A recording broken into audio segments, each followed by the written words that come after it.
The Project Gutenberg ebook of Plotinos, Complete Works, v4. This ebook is for the use of anyone anywhere in the United States and most other parts of the world at no cost and with almost no restrictions whatsoever. You may copy it, give it away or reuse it under the terms of the Project Gutenberg license included with this ebook or online at www.gutenberg.org. If you are not located in the United States, you will have to check the laws of the country where you are located before using this ebook.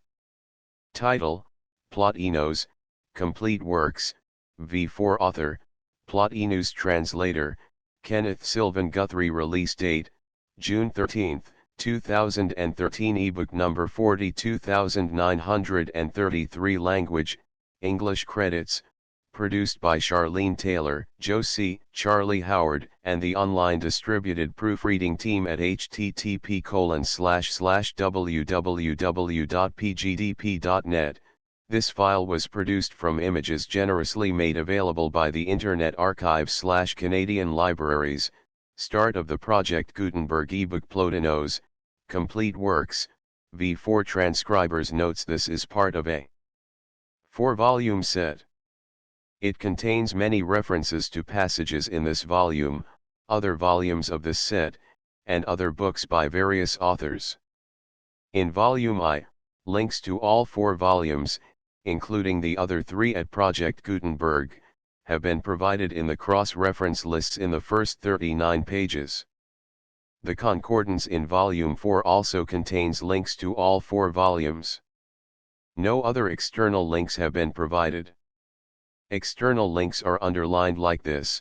Support for them depends on the device and program used to display this ebook.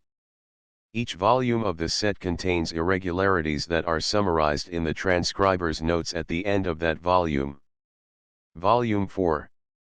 Works of Plotinos.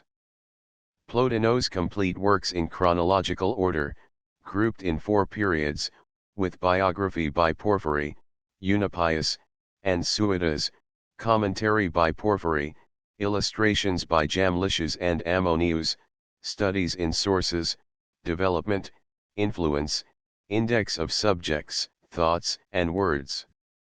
By Kenneth Sylvan Guthrie, Professor in Extension, University of the South, Sewanee, A.M., Sewanee and Harvard, Ph.D., Tulane and Columbia.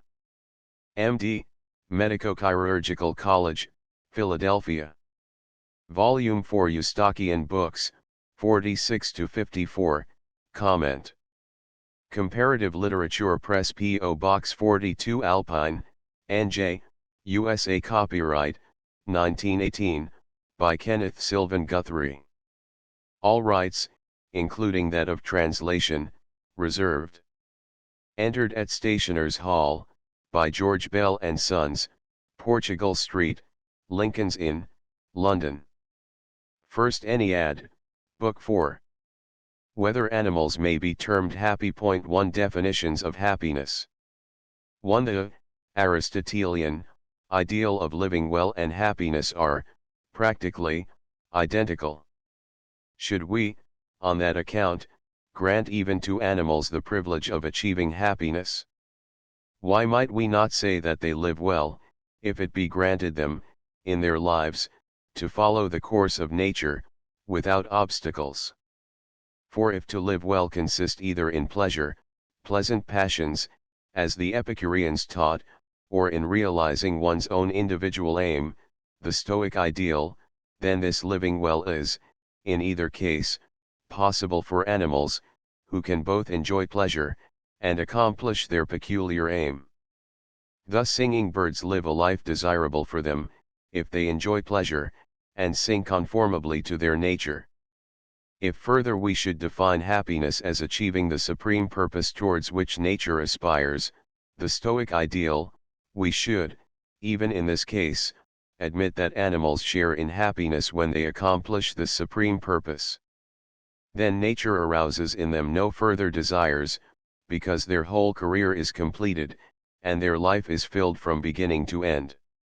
Whether plants may be termed happy. There are no doubt some who may object to our admitting to happiness living beings other than man. They might even point out that on this basis happiness could not be refused to even the lowest beings, such as plants, for they also live, their life also has a purpose, by which they seek to fulfill their development. However, it would seem rather unreasonable to say, that living beings other than humans cannot possess happiness by this mere reason that to us they seem pitiable. Besides, it would be quite possible to deny to plants what may be predicated of other living beings, on the grounds that plants lack emotion.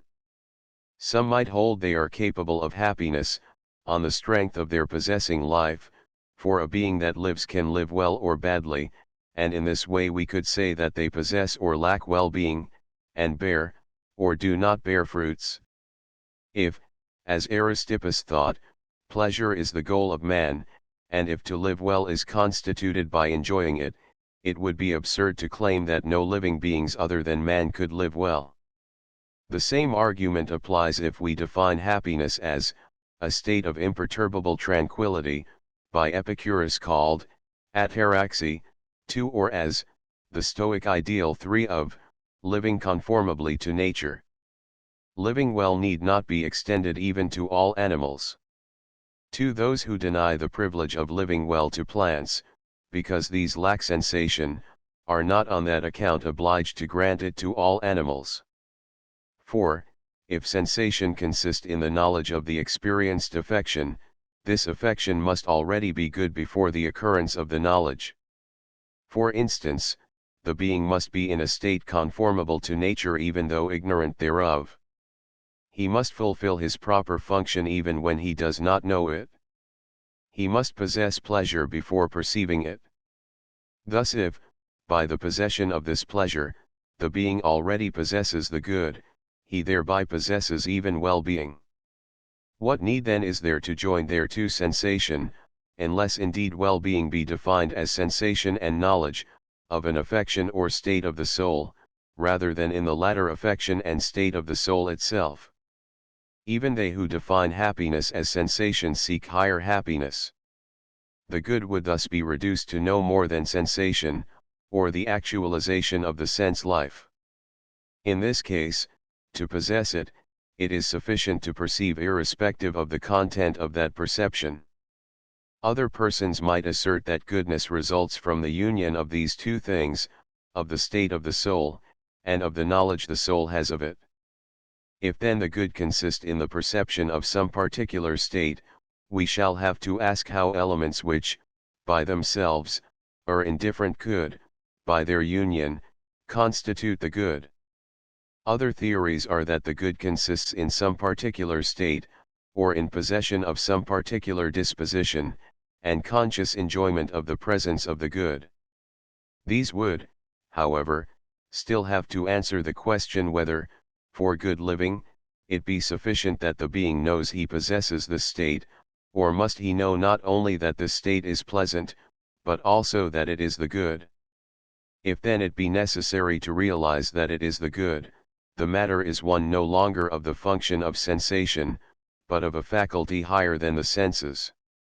To live well, in this case, it will no longer be sufficient to possess pleasure, but we shall have to know that pleasure is the good. The cause of happiness will not be the presence of pleasure itself, but the power of judging that pleasure is a good. Now judgment is superior to affection, it is reason or intelligence, while pleasure is only an affection, and what is irrational could not be superior to reason. How would reason forget itself to recognize as superior what is posited in a genus opposed to it? These men who deny happiness to plants, who explain it as some form of sensation, seems to us, in spite of themselves, to be really seeking happiness of a higher nature, and to consider it as this better thing which is found only in a completer life. Not even reason is a sufficient explanation of living well. There is a greater chance of being right in the opinion that happiness consists in the reasonable life, instead of mere life, even though united to sensation. Still even this theory must explain why happiness should be the privilege of the reasonable animal. Should we add to the idea of an animal the quality of being reasonable, because reason is more sagacious, more skillful in discovering, and in procuring the objects necessary to satisfy the first needs of nature? Would you esteem reason just as highly if it were incapable of discovering, or procuring these objects? If we value reason only for the objects it aids us in getting, happiness might very well belong to the very irrational beings, if they are, without reason, able to procure themselves the things necessary to the satisfaction of the first needs of their nature. In this case, reason will be nothing more than an instrument. It will not be worth seeking out for itself, and its perfection, in which virtue has been shown to consist, will be of little importance. The opposite theory would be that reason does not owe its value to its ability to procure for us objects necessary to the satisfaction of the first needs of nature, but that it deserves to be sought out for itself.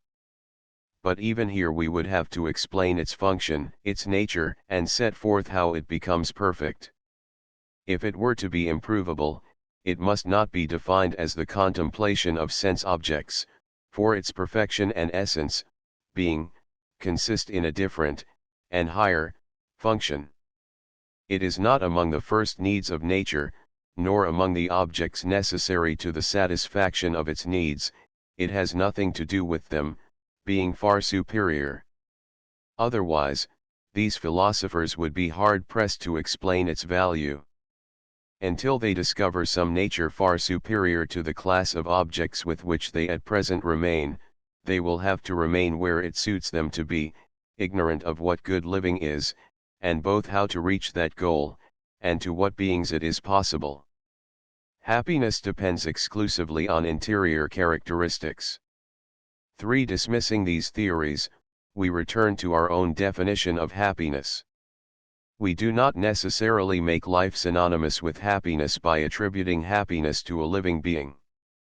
Otherwise, we would be implying that all living beings can achieve it, and we would be admitting to real complete enjoyment thereof all those who possess that union and identity which all living beings are naturally capable of possessing. Finally, it would be difficult to grant this privilege to the reasonable being, while refusing it to the brute, for both equally possess life.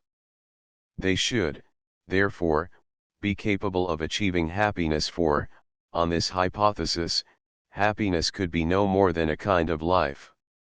Consequently, the philosophers who make it consist in the rational life, not in the life common to all beings, do not perceive that they implicitly suppose that happiness is something different from life.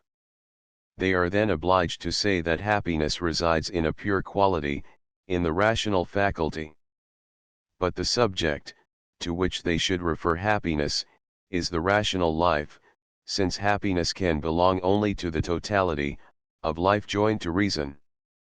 They therefore really limit the life they speak of to a certain kind of life, not that they have the right to consider these two kinds of life, life in general, and rational life, as being ranked alike, as both members of a single division would be, but another kind of distinction might be established between them, such as when we say that one thing is prior, and the other posterior.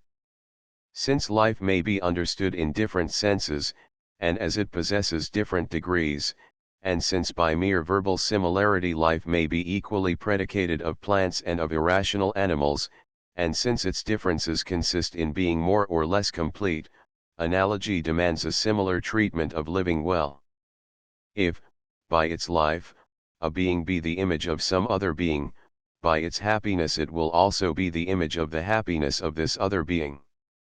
If happiness be the privilege of complete life, the being that possesses a complete life will also alone possess happiness, for it possesses what is best, since, in the order of these existences, the best is possession of the essence, being, and perfection of life. Consequently, the good is not anything incidental, for no subject could owe its good to a quality that would be derived from elsewhere. What indeed could be added to complete life, to render it excellent? The good consists in intelligence.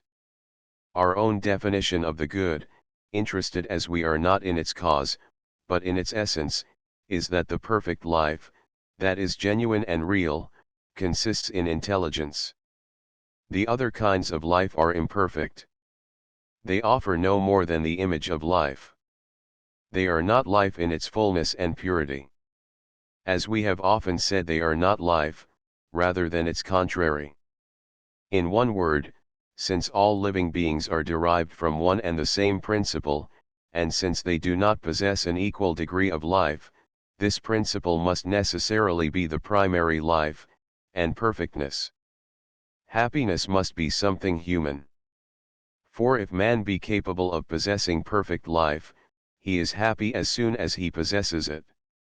If it were otherwise, if the perfect life pertained to the divinities alone, to them alone also would happiness belong. But since we attribute happiness to men, we shall have to set forth in what that which procures it consists. I repeat, what results from our former considerations, namely, that man has perfect life when, besides the sense life, he possesses reason and true intelligence. But is man as such stranger to the perfect life, and does he possess it as something alien to his essential being? No, for no man lacks happiness entirely, either actually or even potentially. But shall we consider happiness as a part of the man, and that he in himself is the perfect form of life? We had better think that he who is a stranger to the perfect life possesses only a part of happiness, as he possesses happiness only potentially, but that he who possesses the perfect life in actuality, and he who has succeeded in identifying himself with it, alone is happy. All the other things, no more than envelope him, as the Stoics would say, and could not be considered as parts of him, since they surround him in spite of himself. They would belong to him as parts of himself, if they were joined to him by the result of his will. What is the good for a man who finds himself in this condition? By the perfect life which he possesses, he himself is his own good. The principle, the good in itself, which is superior to the perfect life, is the cause of the good which is in him, for we must not confuse the good in itself and the good in man. We know we have reached happiness when we no more desire anything. That the man who has achieved perfect life possesses happiness is proved by his no longer desiring anything. What more could he desire? He could not desire anything inferior, he is united to the best, he, therefore, has fullness of life. If he be virtuous he is fully happy, and fully possesses the good, for no good thing escapes him. What he seeks is sought only by necessity, less for him than for some of the things which belong to him. He seeks it for the body that is united to him, and though this body be endowed with life, what relates to his needs is not characteristic of the real man. The latter knows it, and what he grants to his body, he grants without in any way departing from his own characteristic life. His happiness will, therefore, not be diminished in adversity, because he continues to possess veritable life. If he lose relatives or friends, he knows the nature of death, and besides those whom it strikes down know it also if they were virtuous. Though he may allow himself to be afflicted by the fate of these relatives or friends, the affliction will not reach the intimate part of his nature, the affliction will be felt only by that part of the soul which lacks reason, and whose suffering the man will not share. Men must seek their happiness in that of each of the parts of their nature. 5. It has often been objected that we should reckon with the bodily pains, the diseases, the obstacles which may hinder action, cases of unconsciousness, which might result from certain philtrace and diseases, as the Peripatetics objected for. Under these conditions, they say, the sage could not live well, and be happy without either mentioning poverty and lack of recognition. All these evils, not forgetting the famous misfortunes of Priam 5, justify serious objections. Indeed, even if the sage endured all these evils, as indeed he easily does, they would none the less be contrary to his will, and happy life must necessarily be one that conforms to our will. The sage is not only a soul endowed with particular dispositions, the body also must be comprised within his personality, as also thought the Pythagorean Archytas 6. This assertion seems reasonable so far as the passions of the body are felt by the man himself, and as they suggest desires and aversions to him. If then pleasure be an element of happiness, how could the man afflicted by the blows of fate and by pain still be happy, even if he were virtuous? To be happy, the divinities need only to enjoy perfect life, but men, having their soul united to a lower part, must seek their happiness in the life of each of these two parts that compose him, and not exclusively in one of the two, even though it were the higher. Indeed, as soon as one of them suffers, the other one, in spite of its superiority, finds its actions hindered. Otherwise we shall have to regard neither the body, nor the sensations that flow from it, and to seek only what by itself could suffice to procure happiness, independently of the body. Necessary things are those whose possession is unconscious.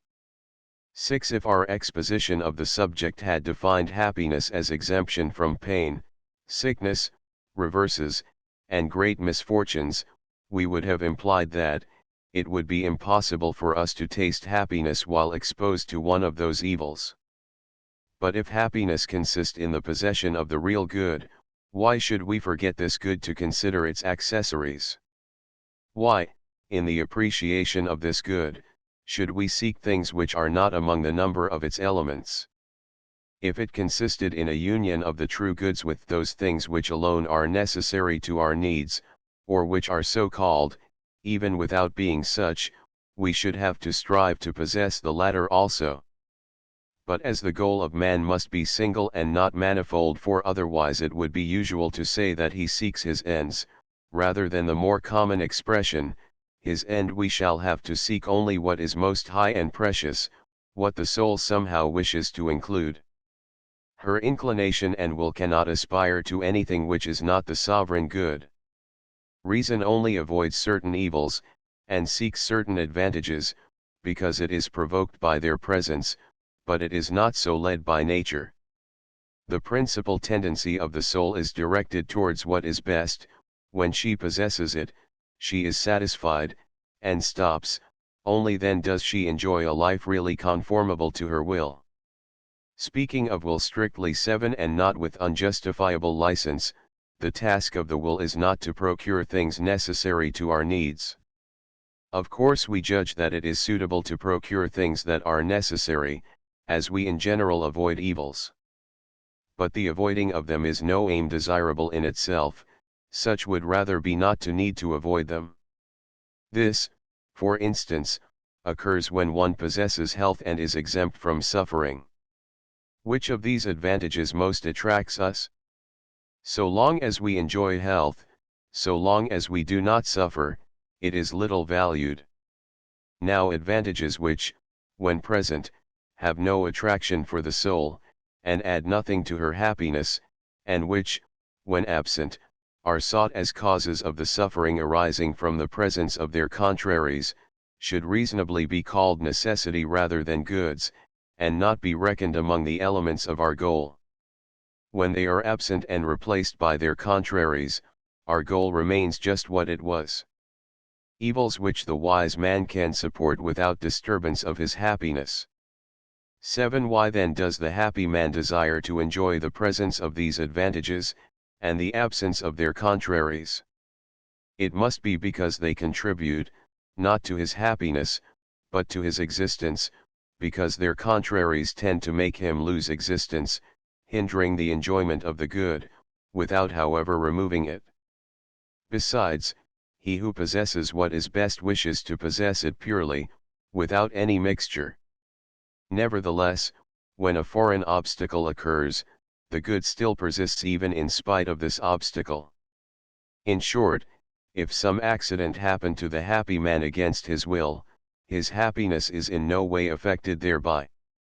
Otherwise, he would change and lose his happiness daily, as if, for instance, he had to mourn a son, or if he lost some of his possessions. Many events may occur against his wish without disturbing him in the enjoyment of the good he has attained. It may be objected that it is the great misfortunes, and not trifling accidents, which can disturb the happiness of the wise man.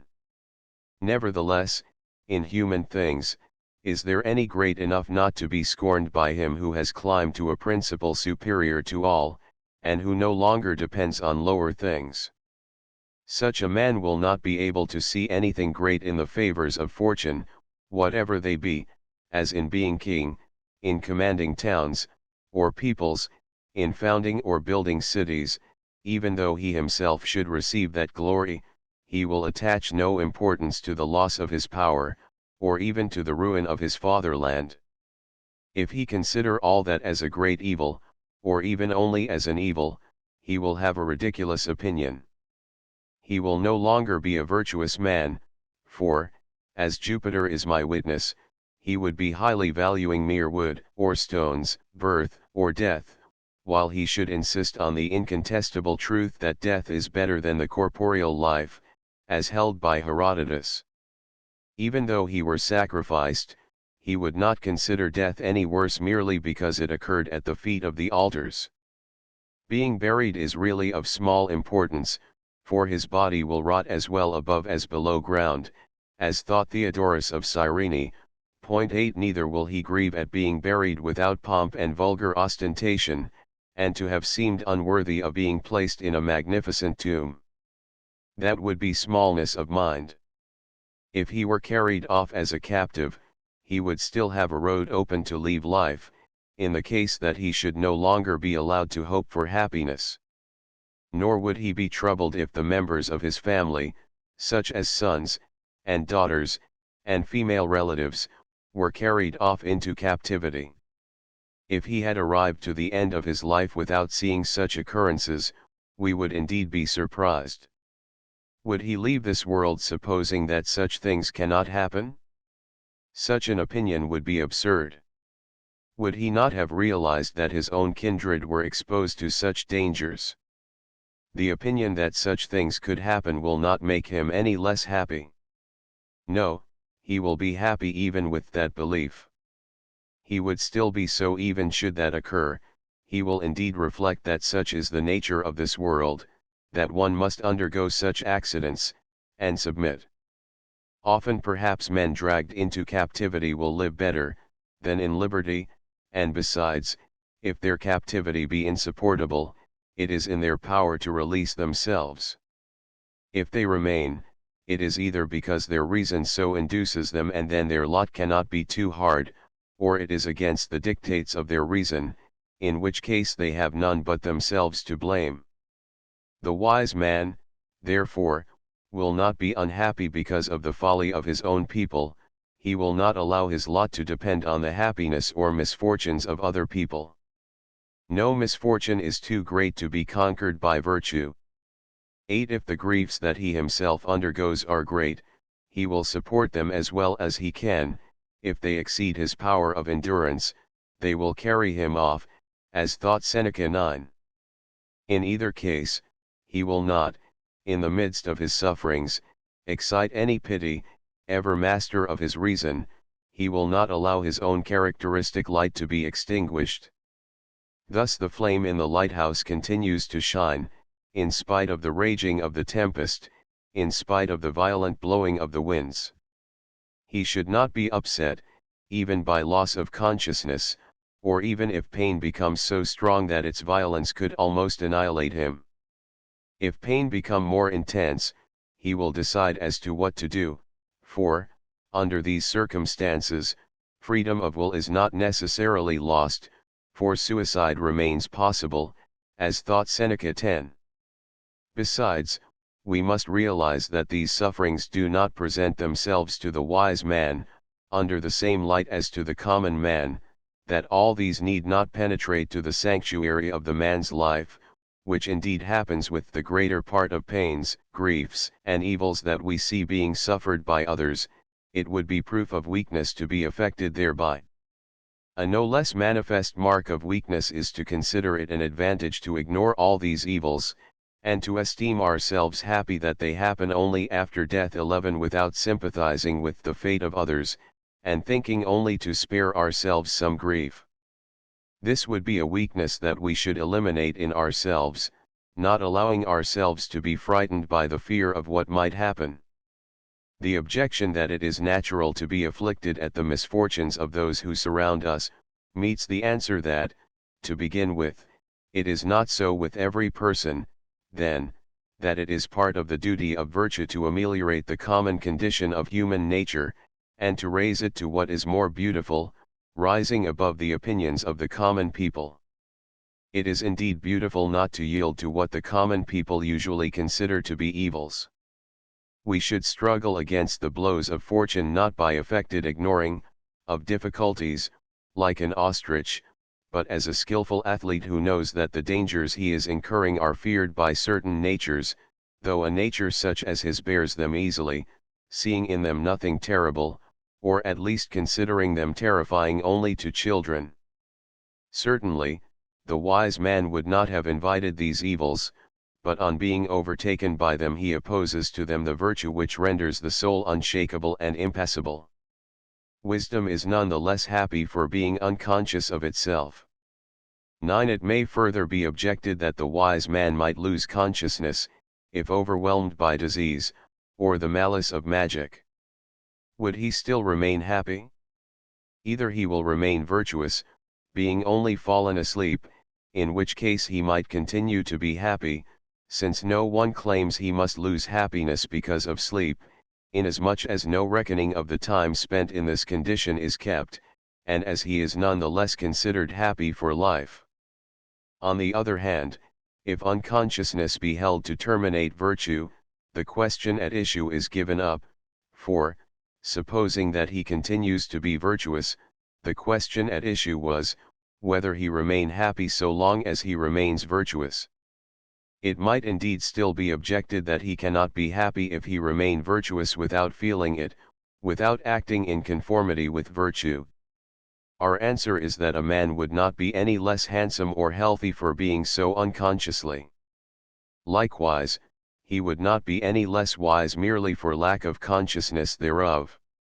Though happiness is actualized wisdom, we do not lose it when unconscious. We do not lose it because we ourselves are actualizations of intelligence. Once more, it may be objected that it is essential to wisdom to be self-conscious, for happiness resides only in actualized wisdom. This objection would hold if reason and wisdom were incidentals. But if the hypostatic substance of wisdom consist in an essence, being, or rather, in being itself, and if this being do not perish during sleep, nor during unconsciousness, if consequently the activity of being continue to subsist in him, if by its very nature this, being, ceaselessly watch, then the virtuous man must even in the state, of sleep or unconsciousness, continue to exercise his activity. Besides, this activity is ignored only by one part of himself, and not by himself entirely. Thus during the operation of the actualization of growth 12 the perception of its activity is not by his sensibility transmitted to the rest of the man. If our personality were constituted by this actualization of growth, we would act simultaneously with it, but we are not this actualization, but that of the intellectual principle, and that is why we are active simultaneously with this, divine intellectual activity. Intelligence is not dependent on consciousness. 10 The reason that intelligence remains hidden is just because it is not felt, only by the means of this feeling can this activity be felt, but why should intelligence cease to act, merely because it was not felt? On the other hand, why could the soul not have turned her activity towards intelligence before having felt or perceived it? Since, for intelligence, thinking and existence are identical, perception must have been preceded by some actualization. It seems impossible for perception to arise except when thought reflects upon itself, and when the principle whose activity constitutes the life of the soul, so to speak, turns backwards, and reflects, as the image of an object placed before a brilliant polished mirror reflects itself therein. Likewise, if the mirror be placed opposite the object, there is no more image, and if the mirror be withdrawn or badly adjusted, there is no more image, though the luminous object continue to act. Likewise, when that faculty of the soul which represents to us the images of discursive reason and of intelligence is in a suitable condition of calm, we get an intuition, that is, a somewhat sensual perception thereof with the prior knowledge of the activity of the intelligence, and of discursive reason. When, however, this image is troubled by an agitation in the mutual harmony of the organs, the discursive reason, and the intelligence continue to act without any image, and the thought does not reflect in the imagination. Therefore we shall have to insist that thought is accompanied by an image without, nevertheless, being one itself. While we are awake, it often happens to us to perform praiseworthy things, to meditate and to act, without being conscious of these operations at the moment that we produce them. When for instance we read something, we are not necessarily self-conscious that we are reading, especially if our attention be fully centered on what we read. Neither is a brave man who is performing a courageous deed, self-conscious of his bravery. There are many other such cases. It would therefore seem that the consciousness of any deed weakens its energy, and that when the action is alone, without that consciousness, it is in a purer, livelier, and more vital condition. When virtuous men are in that condition, of absence of self-consciousness, their life is more intense because it concentrates in itself instead of mingling with feeling. The only object of the virtuous will is the conversion of the soul towards herself. 11. It has sometimes been said that a man in such a condition does not really live. If such be their honest opinion, they must be told that he does live, even if they be incapable of understanding his happiness and his life. If this seem to them incredible, they should reflect whether their own admission that such a man lives and is virtuous, does not imply that under those circumstances he is happy. Neither should they begin by supposing that he is annihilated, only later to consider whether he be happy. Neither should they confine themselves to externalities after having admitted that he turns his whole attention on things that he bears within himself, in short, not to believe that the goal of his will inheres in external objects. Indeed, such considering of external objects as the goal of the will of the virtuous man, would be tantamount to a denial of the very essence, being, of happiness, likewise, insisting that those are the objects he desires. His wish would undoubtedly be that all men should be happy, and that none of them should suffer any evil, but, nevertheless, he is none the less happy when that does not happen. Other people, again, would say that it was unreasonable for the virtuous man to form such an impossible wish, since elimination of evils here below is out of the question. 13. This, however, would constitute an admission of our belief that the only goal of the virtuous man's will is the conversion of the soul towards herself. 14. The pleasures claimed for the virtuous man are of a higher kind. 12. We grant, however, that the pleasures claimed for the virtuous man are neither those sought by debauchees, nor those enjoyed by the body. Those pleasures could not be predicated of him without degrading his felicity. Nor can we claim for him raptures of delight for what would be their use. It is sufficient to suppose that the virtuous man tastes the pleasures attached to the presence of goods, pleasures which must consist neither in motions, nor be accidental.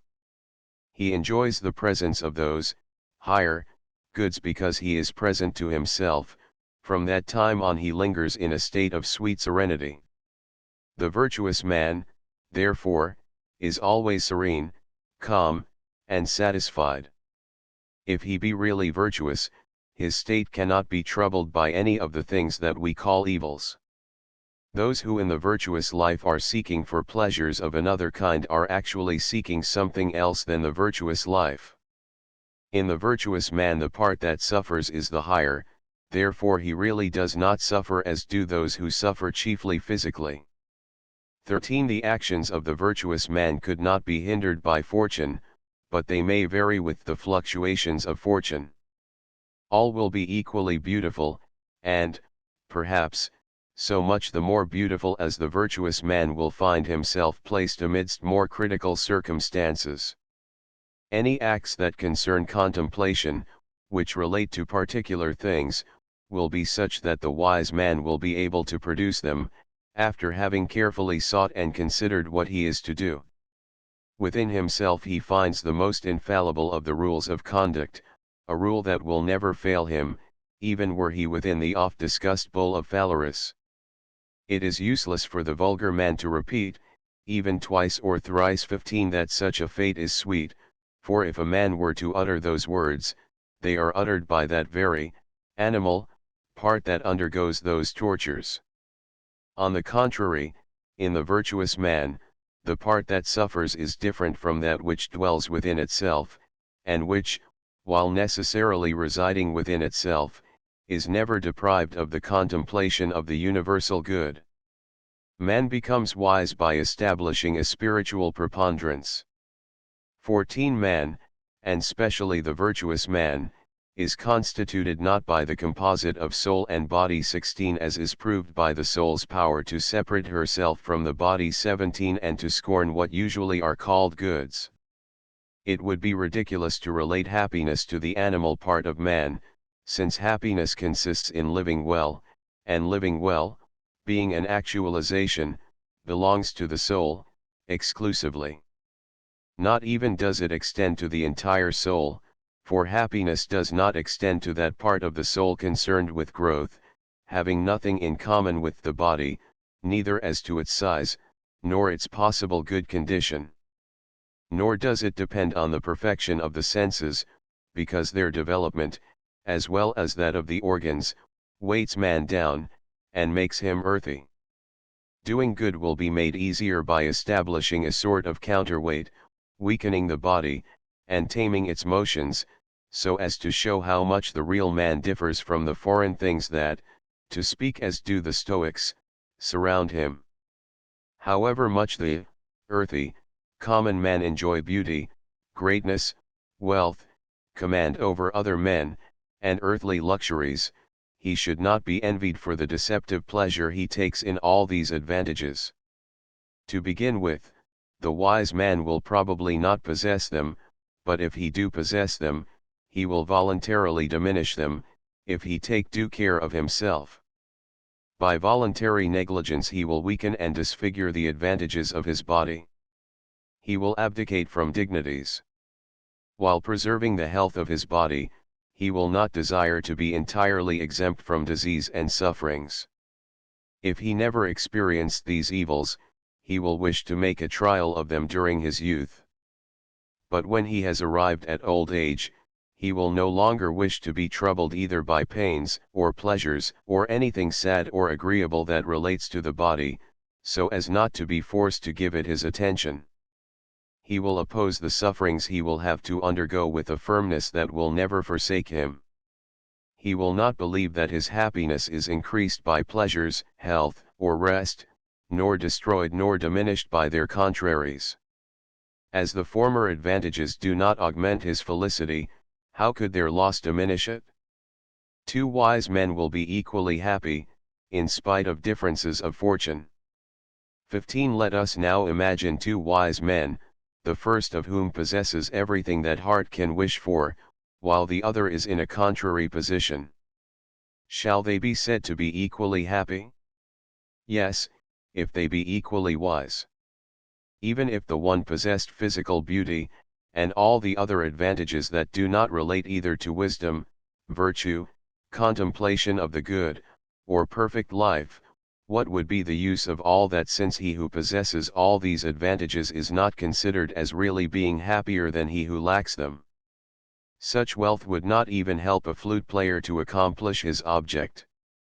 We, however, consider the happy man only from the standpoint of the weakness of our mind, considering as serious and frightful what the really happy man considers indifferent. For the man could not be wise, nor consequently happy, so long as he has not succeeded in getting rid of all these vain ideas, so long as he has not entirely transformed himself, so long as he does not within himself contain the confidence that he is sheltered from all evil. Only then will he live without being troubled by any fear. The only thing that should affect him, would be the fear that he is not an expert in wisdom, that he is only partly wise. As to unforeseen fears that might get the better of him before he had had the time to reflect, during a moment of abstraction of attention, the wise man will hasten to turn them away, treating that which within himself becomes agitated as a child that has lost its way through pain. He will tranquilize it either by reason, or even by a threat, though uttered without passion. Thus the mere sight of a worthy person suffices to calm a child. Besides, the wise man will not hold aloof either from friendship nor gratitude. He will treat his own people as he treats himself, giving to his friends as much as to his own person, and he will give himself up to friendship, without ceasing to exercise intelligence therein. The wise man remains unattached. 16. If the virtuous man were not located in this elevated life of intelligence, if on the contrary he were supposed to be subject to the blows of fate, and if we feared that they would overtake him, our ideal would no longer be that of the virtuous man such as we outline it, we would be considering a vulgar man, mingled with good and evil, of whom a life equally mingled with good and evil would be predicated. Even such a man might not easily be met with, and besides, if we did meet him, he would not deserve to be called a wise man, for there would be nothing great about him, neither the dignity of wisdom, nor the purity of good. Happiness, therefore, is not located in the life of the common man. Plato rightly says that you have to leave the earth to ascend to the good, and that to become wise and happy, one should turn one's look towards the only good, trying to acquire resemblance to him, and to live a life conformable to him. 18. That indeed must suffice the wise man to reach his goal. To the remainder he should attach no more value than to changes of location, none of which can add to his happiness. If indeed he pay any attention to external things scattered here and there around him, it is to satisfy the needs of his body so far as he can. But as he is something entirely different from the body, he is never disturbed at having to leave it, and he will abandon it whenever nature will have indicated the time. Besides, he always reserves to himself the right to deliberate about this, time to leave the world by suicide. 19. Achievement of happiness will indeed be his chief goal, nevertheless, he will also act, not only in view of his ultimate goal, or himself, but on the body to which he is united.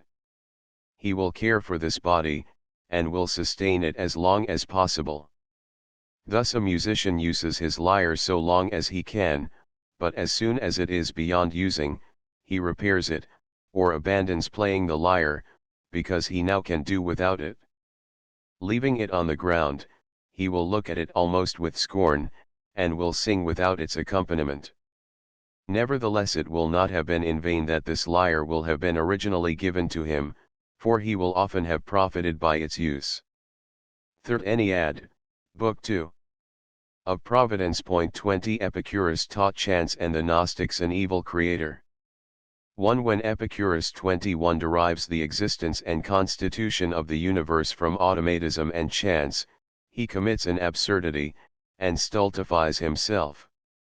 That is self-evident, though the matter have elsewhere been thoroughly demonstrated. 22. But, if the world do not owe its origin to chance, we will be compelled to furnish an adequate reason for the existence and creation of all these beings.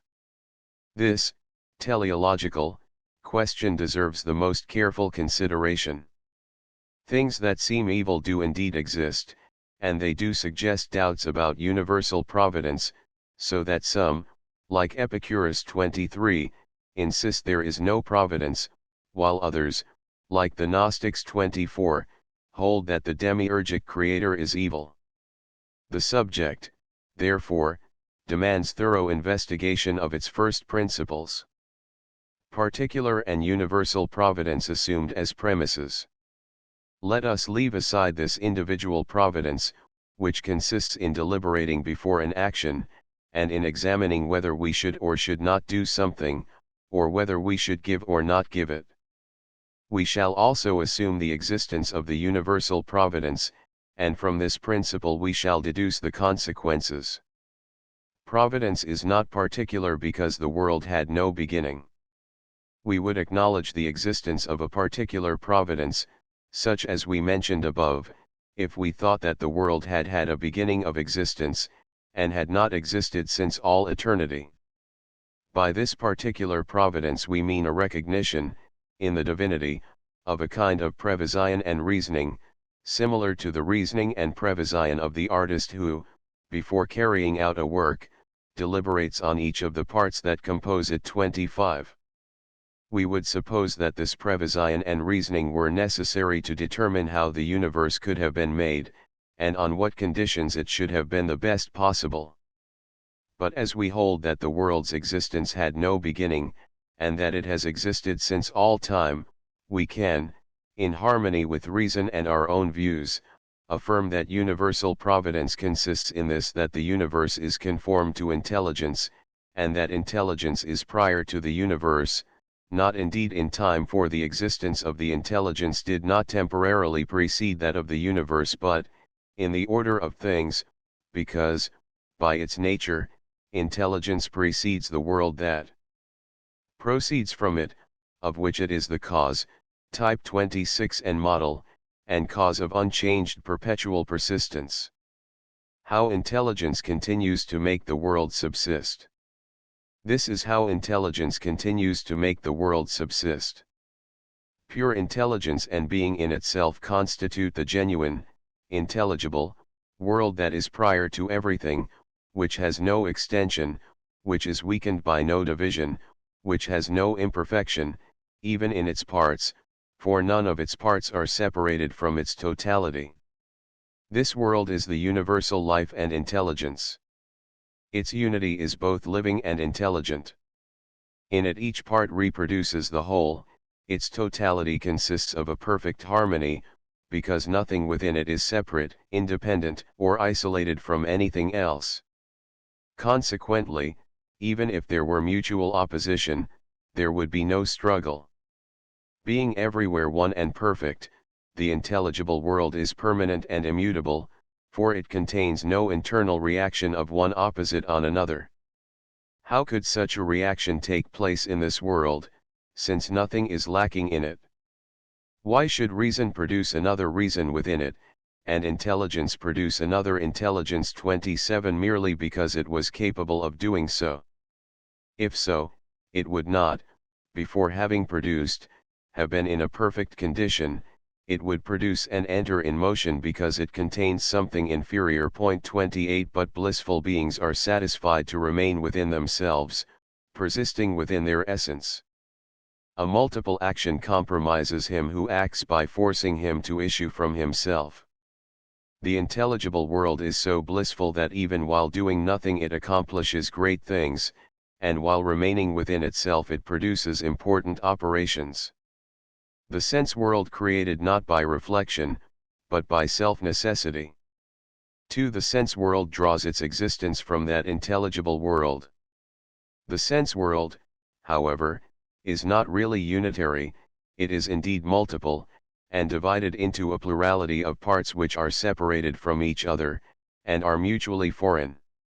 Not love reigns there, but hate, produced by the separation of things which their state of imperfection renders mutually inimical. None of its parts suffices to itself. Preserved by something else, it is none the less an enemy of the preserving power. The sense world has been created, not because the divinity reflected on the necessity of creating, but because, in the nature of things, it was unavoidable that there be a nature inferior to the intelligible world, which, being perfect, could not have been the last degree of existence. 29 It occupied the first rank, it had great power, that was universal and capable of creating without deliberation. If it had had to deliberate, it would not, by itself, have expressed the power of creation. It would not have possessed it essentially.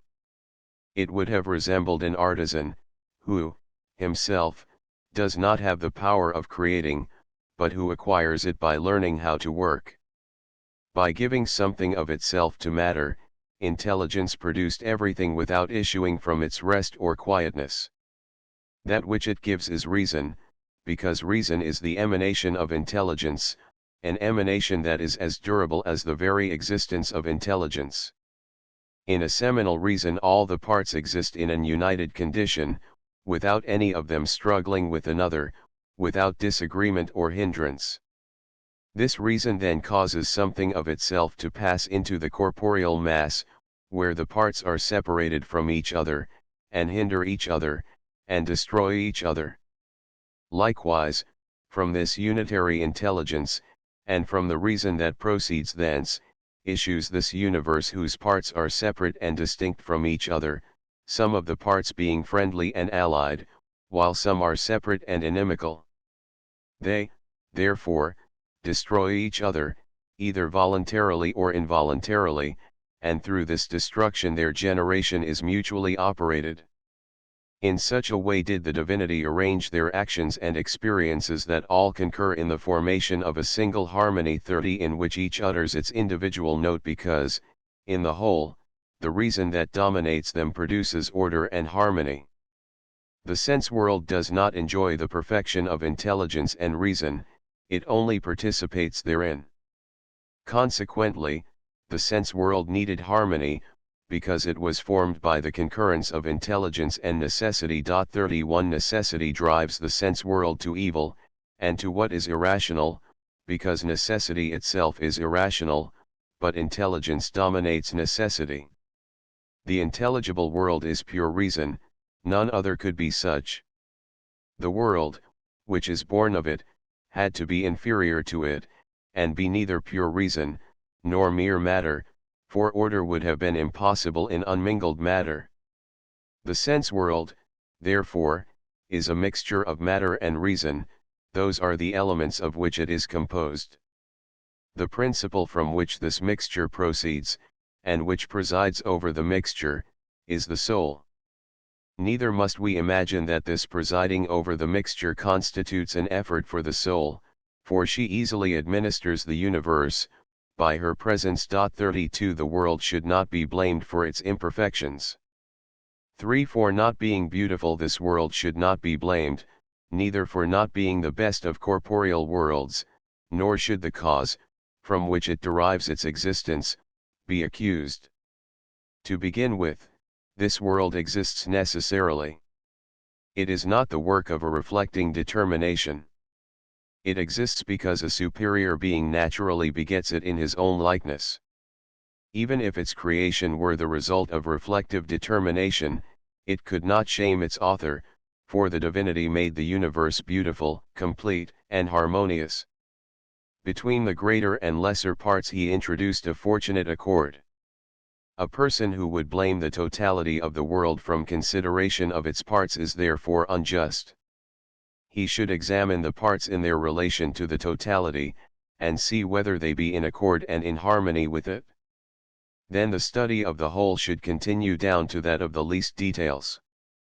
Otherwise criticism does not apply to the world as a whole, but only to some of its parts.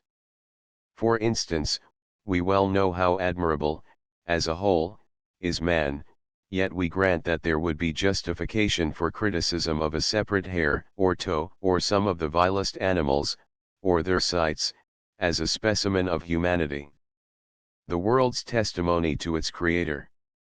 Since the work under consideration is the entire world, we would, were our intelligence attentively to listen to its voice, hear it exclaim as follows: "It is a divinity who has made me, and from the divinity's hands I issued complete, including all animated beings, entire and self-sufficient, standing in need of nothing, since everything is contained within me, plants, animals, the whole of nature, the multitude of the divinities, the troop of guardians, excellent souls, and the men who are happy because of virtue. This refers not only to the earth, which is rich in plants and animals of all kinds, the power of the soul extends also to the sea. Nor are the air and entire heaven inanimate.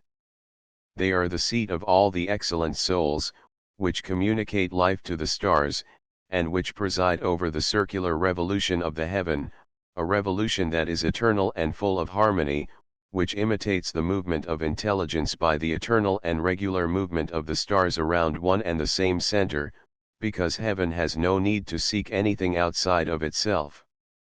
All the beings I contain aspire to the good, all achieve him, each according to its potentiality. Indeed, from the good depends the entire heaven. 33 My whole soul, the divinities that inhabit my various parts, all the animals, all the plants, and all my apparently inanimate beings.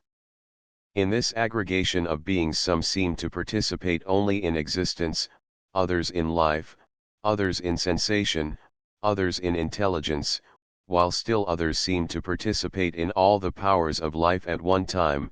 34 For we must not expect equal faculties for unequal things, as for instance sight for the fingers, as it is suitable to the eye, while the finger needs something else, it needs its own form, and has to fulfill its function. Opposition among inanimate beings.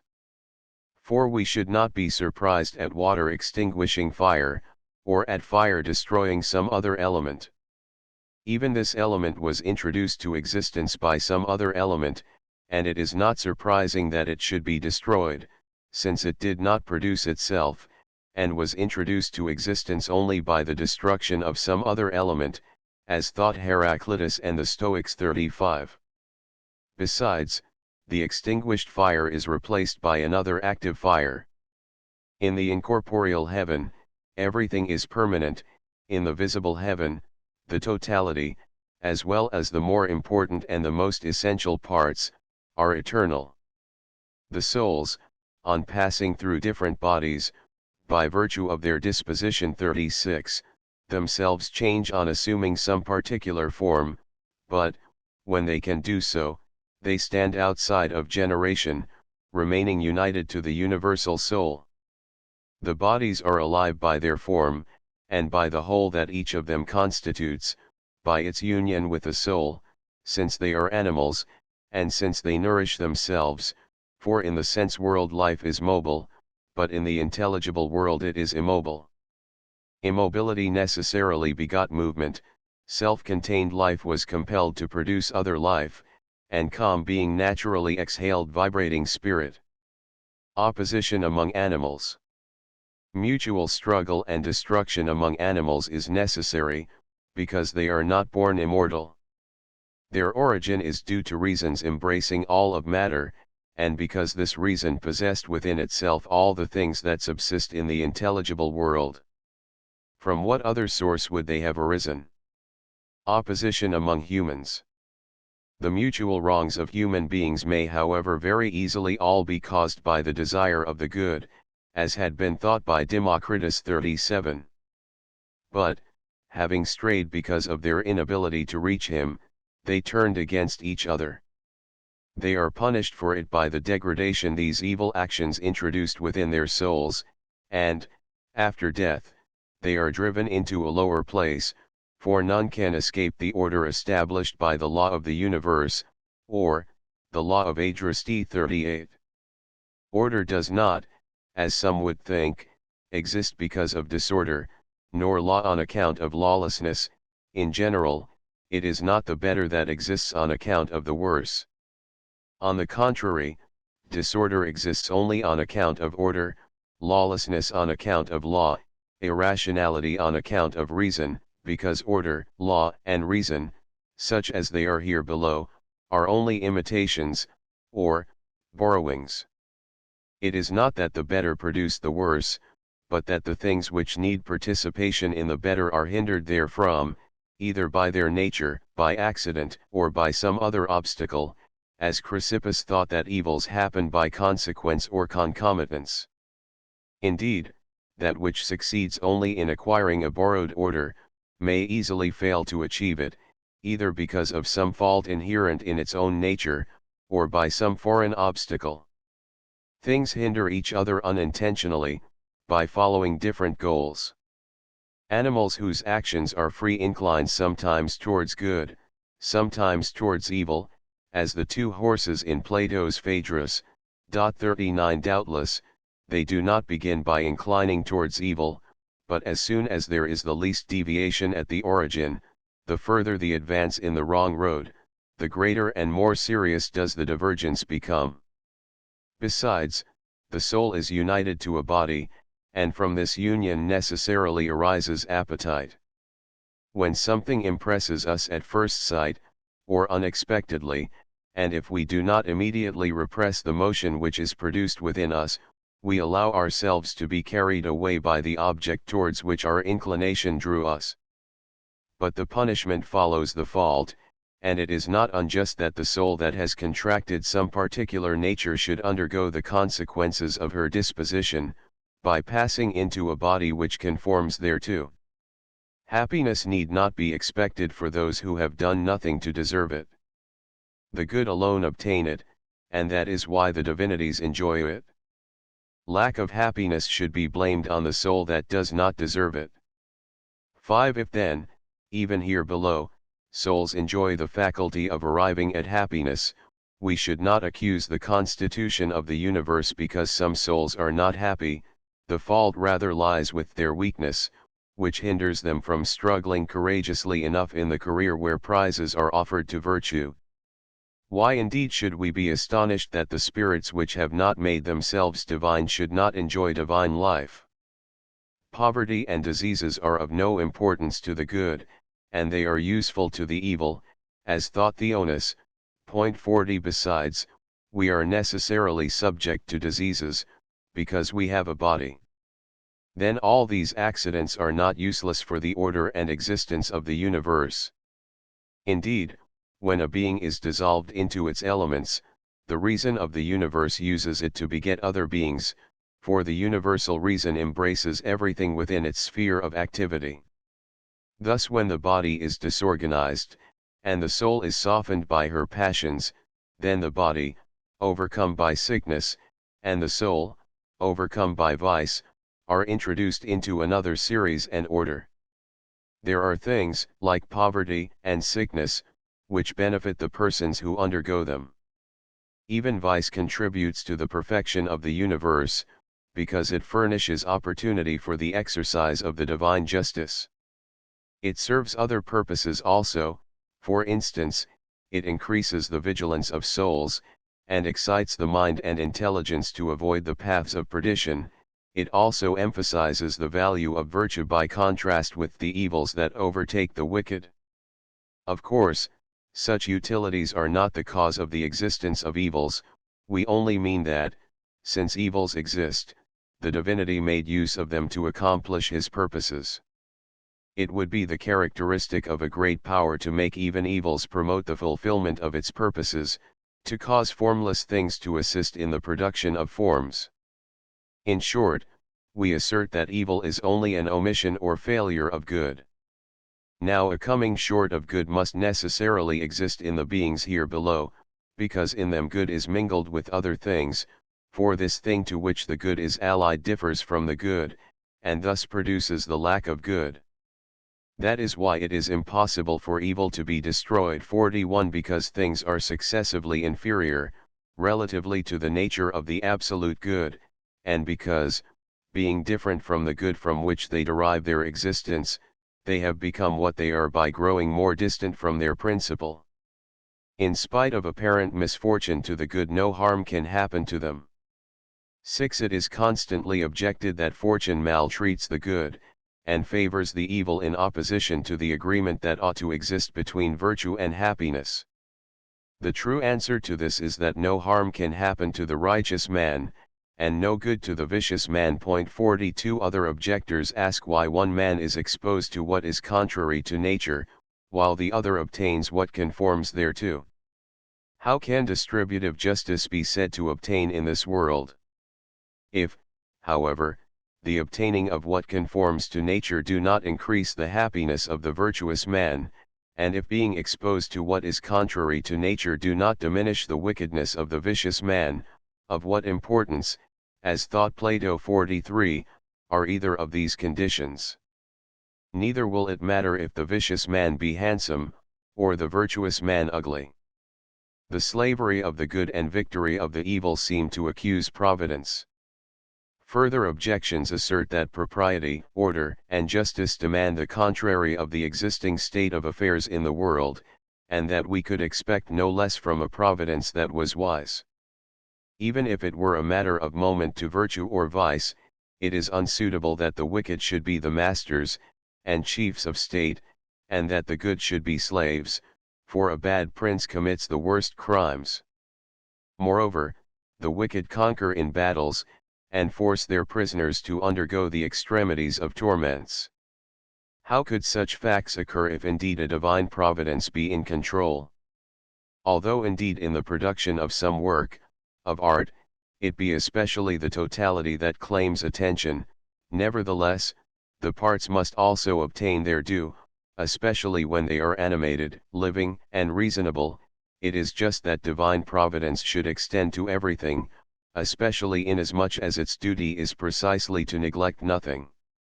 In view of these objections we shall be forced to demonstrate that really everything here below is good, if we continue to insist that the sense world depends on supreme intelligence, and that its power penetrates everywhere. Perfection must not be sought in things mingled with matter.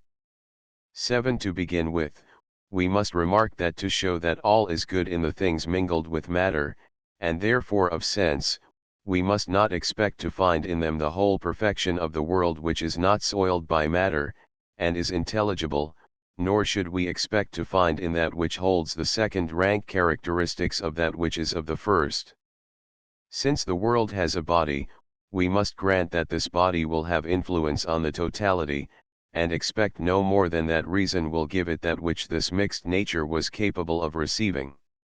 For instance, if we were to contemplate the most beautiful man here below, we would be wrong in believing that he was identical with the intelligible man, and inasmuch as he was made of flesh, muscles, and bones, we would have to be satisfied with his having received from his Creator all the perfection that could be communicated to him to embellish these bones, muscles and flesh, and to make the seminal reason in him predominate over the matter within him. Evil is only a lower form of good. Granting these premises, we may start out on an explanation of the above-mentioned difficulties. For in the world we will find remarkable traces of the providence and divine power from which it proceeds. Let us take first, the actions of souls who do evil voluntarily, the actions of the wicked who, for instance, harm virtuous men, or other men equally evil. Providence need not be held responsible for the wickedness of these souls. The cause should be sought in the voluntary determinations of those souls themselves. For we have proved that the souls have characteristic motions, and that while here below they are not pure, but rather are animals, as would naturally be the case with souls united to bodies. Point 44. Now, it is not surprising that, finding themselves in such a condition, they would live conformably to that condition. Point 45. Indeed, it is not the formation of the world that made them descend here below. Even before the world existed, they were already disposed to form part of it, to busy themselves with it, to infuse it with life, to administer it, and in it to exert their power in a characteristic manner, either by presiding over its issues, and by communicating to it something of their power, or by descending into it, or by acting in respect to the world each in its individual manner. Point 46. The latter question, however, does not refer to the subject we are now considering. Here it will be sufficient to show that, however these circumstances occur, Providence is not to be blamed. It is a matter of faith that Providence embraces everything here below, even the misfortunes of the just. But how shall we explain the difference that is observed between the lot of the good and the evil? How can it occur that the former are poor, while others are rich, and possess more than necessary to satisfy their needs, being even powerful, and governing cities and nations. The Gnostics and Manichaeans think that the sphere of activity of providence does not extend down to the earth. 47 No. For all of the rest of this world conforms to universal reason, inasmuch as animals and plants participate in reason, life, and soul. The Gnostic will answer that if providence do extend to this earth, it does not predominate therein. As the world is but a single organism, to advance such an objection is the part of somebody who would assert that the head and face of man were produced by nature, and that reason dominated therein, while the other members were formed by other causes, such as chance or necessity, and that they were evil either on this account, or because of the importance of nature. Wisdom and piety, however, would forbid the admission that here below not everything was well, blaming the operation of providence. How sense objects are not evil. 8. It remains for us to explain how sense objects are good and participate in the cosmic order, or at least, that they are not evil. In every animal, the higher parts, such as the face and head, are the most beautiful, and are not equaled by the middle or lower parts. Now men occupy the middle and lower region of the universe. In the higher region we find the heaven containing the divinities, it is they that fill the greater part of the world, with the vast sphere where they reside. The earth occupies the center and seems to be one of the stars. We are surprised at seeing injustice reigning here below, chiefly because man is regarded as the most venerable and wisest being in the universe. Nevertheless, this being that is so wise occupies but the middle place between divinities and animals, at different times inclining towards the former or the latter. Some men resemble the divinities, and others resemble animals, but the greater part continue midway between them. The good may neglect natural laws which carry rewards. It is those men who occupy this middle place who are forced to undergo the rapine and violence of depraved men, who resemble wild beasts. Though the former are better than those whose violence they suffer, they are, nevertheless, dominated by them because of inferiority in other respects, lacking courage or preparedness. 48 It would be no more than a laughing matter if children who had strengthened their bodies by exercise, while leaving their souls inviolate in ignorance, should in physical struggle conquer those of their companions, who had exercised neither body nor soul, if they stole their food or soft clothing. No legislator could hinder the vanquished from bearing the punishment of their cowardliness and effeminacy, if, neglecting the gymnastic exercises which had been taught them, they did not, by their inertia, effeminacy, and laziness, fear becoming fattened sheep fit to be the prey of wolves.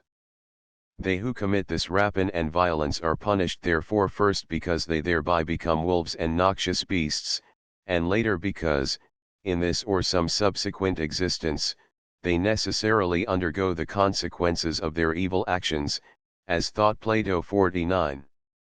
For men who here below have been evil do not die entirely, when their soul is separated from their bodies. Now in the things that are regulated by nature and reason, that which follows is always the result of that which precedes, evil begets evil, just as good begets good. But the arena of life differs from a gymnasium, where the struggles are only games.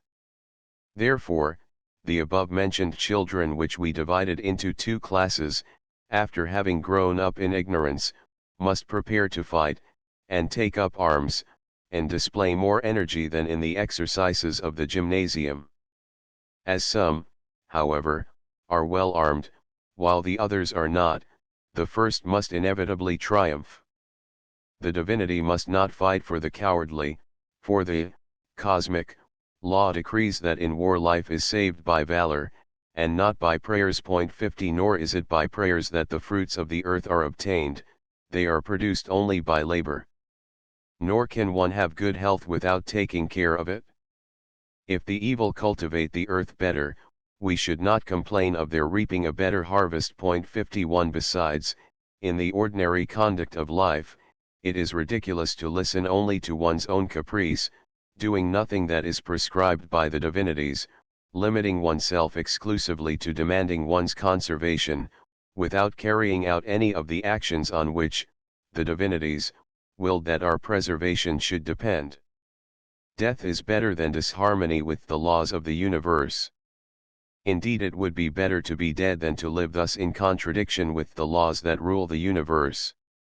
If, when men are in opposition to these laws, divine providence preserved peace in the midst of all follies and vices, it would deserve the charge of negligence in allowing the prevalence of evil.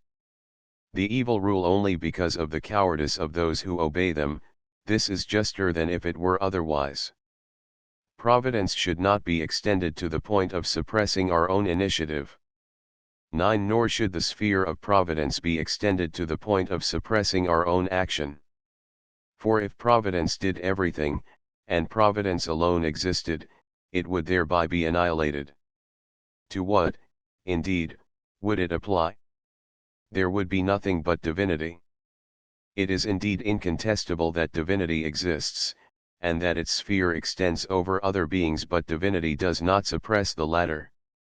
For instance, divinity approaches man, and preserves in him what constitutes humanity, that is, divinity makes him live in conformity to the law of providence, and makes him fulfill the commandments of that law.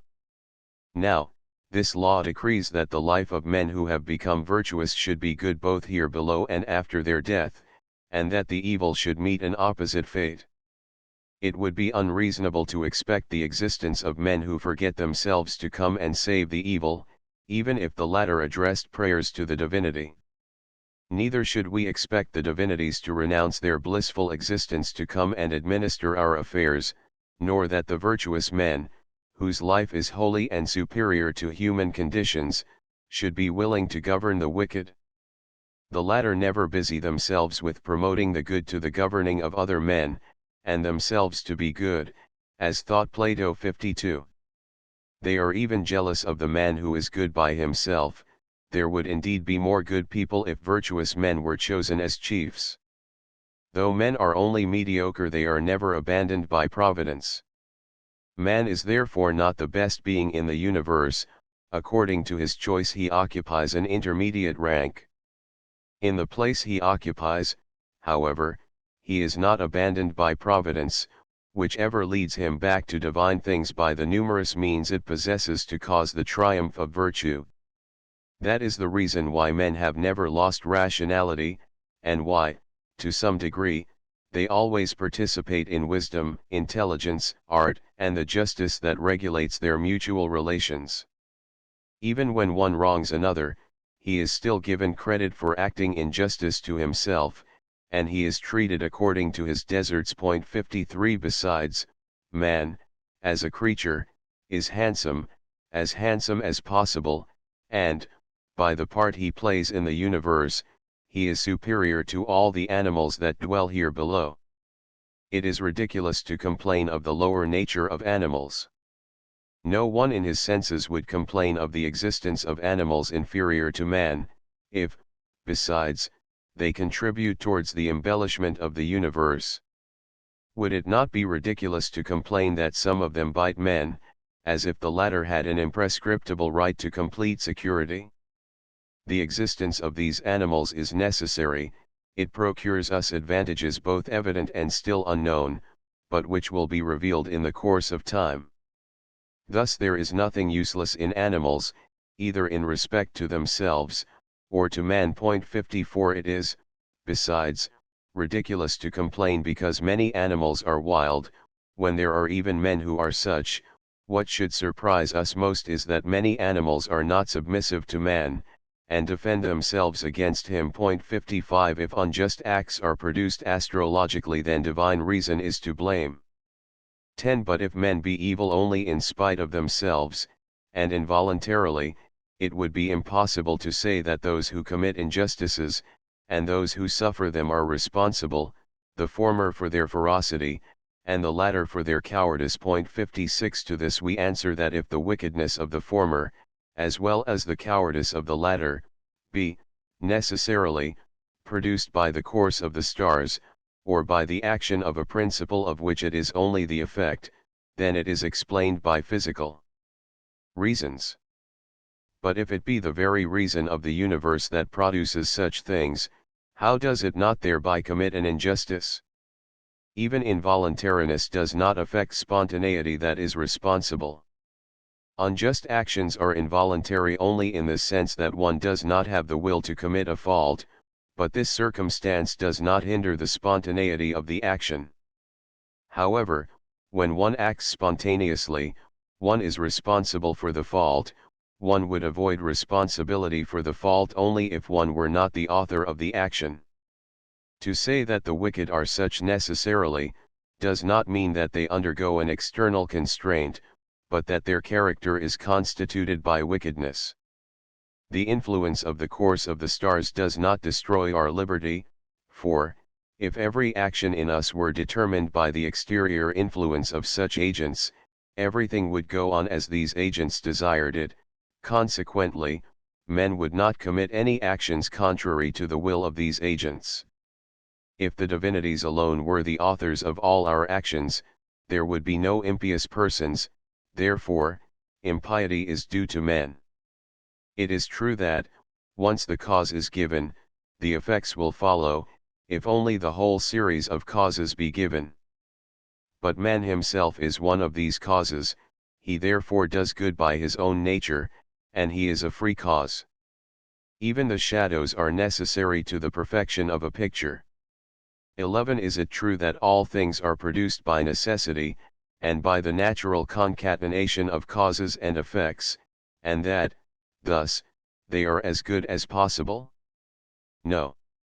It is the reason which, governing the world, produces all things, in this sense that it contains all the seminal reasons, and which decrees that they shall be what they are.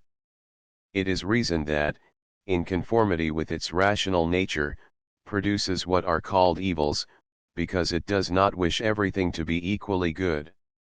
An artist would not cover the body of a pictured animal with eyes. 57. Likewise, reason did not limit itself to the creation of divinities, it produced beneath them guardians, then men, then animals, not by envy, as Plato remarks 58, but because its rational essence contains an intellectual variety, that is, contains the seminal reasons of all different beings.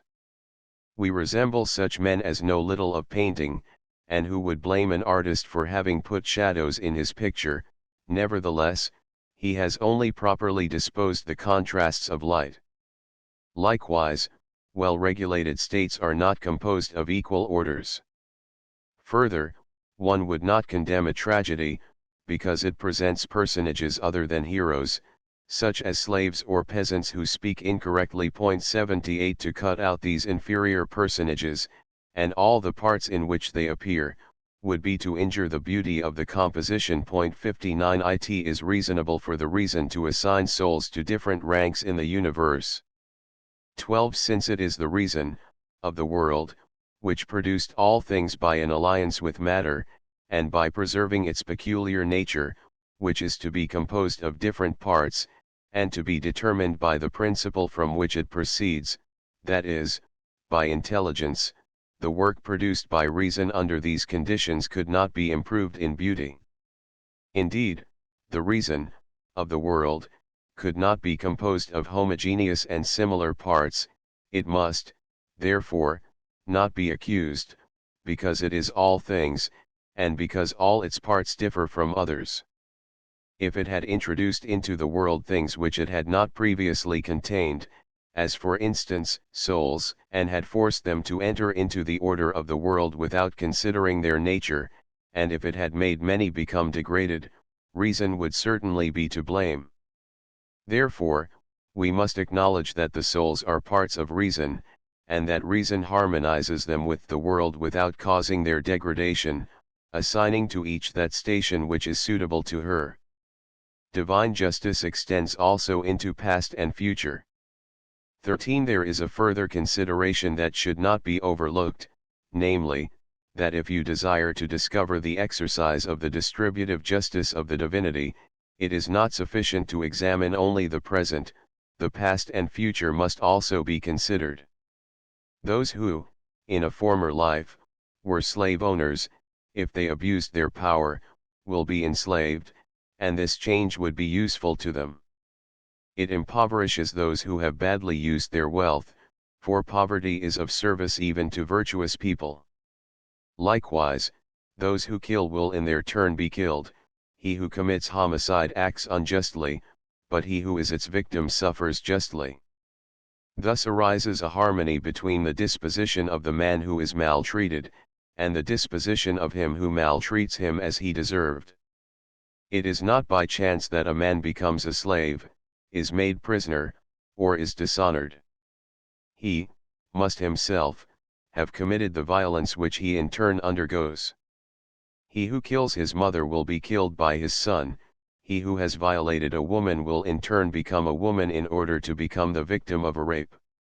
Hence, the divine word AD called adrasti.60. The orderly system here mentioned really is unscapable, truly a justice and an admirable wisdom.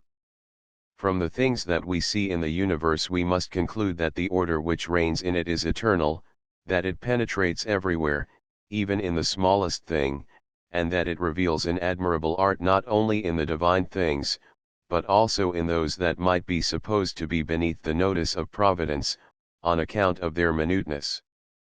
Consequently, there is an admirable variety of art in the vilest animal. It extends even into plants, whose fruits and leaves are so distinguished by the beauty of form, whose flowers bloom with so much grace, which grow so easily, and which offer so much variety. These things were not produced once for all, they are continually produced with variety, because the stars in their courses do not always exert the same influence on things here below. What is transformed is not transformed and metamorphosed by chance, but according to the laws of beauty, and the rules of suitability observed by divine powers. Every divine power acts according to its nature, that is, in conformity with its essence. Now its essence is to develop justice and beauty in its actualizations, for if justice and beauty did not exist here, they could not exist elsewhere. The Creator is so wise that all complaints amount to grotesqueness. 14. The order of the universe conforms to divine intelligence without implying that on that account its author needed to go through the process of reasoning.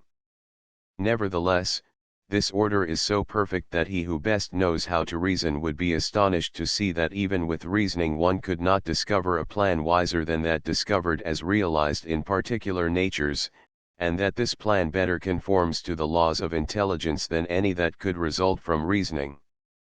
It can never, therefore, be proper to find fault with the reason that produces all things because of any alleged imperfections of any natural object, nor to claim, for the beings whose existence has begun, the perfection of the beings whose existence had no beginning, and which are eternal, both in the intelligible world, and in the sense world. That would amount to wishing that every being should possess more good than it can carry, and to consider as insufficient the form it received. It would, for instance, amount to complaining, that man does not bear horns, and to fail to notice that, if reason had to spread abroad everywhere, it was still necessary for something great to contain something less, that in everything there should be parts, and that these could not equal the whole without ceasing to be parts. In the intelligible world everything is all, but here below each thing is not all things. The individual man does not have the same properties as the universal man. For if the individual beings had something which was not individual, then they would be universal. We should not expect an individual being as such to possess the highest perfection, for then it would no longer be an individual being. Doubtless, the beauty of the part is not incompatible with that of the whole, for the more beautiful a part is, the more does it embellish the whole. Now the part becomes more beautiful on becoming similar to the whole, or imitating its essence, and in conforming to its order. Thus a ray, of the supreme intelligence, descends here below upon man, and shines in him like a star in the divine sky. To imagine the universe, one should imagine a colossal statue 79 that were perfectly beautiful, animated, or formed by the art of Vulcan, whose ears, face and breast would be adorned with shimmering stars disposed with marvelous skill. 62 Objection of internecine war among animals and men. 15 The above considerations suffice for things studied each in itself. The mutual relation, however, between things already begotten, and those that are still being begotten from time to time, deserves to attract attention, and may give rise to some objections, such as the following: how does it happen that animals devour each other, that men attack each other mutually, and that they are always in ceaseless internecine warfare? 62 How could the reason, of the universe, have constituted such a state of affairs, while still claiming that all is for the best? Responsibility cannot be shifted from reason which is responsible. It does not suffice here to answer 63 everything is for the best possible. Matter is the cause that things are in a state of inferiority, evils could not be destroyed. It is true enough, indeed, that things had to be what they are, for they are good. It is not matter which has come to dominate the universe, it has been introduced in it so that the universe might be what it is, or rather, it is caused by reason. The principle of things is, therefore, the logos, or reason 64, of the universe, which is everything. By it were things begotten, by it were they coordinated in generation. Necessity of internecine warfare. What then, will it be objected, is the necessity of this natural internecine warfare of animals, and also of men? First, animals have to devour each other in order to renew themselves. They could not, indeed, last eternally, even if they were not killed. Is there any reason to complain because, being already condemned to death, as they are, they should find an end which is useful to other beings? What objection can there be to their mutually devouring each other, in order to be reborn under other forms? It is as if on the stage an actor who is thought to be killed, goes to change his clothing, and returns under another mask. Is it objected that he was not really dead? Yes indeed, but dying is no more than a change of bodies, just as the comedian changes his costume, or if the body were to be entirely despoiled, this is no more than when an actor, at the end of a drama, lays aside his costume, only to take it up again when once more the drama begins. Therefore, there is nothing frightful in the mutual transformation of animals into each other. Is it not better for them to have lived under this condition, than never to have lived at all?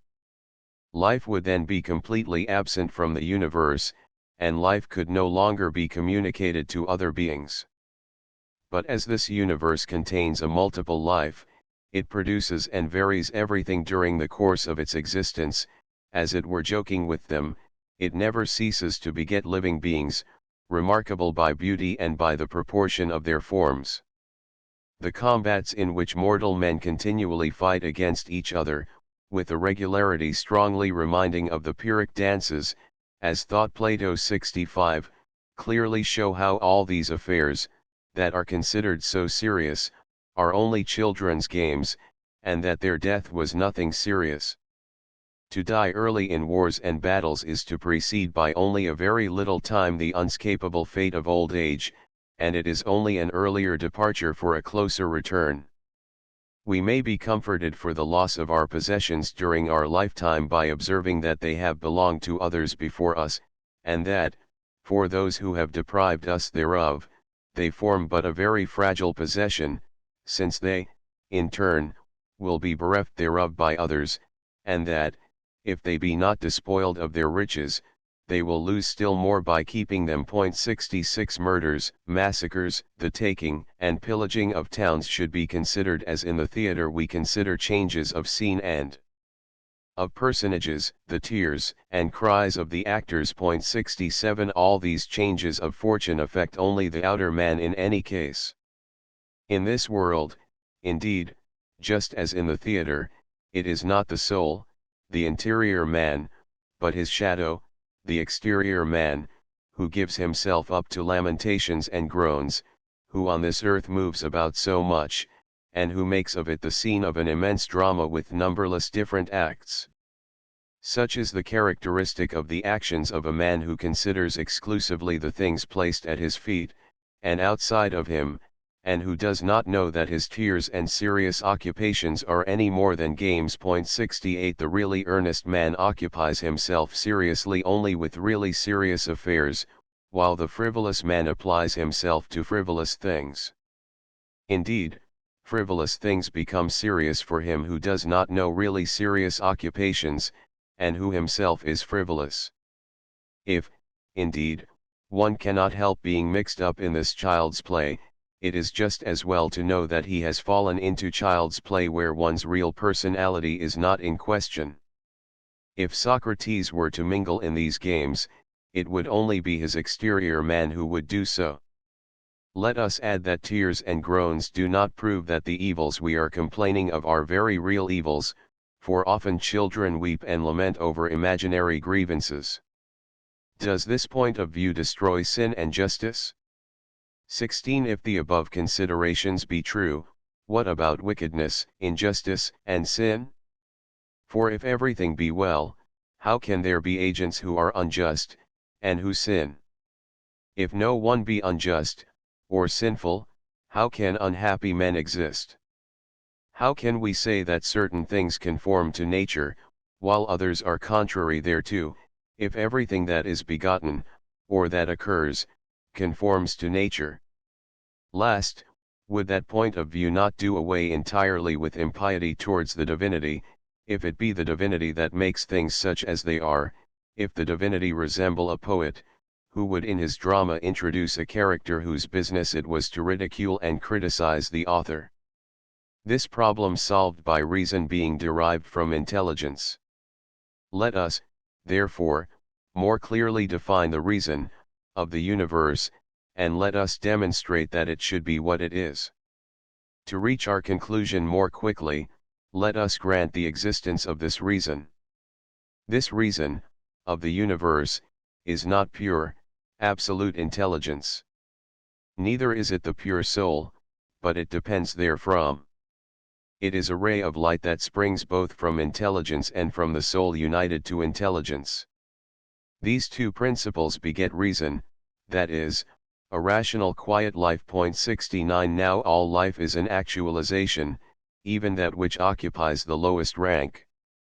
But the actualization, which constitutes the life of reason, is not similar to the actualization of fire.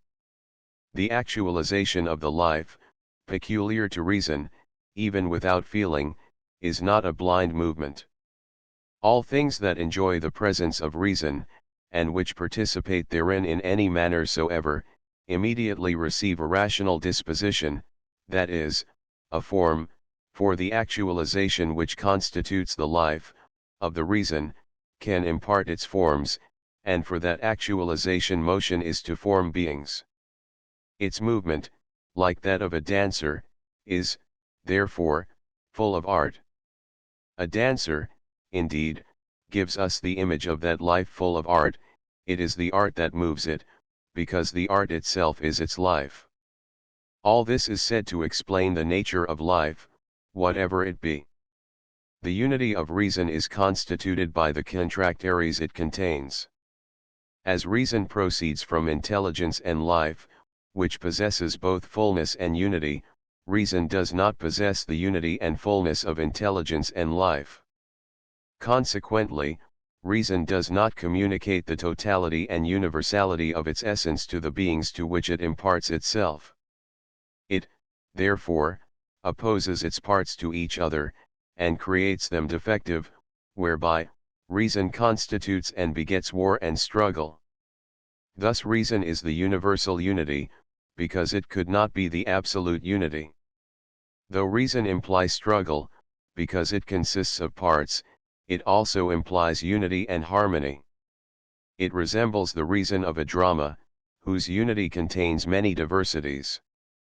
In a drama, however, the harmony of the whole results from its component contraries being coordinated in the unity of action, while, in universal reason, it is from unity that the struggle of contraries arises.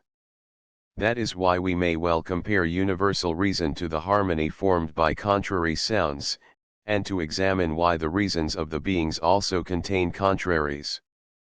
In a concert, these reasons produce low and high sounds, and, by virtue of the harmony that constitutes their essence, they make these diverse sounds contribute to unity, that is, to harmony 70 itself, the supreme reason of which they are only parts. 71 In the same way we must consider other oppositions in the universe, such as black and white, heat and cold, winged or walking animals, and reasonable and irrational beings. All these things are parts of the single universal organism. Now if the parts of the universal organism were often in mutual disagreement, the universal organism, nevertheless, remains in perfect accord with itself because it is universal, and it is universal by the reason that inheres in it. The unity of this reason must therefore be composed of opposite reasons, because their very opposition somehow constitutes its essence. If the reason, of the world, were not multiple, it would no longer be universal, and would not even exist any longer. Since it exists, reason must, therefore, contain within itself some difference, and the greatest difference is opposition. Now if reason contain a difference, and produce different things, the difference that exists in these things is greater than that which exists in reason. Now difference carried to the highest degree is opposition. Therefore, to be perfect, reason must from its very essence produce things not only different, but even opposed. The whole is good though composed of good and evil parts. 17 If reason thus from its essence produce opposed things, the things it will produce will be so much the more opposed as they are more separated from each other. The sense world is less unitary than its reason, and consequently, it is more manifold, containing more oppositions. Thus, in individuals, the love of life has greater force, selfishness is more powerful in them, and often, by their avidity, they destroy what they love, when they love what is perishable. The love which each individual has for himself, makes him appropriate all he can in his relations with the universe. Thus the good and evil are led to do opposite things by the art that governs the universe, just as a choric ballet would be directed. One part is good, the other poor, but the whole is good. It might be objected that in this case no evil person will be left. Still, nothing hinders the existence of the evil, only they will not be such as they would be taken by themselves. Besides, this will be a motive of leniency in regard to them, unless reason should decide that this leniency be not deserved, thereby making it impossible. 72 Founded on the pun on logos, as character, role, and reason, the evils are shown to play their part badly in the drama of life. Besides, if this world contain both bad and good people, and if the latter play the greater part in the world, there will take place that which is seen in dramas where the poet, at times, imposes his ideas on the actors, and again at others relies on their ingenuity. The obtaining of the first, second, or third rank by an actor does not depend on the poet. The poet only assigns to each the part he is capable of filling, and assigns to him a suitable place. Likewise, in the world, each one occupies his assigned place, and the bad man, as well as the good one, has the place that suits him. Each one, according to his nature and character, comes to occupy the place that suits him, and that he had chosen, and then speaks and acts with piety if he be good, and impiously, if he be evil. Before the beginning of the drama, the actors already had their proper characters, they only developed it. In dramas composed by men, it is the poet who assigns their parts to the actors, and the latter are responsible only for the efficiency or inefficiency of their acting, for they have nothing to do but repeat the words of the poet. But in this drama, of life, of which men imitate certain parts when their nature is poetic, it is the soul that is the actor. This actor receives his part from the creator, as stage actors receive from the poet their masks, garments, their purple robe, or their rags.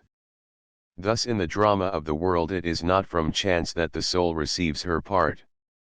Like good and bad actors, souls are punished and rewarded by the manager. Indeed, the fate of a soul conforms to her character, and, by going through with her part properly, the soul fulfills her part in the drama managed by universal reason. The soul sings her part, that is, she does that which is in her nature to do. If her voice and features be beautiful, by themselves, they lend charm to the poem, as would be natural. Otherwise they introduce a displeasing element, but which does not alter the nature of the work. 73 The author of the drama reprimands the bad actor as the latter may deserve it, and thus fulfills the part of a good judge. He increases the dignity of the good actor, and, if possible, invites him to play beautiful pieces, while he relegates the bad actor to inferior pieces. Likewise, the soul which takes part in the drama of which the world is the theatre, and which has undertaken a part in it, brings with her a disposition to play well or badly. At her arrival she is classed with the other actors, and after having been allotted to all the various gifts of fortune without any regard for her personality or activities, she is later punished or rewarded. Such actors have something beyond usual actors, they appear on a greater scene, the creator of the universe gives them some of his power, and grants them the freedom to choose between a great number of places. The punishments and rewards are so determined that the souls themselves run to meet them, because each soul occupies a place in conformity with her character, and is thus in harmony with the reason of the universe. 74 The soul must fit herself to her special part in the great scheme.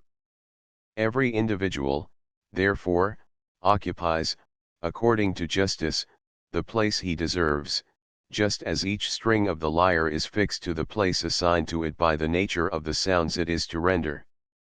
In the universe everything is good and beautiful if every being occupy the place he deserves. If, for instance, he utter discordant sounds when in darkness and Tartarus, for such sounds fit that place. If the universe is to be beautiful, the individual must not behave like a stone in it, he must contribute to the unity of the universal harmony by uttering the sounds suitable to him, as thought Epictetus. 75. The sound that the individual utters is the life he leads, a life which is inferior in greatness, goodness, and power, to that of the universe. The shepherd's pipe utters several sounds, and the weakest of them, nevertheless, contributes to the total harmony, because this harmony is composed of unequal sounds whose totality constitutes a perfect harmony. Likewise, universal reason, though one, contains unequal parts. Consequently, the universe contains different places, some better, and some worse, and their inequality corresponds to the inequality of the soul. Indeed, as both places and souls are different, the souls that are different find the places that are unequal, like the unequal parts of the pipe, or any other musical instrument. They inhabit different places, and each utters sounds proper to the place where they are, and to the universe. Thus what is bad for the individual may be good for the totality, what is against nature in the individual agrees with the nature in the whole. A sound that is feeble does not change the harmony of the universe, as to use another example, one bad citizen does not change the nature of a well-regulated city, for often there is need of such a man in a city, he therefore fits it well. Universal reason tries to patch up gags by undisciplined actors. 18 The difference that exists between souls in respect to vice and virtue has several causes, among others, the inequality that exists between souls from the very beginning. This inequality conforms to the essence of universal reason, of which they are unequal parts, because they differ from each other. We must indeed remember that souls have three ranks, the intellectual, rational, and sense lives, and that the same soul does not always exercise the same faculties. But, to explain our meaning, let us return to our former illustration. Let us imagine actors who utter words not written by the poet, as if the drama were incomplete, they themselves supply what is lacking, and fill omissions made by the poet. They seem less like actors than like parts of the poet, who foresaw what they were to say, so as to reattach the remainder so far as it was in his power. 76 In the universe, indeed, all things that are the consequences and results of bad deeds are produced by reasons, and conform to the universal reason. Thus, from an illicit union, or from a rape, may be born natural children that may become very distinguished men. Likewise, from cities destroyed by perverse individuals, may rise other flourishing cities. This illustration of drama allows both good and evil to be ascribed to reason. It might indeed be objected that it is absurd to introduce into the world souls some of which do good, and others evil, for when we absolve universal reason from the responsibility of evil, we are also simultaneously taking from it the merit for the good.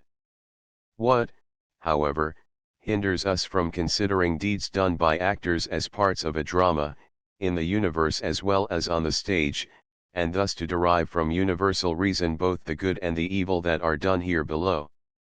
For universal reason exercises its influence on each of the actors with so much the greater force as the drama is more perfect, and as everything depends on it. 77 Introduction to the next book.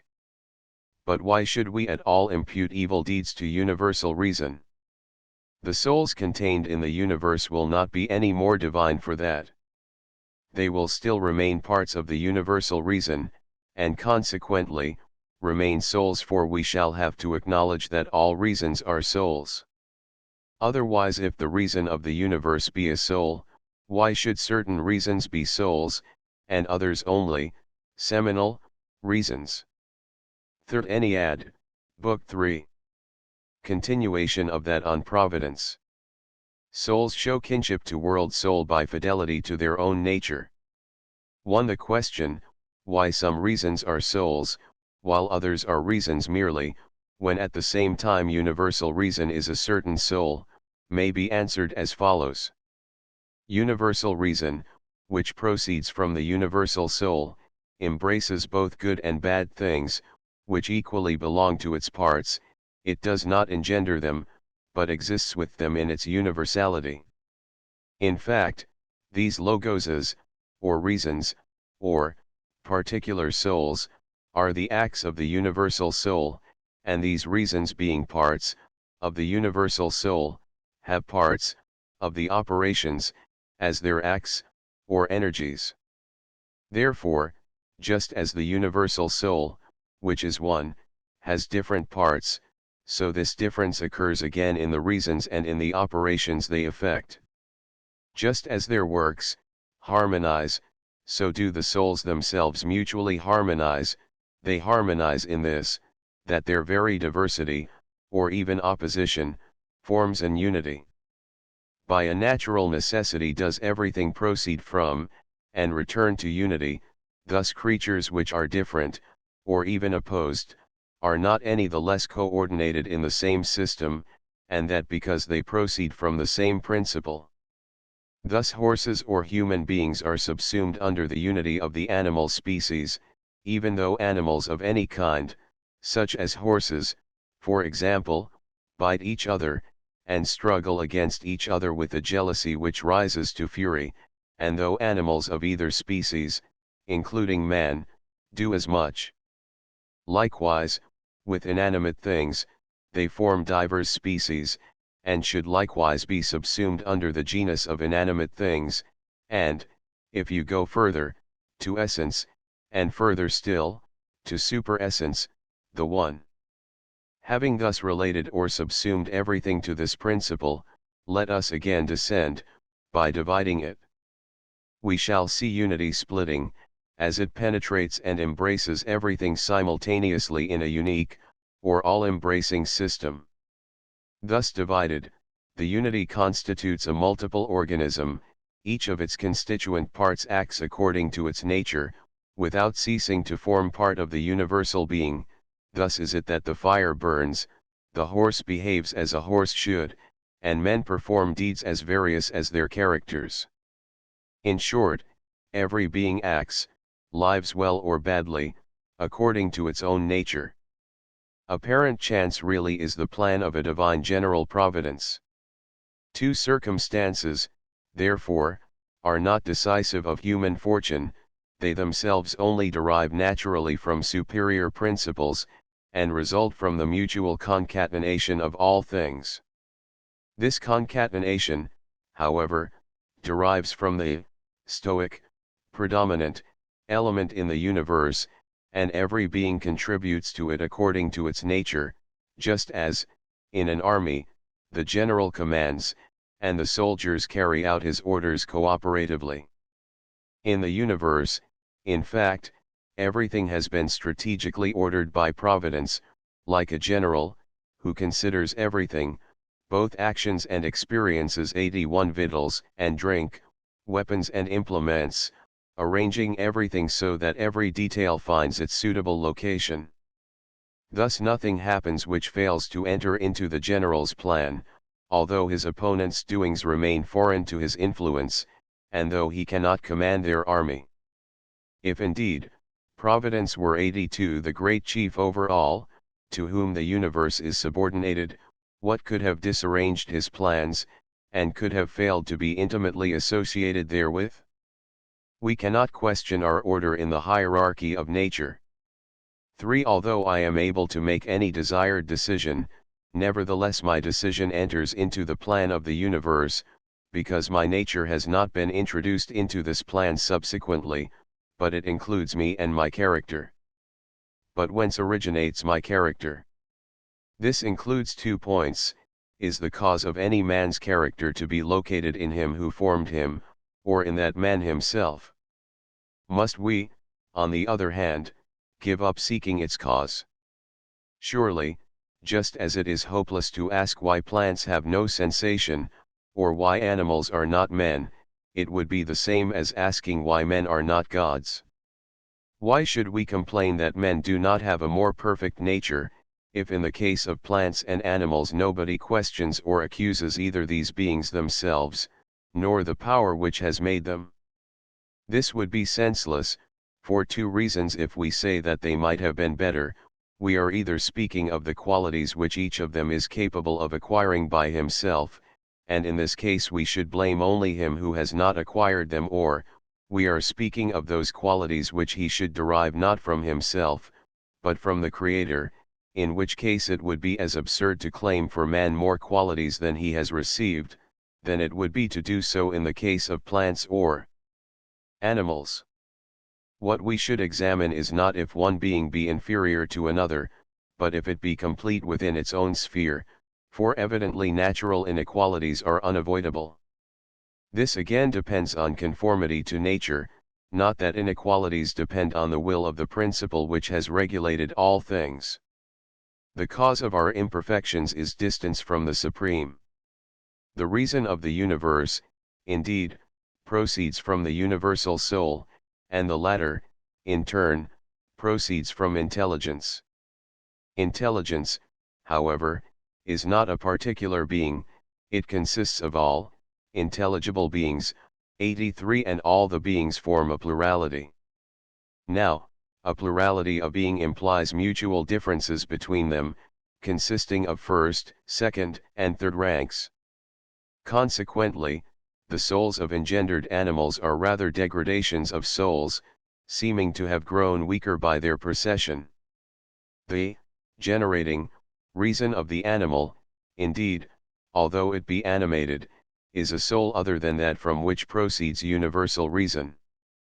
This reason itself loses excellence in the degree that it hastens down to enter into matter, and what it produces is less perfect. Nevertheless, we may well consider how admirable a work is the creature, although it be so far distant from the Creator. We should, therefore, not attribute to the Creator the imperfections of the creature, for any principle is superior to its product. So we may assert that, the principle even of imperfect things, is perfect, and, instead of complaining, we should rather admire his communication of some traits of his power to beings dependent from him. We have even reason to be more than grateful for his having given gifts greater than they can receive or assimilate, and as the gifts of providence are superabundant, we can find the cause of imperfection only in the creatures themselves. Doubleness of soul, reasons, and providence. For if man were simple, that is, if he were no more than what he had been created, and if all his actions and passions derived from the same principle, we would no more exercise our reason to complain for his behoof than we have to complain for that of other animals. But we do have something to blame in the man, and that in the perverted man. We have good grounds for this blame, because man is not only that which he was created, but has, besides, another principle which is free, intelligence, with reason.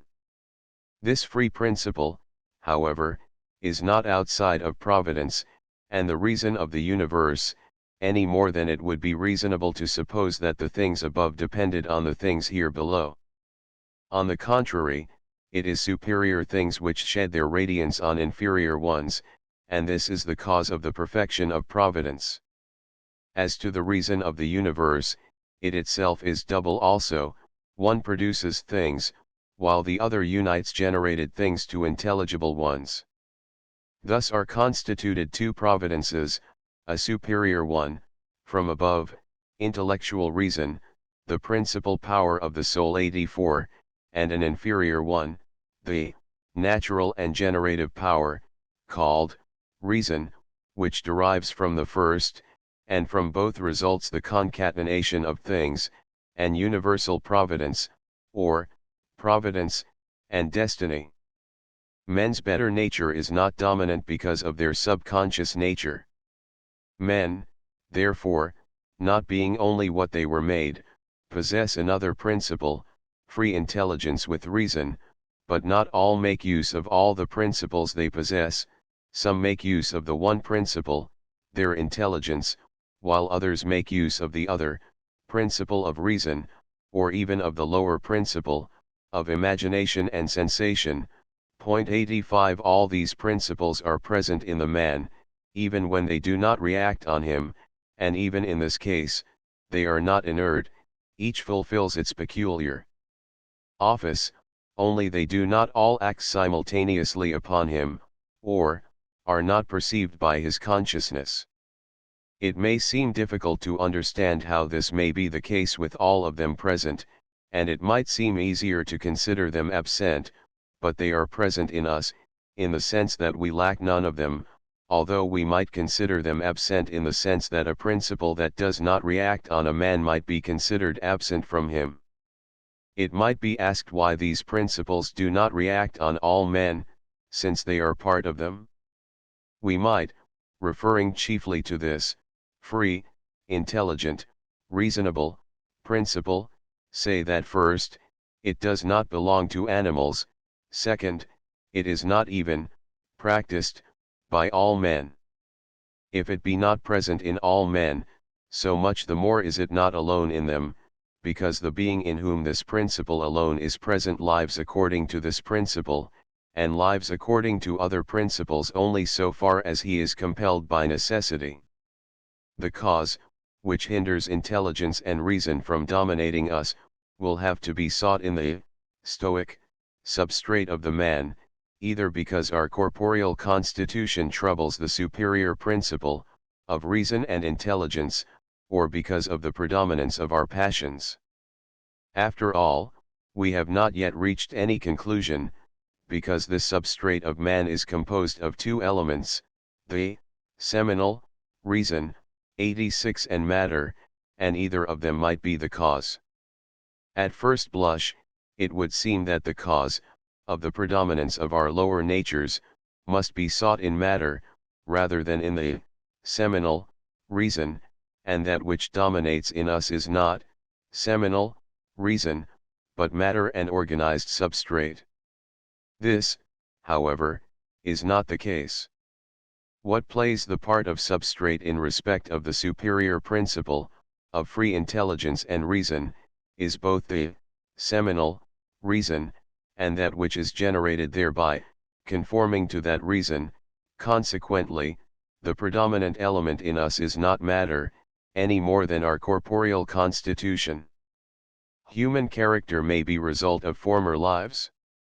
Besides, our individual characters might be derived from pre-existences.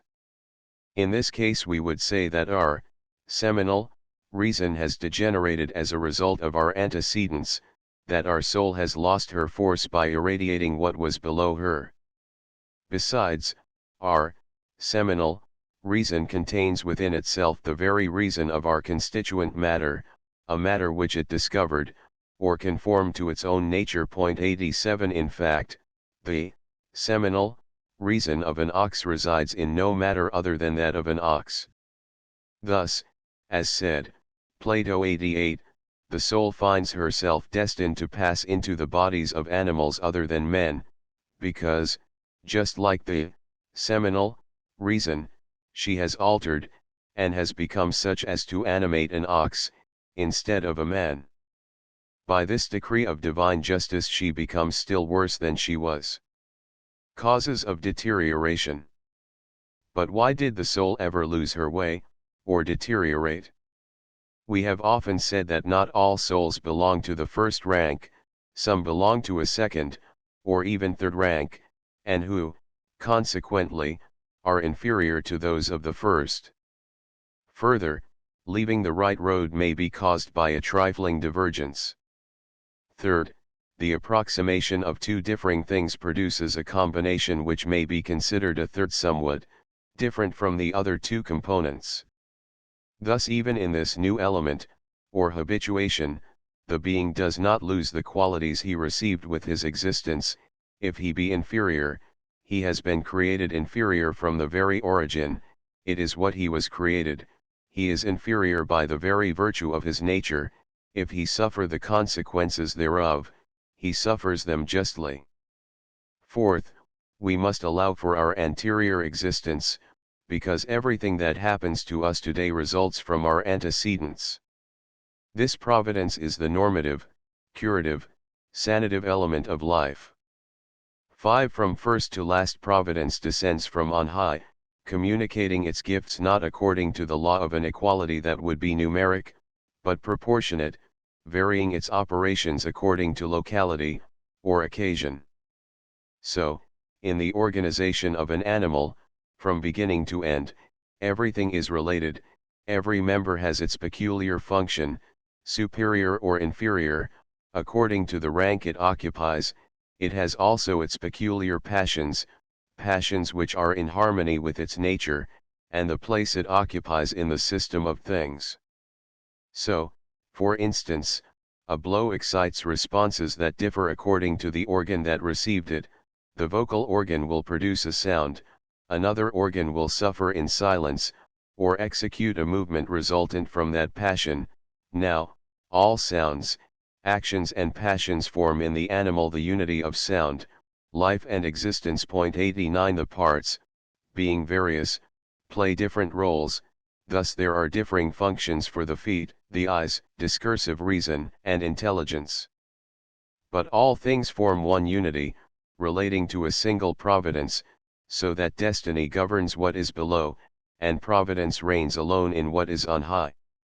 In fact, all that lies in the intelligible world is either rational or super-rational, namely, intelligence and pure soul. What derives therefrom constitutes providence, as far as it derives therefrom, as it is in pure soul, and thence passes into the animals. Thence arises, universal, reason, which, being distributed in unequal parts, produces things unequal, such as the members of an animal. As consequences from providence are derived the human deeds which are agreeable to the divinity. All such actions are related, to the plan of providence, they are not done by providence, but when a man, or another animate or inanimate being performs some deeds, these, if there be any good in them, enter into the plan of providence, which everywhere establishes virtue and amends or corrects errors. Thus does every animal maintain its bodily health by the kind of providence within him, on the occasion of a cut or wound the seminal reason which administers the body of this animal immediately draws the tissues together, and forms scars over the flesh, re-establishes health, and invigorates the members that have suffered. The plans of providence likened to the foreknowledge of a physician. Consequently, our evils are the consequences of our actions, they are its necessary effects, not that we are carried away by providence, but in the sense that we obey an impulsion whose principle is in ourselves. We ourselves then indeed try to reattach our acts to the plan of providence, but we cannot conform their consequences to its will. Our acts, therefore, conform either to our will, or to other things in the universe, which, acting on us, do not produce in us an affection conform to the intentions of providence. In fact, the same cause does not act identically on different beings, for the effects experienced by each differ according to their nature. Thus Helena causes emotions in Paris which differ from those of Idomeneus. 90 Likewise, the handsome man produces on a handsome man an effect different from that of the intemperate man on the intemperate. The handsome and temperate man acts differently on the handsome and temperate man than on the intemperate, and then the intemperate on himself. The deed done by the intemperate man is done neither by providence, nor according to providence. 91 Neither is the deed done by the temperate man done by providence, since he does it himself, but it conforms to providence, because it conforms to the reason of the universe. Thus, when a man has done something good for his health, it is he himself who has done it, but he thereby conforms to the reason of the physician, for it is the physician who teaches him, by means of his art, what things are healthy or unhealthy. But when a man has done something injurious to his health, it is he himself who has done it, and he does it against the providence of the physician. Prediction does not work by providence, but by analogy. 6 If then, the bad things do not conform to providence, the diviners and astrologers predict evil things only by the concatenation which occurs between contraries, between form and matter, for instance, in a composite being. Thus in contemplating the form and seminal reason one is really contemplating the being which receives the form, for one does not contemplate in the same way the intelligible animal, and the composite animal. What one contemplates in the composite animal is the seminal reason which gives form to what is inferior.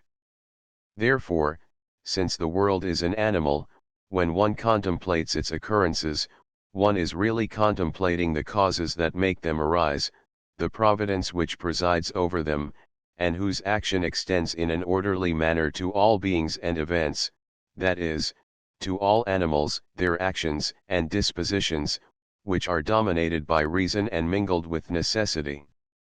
We thus contemplate what has been mingled since the beginning, and what is still continually mingled. In this mixture, consequently, it is impossible to distinguish providence from what conforms thereto, nor what derives from the substrate, that is, from matter, and which, consequently, is deformed, and evil.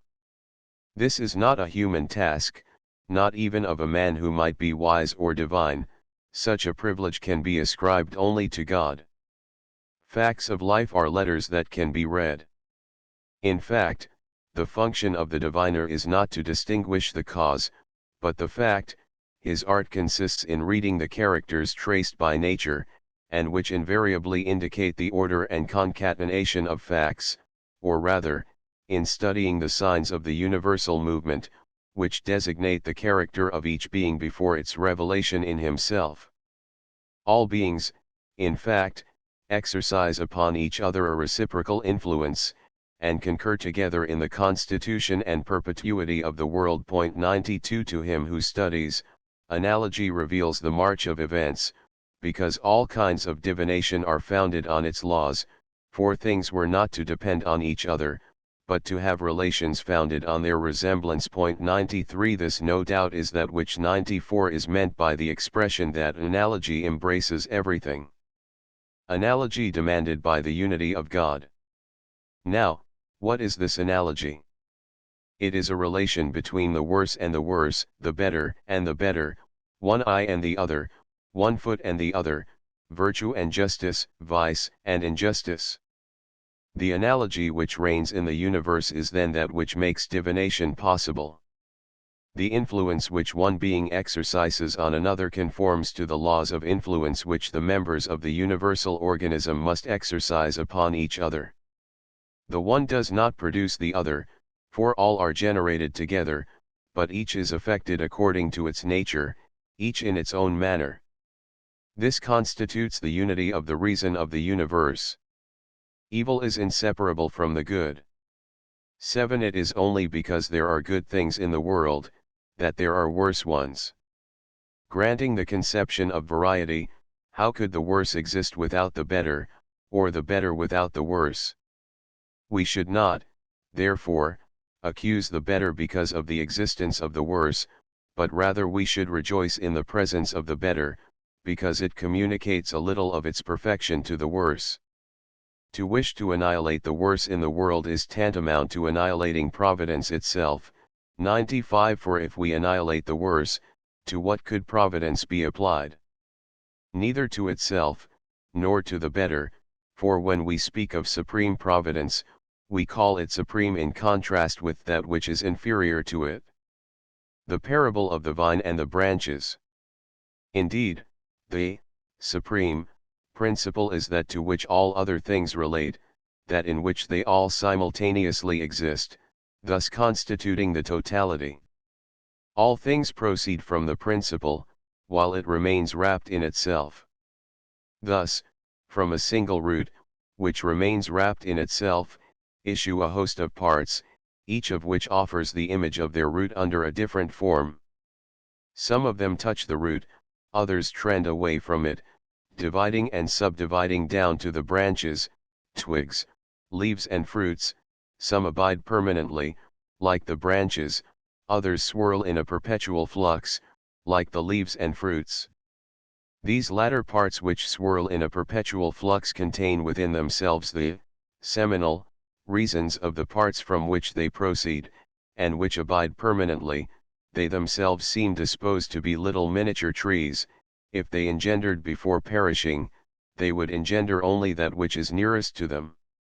As to the parts, which abide permanently, and which are hollow, such as the branches, they receive from the root the sap which is to fill them, for they have a nature different from that of the leaves, flowers, and fruits. Consequently, it is the branches' extremities that experience passions, or modifications, which they seem to derive only from the contiguous parts. The parts contiguous to the root are passive on one end, and active on the other, but the principle itself is related to all. Although all the parts issue from the same principle 96, yet they differ from each other more as they are more distant from the root. Such would be the mutual relations of two brothers who resemble each other because they are born from the same parents. Fifth Ennead, Book 3. The self-consciousnesses, and what is above them. 97 is knowledge dependent on the compositeness of the knower. One must thought, and self-consciousness imply being composed of different parts, and on their mutual contemplation? Must that which is absolutely simple be unable to turn towards itself, to know itself? Is it, on the contrary, possible that for that which is not composite to know itself? Self-consciousness, indeed, does not necessarily result from a thing's knowing itself because it is composite, and that one of its parts grasps the other, as, for instance, by sensation we perceive the form and nature of our body. In this case the whole will not be known, unless the part that knows the others to which it is united also knows itself. Otherwise, we would find the knowledge of one entity, through another, instead of one entity through itself. A simple principle can have self-consciousness.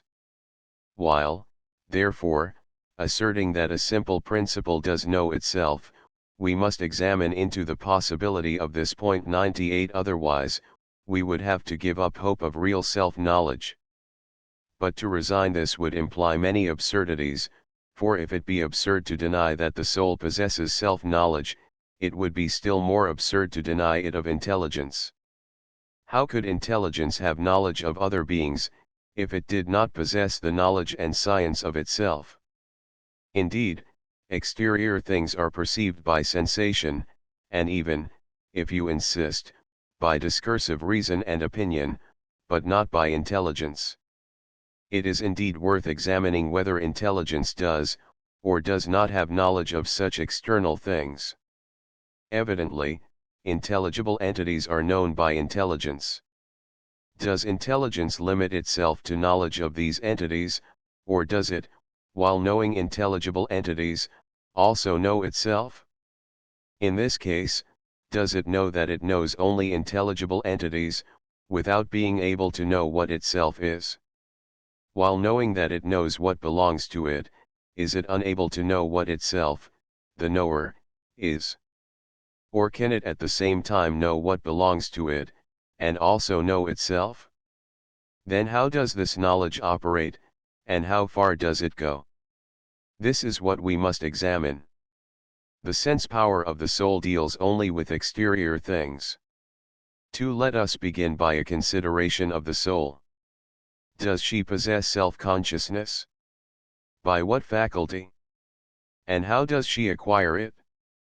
It is natural for the sense power to deal only with exterior objects, for even in the case in which it feels occurrences in the body, it is still perceiving things that are external to it, since it perceives passions experienced by the body over which it presides. 99 Functions of the discursive reason of the soul. Besides the above, the soul possesses the discursive reason, which judges of sense representations, combining and dividing them.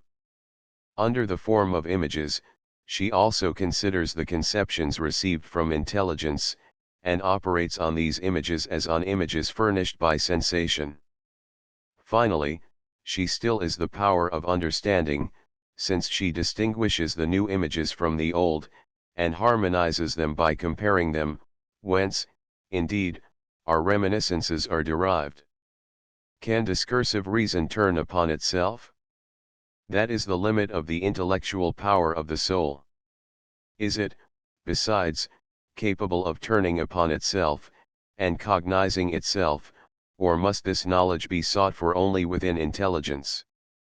If we assign this knowledge to the intellectual part of the soul, we will be making an intelligence out of it, and we will then have to study in what it differs from the superior intelligence.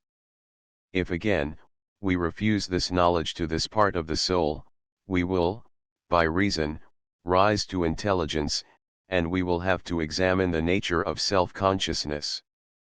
Further, if we attribute this knowledge both to the inferior and to the superior intelligences, we shall have to distinguish self-consciousness according as it belongs to the one or to the other, for if there were no difference between these two kinds of intelligence, discursive reason would be identical with pure intelligence. Does discursive reason, therefore, turn upon itself? Or does it limit itself to the comprehension of the types received from both sense and intelligence, and, in the latter case, how does it achieve such comprehension? This latter question is the one to be examined here. The highest part of discursive reason receives impressions from intelligence. 3. Now let us suppose that the senses have perceived a man, and have furnished an appropriate image thereof to discursive reason. What will the latter say? It may say nothing, limiting itself to taking notice of him. However, it may also ask itself who this man is, and, having already met him, with the aid of memory, decide that he is Socrates. If then discursive reason develop the image of Socrates, then it divides what imagination has furnished. If discursive reason add that Socrates is good, it still deals with things known by the senses, but that which it asserts thereof, namely, his goodness, it has drawn from itself, because within itself it possesses the rule of goodness. But how does it, within itself, possess goodness?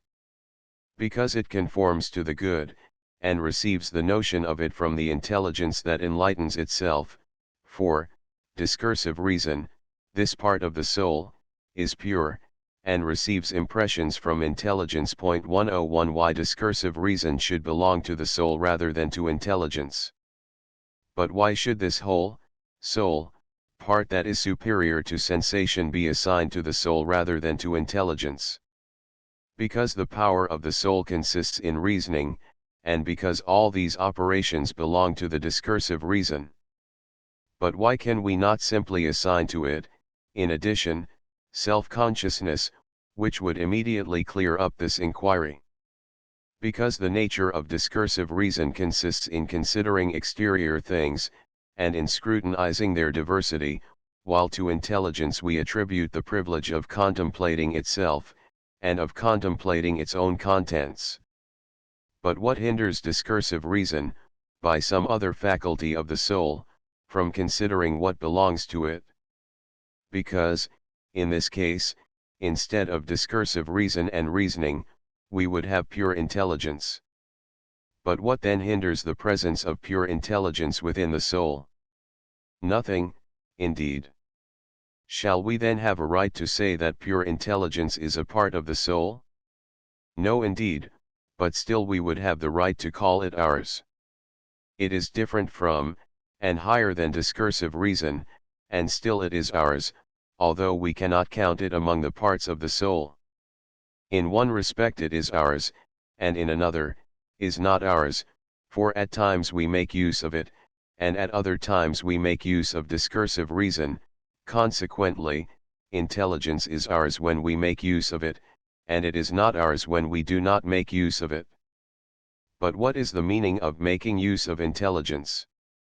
Does it mean becoming intelligence, and speaking in that character, or does it mean speaking in conformity with intelligence?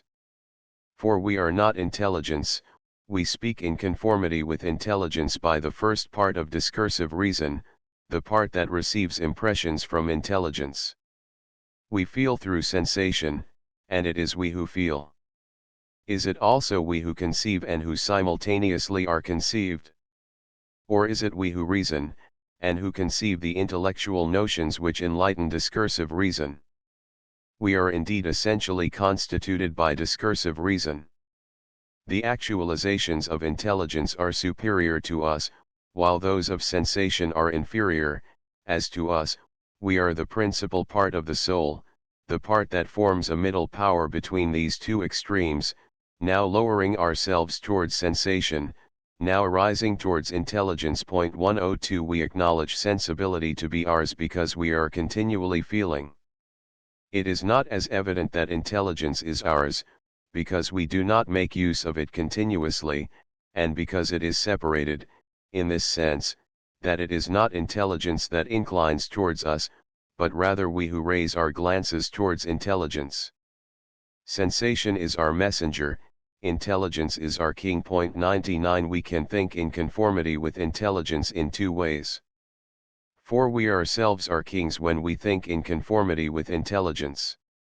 This, however, can take place in two ways.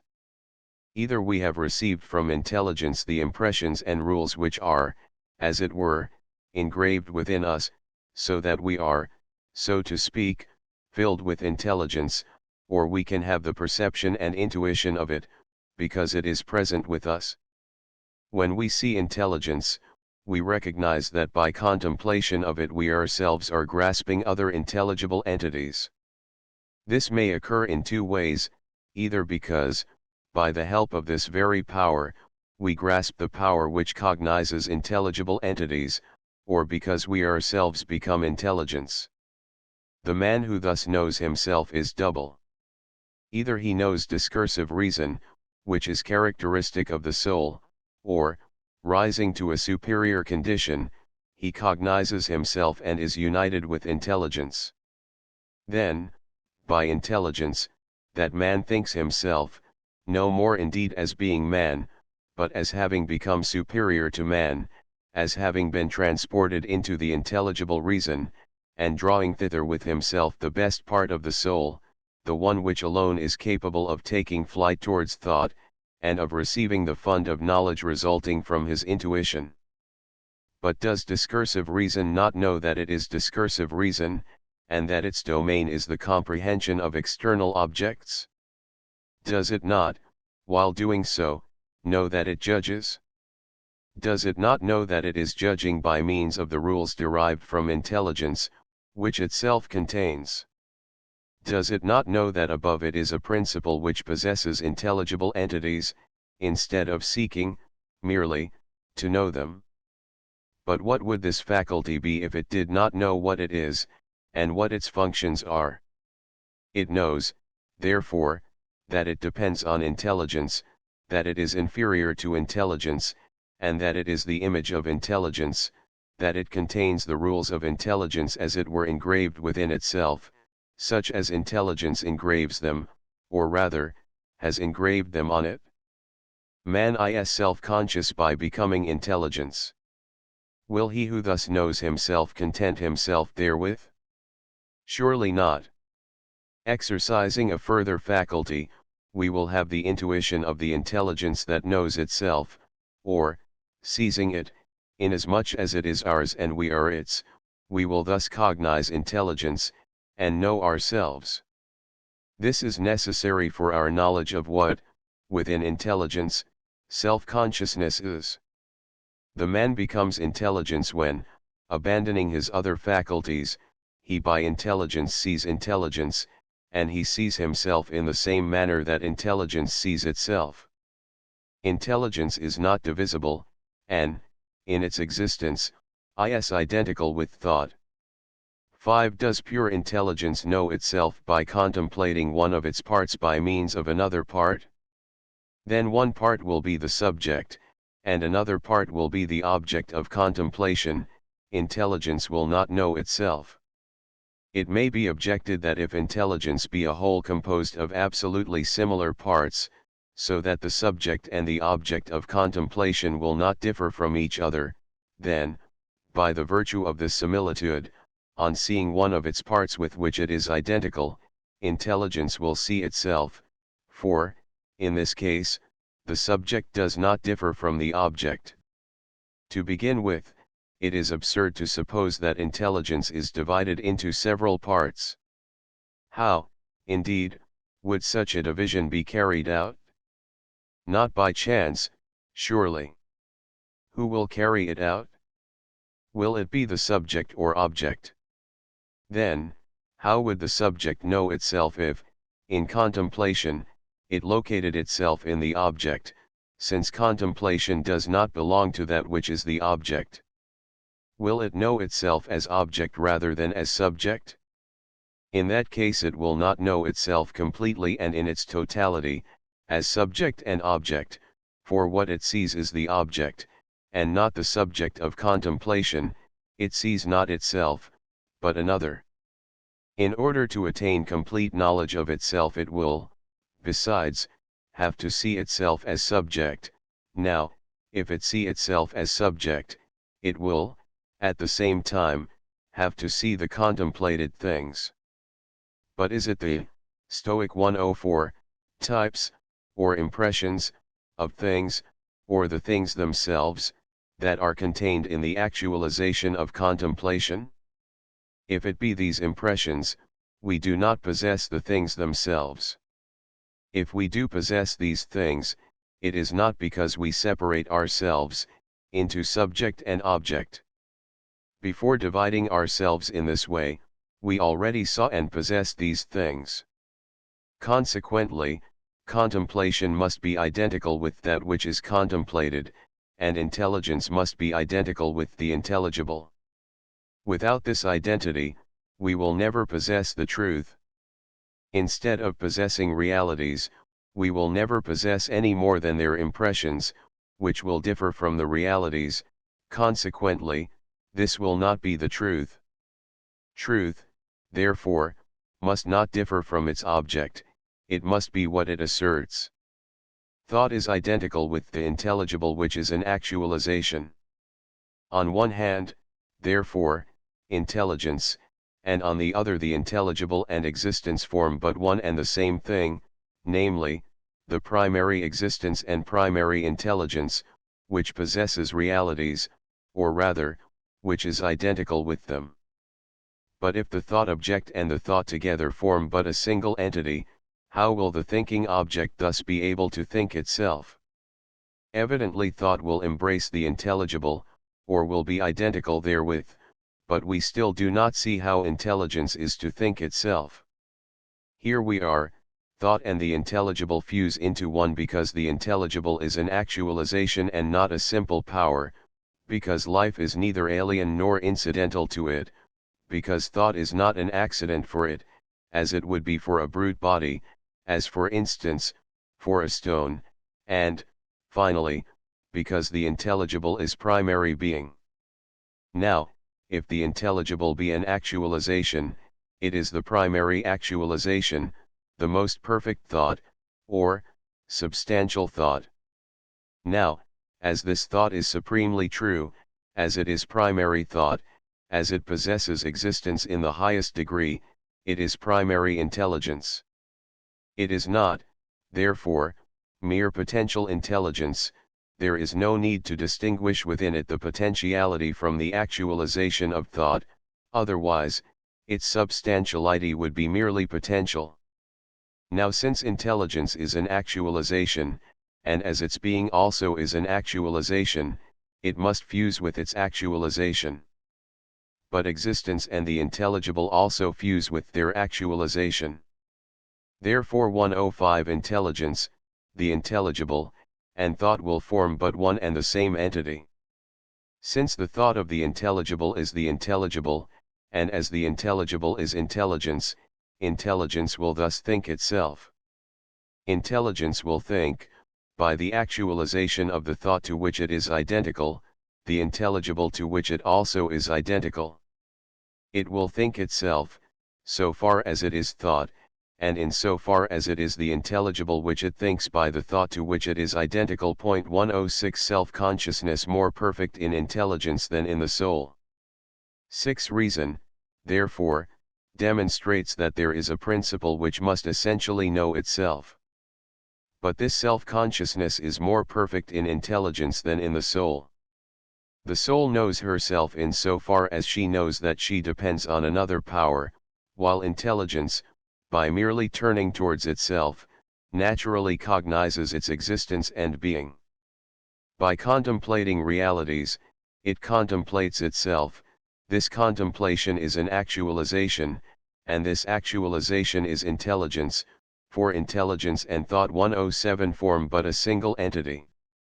The entire intelligence sees itself entire, instead of seeing one of its parts by another of its parts. Is it in the nature of intelligence, such as reason conceives of it, to produce within us a simple conviction? No. Intelligence necessarily implies certitude, and not mere persuasion, for necessity is characteristic of intelligence, while persuasion is characteristic of the soul. Here below, it is true, we rather seek to be persuaded, than to see truth by pure intelligence. When we were in the superior region, satisfied with intelligence, we used to think, and to contemplate the intelligible, reducing everything to unity. It was intelligence which thought and spoke about itself, the soul rested, and allowed intelligence free scope to act. But since we have descended here below, we seek to produce persuasion in the soul, because we wish to contemplate the model in its image. The soul must be taught self-consciousness by conversion. We must, therefore, teach our soul how intelligence contemplates itself.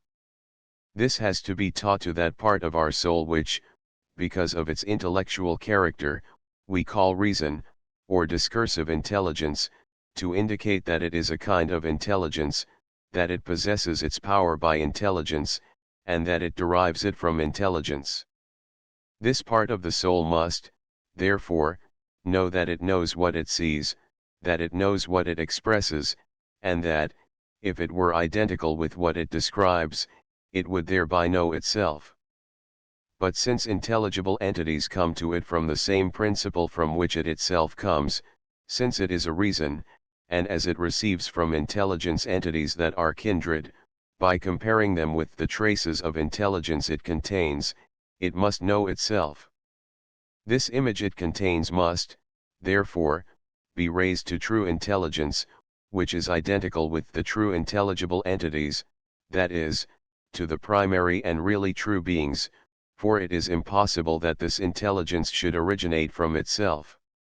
If then intelligence remain in itself and with itself, if it be what it is, in its nature, to be, that is, intelligence, for intelligence can never be unintelligent, it must contain within it the knowledge of itself, since it does not issue from itself, and since its function and its being, or, true nature, consist in being no more than intelligence. 106 It is not an intelligence that devotes itself to practical action, obliged to consider what is external to it, and to issue from itself to become cognizant of exterior things, for it is not necessary that an intelligence which devotes itself to action should know itself. As it does not give itself to action for, being pure, it has nothing to desire, it operates a conversion towards itself, by virtue of which it is not only probable, but even necessary for it to know itself. Otherwise, what would its life consist of, inasmuch as it does not devote itself to action, and as it remains within itself? Whatever intelligence may be thought to do, it must know itself. 7. It may be objected that the intelligence contemplates the divinity. If, however, it be granted, that the intelligence knows the divinity, one is thereby forced to admit that it also knows itself, for it will know what it derives from the divinity, what it has received from him, and what it still may hope to receive from him. By knowing this, it will know itself, since it is one of the entities given by the divinity, or rather, since it is all that is given by the divinity. If then, it know the divinity, it knows also the powers of the divinity, it knows that itself proceeds from the divinity, and that itself derives its powers from the divinity. If intelligence cannot have a clear intuition of the divinity, because the subject and object of an intuition must be the same, this will turn out to be a reason why intelligence will know itself, and will see itself, since seeing is being what is seen. What else indeed could we attribute to intelligence? Rest, for instance. For intelligence, rest does not consist in being removed from itself, but rather to act without being disturbed by anything that is alien. The things that are not troubled by anything alien need only to produce their own actualization, especially when they are in actualization, and not merely potential. That which is in actualization, and which cannot be in actualization for anything foreign, must be in actualization for itself. When thinking itself, intelligence remains turned towards itself, referring its actualization to itself. If anything proceed from it, it is precisely because it remains turned towards itself that it remains in itself. It had, indeed, to apply itself to itself, before applying itself to anything else, or producing something else that resembled it.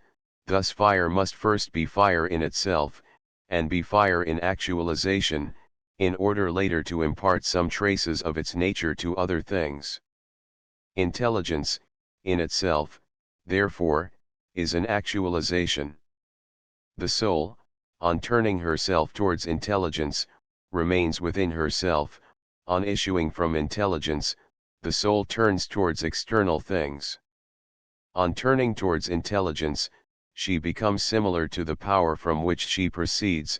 On issuing from intelligence, she becomes different from herself. Nevertheless, she still preserves some resemblance to intelligence, both in her activity and productiveness. When active, the soul still contemplates intelligence; when productive, the soul produces forms, which resemble distant thoughts, and are traces of thought and intelligence, traces that conform to their archetype, and which reveal a faithful imitation thereof, or which, at least, still preserve a weakened image thereof, even if they do occupy only the last rank of beings. What intelligence looks like in the intelligible. 8. What qualities does intelligence display in the intelligible world? What qualities does it discover in itself by contemplation? To begin with, we must not form of intelligence a conception showing a figure, or colors, like bodies. Intelligence existed before bodies. The seminal reasons which produce figure and color are not identical with them, for seminal reasons are invisible. So much the more are intelligible entities invisible, their nature is identical with that of the principles in which they reside, just as seminal reasons are identical with the soul that contains them. But the soul does not see the entities she contains, because she has not begotten them, even she herself, just like the reasons, is no more than an image, of intelligence. The principle from which she comes possesses an evident existence, that is genuine, and primary, consequently, that principle exists of and in itself. But this image, which is in the soul, is not even permanent unless it belong to something else, and reside therein. Indeed, the characteristic of an image is that it resides in something else, since it belongs to something else, unless it remain attached to its principle. Consequently, this image does not contemplate, because it does not possess a light that is sufficient, and even if it should contemplate, as it finds its perfection in something else, it would be contemplating something else, instead of contemplating itself. The same case does not obtain in intelligence. There the contemplated entity and contemplation coexist, and are identical. Who is it, therefore, that declares the nature of the intelligible? The power that contemplates it, namely, intelligence itself. Here below our eyes see the light because our vision itself is light, or rather because it is united to light, for it is the colors that our vision beholds. On the contrary, intelligence does not see through something else, but through itself, because what it sees is not outside of itself. It sees a light with another light, and not by another light. It is therefore a light that sees another, and, consequently, it sees itself. This light, on shining in the soul, illuminates her, that is, intellectualizes her, assimilates her to the superior light, namely, in intelligence. If, by the ray with which this light enlightens the soul, we judge of the nature of this light and conceive of it as still greater, more beautiful and more brilliant, we will indeed be approaching intelligence and the intelligible world, for, by enlightening the soul, intelligence imparts to her a clearer life. This life is not generative, because intelligence converts the soul towards intelligence, and, instead of allowing the soul to divide, causes the soul to love the splendor with which she is shining. Neither is this life one of the senses, for though the senses apply themselves to what is exterior, they do not, on that account, learn anything beyond themselves. He who sees that superior light of the verities sees much better things that are visible, though in a different manner. It remains, therefore, that the intelligence imparts to the soul the intellectual life, which is a trace of her own life, for intelligence possesses the realities. It is in the life and the actualization which are characteristic of intelligence that here consists the primary light, which from the beginning 108 illumines itself, which reflects on itself, because it is simultaneously enlightener and enlightened. It is also the true intelligible entity, because it is also at the same time thinker and thought.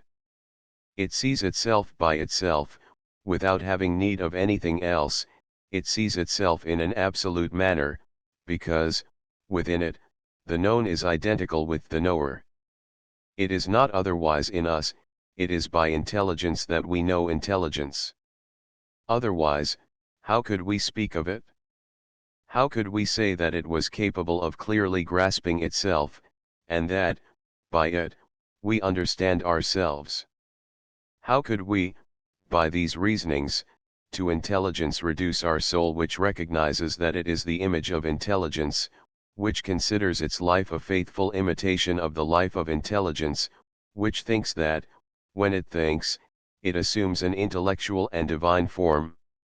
Should one wish to know which is this intelligence that is perfect, universal, and primary, which knows itself essentially, the soul has to be reduced to intelligence, or, at least, the soul has to recognize that the actualization by which the soul conceives the entities of which the soul has the reminiscence is derived from intelligence. Only by placing herself in that condition, does the soul become able to demonstrate that inasmuch as she is the image of intelligence, she, the soul, can by herself, see it, that is, by those of her powers which most exactly resemble intelligence, namely, by pure thought, which resembles intelligence in the degree that a part of the soul can be assimilated to it. We can reach a conception of intelligence by stripping the soul of every faculty except her intellectual part. 9. We must, therefore, contemplate the soul and her divinest part in order to discover the nature of intelligence. This is how we may accomplish it: from man, that is from yourself, strip off the body, then that power of the soul that fashions the body, then sensation, appetite, and anger, and all the lower passions that incline you towards the earth. What then remains of the soul is what we call the image of intelligence, an image that radiates from intelligence, as from the immense globe of the sun radiates the surrounding luminary sphere. Of course, we would not say that all the light that radiates from the sun remains within itself around the sun. Only a part of this light remains around the sun from which it emanates, another part, spreading by relays, descends to us on the earth. But we consider light, even that which surrounds the sun, as located in something else, so as not to be forced to consider the whole space between the sun and us as empty of all bodies. On the contrary, the soul is a light which remains attached to intelligence, and she is not located in any space because intelligence itself is not spatially located. While the light of the sun is in the air, on the contrary, the soul, in the state in which we consider her here, is so pure that she can be seen in herself by herself, and by any other soul that is in the same condition. The soul needs to reason, in order to conceive of the nature of intelligence according to her own nature, but intelligence conceives of itself without reasoning because it is always present to itself. We, on the contrary, are present both to ourselves and to intelligence when we turn towards it, because our life is divided into several lives. On the contrary, intelligence has no need of any other life, nor of anything else. What intelligence gives is not given to itself, but to other things. Neither does intelligence have any need of what is inferior to it, nor could intelligence give itself anything inferior, since intelligence possesses all things, instead of possessing in itself the primary images of things. As in the case of the soul, intelligence is these things themselves. Elevation of the soul may be gradual, if unable to attain immediate elevation. If one should find himself unable to rise immediately to pure thought, which is the highest, or first, part of the soul, he may begin by opinion, and from it rise to intelligence. If even opinion be out of the reach of his ability, he may begin with sensation, which already represents general forms, for sensation which contains the forms potentially may possess them even in actualization. If, on the contrary, the best he can do is to descend, let him descend to the generative power, and to the things it produces. Then, from the last forms, one may rise again to the higher forms, and so on to the primary forms.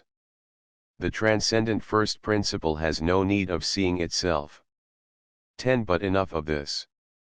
If the forms contained by intelligence are not created forms, otherwise the forms contained in us would no longer, as they should, occupy the lowest rank. If these forms in intelligence really be creative and primary, then either these creative forms and the creative principle fuse into one single entity, or intelligence needs some other principle.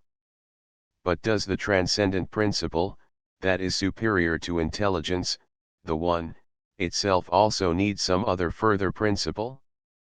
No, because it is only intelligence that stands in need of such an one. Does the principle superior to intelligence, the transcendent one, not see himself? No. He does not need to see himself. This we shall study elsewhere. The contemplation of intelligence demands a higher transcending unity. Let us now return to our most important problem. Intelligence needs to contemplate itself, or rather, it continually possesses this contemplation. It first sees that it is manifold, and then that it implies a difference, and further, that it needs to contemplate the intelligible, and that its very essence is to contemplate. Indeed, every contemplation implies an object, otherwise, it is empty.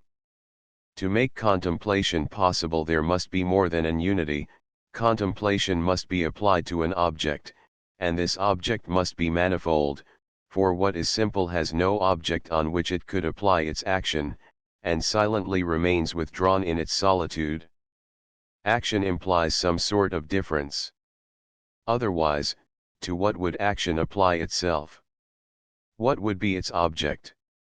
The active principle must, therefore, direct its action on something else than itself, or must itself be manifold to direct its action on itself. If, indeed, it direct its action on nothing, it will be at rest, and if at rest, it will not be thinking. The thinking principle, therefore, when thinking, implies duality. Whether the two terms be one exterior to the other, or united, thought always implies both identity and difference. In general, intelligible entities must simultaneously be identical with intelligence, and different from intelligence. Besides, each of them must also contain within itself identity and difference. Otherwise, if the intelligible does not contain any diversity, what would be the object of thought? If you insist that each intelligible entity resembles a seminal reason, it must be manifold.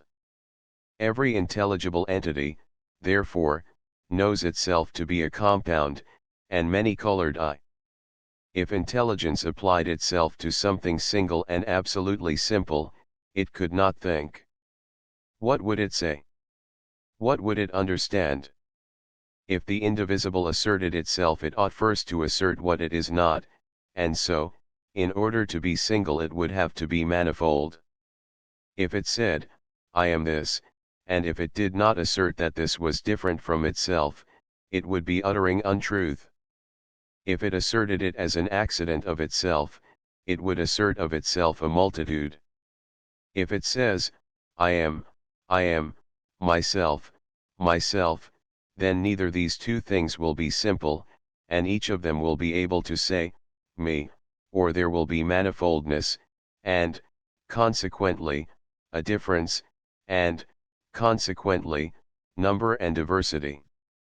The thinking subject must, therefore, contain a difference, just as the object thought must also reveal a diversity, because it is divided by thought. Otherwise, there will be no other thought of the intelligible, but a kind of touch, of unspeakable and inconceivable contact, prior to intelligence, since intelligence is not yet supposed to exist, and as the possessor of this contact does not think. The thinking subject, therefore, must not remain simple, especially, when it thinks itself, it must split itself, even were the comprehension of itself silent. Last, that which is simple, the One, has no need of occupying itself with itself. What would it learn by thinking? Is it not what it is before thinking itself? Besides, knowledge implies that someone desires, that someone seeks, and that someone finds. That which does not within itself contain any difference, when turned towards itself, rests without seeking anything within itself, but that which develops, is manifold. How intelligence became manifold.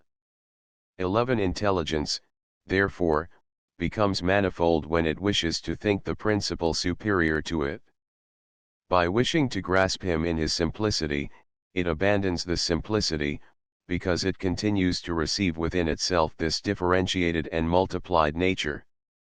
It was not yet intelligence when it issued from unity, it found itself in the state of sight when not yet actualized.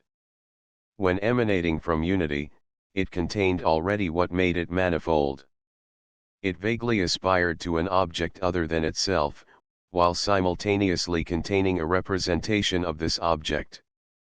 It thus contained something that it made manifold, for it contained a sort of impress produced by the contemplation of the one, otherwise it would not receive the one within itself. Thus intelligence, on being born of unity, became manifold, and as it possessed knowledge, it contemplated itself. It then became actualized sight. Intelligence is really intelligence only when it possesses its object, and when it possesses it as intelligence. Formerly, it was only an aspiration, only an indistinct vision. On applying itself to the one, and grasping the one, it becomes intelligence.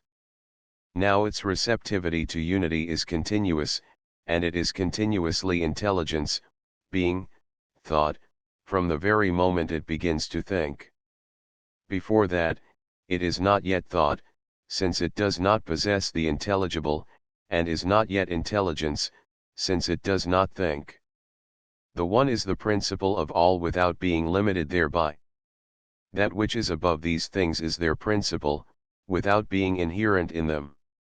The principle from which these things proceed cannot be inherent in them, that is true only of the elements that constitute them. The principle from which all things proceed, the one, is not any of them, it differs from all of them.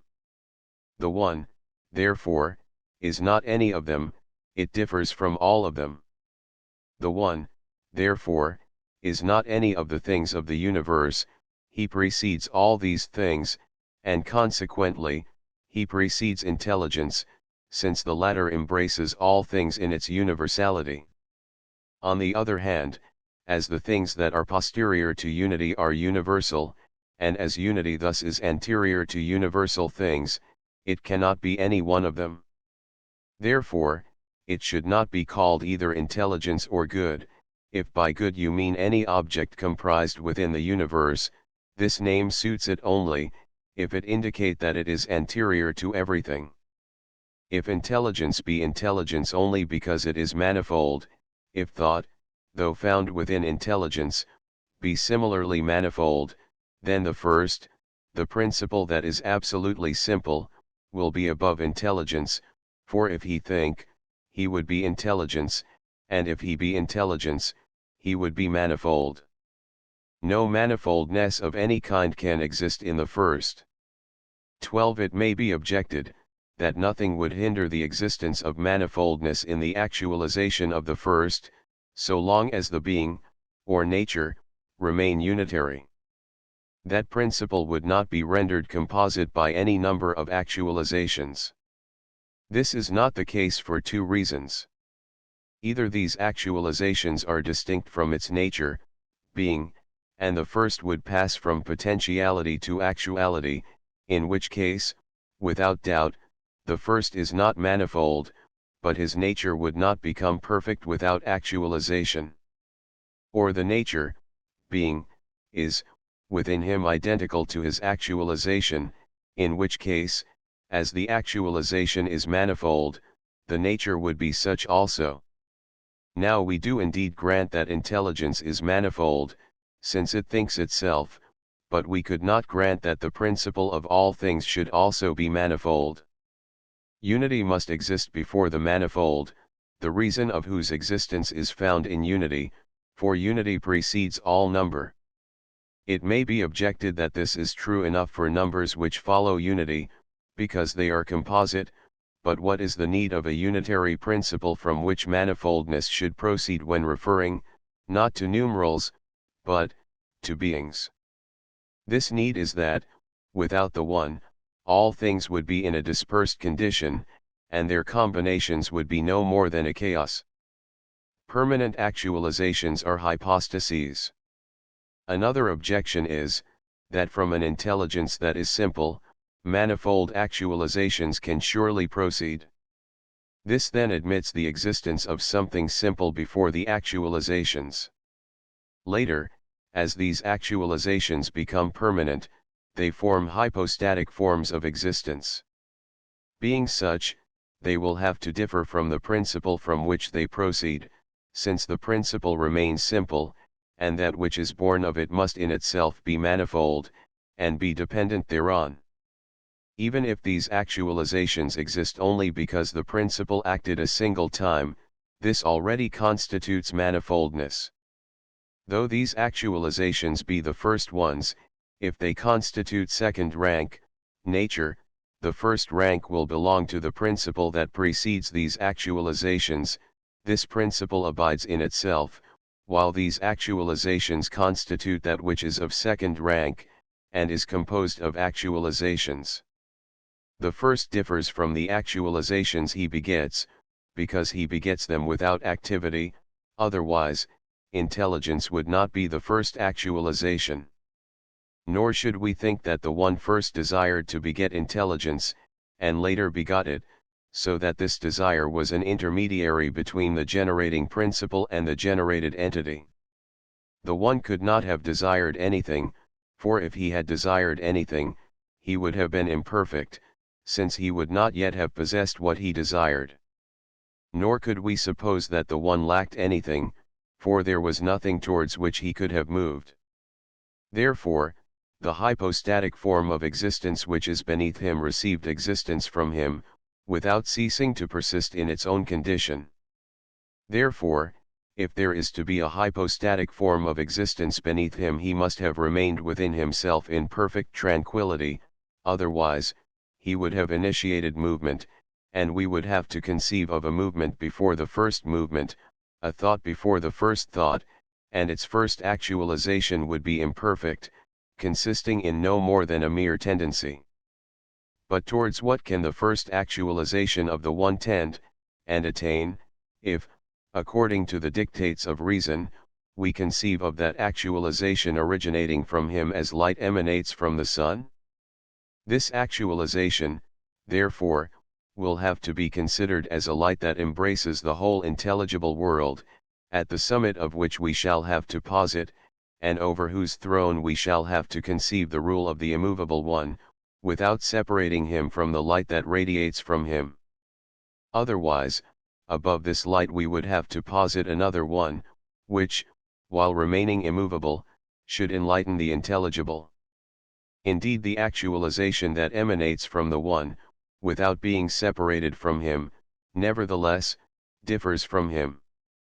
Neither is its nature non-essential, or blind, it, therefore, contemplates itself, and knows itself. It is, consequently, the first knowing principle. As the one is above intelligence, it is also above consciousness, as it needs nothing, neither has it any need of knowing anything.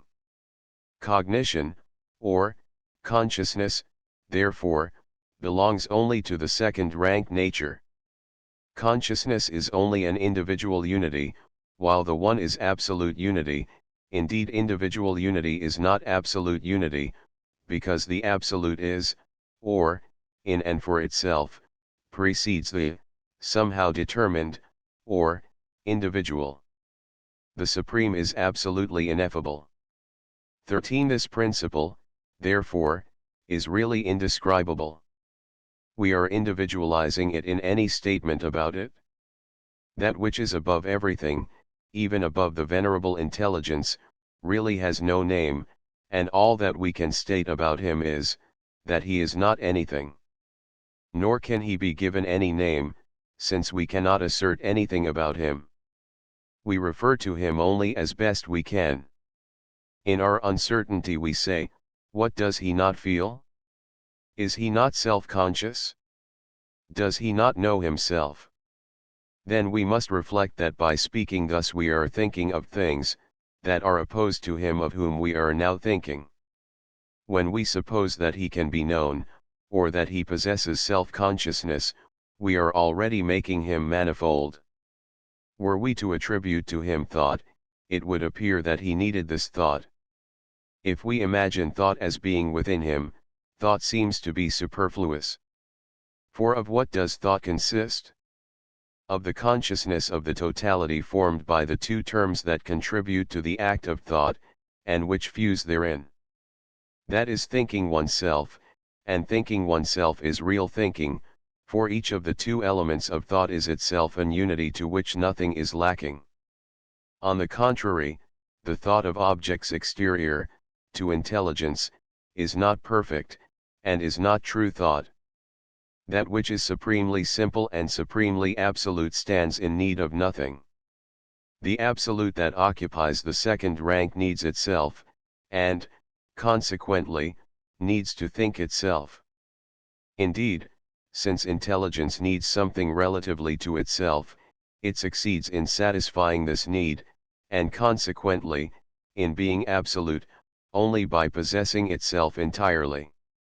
It suffices itself only by uniting all the elements constituting its nature, being, only by dwelling within itself, only by remaining turned towards itself while thinking, for consciousness is the sensation of manifoldness, as is indicated by the etymology of the word consciousness, or conscience. If supreme thought occur by the conversion of intelligence towards itself, it evidently is manifold. Even if it said no more than I am existence, intelligence would say it as if making a discovery, and intelligence would be right, because existence is manifold. Even though it should apply itself to something simple, and should say, I am existence, this would not imply successful grasp of itself or existence.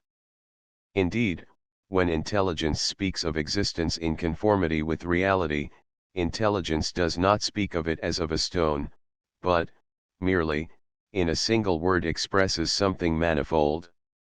The existence that really and essentially deserves the name of existence, instead of having of it only a trace which would not be existence, and which would be only an image of it, such existence is a multiple entity. Will not each one of the elements of this multiple entity be thought? No doubt you will not be able to think it if you take it alone and separate it from the others, but existence itself is in itself something manifold.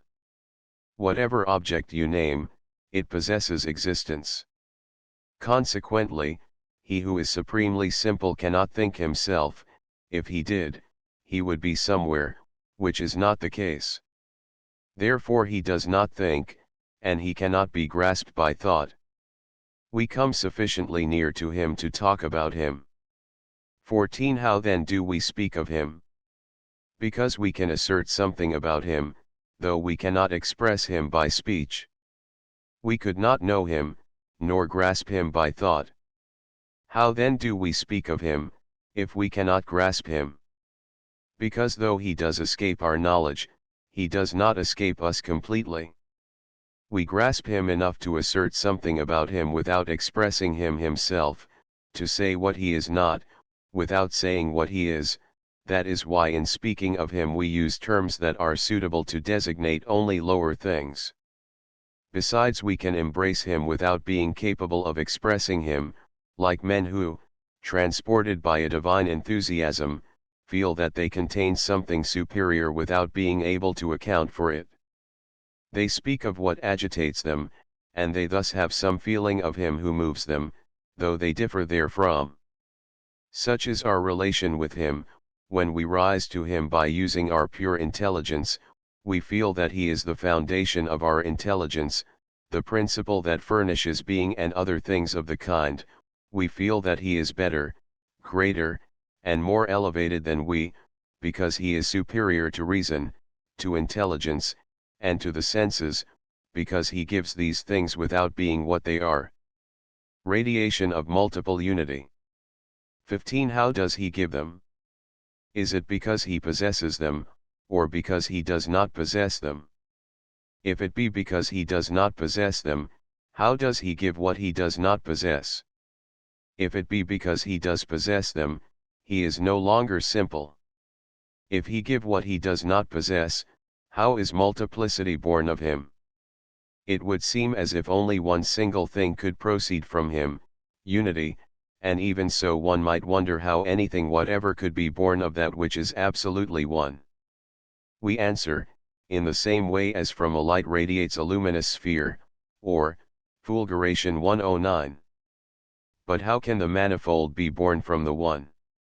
Because the thing that proceeds from him must not be equal to him, and so much the less, superior, for what is superior to unity, or better than him? It must, therefore, be inferior to him, and, consequently, be less perfect. Now it cannot be less perfect, except on condition of being less unitary, that is, more manifold. But as it must aspire to unity, it will be the manifold one. It is by that which is single that that which is not single is preserved, and is what it is, for that which is not one, though composite, cannot receive the name of existence. If it be possible to say what each thing is, it is only because it is one and identical. What is not manifold is not one by participation, but is absolute unity. It does not derive its unity from any other principle, on the contrary it is the principle to which other things owe that they are more or less single, according as they are more or less close to it. Since the characteristic of that which is nearest to unity is identity, and is posterior to unity, evidently the manifoldness contained therein, must be the totality of things that are single. For since manifoldness is therein united with manifoldness, it does not contain parts separated from each other, and all subsist together. Each of the things, that proceed therefrom, are manifold unity, because they cannot be universal unity. Universal unity is characteristic only of their principle, the intelligible being, because itself proceeds from a great principle which is one, essentially, and genuinely. That which, by its exuberant fruitfulness, begets, is all. On the other hand, as this totality participates in unity, it is single, and, consequently, it is single totality, universal unity. The Supreme produces manifoldness because of its categories. We have seen that existence is all these things. Now, what are they? All those of which the one is the principle. But how can the one be the principle of all things? Because the one preserves their existence while affecting the individuality of each of them. Is it also because he gives them existence? And if so, does he do so by possessing them? In this case, the one would be manifold. No, it is by containing them without any distinction yet having arisen among them. On the contrary, in the second principle they are distinguished by reason, that is, they are logically distinguished, because this second principle is an actualization, while the first principle is the power potentiality 107 of all things, not in the sense in which we say that matter is potential in that it receives, or suffers, but in the opposite sense that the one produces. How then can the one produce what it does not possess, since unity produces that neither by chance nor by reflection? We have already said that what proceeds from unity must differ from it, and, consequently, cannot be absolutely one, that it must be duality, and, consequently, multitude, since it will contain the categories, such as identity and difference, quality, and so forth. 110 We have demonstrated that that which is born of the one is not absolutely one. It now remains for us to inquire whether it will be manifold, such as it is seen to be in what proceeds from the one. We shall also have to consider why it necessarily proceeds from the one. The good must be superior to intelligence and life. 16 We have shown elsewhere that something must follow the one, and that the one is a power, and is inexhaustible, and this is so, because even the last rank entities possess the power of begetting. For the present we may notice that the generation of things reveals a descending procession, in which, the further we go, the more does manifoldness increase, and that the principle is always simpler than the things it produces. 111 Therefore, that which has produced the sense world is not the sense world itself, but intelligence and the intelligible world, and that which has begotten intelligence and the intelligible world is neither intelligence nor the intelligible world, but something simpler than them. Manifoldness is not born of manifoldness, but of something that is not manifold. If that which was superior to intelligence were manifold, it would no longer be the supreme principle, and we would have to ascend further. Everything must, therefore, be reduced to that which is essentially one, which is outside of all manifoldness, and whose simplicity is the greatest possible. But how can manifold and universal reason be born of the one, when very evidently the one is not a reason? As it is not a reason, how can it beget reason? How can the good beget a hypostatic form of existence, which would be good in form? What does this hypostatic form of existence possess? Is it identity? But what is the relation between identity and goodness? Because as soon as we possess the good, we seek identity and permanence, and because the good is the principle from which we must not separate, for if it were not the good, it would be better to give it up. We must, therefore, wish to remain united to the good. Since that is the most desirable for intelligence, it need seek nothing beyond, and its permanence indicates its satisfaction with the entities it possesses. Enjoying, as it does, their presence in a manner such that it fuses with them, it must then consider life as the most precious entity of all. As intelligence possesses life in its universality and fullness, this life is the fullness and universality of the soul and intelligence. Intelligence, therefore, is self-sufficient, and desires nothing. It contains what it would have desired if it had not already possessed such desirable object. It possesses the good that consists in life and intelligence, as we have said, or in some one of the connected entities. If life and intelligence were the absolute good, there would be nothing above them. But if the absolute good be above them, the good of intelligence is this life, which relates to the absolute good, which connects with it, which receives existence from it, and rises towards it, because it is its principle. The good, therefore, must be superior to life and intelligence. On this condition only does the life of intelligence, the image of him from whom all life proceeds, turn towards him.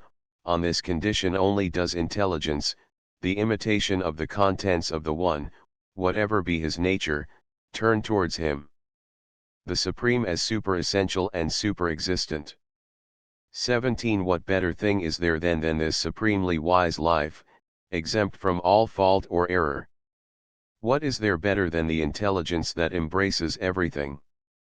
In one word, what is there better than universal life and universal intelligence?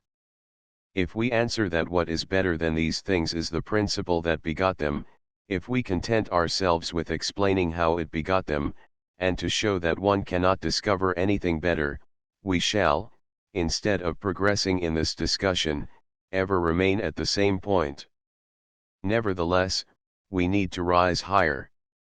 We are particularly obliged to do this, when we consider that the principle that we seek must be considered as the self-sufficient supremely independent of all things, for no entity is able to be self-sufficient, and all have participated in the one, and since they have done so, none of them can be the one. Which then is this principle in which all participate, which makes intelligence exist, and is all things?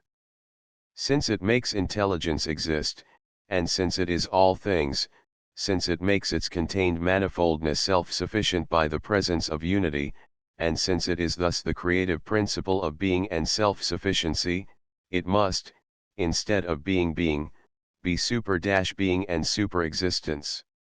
Ecstasy is intellectual contact with sudden light. Have we said enough, and can we stop here? Or does our soul still feel the pains of parturition? Let her, therefore, produce activity, rushing towards the one, driven by the pains that agitate her. No, let us rather seek to calm her by some magic charm, if any remedy therefore exist. But to charm the soul, it may perhaps be sufficient to repeat what we have already said. To what other charm, indeed, would it suffice to have recourse? Rising above all the truths in which we participate, this enchantment evanesces the moment we speak, or even think. For, in order to express something, discursive reason is obliged to go from one thing to another, and successively to run through every element of its object. Now what can be successively scrutinized in that which is absolutely simple? It is, therefore, sufficient to reach him by a sort of intellectual contact. Now at the moment of touching the one, we should neither be able to say anything about him, nor have the leisure to speak of him, only later is it possible to argue about him. We should believe that we have seen him when a sudden light has enlightened the soul, for this light comes from him, and is himself. We should believe that he is present when, as another, lower, divinity, he illumines the house of him who calls on this divinity. 112 For it remains obscure without the illumination of the divinity. The soul, therefore, is without light when she is deprived of the presence of this divinity. When illumined by this divinity, she has what she sought. The true purpose of the soul is to be in contact with this light, to see this light in the radiance of this light itself, without the assistance of any foreign light, to see this principle by the help of which she sees. Indeed, it is the principle by which she is enlightened that she must contemplate as one gazes at the sun only through its own light. But how shall we succeed in this? By cutting off everything else. 113. Third Ennead, Book 5.114 of Love, or Eros. Love as God, guardian, and passion. One is love a divinity, a guardian, or a passion of the human soul? Or is it all three under different points of view? In this case, what is it under each of these points of view? These are the questions we are to consider, consulting the opinions of men, but chiefly those of the philosophers. The divine Plato, who has written much about love, here deserves particular attention. He says that it is not only a passion capable of being born in souls, but he calls it also a guardian, and he gives many details about its birth and parents. 115 Passional love is twofold. To begin with passion, it is a matter of common knowledge that the passion designated as love is born in the souls which desire to unite themselves to a beautiful object. But its object may be either a shameful practice, or one, worthy to be pursued by temperate men, who are familiar with beauty. We must, therefore, investigate in a philosophical manner what is the origin of both kinds of love. Love is recognition of hidden affinity. The real cause of love is fourfold: the desire of beauty, our soul's innate notion of beauty, our soul's affinity with beauty, and our soul's instinctive sentiment of this affinity. 116 Therefore, as beauty lies at the root of love, so, ugliness is contrary to nature and divinity. In fact, when nature wants to create, she contemplates what is beautiful, determinate, and comprehended within the Pythagorean sphere of the good. On the contrary, the Pythagorean indeterminate 115 is ugly, and belongs to the other system. 117 Besides, nature herself owes her origin to the good, and, therefore, also to the beautiful. Now, as soon as one is attracted by an object, because one is united to it by a secret affinity, he experiences for the images of this object a sentiment of sympathy. We could not explain its origin, or assign its cause on any other hypothesis, even were we to limit ourselves to the consideration of physical love. Even this kind of love is a desire to procreate beauty. 118 For it would be absurd to insist that that nature, which aspires to create beautiful things, should aspire to procreate that which is ugly. Earthly beauty is an image of intelligible beauty. Of course, those who, here below, desire to procreate are satisfied in attaining that which is beautiful here below, namely, the beauty which shines in images and bodies, for they do not possess that intelligible beauty which, nevertheless, inspires them with that very love which they bear to visible beauty.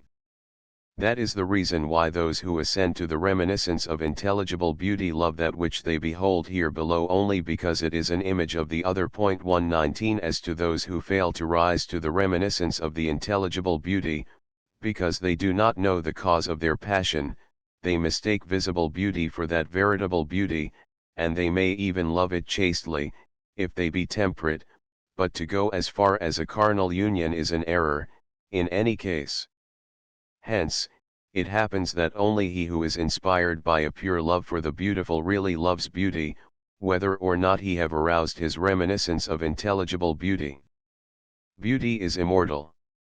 They who join to this passion as much of a desire for immortality as our mortal nature admits, seek beauty in the perpetuity of the procreation which renders man imperishable. They determine to procreate and produce beauty according to nature, procreating because their object is perpetuity, and procreating beautifully because they possess affinity with it. In fact, perpetuity does bear affinity to beauty, perpetual nature is beauty itself, and such also are all its derivatives. Passional love may be elevating, though open to misleading temptations. Thus he who does not desire to procreate seems to aspire to the possession of the beautiful in a higher degree.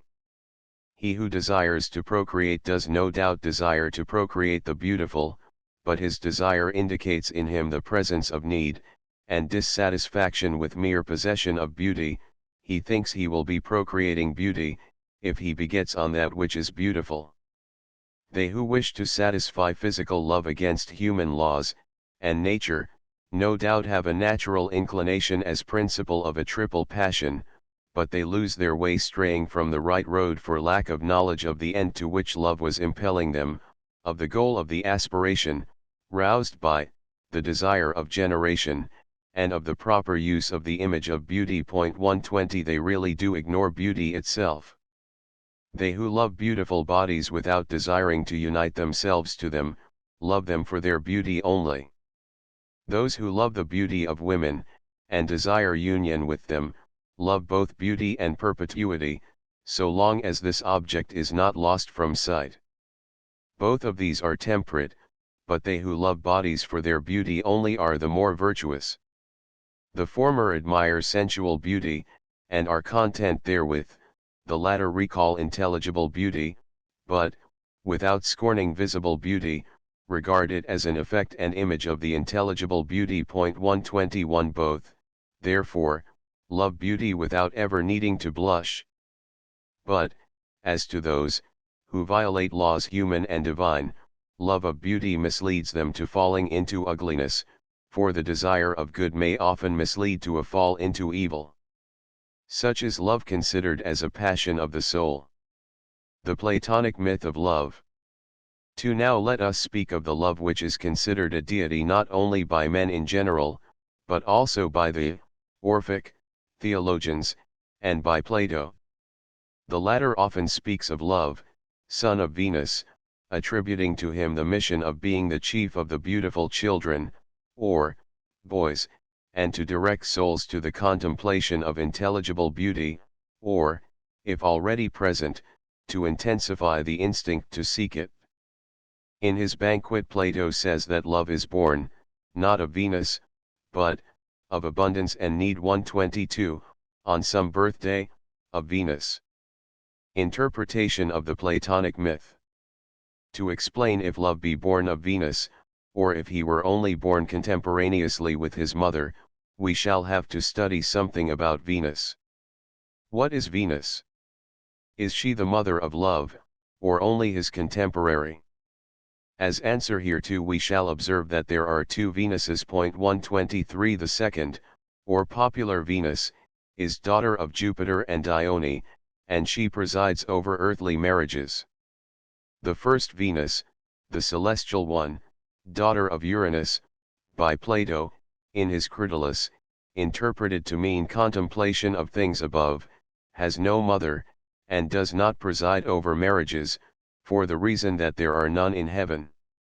The celestial Venus, therefore, daughter of Cronus 124, that is, of intelligence, is the divine soul, which is born pure of pure intelligence, and which dwells above. 125 As her nature does not admit of inclining earthward, she neither can nor will descend here below. She is, therefore, a form of existence, or, an hypostasis, separated from matter, not participating in its nature. This is the significance of the allegory that she had no mother. Rather than a guardian, therefore, she should be considered a deity, as she is pure being unmingled with matter, and abiding within herself.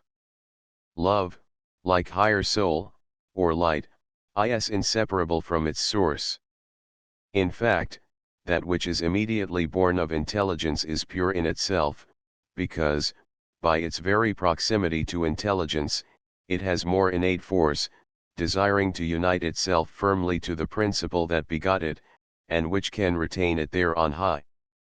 The soul which is thus suspended to intelligence could not fall down, any more than the light which shines around the sun could separate from the body from which it radiates, and to which it is attached. Who celestial Venus is? Celestial Venus, the universal soul, the third principle or hypostasis. 126, therefore, attaches herself to Cronus, divine intelligence, the second principle, or, if you prefer, to Uranos, the one, the good, the first principle, the father of Cronus. Thus Venus turns towards Uranos, and unites herself to him, and in the act of loving him, she procreates love, with which she contemplates Uranus. Her activity thus affects a hypostasis and being. Both of them therefore fix their gaze on Uranus, both the mother and the fair child, whose nature it is to be a hypostasis ever turned towards another beauty, an intermediary essence between the lover and the beloved object. In fact, love is the eye by which the lover sees the beloved object, anticipating her, so to speak, and before giving her the faculty of seeing by the organ which he thus constitutes, he himself is already full of the spectacle offered to his contemplation. Though he thus anticipates her, he does not contemplate the intelligible in the same manner as she does, in that he offers her the spectacle of the intelligible, and that he himself enjoys the vision of the beautiful, a vision that passes by him, or, that coruscates around him, as an aureole. Love possesses divine being. 3. We are therefore forced to acknowledge that love is a hypostasis and is being, which no doubt is inferior to the being from which it emanates, that is, from celestial Venus, or the celestial soul, but which, nevertheless, still possesses being. In fact, that celestial soul is a being born of the activity which is superior to her, the primary being, a living being, emanating from the primary being, and attached to the contemplation thereof. In it she discovers the first object of her contemplation, she fixes her glance on it, as her good, and finds in this view a source of joy. The seen object attracts her attention so that, by the joy she feels, by the ardent attention characterizing her contemplation of its object, she herself begets something worthy of her and of the spectacle she enjoys. Thus is love born from the attention with which the soul applies herself to the contemplation of its object, and from the very emanation of this object, and so love is an eye full of the object it contemplates, a vision united to the image which it forms. Thus love, eros, seems to owe its name to its deriving its existence from vision. 127 Even when considered as passion does love owe its name to the same fact, For love that is a being is anterior to love that is not a being. However much we may explain passion as love, it is, nevertheless, ever the love of some object, and is not love in an absolute sense. Celestial love must abide in the intelligible with the celestial soul. Such is the love that characterizes the superior soul, the celestial soul. It contemplates the intelligible world with it, because love is the soul's companion, being born of the soul, and abiding in the soul, and with her enjoys contemplation of the divinities. Now as we consider the soul which first radiates its light on heaven as separate from matter, we must admit that the love which is connected with her, is likewise separate from matter. If we say that this pure soul really resides in heaven, it is in the sense in which we say that that which is most precious in us, the reasonable soul, resides in our body, and, nevertheless, is separate from matter. This love must, therefore, reside only there where resides this pure soul. There is a lower love, corresponding to the world soul.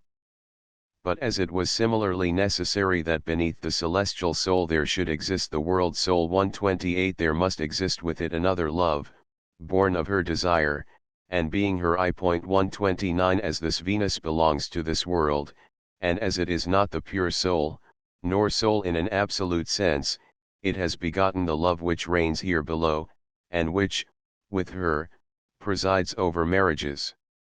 As far as this love himself feels the desire for the intelligible, he turns towards the intelligible the souls of the young people, and he elevates the soul to which he may be united, as far as it is naturally disposed to have reminiscence of the intelligible. Every soul, indeed, aspires to the good, even that soul that is mingled with matter, and that is the soul of some particular being, for it is attached to the superior soul, and proceeds therefrom. All souls have their love, which is their guardian. For does each soul include such a love in her being, and possess it as a hypostatic form of existence? Since the world soul possesses, as hypostasis, form of existence, the love which is inherent in her being, our soul should also similarly possess, as hypostatic form of existence, a love equally inherent in our being. Why should the same not obtain even with animals? This love inherent to the being of every soul is the guardian considered to be attached to each individual. 130 It inspires each soul with the desires natural for her to experience, for, according to her nature, each soul begets a love which harmonizes with her dignity and being. As the universal soul possesses universal love, so do individual souls each possess her individual love. But as the individual souls are not separated from the universal soul, and are so contained within her that their totality forms but a single soul 131, so are individual loves contained within the universal love. On the other hand, each individual love is united to an individual soul, as universal love is united to the universal soul. The latter exists entire everywhere in the universe, and so her unity seems multiple. She appears anywhere in the universe that she pleases, under the various forms suitable to her parts, and she reveals herself, at will, under some visible form. The higher love is deity, the lower is a guardian. We shall have to assume also a multiplicity of Venuses, which, born with love, occupy the rank of guardians. They originate from the universal Venus, from which derive all the individual Venuses, with the loves peculiar to each. In fact, the soul is the mother of love, now Venus is the soul, and love is the soul's activity in desiring the good. The love which leads each soul to the nature of the good, and which belongs to her most exalted part, must also be considered a deity, inasmuch as it unites the soul to the good. The love which belongs to the soul mingled with matter is to be considered a guardian only. It is an error to consider the love as identical with the world. 5. What is the nature of this guardian, and what is, in general, the nature of guardians, according to Plato's treatment of the subject in his Banquet. What is the nature of guardians? What is the nature of the love born of need, Penia, and abundance, Poros, son of prudence, Metis, at the birth of Venus? 132, Plutarch, 133 held that Plato, by love, meant the world. He should have stated that love is part of the world, and was born in it. His opinion is erroneous, as may be demonstrated by several proofs. First, Plato calls the world a blessed deity, that is self-sufficient. However, he never attributes these characteristics to love, which he always calls a needy being. Further, the world is composed of a body and a soul, the latter being Venus.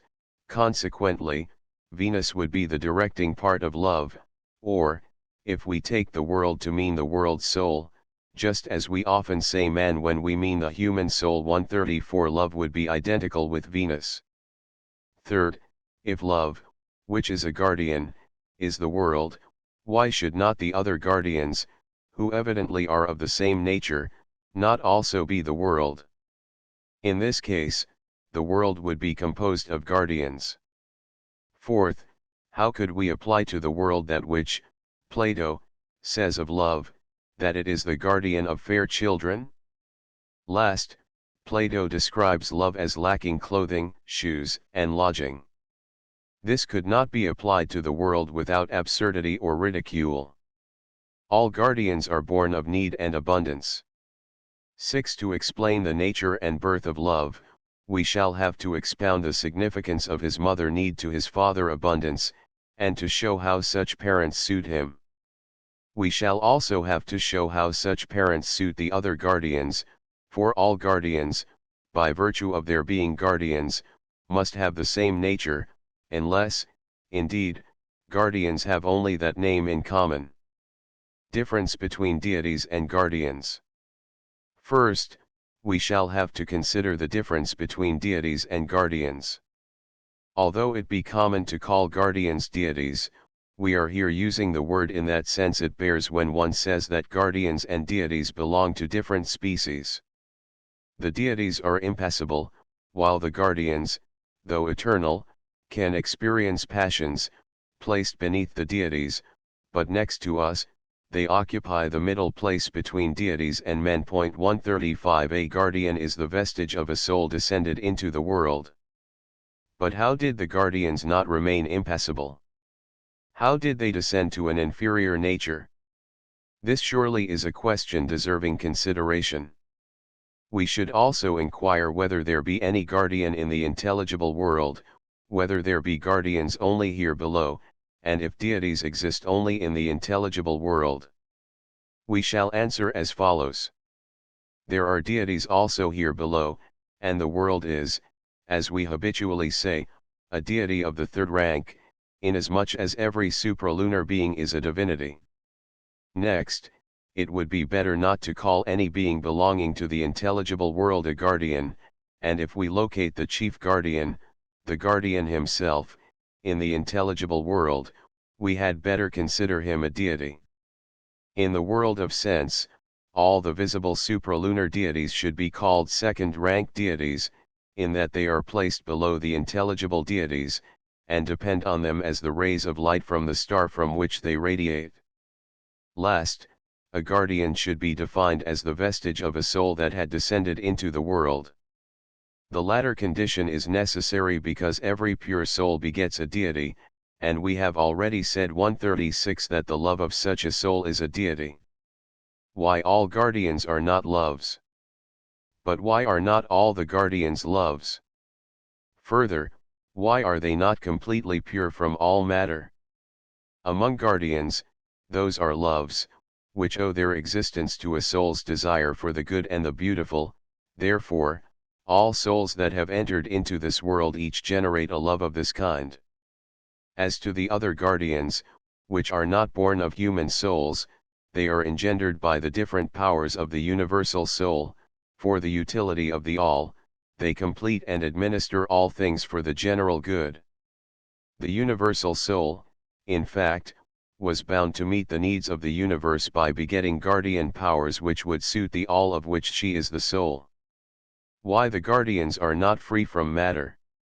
How do guardians participate in matter, and of what matter are they formed? This their matter is not corporeal, otherwise they would be animals with sensation. In fact, whether they have aerial or fire-like bodies 137 they must have had a nature primitively different, from pure intelligence, to have ultimately united each with his own body, for that which is entirely pure could not have immediately united with a body, although many philosophers think that the being of every guardian, as guardian, is united to an air-like or fire-like body. But why is the being of every guardian mingled with a body, while the being of every deity is pure, unless in the first case there be a cause which produces the mingling, with matter? This cause must be the existence of an intelligible matter 138 so that whatever participates in it might, by its means, come to unite with sense matter. Soul is a mixture of reason and intermination. 7. Plato's account of the birth of love 132 is that abundance intoxicated himself with nectar, this happening before the day of wine, which implies that love was born before the sense world's existence. Then need, the mother of love, must have participated in the intelligible nature itself, and not in a simple image of the intelligible nature. She, therefore, approached the intelligible nature, and found herself to be a mixture of form and indeterminateness, or intelligible matter. 139 The soul, in fact, containing a certain indeterminateness before she had reached the good, but feeling a premonition of her existence, formed for herself a confused and indeterminate image, which became the very hypostasis, or form of existence, of love. Thus, as here, reason mingles with the unreasonable, with an indeterminate desire, with an indistinct, faint or obscure, hypostatic, form of existence. What was born was neither perfect nor complete, it was something needy, because it was born from an indeterminate desire, and a complete reason. As to love, which is the thus begotten reason, it is not pure, since it contains a desire that is indeterminate, unreasonable, indefinite, nor will it ever be satisfied so long as it contains the nature of intermination. It depends on the soul, which is its generating principle. It is a mixture effected by a reason which, instead of remaining within itself, is mingled with intermination. Besides, it is not reason itself, but its emanation which mingles with intermination. Love is a gadfly.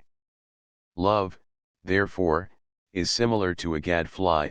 140 Needy by nature, it still remains needy, whatever it may obtain, it could never be satisfied, for this would be impossible for a being that is a mixture.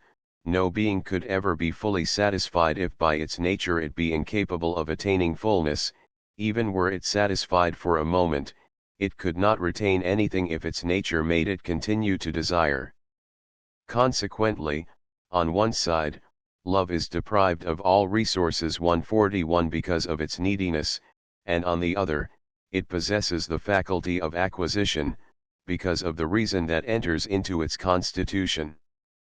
Guardians, as well as men, are urged by divine discontent. All other guardians have a similar constitution. Each of them desires, and causes the acquisition of the good he is destined to procure. That is the characteristic they have in common with love. Neither could they ever attain satisfaction, they still desire some particular good.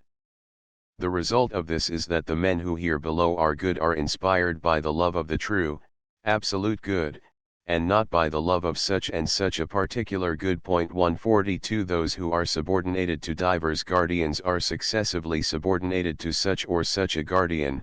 They let the simple and pure love of the absolute good rest within themselves, while they see to it that their actions are presided over by another guardian, that is, another power of their soul, which is immediately superior to that which directs them, or is active within them. 143 As to the men who, driven by evil impulses, desire evil things, they seem to have chained down all the loves in their souls, just as, by false opinions, they darken the right reason which is innate within them. Thus all the loves implanted in us by nature, and which conform to nature, are all good. Those that belong to the inferior part of the soul are inferior in rank and power, those that belong to the superior part are superior, all belong to the being of the soul. As to the loves which are contrary to nature, they are the passions of strayed souls, having nothing essential or substantial, for they are not engendered by the pure soul, they are the fruits of the faults of the soul which produces them according to her vicious habits and dispositions. Right thoughts possess real existence.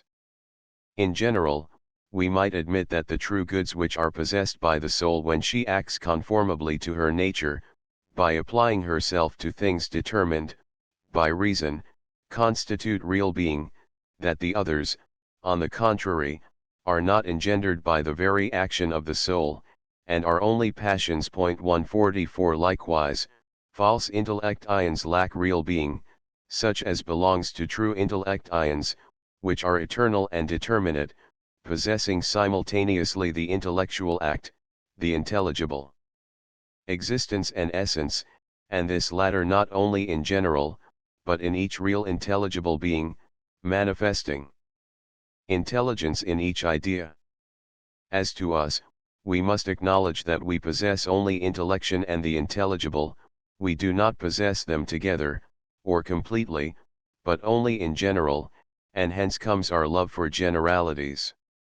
Our conceptions, indeed, usually trend towards the general.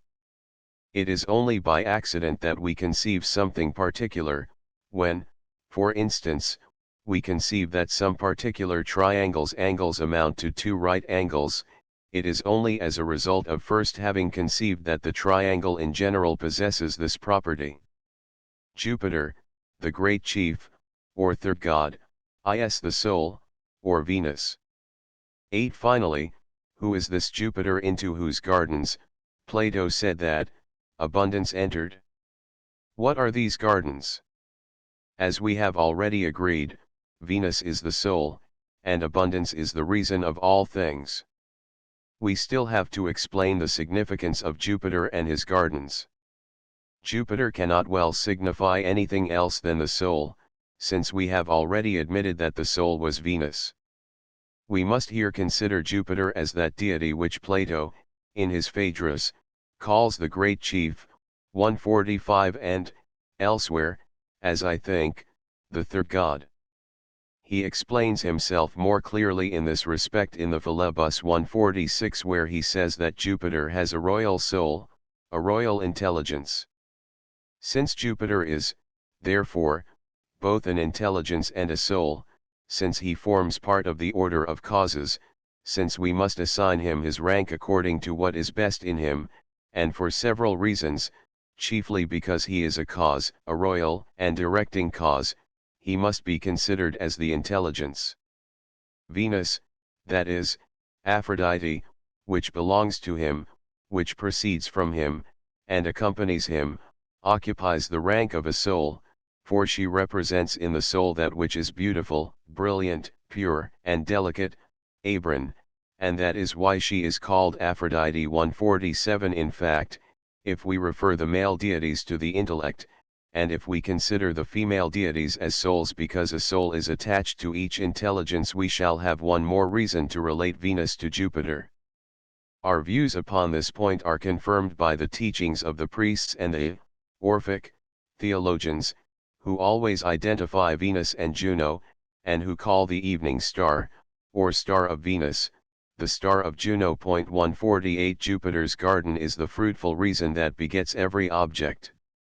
9 Abundance, being the reason of the things that exist in intelligence and in the intelligible world, I mean the reason which pours itself out and develops trends towards the soul, and exists therein. Indeed, the being, which remains united in intelligence, does not emanate from a foreign principle, while the intoxication of abundance is only a factitious fullness. But what is that which is intoxicated with nectar? It is reason that descends from the superior principle to the inferior. The soul receives it from intelligence at the moment of the birth of Venus. That is why it is said that the nectar flows in the garden of Jupiter. This whole garden is the glory and splendor of the wealth of intelligence. 149 This glory originates in the reason of Jupiter. This splendor is the light which the intelligence of this deity sheds on the soul. What else but the beauties and splendors of this deity could the gardens of Jupiter signify? On the other hand, what else can the beauties and splendors of Jupiter be, if not the reasons 150 that emanate from him?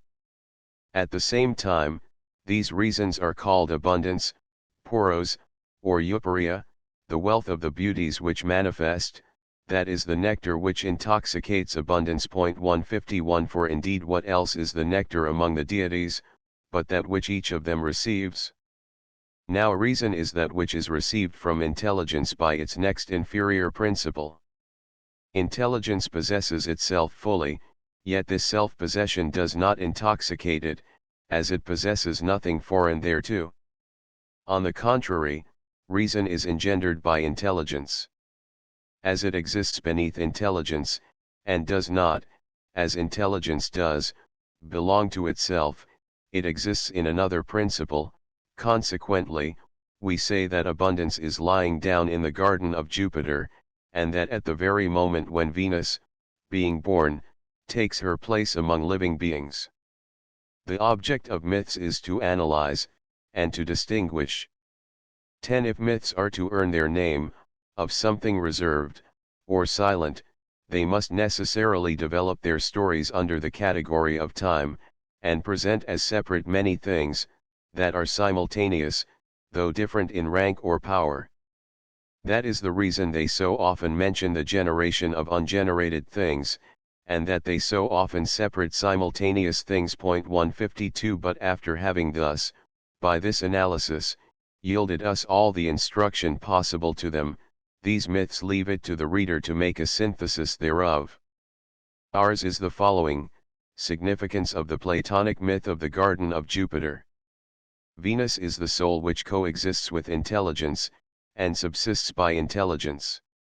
She receives from intelligence the reasons 150 which fill her. 153 And embellishes her, and whose abundance makes us see in the soul the splendor and image of all beauties. The reasons which subsist in the soul are abundance 154 of the nectar which flows down from above. Their splendors which shine in the soul, as in life, represent the garden of Jupiter. Abundance falls asleep in this garden, because he is weighted down by the fullness contained within him. As life manifests and ever exists in the order of beings, Plato says that the deities are seated at a feast, because they ever enjoy this beatitude. Significance of the Platonic myth of the birth of love.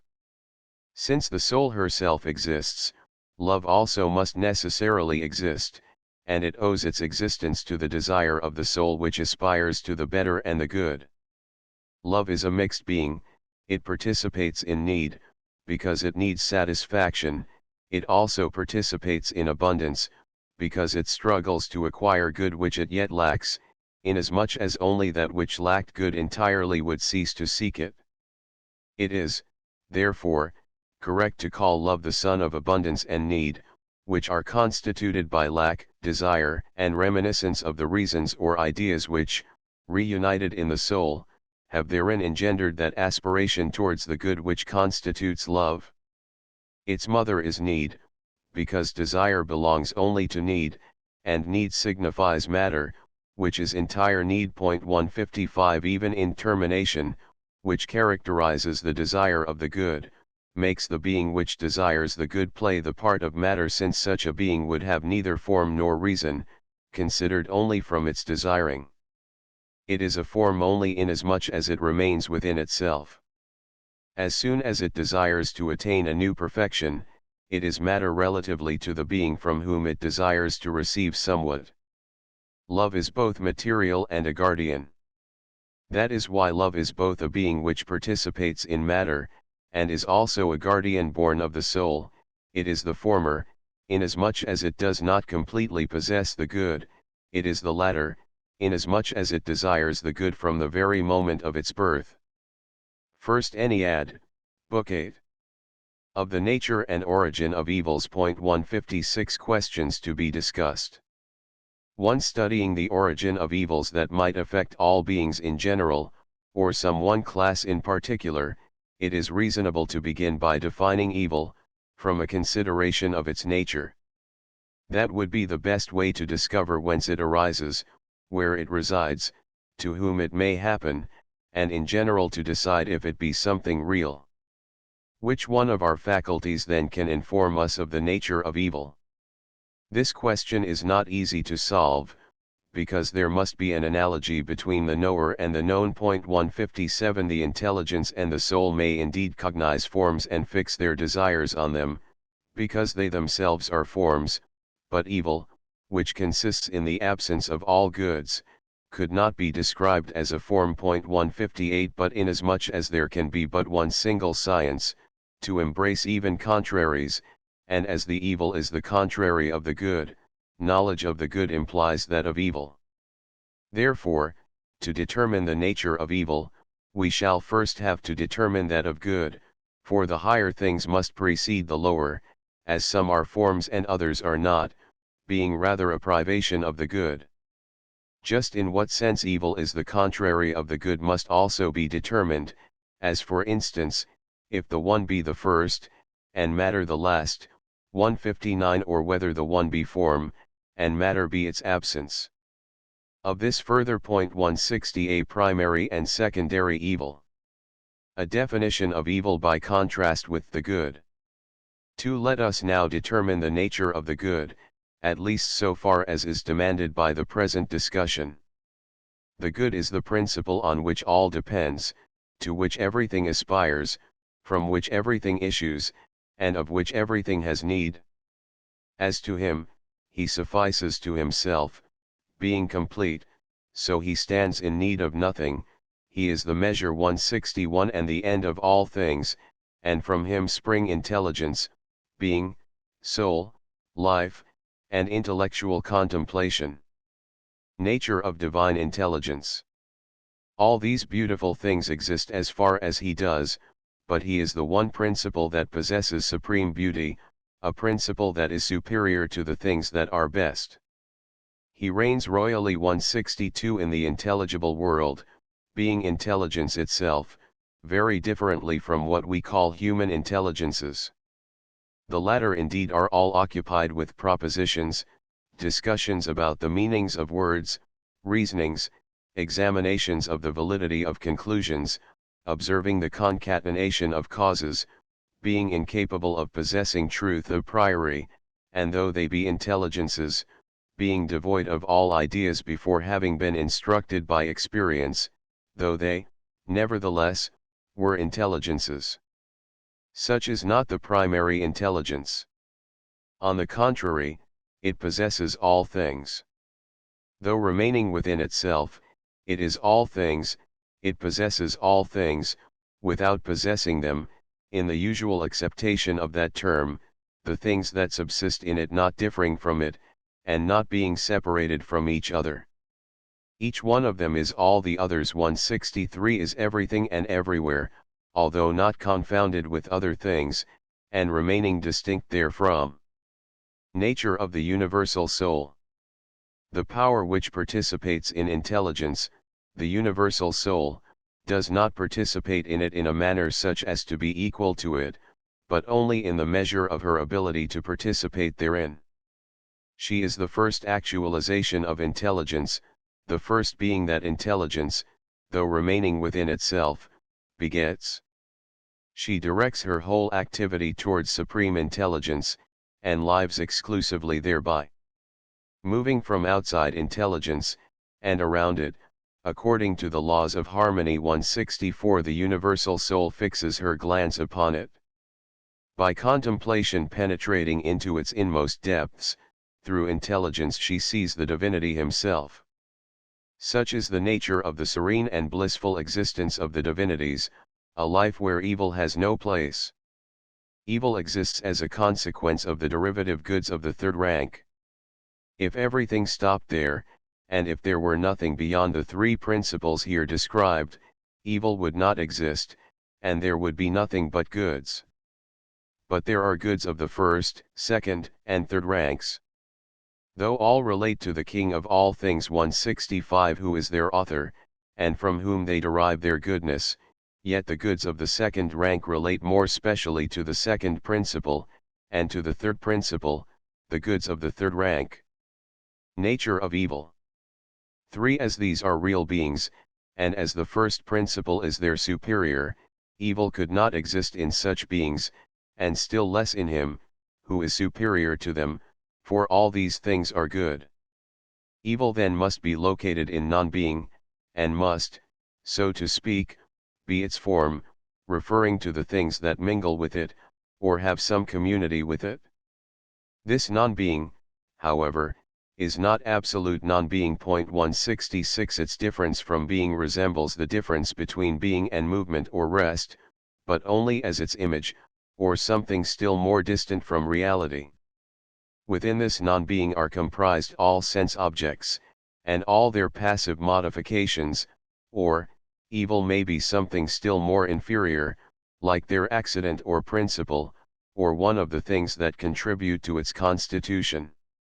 To gain some conception of evil, it may be represented by the contrast between measure and incommensurability, between intermination and its goal, between lack of form and the creating principle of form, between lack and self-sufficiency, as the perpetual unlimited and changeableness, as passivity, insatiableness, and absolute poverty. 167 Those are not the mere accidents of evil, but its very essence. All of that can be discovered when any part of evil is examined. The other objects, when they participate in the evil and resemble it, become evil without however being absolute evil. Evil possesses a lower form of being. All these things participate in a being, they do not differ from it, they are identical with it, and constitute it. For if evil be an accident in something, then evil, though not being a real being, must be something by itself. Just as, for the good, there is the good in itself, and the good considered as an attribute of a foreign subject, likewise, for evil, one may distinguish evil in itself, and evil as accident. Evil as infinite and formlessness in itself. It might be objected that it is impossible to conceive of intermination outside of the indeterminate, any more than determination outside of the determinate, or measure outside of the measured. We shall have to answer that, just as determination does not reside in the determined, or measure in the measured, so intermination cannot exist within the indeterminate. If it can exist in something other than itself, it will be either in the indeterminate, or in the determinate. If in the indeterminate, it is evident that it itself is indeterminate, and needs no intermination to become such. If, on the other hand, it be claimed that intermination exists, in the determinate, it is evident that, the determinate cannot admit intermination. This, therefore, demands the existence of something infinite in itself, and formless in itself, which would combine all the characteristics mentioned above as the characteristics of evil. 168 As to evil things, they are such because evil is mingled with them, either because they contemplate evil, or because they fulfill it. The primary evil is evil in itself. Reason, therefore, forces us to recognize as the primary evil, evil in itself. 169 This is matter which is, the subject of figure, form, determination, and limitation, which owes its ornaments to others, which has nothing good in itself, which is but a vain image by comparison with the real beings. In other word, the essence of evil, if such an essence can exist. Matter as the secondary evil. For so far as the nature of bodies participates in matter, it is an evil, yet it could not be the primary evil, for it has a certain form. Nevertheless, this form possesses no reality, and is, besides, deprived of life, for bodies corrupt each other mutually. Being agitated by an unregulated movement, they hinder the soul from carrying out her proper movement. They are in a perpetual flux, contrary to the immutable nature of essences, therefore, they constitute the secondary evil. The soul is not evil by herself, but may degenerate by looking at darkness. By herself, the soul is not evil, and not every soul is evil. What soul deserves to be so considered? That of the man who, according to the expression of Plato 170, is a slave to the body. In this man it is natural for the soul to be evil.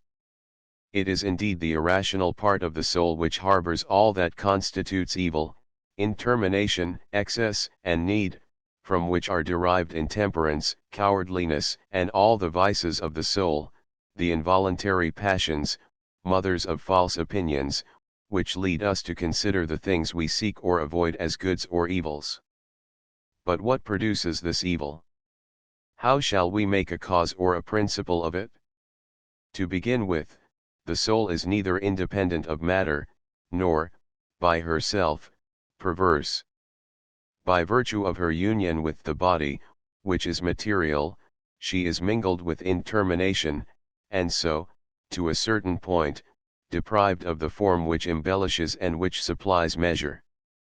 Further, that reason should be hindered in its operations, and cannot see well, must be due to the soul's being hindered by passions, and obscured by the darkness with which matter surrounds her. The soul inclines 171 towards matter. Thus the soul fixes her glance, not on what is essence, but on what is simple generation. 172 Now the principle of generation is matter, whose nature is so bad that matter communicates it to the beings which, even without being united thereto, merely look at it. Being the privation of good, matter contains none of it, and assimilates to itself all that touches it.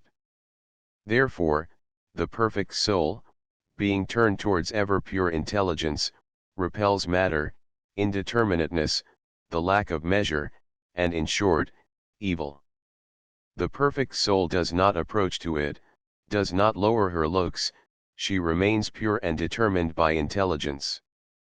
The soul which does not remain in this state, and which issues from herself, to unite with the body, not being determined by the first, the perfect, is no more than an image of the perfect soul because she lacks good, and is filled with intermination.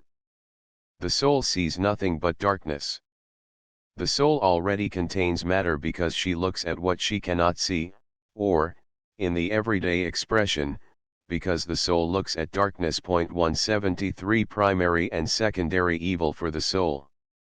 5 Since the lack of good is the cause that the soul looks at darkness, and mingles therewith, the lack of good and darkness is primary evil for the soul. The secondary evil will be the darkness, and the nature of evil, considered not in matter, but before matter. Evil consists not in the lack of any particular thing, but of everything in general. Nothing is evil merely because it lacks a little of being good, its nature might still be perfect. But what, like matter, lacks good entirely, is essentially evil, and possesses nothing good. Nature, indeed, does not possess essence, or it would participate in the good. Only by verbal similarity can we say that matter is, while we can truly say that matter is absolute nonentity.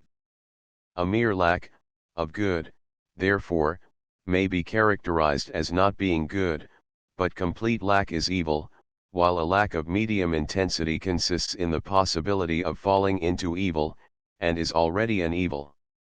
Evil, therefore, is not any particular evil, as injustice, or any special vice. Evil is that which is not yet anything of that, being nothing definite. Injustice and the other vices must be considered as kinds of evil, distinguished from each other by mere accidents, as for instance, what occurs by malice. Besides, the different kinds of evil differ among each other either by the matter in which evil resides, or by the parts of the soul to which it refers, as sight, desire, and passion. Relation between external and internal evil. If we grant the existence of evils external to the soul, we shall be forced to decide about their relation to sickness, ugliness, or poverty. Sickness has been explained as a lack or excess of material bodies which fail to support order or measure. The cause of ugliness, also, has been given as deficient adjustment of matter to form. Poverty has been described as the need or lack of objects necessary to life as a result of our union with matter, whose nature is, the Heraclitean and Stoic, indigence. From such definitions it would follow that we are not the principle of evil, and are not evil in ourselves, for these evils existed before us. Only in spite of themselves would men yield to vice. The evils of the soul are avoidable, but not all men possess the necessary firmness. Evil, therefore, is caused by the presence of matter in sense objects, and is not identical with the wickedness of men. For wickedness does not exist in all men, some triumph over wickedness, while they who do not even need to triumph over it, are still better. In all cases men triumph over evil by those of their faculties that are not engaged in matter. In what sense evils are universal and unavoidable? 6. Let us examine the significance of the doctrine 174 that evils cannot be destroyed, that they are necessary, that they do not exist among the divinities, but that they ever besiege our mortal nature, and the place in which we dwell. 175 Surely heaven is free from all evil because it moves eternally with regularity, in perfect order, because in the stars is neither injustice nor any other kind of evil, because they do not conflict with each other in their courses, and because their revolutions are presided over by the most beautiful harmony. 164 On the contrary, the earth reveals injustice and disorder, chiefly, because our nature is mortal, and we dwell in a lower place. But when Plato 176 says, that we must flee from here below, he does not mean that we should leave the earth, but, while remaining therein, practice justice, piety, and wisdom. It is wickedness that must be fled from, because wickedness and its consequences are the evil of man. Evil is not good's qualitative, but only figurative antagonist. When 176, Theodore, tells, Socrates, that evils would be annihilated if men practiced, Socrates' teachings, the latter answers that that is impossible, for evil is necessary even if only as the contrary of good. But how then can wickedness, which is the evil of man, be the contrary of good? Because it is the contrary of virtue. Now virtue, without being good in itself, is still a good which makes us dominate matter. But how can good in itself, which is not a quality, have a contrary? Besides, why need the existence of one thing imply its contrary? Though we may grant that there is a possibility of the existence of the contrary of some things, as for instance, that a man in good health might become sick, there is no such necessity. Nor does Plato assert that the existence of each thing of this kind necessarily implies that of its contrary. He makes this statement exclusively of the good. But how can there be a contrary to good, if the good be being, let alone above being? 177 Evidently, in reference to particular beings, there can be nothing contrary to being. This is proved by induction, but the proposition has not been demonstrated as regards universal being. What then is the contrary of universal being, and first principles in general? The contrary of being must be nonentity, the contrary of the nature of the good is the nature and principle of evil. These two natures are indeed respectively the principles of goods and of evils. All their elements are mutually opposed, so that both these natures, considered in their totality, are still more opposed than the other contraries. The latter, indeed, belong to the same form, to the same kind, and they have something in common in whatever subjects they may be. As to the contraries that are essentially distinguished from each other, whose nature is constituted of elements opposed to the constitutive elements of the other, those contraries are absolutely opposed to each other, since the connotation of that word implies things as opposite to each other as possible. Measure, determination, and the other characteristics of the divine nature 178 are the opposites of incommensurability, indefiniteness, and the other contrary things that constitute the nature of evil. Each one of these wholes, therefore, is the contrary of the other. The being of the one is that which is essentially and absolutely false, that of the other is genuine being, the falseness of the one is, therefore, the contrary of the truth of the other. Likewise, what pertains to the being of the one is the contrary of what belongs to the being of the other. We also see that it is not always true to say that there is no contrary to being, for we acknowledge that water and fire are contraries, even if they did not contain the common element of matter, of which heat and cold, humidity and dryness, are accidents. If they existed alone by themselves, if their being were complete without any common subject, there would still be an opposition, and an opposition of being. Therefore the things that are completely separate, which have nothing in common, which are as distant as possible, are by nature contrary. This is not an opposition of quality, nor of any kinds of beings, it is an opposition resulting from extreme distance, and from being composed of contraries, thereby communicating this characteristic to their elements. Good implies evil because matter is necessary to the world. 7. Why is the existence of both good and evil necessary? Because matter is necessary to the existence of the world. The latter is necessarily composed of contraries, and, consequently, it could not exist without matter. In this case the nature of this world is a mixture of intelligence and necessity. 179 What it receives from divinity are goods, its evils derive from the primordial nature. 180 The term used, by Plato, to designate matter as a simple substance yet unadorned by a divinity. But what does he mean by mortal nature? When he says that evils besiege this region here below, he means the universe, as appears from the following quotations. 181, Since you are born, you are not immortal, but by my help you shall not perish. In this case it is right to say that evils cannot be annihilated. How then can one flee from them? 182 Not by changing one's locality, as Plato says, but by acquiring virtue, and by separating from the body, which, simultaneously, is separation from matter, for being attached to the body is also attachment to matter.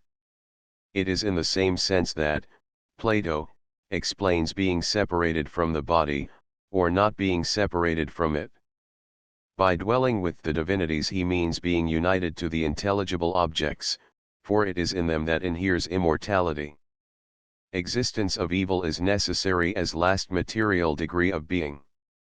Here follows still another demonstration of the necessity of evil.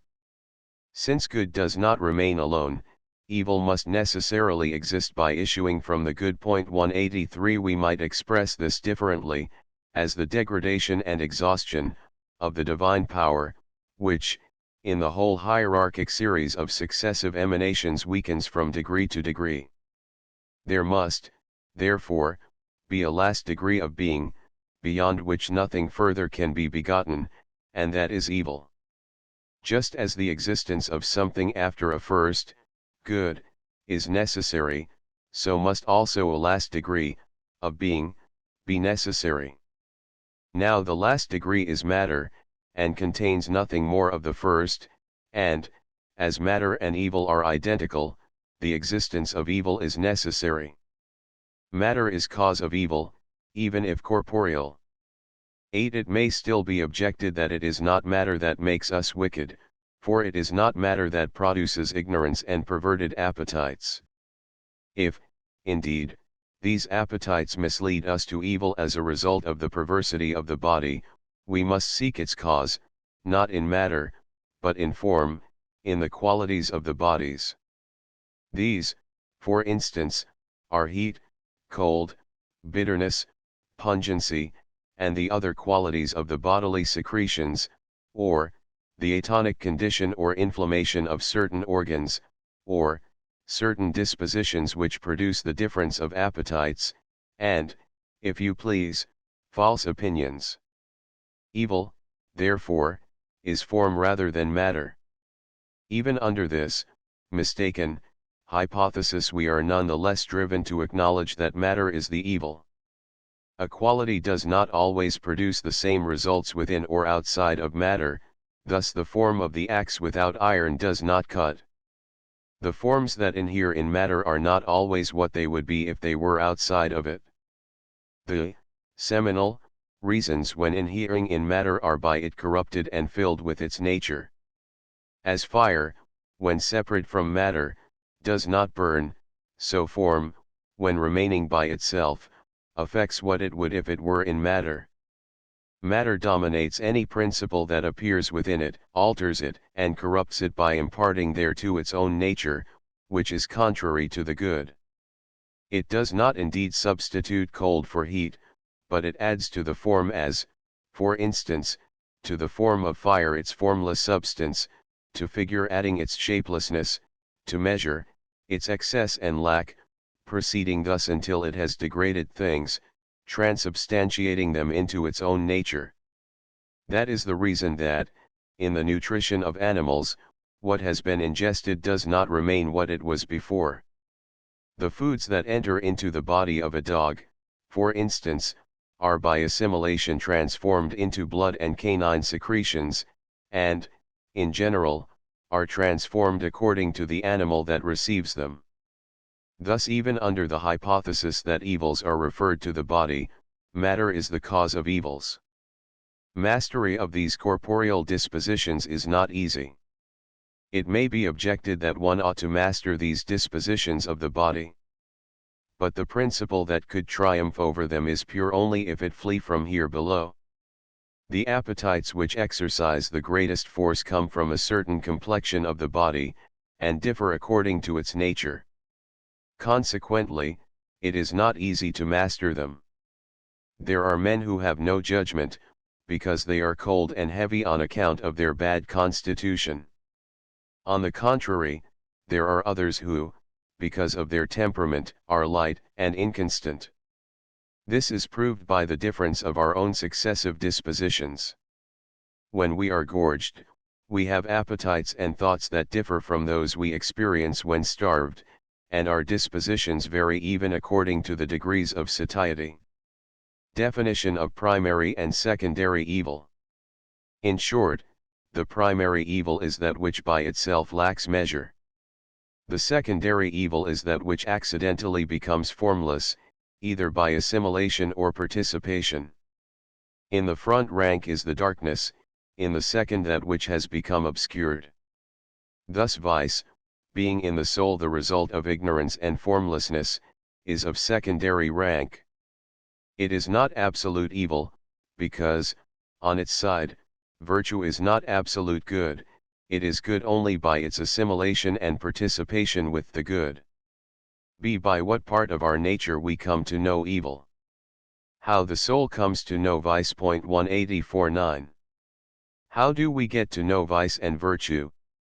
As to virtue, we know it by the very intelligence and by wisdom, for wisdom knows itself. But how can we know vice?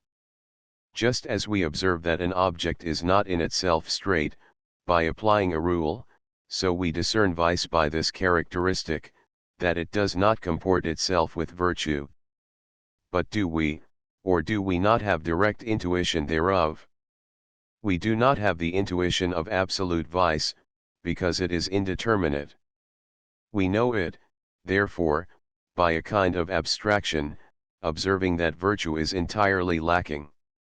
We cognize relative vice by noticing that it lacks some part of virtue. We see a part of virtue, and, by this part, judging what is lacking in order completely to constitute the form of virtue, we call vice what is lacking to it, defining as the indeterminate, evil, what is deprived of virtue. Similarly with matter. If, For instance, we notice a figure that is ugly because its seminal reason, being unable to dominate matter, has been unable to hide its deformity. We notice ugliness by what is lacking to form. How to see matter? By dialectic abstraction. But how do we know that which is absolutely formless, matter? We make abstraction of all kinds of form, and what remains we call matter. We allow ourselves to be penetrated by a kind of shapelessness by the mere fact that we make abstraction of all shape in order to be able to represent matter, by a bastard reasoning. Point 185. Consequently, intelligence becomes altered, and ceases to be genuine intelligence when it dares in this way to look at what does not belong to its domain. Point 186. It resembles the eye, which withdraws from light to see darkness, and which on that very account does not see. Thus, in not seeing, the eye sees darkness so far as it is naturally capable of seeing it. Thus intelligence which hides light within itself, and which, so to speak, issues from itself, by advancing towards things alien to its nature, without bringing along its own light, places itself in a state contrary to its being to cognize a nature contrary to its own. Point 165. But enough of this. Matter is both without qualities and evil. 10. It may well be asked, by Stoics, how matter can be evil, as it is without quality. 187. That matter possesses no qualities can be said in the sense that by itself it has none of the qualities it is to receive, or to which matter is to serve as substrate, but cannot be said in the sense that it will possess no nature. Now, if it have a nature, what hinders this nature from being bad, without this being bad being a quality? Nothing indeed is a quality but what serves to qualify something different from itself. A quality is, therefore, an accident. A quality is that which can be mentioned as the attribute of a subject other than itself. Point 188. But matter is not the attribute of something alien, it is the subject to which accidents are related. Therefore, since every quality is an accident, matter, whose nature is not to be an accident, is without quality. Point 189. If, besides, quality, taken in general, itself be without quality, how could one say of matter, so far as it has not yet received any quality, that it is in some manner qualified? It is, therefore, possible to assert of matter that, it both has no quality, and yet is evil. Matter is not evil because it has a quality, but just because it has none. If, indeed, matter possessed a form, it might indeed be bad, but it would not be a nature contrary to all form.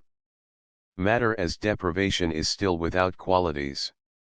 11. It may be further objected that nature, independent of all form, is deprivation. Now deprivation is always the attribute of some hypostatic substance, instead of itself being substance. If then evil consist in privation, it is the attribute of the substrate deprived of form, and on that account it could not exist by itself. If it be in the soul that we consider evil, privation in the soul will constitute vice and wickedness, and there will be no need to have recourse to anything external to explain it. Matter may exist and yet be evil. Elsewhere 190. It is objected that matter does not exist. Here the attempt is to show that matter is not evil in so far as it exists. If this were the case, we should not seek the origin of evil outside of the soul, but it would be located within the soul herself. Their evil consists in the absence of good. But, evidently, the soul would have nothing good on the hypothesis that privation of form is an accident of the being, which desires to receive form, that, consequently, the privation of good is an accident of the soul, and that the latter produces within herself wickedness by her seminal reason. Another result would be that the soul would have no life, and be inanimate, which would lead to the absurdity that the soul is no soul. The soul cannot possess evil within herself. We are thus forced to assert, that the soul possesses life by virtue of her seminal reason, so that she does not, by herself, possess privation of good. Then she must from intelligence derive a trace of good, and have the form of good. The soul, therefore, cannot by herself be evil. Consequently, she is not the first evil, nor does she contain it as an accident, since she is not absolutely deprived of good. Relative privation is impossible. 12. To the objection that in the soul wickedness and evil are not an absolute privation, but only a relative privation of good, it may be answered that in this case, if the soul simultaneously contain possession and privation of the good, she will have possessed a feeling mingled of good and evil, and not of unmingled evil. We will still not have found the first evil, the absolute evil. The good of the soul will reside in her essence, being, evil will only be an accident thereof. Evil as an obstacle to the soul. 13. Another hypothesis is that evil owes its character only to its being an obstacle for the soul, as certain objects are bad for the eye, because they hinder it from seeing.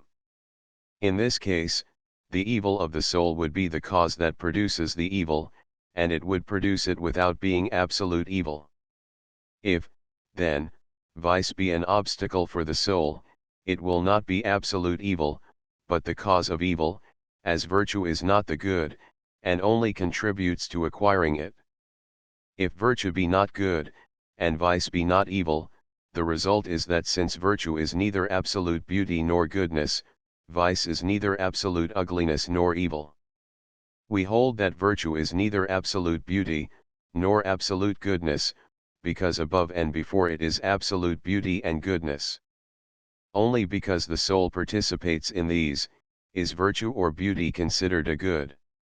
Now as the soul, by rising above virtue, meets absolute beauty and goodness, thus in descending below wickedness the soul discovers absolute evil. To arrive at the intuition of evil the soul, therefore, starts from wickedness, if indeed an intuition of evil be at all possible. Finally, when the soul descends, she participates in evil.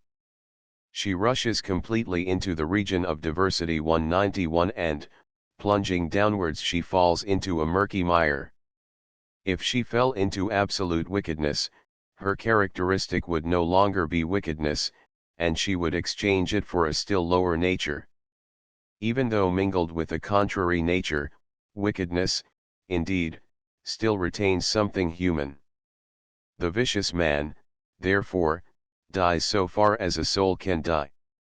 Now when, in connection with the soul, we speak of dying, we mean that while she is engaged in the body, she penetrates, further, into matter, and becomes saturated with it. Then, when the soul has left the body, she once more falls into the same mud until she have managed to return into the intelligible world, and weaned her glance from this mire. So long as she remains therein, she may be said to have descended into hell, and to be slumbering there. 192 Weakness of the soul as an explanation of evil. 14 Wickedness is by some explained as weakness of the soul, because the wicked soul is impressionable, mobile, easy to lead to evil, disposed to listen to her passions, and equally likely to become angry, and to be reconciled. She yields inconsiderately to vain ideas, like the weakest works of art and of nature, which are easily destroyed by winds and storms. This theory is attractive, but implies a totally new conception, that of weakness of soul, and it would have, to explain this weakness, and whence it is derived, for weakness in a soul is very different from weakness in a body, but just as in the body weakness consists in inability to fulfill a function, in being too impressionable, the same fault in the soul might, by analogy, be called by the same name, unless matter be equally the cause of both weaknesses. Reason, however, will have to explore the problem further, and seek the cause of the soul fault here called weakness. Weakness of the soul occurs chiefly in souls fallen into matter. In the soul weakness does not derive from an excess of density or rarefaction of leanness or stoutness, nor of any sickness such as fever. It must be met in souls which are either entirely separated from matter, or in those joined to matter, or in both simultaneously. Now, as it does not occur in souls separated from matter, which are entirely pure, and winged, 193, and which, as perfect, carry out their functions without any obstacle, it remains, that this weakness occurs in fallen souls, which are neither pure nor purified. For them weakness consists not in the privation of anything, but in the presence of something alien, just as, for instance, weakness of the body consists in the presence of slime or bile. We shall, therefore, be able to understand clearly the weakness of the soul by ferreting out the cause of the fall of the soul. The fall of the soul is descent into matter. Just as much as the soul, matter is included within the order of beings. For both, so to speak, there is but a single locality, for it would be an error to imagine two different localities, one for matter, and the other for the soul, such as, for instance, earth might be for matter, and air for the soul. The expression that soul occupies a locality different from matter means only that the soul is not in matter, that is, that the soul is not united to matter, that the soul does not together with matter constitute something unitary, and that for the soul matter is not a substrate that could contain the soul.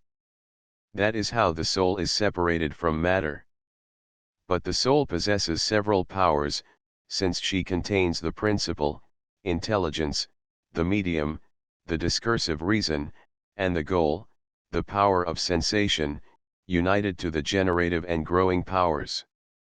Now, just like the beggar who presents himself at the door of the banquet hall, and with importunity asks to be admitted, 194, matter tries to penetrate into the place occupied by the soul. But every place is sacred, because nothing in it is deprived of the presence of the soul. Matter, on exposing itself to its rays, is illuminated by it, but it cannot harbor the principle that illuminates her, the soul.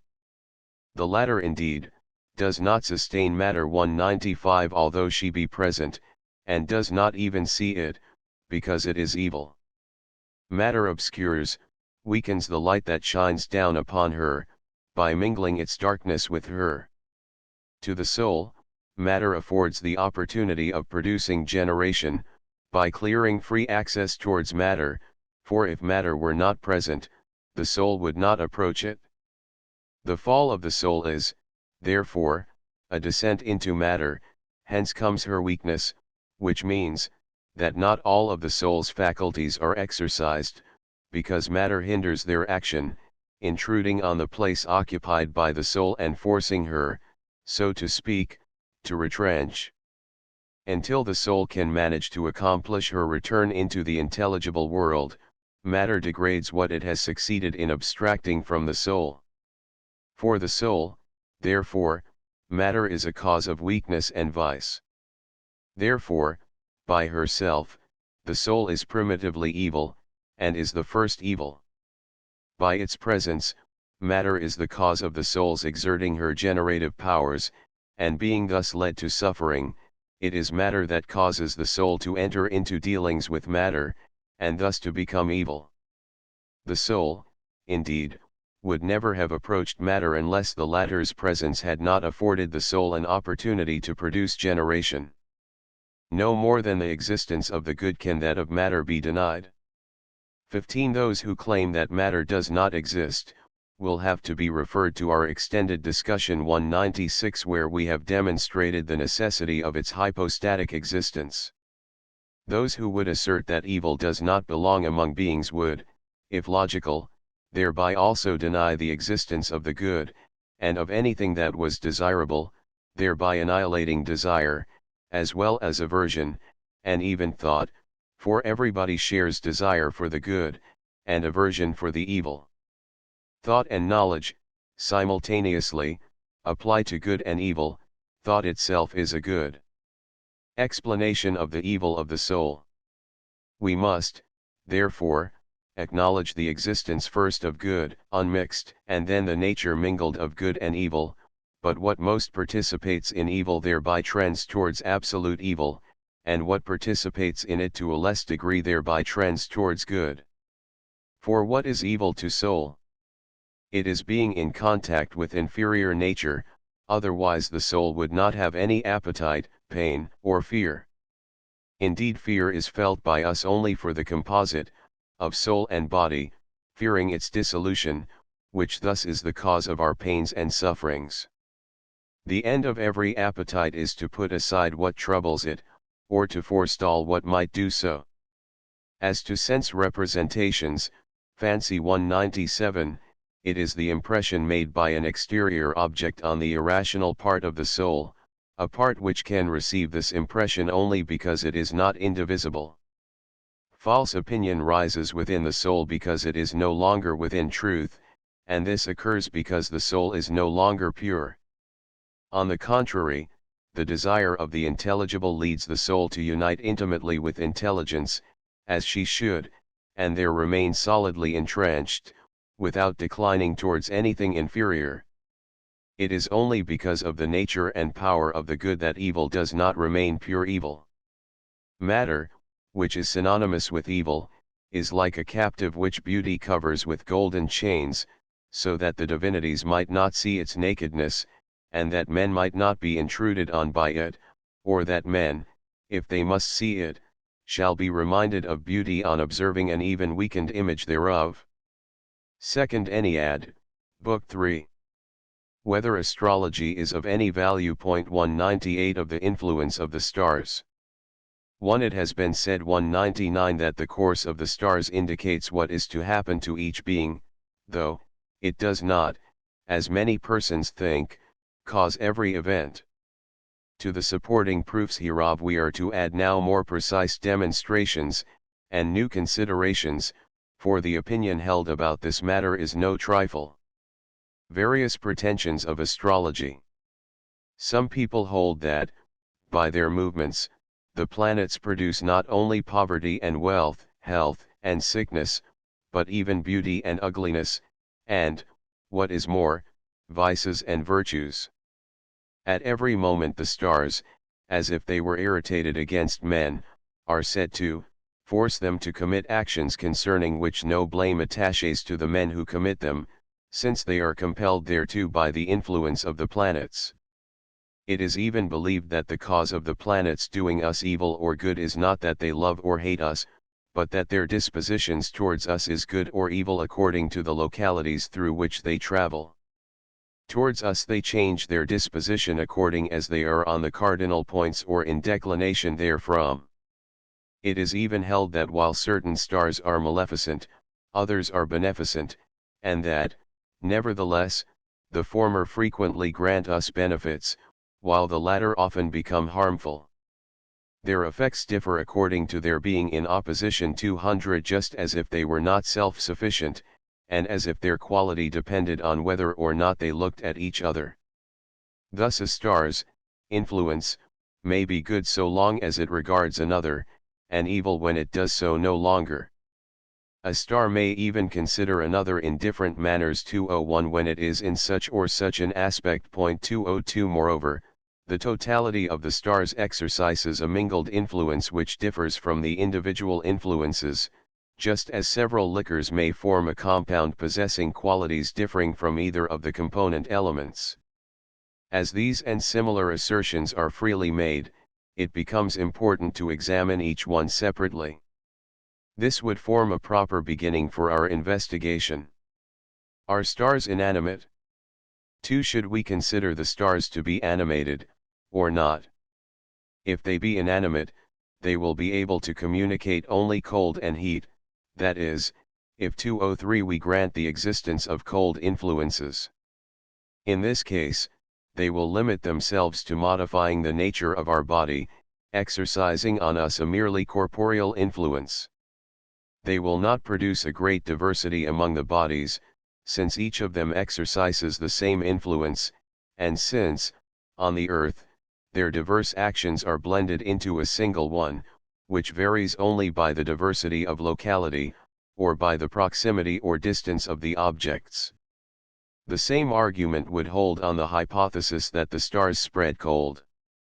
But I could not understand how they could render some learned, others ignorant, making of some grammarians, others orators, musicians, or experts in various arts.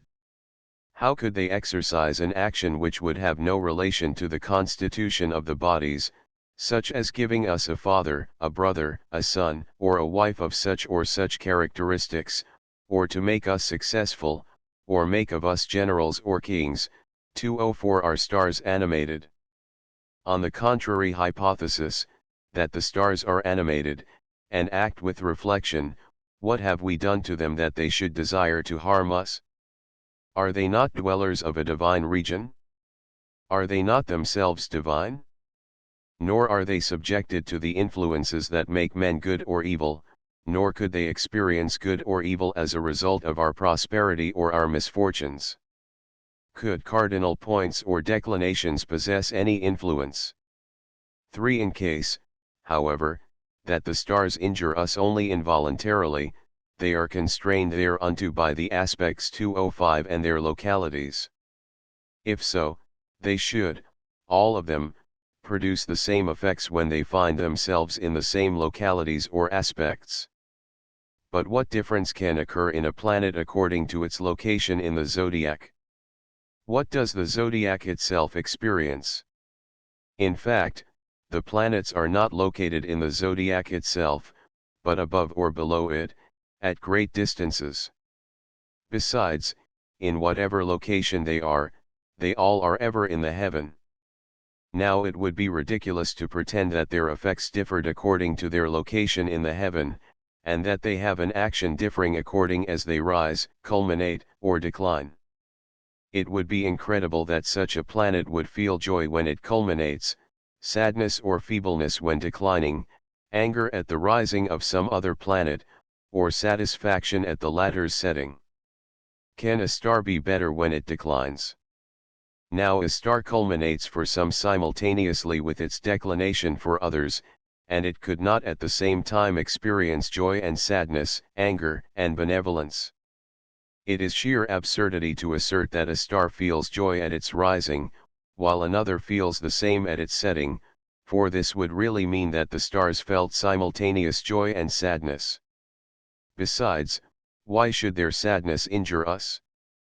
Nor can we admit that they are in turn joyous and sad, for they ever remain tranquil, content with the goods they enjoy, and the objects of their contemplation. Each of them lives for itself, finding its welfare in its own activity, without entering into relations with us. As they have no dealing with us, the stars exert their influence on us only incidentally, not as their chief purpose.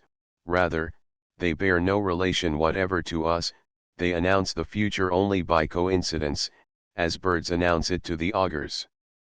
Absurdity of aspects, and houses. For nor is it any more reasonable to assert that the aspect of one planet makes one joyous, or the other sad. What animosity could obtain betwixt the stars? What could be its reason? Why should their condition be different when they are in trine aspect, or in opposition, or in quadrature? What reason have we to suppose that one star regards the other when it is in some particular aspect to it, or that it no more regards it when it is in the next zodiacal sign, though thus really closer to it? Besides, what is the manner in which the planets exert the influence attributed to them? How does each exercise its own particular influence? How do they all, in combination, exert an influence that differs from this particular influence? In fact, they do not hold deliberations to carry out their decisions on us, each of them yielding a little of its individual influence. The one does not violently hinder the action of the other, nor does it condescendingly make concessions to it. To say that the one is joyous when it is in the house of the other, and that the latter is sad when it is in house of the former, amounts to saying that two men are united by mutual friendship, though the former love the latter, while the latter hate the former. The relations of Saturn and Mars quite illogical. 5. The cold planet, Saturn, is said to be more beneficent for us when it is distant, because the evil that it produces on us is said to consist of its cold effluence, in which case our good should consist in the zodiacal signs opposite to us. It is also asserted that when the cold planet, Saturn, is in opposition to the warm planet, Mars, both become harmful, yet it would seem that their influences should neutralize each other. Besides, it is held that Saturn likes the day, whose heat renders it favorable to men, while Mars likes the night, because it is fiery, as if in heaven there did not reign a perpetual day, that is, a continual light, or as if a star could be plunged into the shadow, projected by the earth, when it is very distant from the earth. Fabulous influences of the moon. It is said that the moon, in conjunction with Saturn, is favorable when full, but harmful when otherwise. The opposite, however, ought to be the truth if the moon possess any influence. In fact, when it presents a full face, it presents its dark face to the planet above it, Saturn or Mars. When its disk decreases on our side, it increases on the other, therefore, it ought to exert a contrary influence when it decreases on our side, and when it increases on the side of the planet above it. These phases are of no importance for the moon, inasmuch as one of its sides is always lit. Nothing can result from it but for the planet which receives heat from it, Saturn. Now this one will be heated whenever the moon turns towards us its dark side. Therefore, the moon is good for this planet when it is full towards it, but dark towards us. Besides, this obscurity of the moon for us can be of importance only for terrestrial things, not for the celestial. 203. 206, but if, because of its distance, it does not support the moon, then it must be in a worse predicament. When the moon is full, it is sufficient for terrestrial things, even when the moon is distant. Finally, when the moon presents its obscure side to the fiery planet, Mars, it seems beneficent towards us, for the power of this planet, more fiery than Saturn, is then sufficient by itself. Jupiter, Venus, and Mercury also considered astrologically. Besides, the bodies of the animated beings which move in the heaven may be of different degrees of heat, none of them is cold, as is witnessed to by their location. The planet named Jupiter is a suitable mixture of fire, likewise with Venus. That is why they seem to move harmoniously.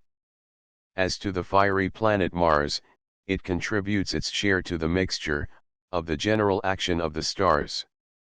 As to Saturn, its case is different, because of its distance. Mercury is indifferent, because it assimilates itself easily to all. The universe as a single harmony. 207. All these planets contribute to the whole. Their mutual relation, therefore, is one suitable to the universe, just as the organs of an animal are shaped to take part in the organism they constitute. 208. Take, for instance, a part of the body, such as the bile, which serves both the whole animal that contains it, and its special organ, inasmuch as it was necessary to arouse courage, and to oppose the injury of both the whole body, and its special organ. There had to be something similar, to bile, in the universe, that something sweet should soften it, that there be parts that would play the role of eyes, and that all things should possess mutual sympathy by their irrational life. 209. Thus only is the universe one, and thus only is it constituted by a single harmony. How then could it be denied that all these things might be signs, resulting from the laws of analogy? Absurdity of various astrological theories. 6. Is it not unreasonable to assert that Mars, or Venus, in a certain position, should produce adulteries?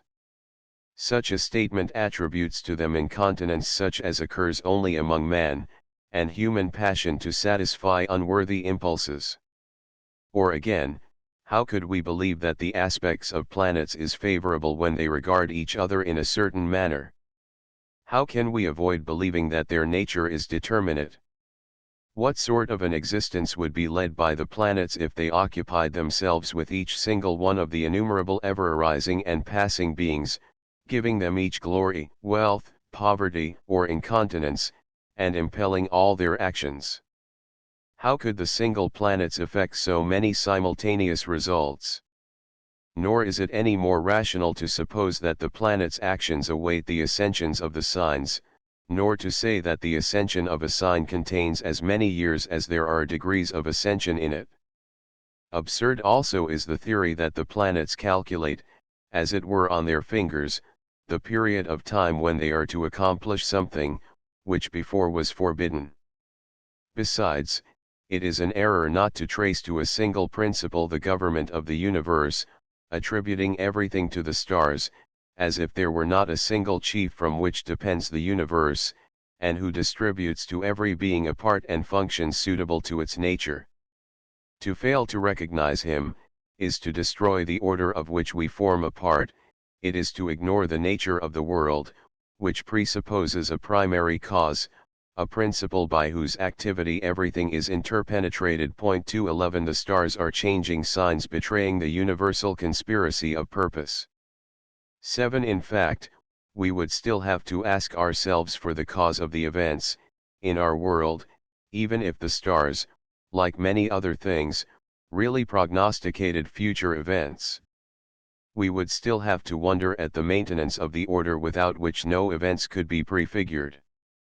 We might, therefore, liken the stars to letters, at every moment flung along the heavens, and which, after having been displayed, continued in ceaseless motion, so that, while exercising another function in the universe, they would still possess significance. 212 Thus in a being animated by a single principle it is possible to judge one part by another, as it is possible, by the study of the eyes or some other organ of an individual, to conclude as to his characters, to the dangers to which he is exposed, and how he may escape them.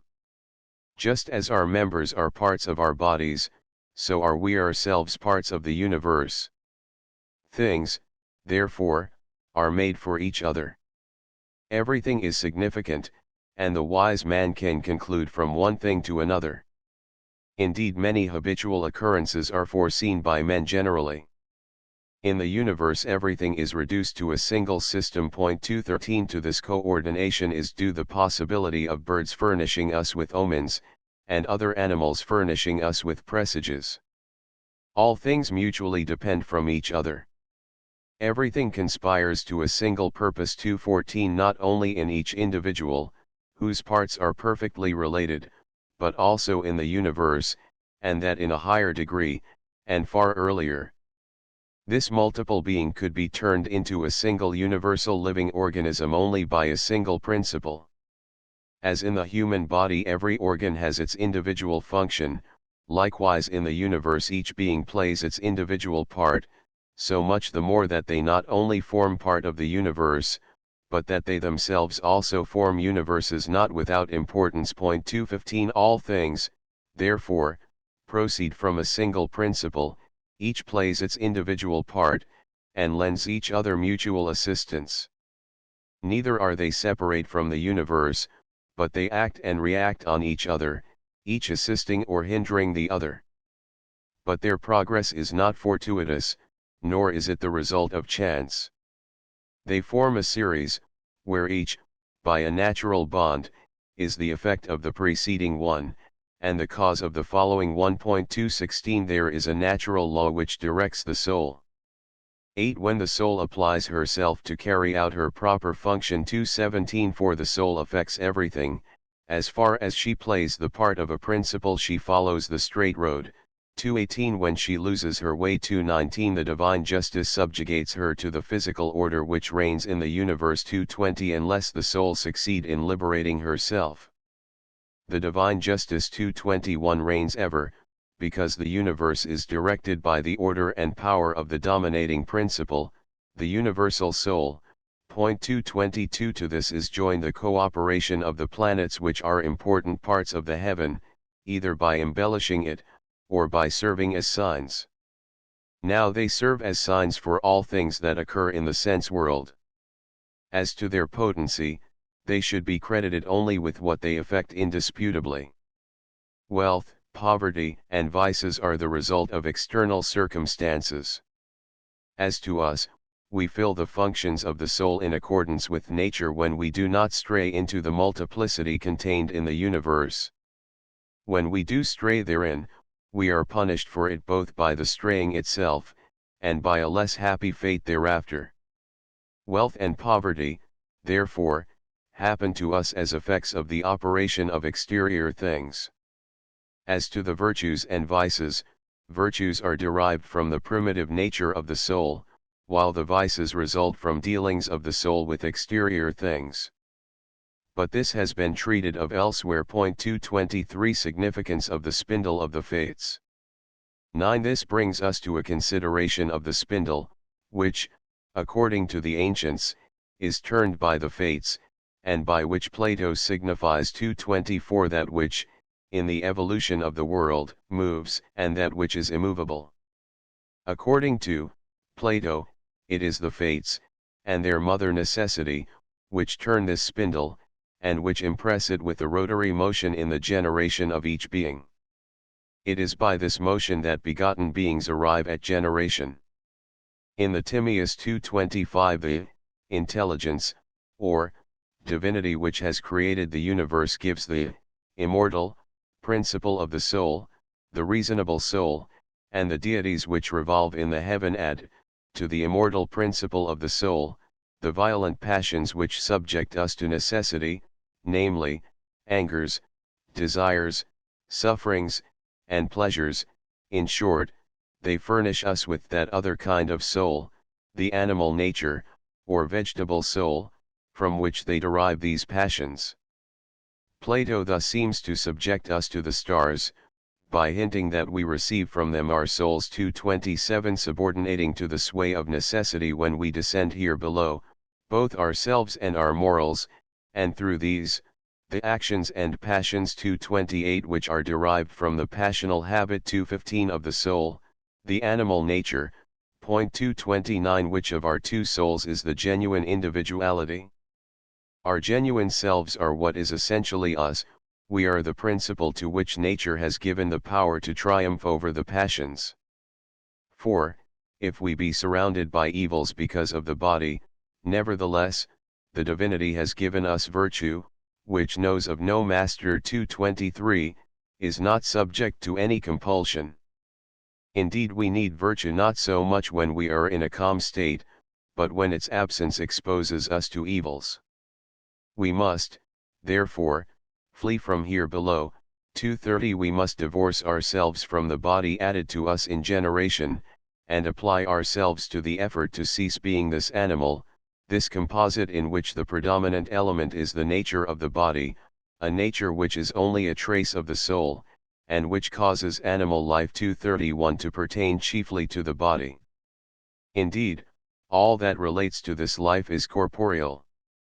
The other soul, the reasonable soul, which is superior to the vegetative soul, is not in the body. She rises to the beautiful, to the divine, and to all the intelligible things, which depend on nothing else. She then seeks to identify herself with them, and lives conformably to the divinity when retired within herself, in contemplation. Whoever is deprived of this soul, that is, whoever does not exercise the faculties of the reasonable soul, lives in subjection to fatality. 222 Then the actions of such a being are not only indicated by the stars, but he himself becomes a part of the world, and he depends on the world of which he forms a part. Every man is double. 232 For every man contains both the composite, organism, and the real man, which constitutes the reasonable soul. Noumnian doubleness, mixture, and divisible soul. Likewise the universe is a compound of a body and of a soul intimately united to it, and of the universal soul, which is not in the body, and which irradiates the soul united to the body. 233 There is a similar doubleness in the sun and the other stars, having a soul united to their body, and a soul independent thereof. they do nothing that is shameful for the pure soul. The things they produce are parts of the universe, inasmuch as they themselves are parts of the universe, and inasmuch as they have a body, and a soul united to this body, but their will and their real soul apply themselves to the contemplation of the good principle. It is from this principle, or rather from that which surrounds it, that other things depend, just as the fire radiates its heat in all directions, and as the superior soul, of the universe, infuses somewhat of her potency into the lower connected soul. The evil things here below originate in the mixture inhering in the nature of this world. After separating the universal soul out of the universe, the remainder would be worthless. Therefore, the universe is a deity if the soul that is separable from it be included within its substance. The remainder constitutes the guardian which, Plato, names the great guardian 234 and which, besides, possesses all the passions proper to guardians. Stars announce events because of the soul's many imperfections, and accidents. 10. Under these circumstances, we must acknowledge that events are, by the stars, announced, though not produced, not even by their, lower, corporeal soul. By their lower part, their body 235 they produce only the things which are passions of the universe. Besides, we shall have to acknowledge, that the soul, even before entering into generation, while descending here below, brings something which she has by herself, for she would not enter into a body unless she had a great disposition to suffer. 236 We must also admit that while passing into a body the soul is exposed to accidents, inasmuch as she is subjected to the course of the universe, and as this very course contributes to the production of what the universe is to accomplish, for the things which are comprised in the course of the universe act as its parts. The influences of the stars degenerate as they reach us. 11 We must also reflect that the impressions which we derive from the stars do not reach us in the same condition in which they leave them. Just as fire in us is much degenerated from that in the heaven, so sympathy, degenerating within the receiving person, begets an unworthy affection. Courage produces in those who do not possess it in the proper proportions, either violence or cowardliness. Love of the beautiful and good thus becomes the search for what only appears so. Discernment, in undergoing this degradation, becomes the trickiness which seeks to equal it, without succeeding in doing so. Thus all these qualities become evil in us, without being such in the stars. All the impressions we receive thereof are in us not such as they are in the stars, besides they are still further degraded by mingling with the bodies, with matter, and with each other. 237 Mingled star action only promotes or retards processes already natural. 12 The influences proceeding from the stars commingle, and this mixture modifies all generated things, determining their nature and qualities. 238 It is not the celestial influence which produces the horse, it is limited to exercising an influence upon him, for 239 The horse is begotten from horse, man from man, the sun can only contribute to their formation. Man is born from the seminal logos, or reason of man, but the circumstances may be favorable or unfavorable to him. In fact, a son resembles the father, though he may be formed better or worse, but never does he entirely detach himself from matter. Sometimes, however, the matter so prevails over nature that the being is imperfect because the form does not dominate. 240 Distinction between what is and what is not produced by the stars. 13 We must now distinguish, decide, and express the origin of various things, inasmuch as there are some things that are produced by the course of the stars, and others that are not. Our principle is that the soul governs the universe by reason, just as each animal is governed by the principle, the reason, which fashions his organs, and harmonizes them with the whole of which they are parts. 241 Now the all contains everything, while the parts contain only what is individual to them. As to exterior influences, some assist, while others oppose the tendency of nature. All things are subordinated to the all because they are parts of it, by their cooperation, each with its own nature and their particular tendencies they form the total life of the universe. 242 The inanimate beings serve as instruments for the others that set them in motion by a mechanical impulse. Irrational animated beings move indeterminately, such as horses attached to a chariot before the driver indicates which direction they are to follow, for they need the whip to be directed. The nature of the reasonable animal contains the directing driver. 243 If the driver be skillful, it follows the straight road, instead of going blindly at chance, as often happens. Beings gifted with reason and those that lack it are both contained within the universe, and contribute to the formation of the whole. Those which are more powerful, and which occupy a more elevated rank do many important things, and cooperate in the life of the universe where their part is active, rather than passive. The passive ones act but little.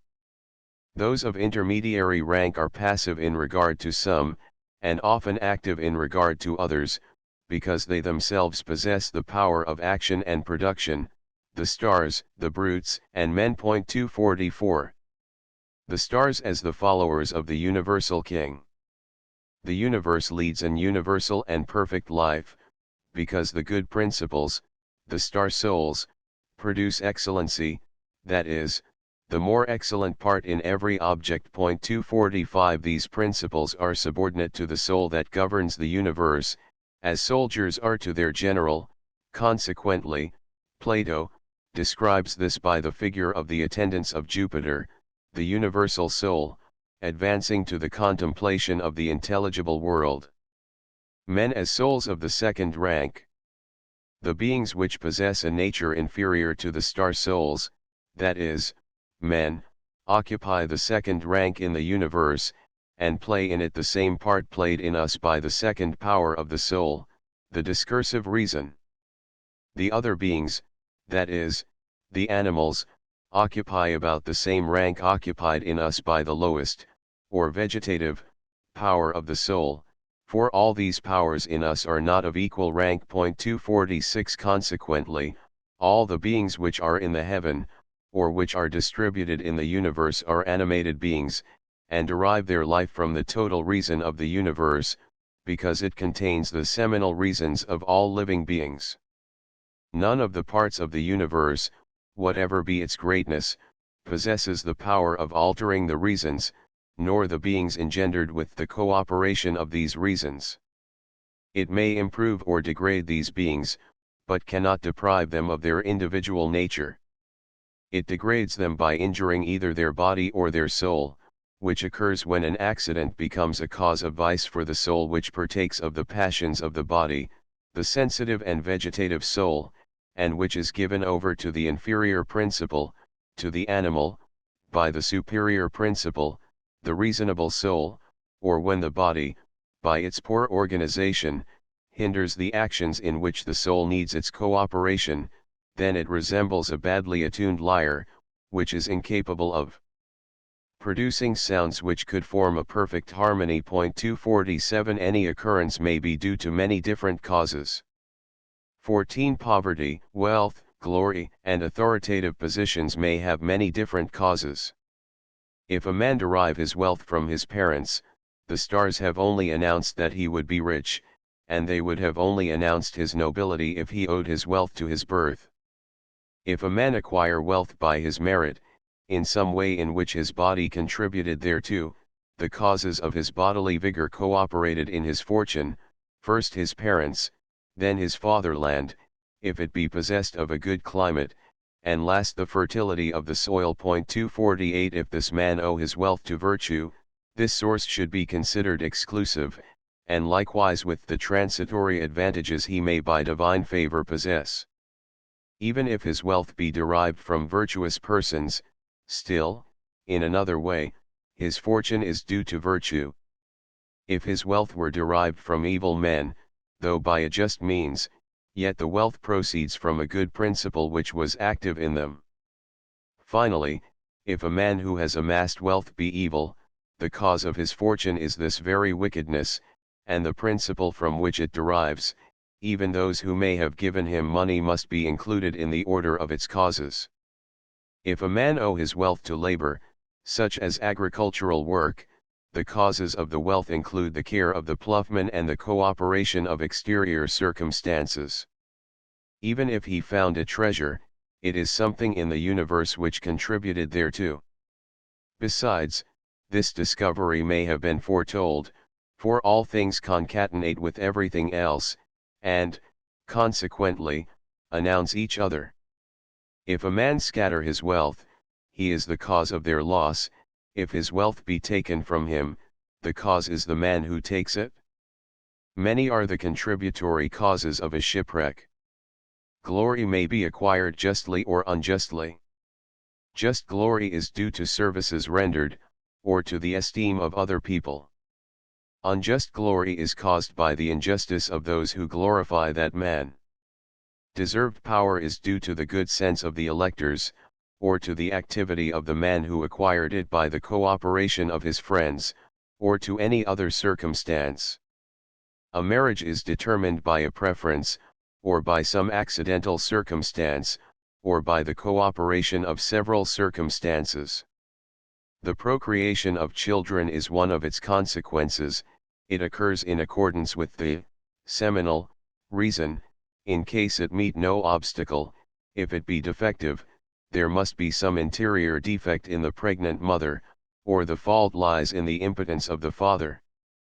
A soul's destiny depends on the condition of the universe at birth. 15 Plato 249 speaks of the lots, and conditions chosen by one turn of the spindle, of Clotho. He speaks also of a guardian who helps each man to fulfill his destiny.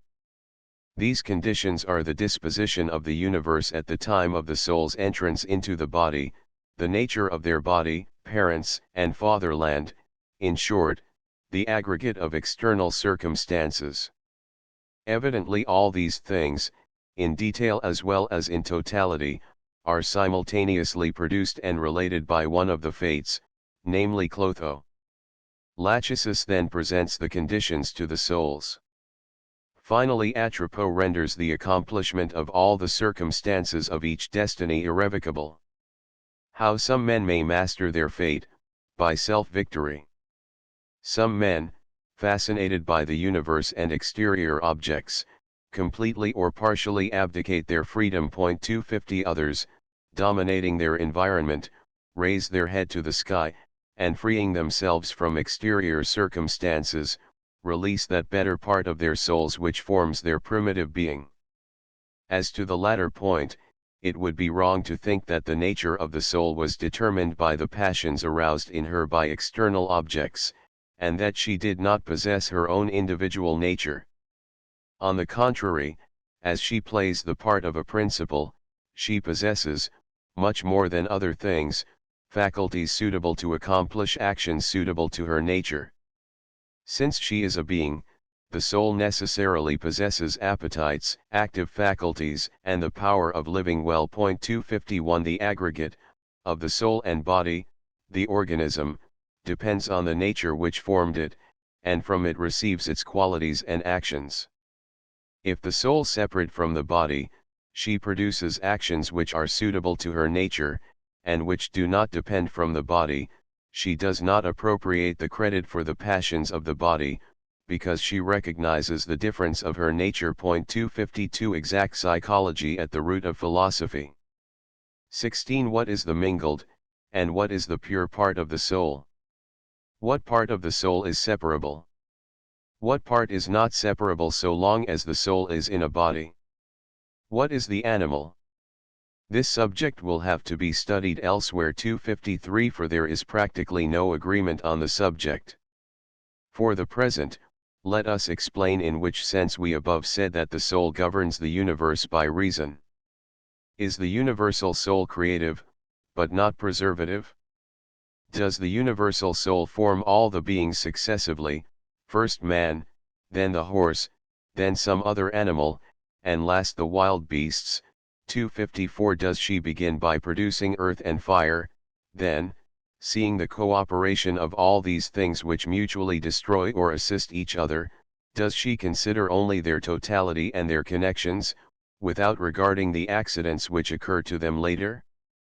Does she limit herself to the reproduction of preceding generations of animals, and does she leave these exposed to the passions with which they inspire each other? Determinism implies degeneration of races.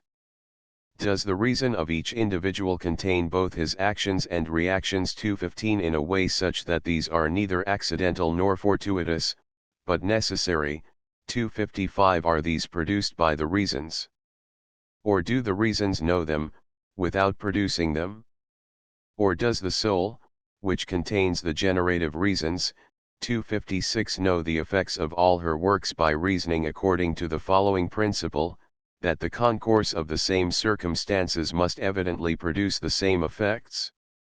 If so, the soul, understanding or foreseeing the effects of her works, by them determines and concatenates all the events that are to happen.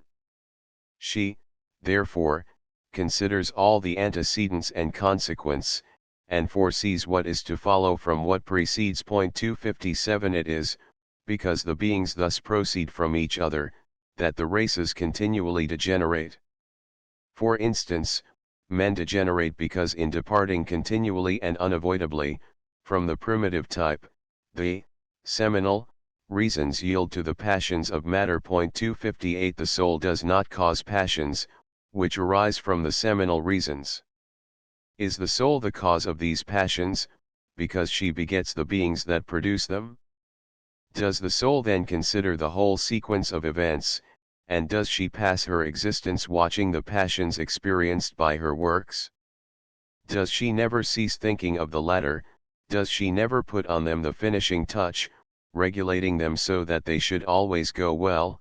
259 Does she resemble some farmer who, instead of limiting himself to sowing and planting, should ceaselessly labor to repair the damage caused by the rains, the winds, and the storms?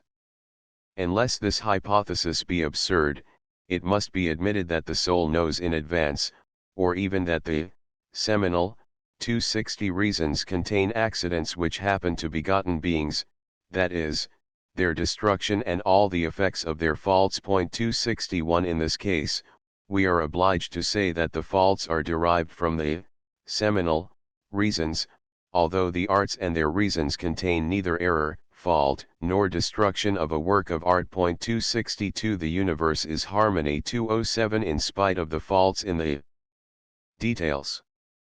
It might here be objected that there could not be in the universe anything bad or contrary to nature, and it must be acknowledged that even what seems less good still has its utility. If this seemed to admit that things that are less good contribute to the perfection of the universe, and that there is no necessity that all things be beautiful. 263 It is only because the very contraries contribute to the perfection of the universe, and so the world could not exist without them. It is likewise with all living beings. The seminal reason necessarily produces and forms what is better.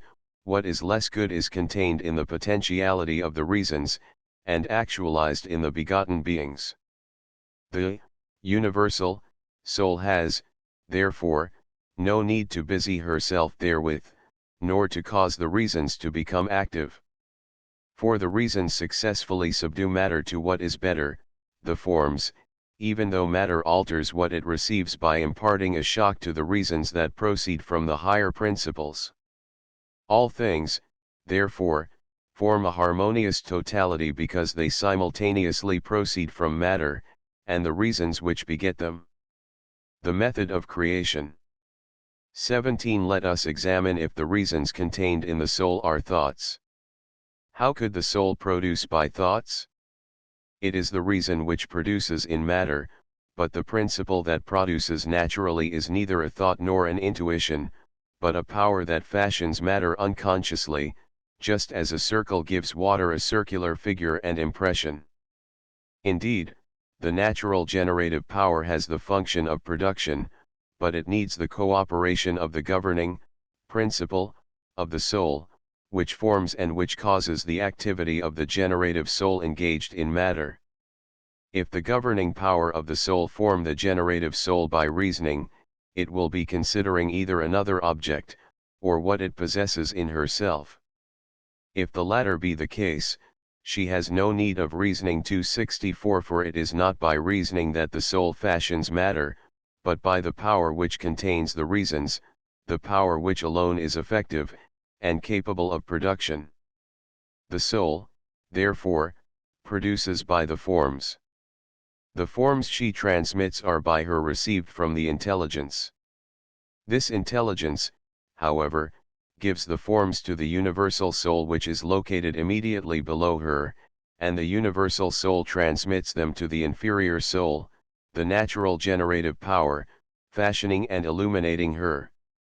The inferior soul then produces, at one time without meeting any obstacles, at others, when doing so, although, in the latter case, she produces things less perfect.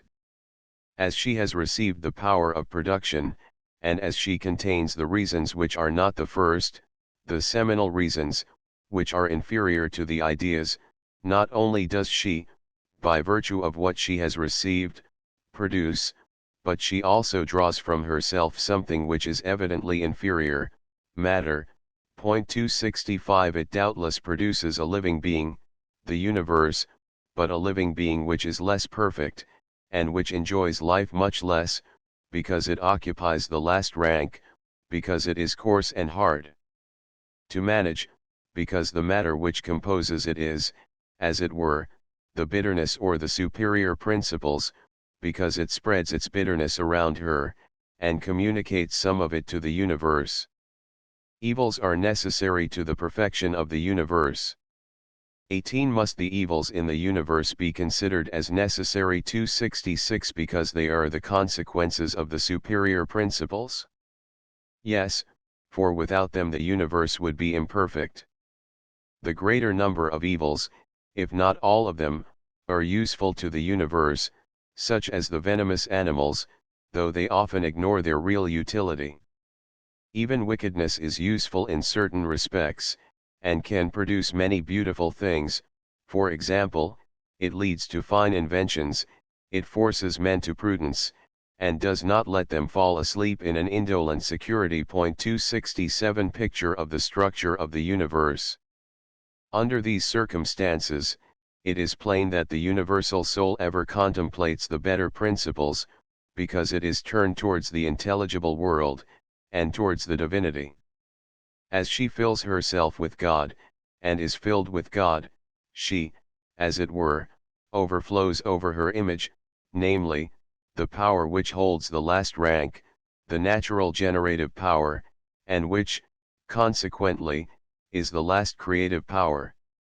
Above this creative power is the power of the soul which immediately receives the forms from the intelligence. Above all is the intelligence, the demiurge, who gives the forms to the universal soul, and the latter impresses its traces on the third rank power, the natural generative power. 268 This world, therefore, is veritably a picture which perpetually pictures itself. The two first principles are immovable, the third is also immovable, in essence, but it is engaged in matter, and becomes immovable, only, by accident. As long as the intelligence and the soul subsist, the reasons flow down into this image of the soul, the natural generative power. Likewise, so long as the sun subsists, all light emanates therefrom. 269 First Ennead, Book 1. The organism and the self. 270 Psychologic distinctions in soul. 1. To what part of our nature do pleasure and grief, fear and boldness, desire and aversion, and, last, pain, belong? Is it to the soul, herself, 271, or to the soul when she uses the body as an instrument, 272, or to some third, combination, of both? Even the latter might be conceived of in a double sense. It might be either the simple mixture of the soul and the body, 273, or some different product resulting therefrom. 274 The same uncertainty obtains about the products of the above-mentioned experiences, namely, Passions 275 Actions, and Opinions. For example, we may ask whether ratiocination 276 and opinion both belong to the same principle as the passions, or whether only one of them does, in which case the other would belong to some other principle. We should also inquire concerning the nature and classification of thought. 277 Last, we should study the principle that undertakes this inquiry and which comes to some conclusion about it. But, first of all, who is the agent, who feels? This is the real starting point, for even passions are modes of feeling, or at least they do not exist without it. 278 The soul as a composite aggregate. 2. Let us first examine the soul, herself. Is there any difference between the soul and the soul essence? If there be a difference, the soul must be a composite aggregate, and it should no longer be a matter of surprise that both she and her essence, at least so far as she admits thereof, together experience the above-mentioned passions, and in general the habits, and better or worse dispositions. But, on the contrary, if soul and soul essence be identical, then the soul should be a form which would be unreceptive for all these energies of essence, which on the contrary she imparts to other things, possessing in herself a connate energy which our reason reveals in her. In this case we must acknowledge that she is immortal, inasmuch as the immortal and undecaying must be impassible, giving to others without receiving anything in return from them, or at least, deriving nothing but from the superior, or anterior, principles, from which she is not cut off, inasmuch as they are better. The soul is not essence. A being that were so unreceptive to anything external would have no ground for fear of anything external. Fear might indeed be natural to something. Neither would she be bold, for this sentiment implies shelter from what is terrifying. As to such desires which are satisfied by the emptying or filling of the body, they belong only to some nature foreign enough to be emptied or filled. How could she participate in a mixture, inasmuch as the essential is unmingled? Further, she would not wish to have anything introduced, in herself, for this would imply striving to become something foreign to herself. She would also be far from suffering, for how could she grieve, and about what? For that which is of simple being is self-sufficient, in that she remains in her own being. Neither will she rejoice at any increase, as not even the good could happen to her. What she is, she ever will be. Nor could we attribute to the pure soul sensation, ratiocination, or opinion, for sensation is the perception, of a form or of an impassible body, and besides ratiocination and opinion, depend, on sensation. We shall, however, have to examine whether or no we should attribute to the soul thought, also, whether pure pleasure can affect a soul while she remains alone. 279 The soul uses the body as tool.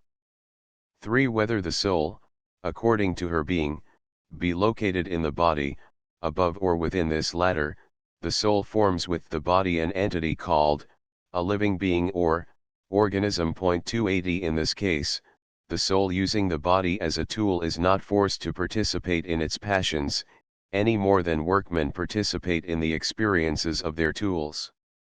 As to sensations, of course, the soul must perceive them, since in order to use her instrument, the soul must, by means of sensation, cognize the modifications that this instrument may receive from without. Thus seeing consists of using the eyes, and the soul at the same time feels the evils which may affect the sight. Similar is the case with griefs, pains, and any corporeal exigency, also with the desires which arise from the soul's need to take recourse to the ministry of the body. But how do passions from the body penetrate into the soul? For a body could communicate her own properties to some other body, but how could she do so to a soul? Separation of soul from body. Such a process would imply that one individual suffers when an entirely different individual is affected. There must be a distinction between them so long as we consider the former the user, and the latter the used, and it is philosophy 281 that produces this separation by giving to the soul the power of using the body as a tool. Primitive relation between soul and body. But what was the condition of the soul before her separation from the body by philosophy? Was she mingled with the body? If she were mingled with it, she must either have been formed 282 by mixing, 271, or she was spread all over the body, or she was 283 a form interwoven with the body, or she was a form governing the body 284 as a pilot governs the ship, 285 or 286 was partly mingled with, and partly separated from, the body. In the latter case, I would call the independent part that which uses the body as a tool, while the mingled part is that which lowers itself to the classification or rank of instrument. Now philosophy raises the latter to the rank of the former, and the detached part turns her away, as far as our needs allow, from the body she uses, so that she may not always have to use the body. Consequences of mixture of soul and body. For now let us suppose the soul is mingled with the body.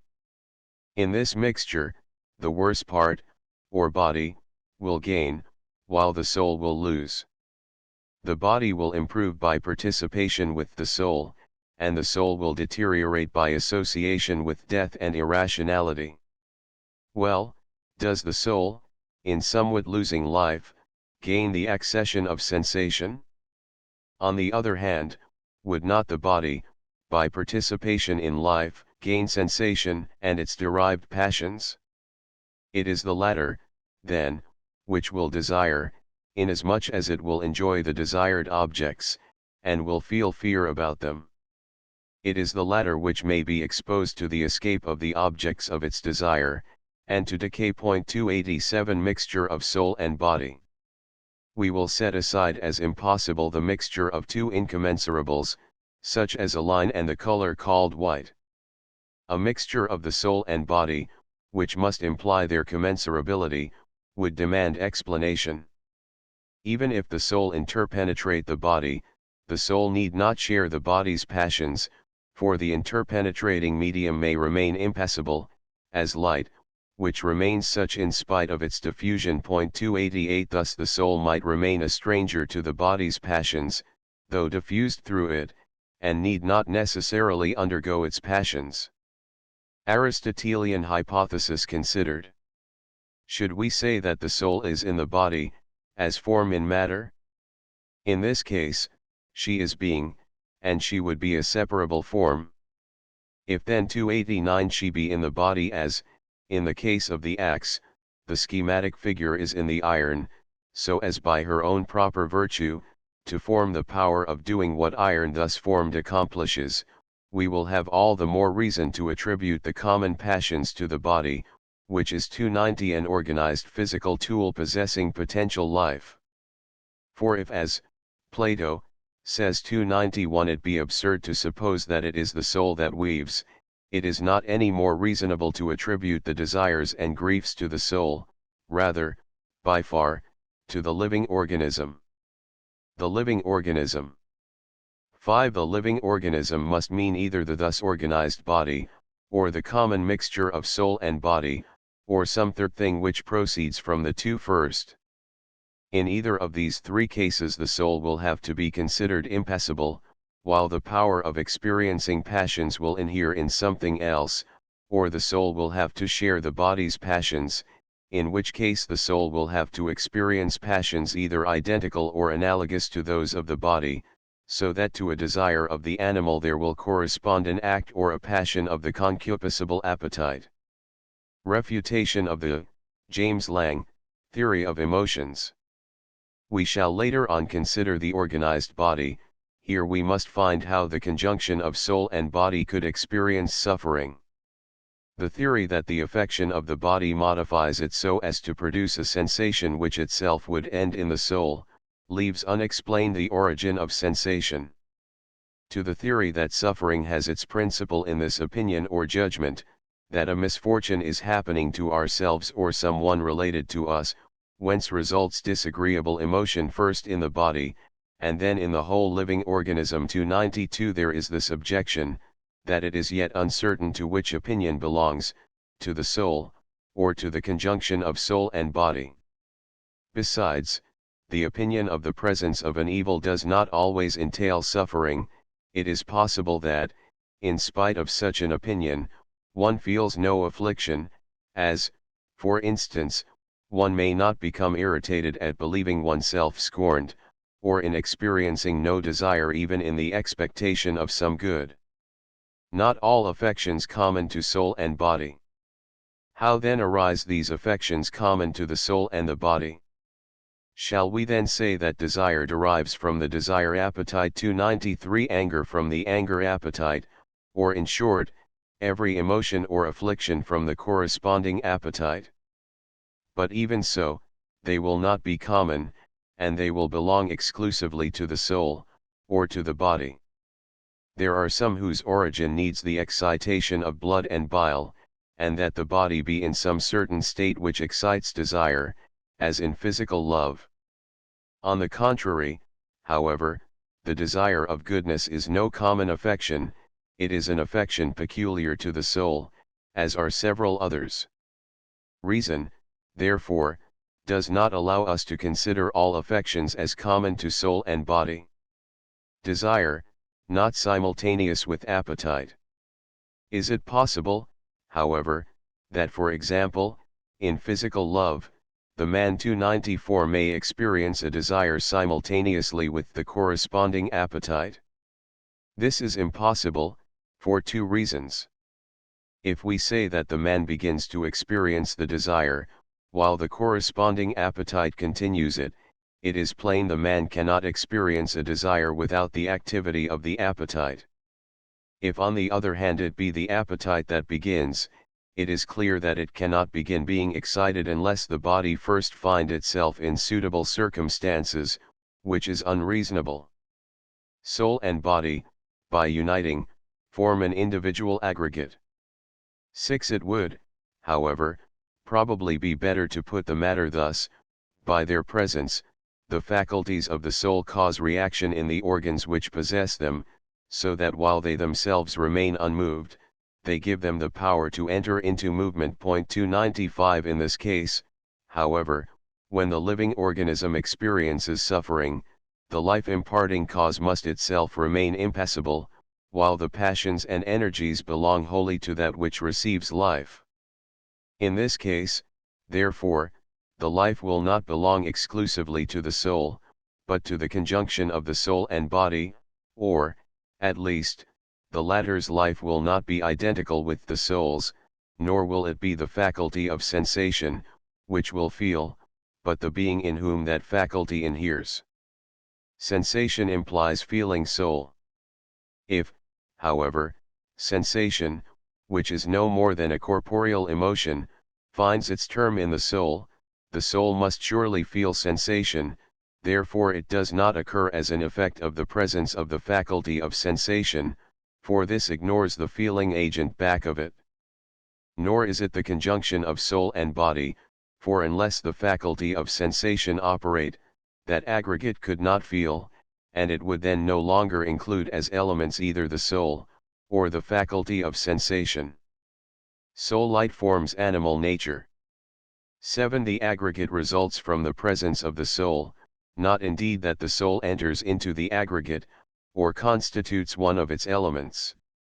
Out of this organized body, and of a kind of light furnished by herself, the soul forms the animal nature, which differs both from soul and body, and to which belongs sensation, as well as all the passions attributed to the animal. 296 Relation of animal to human nature.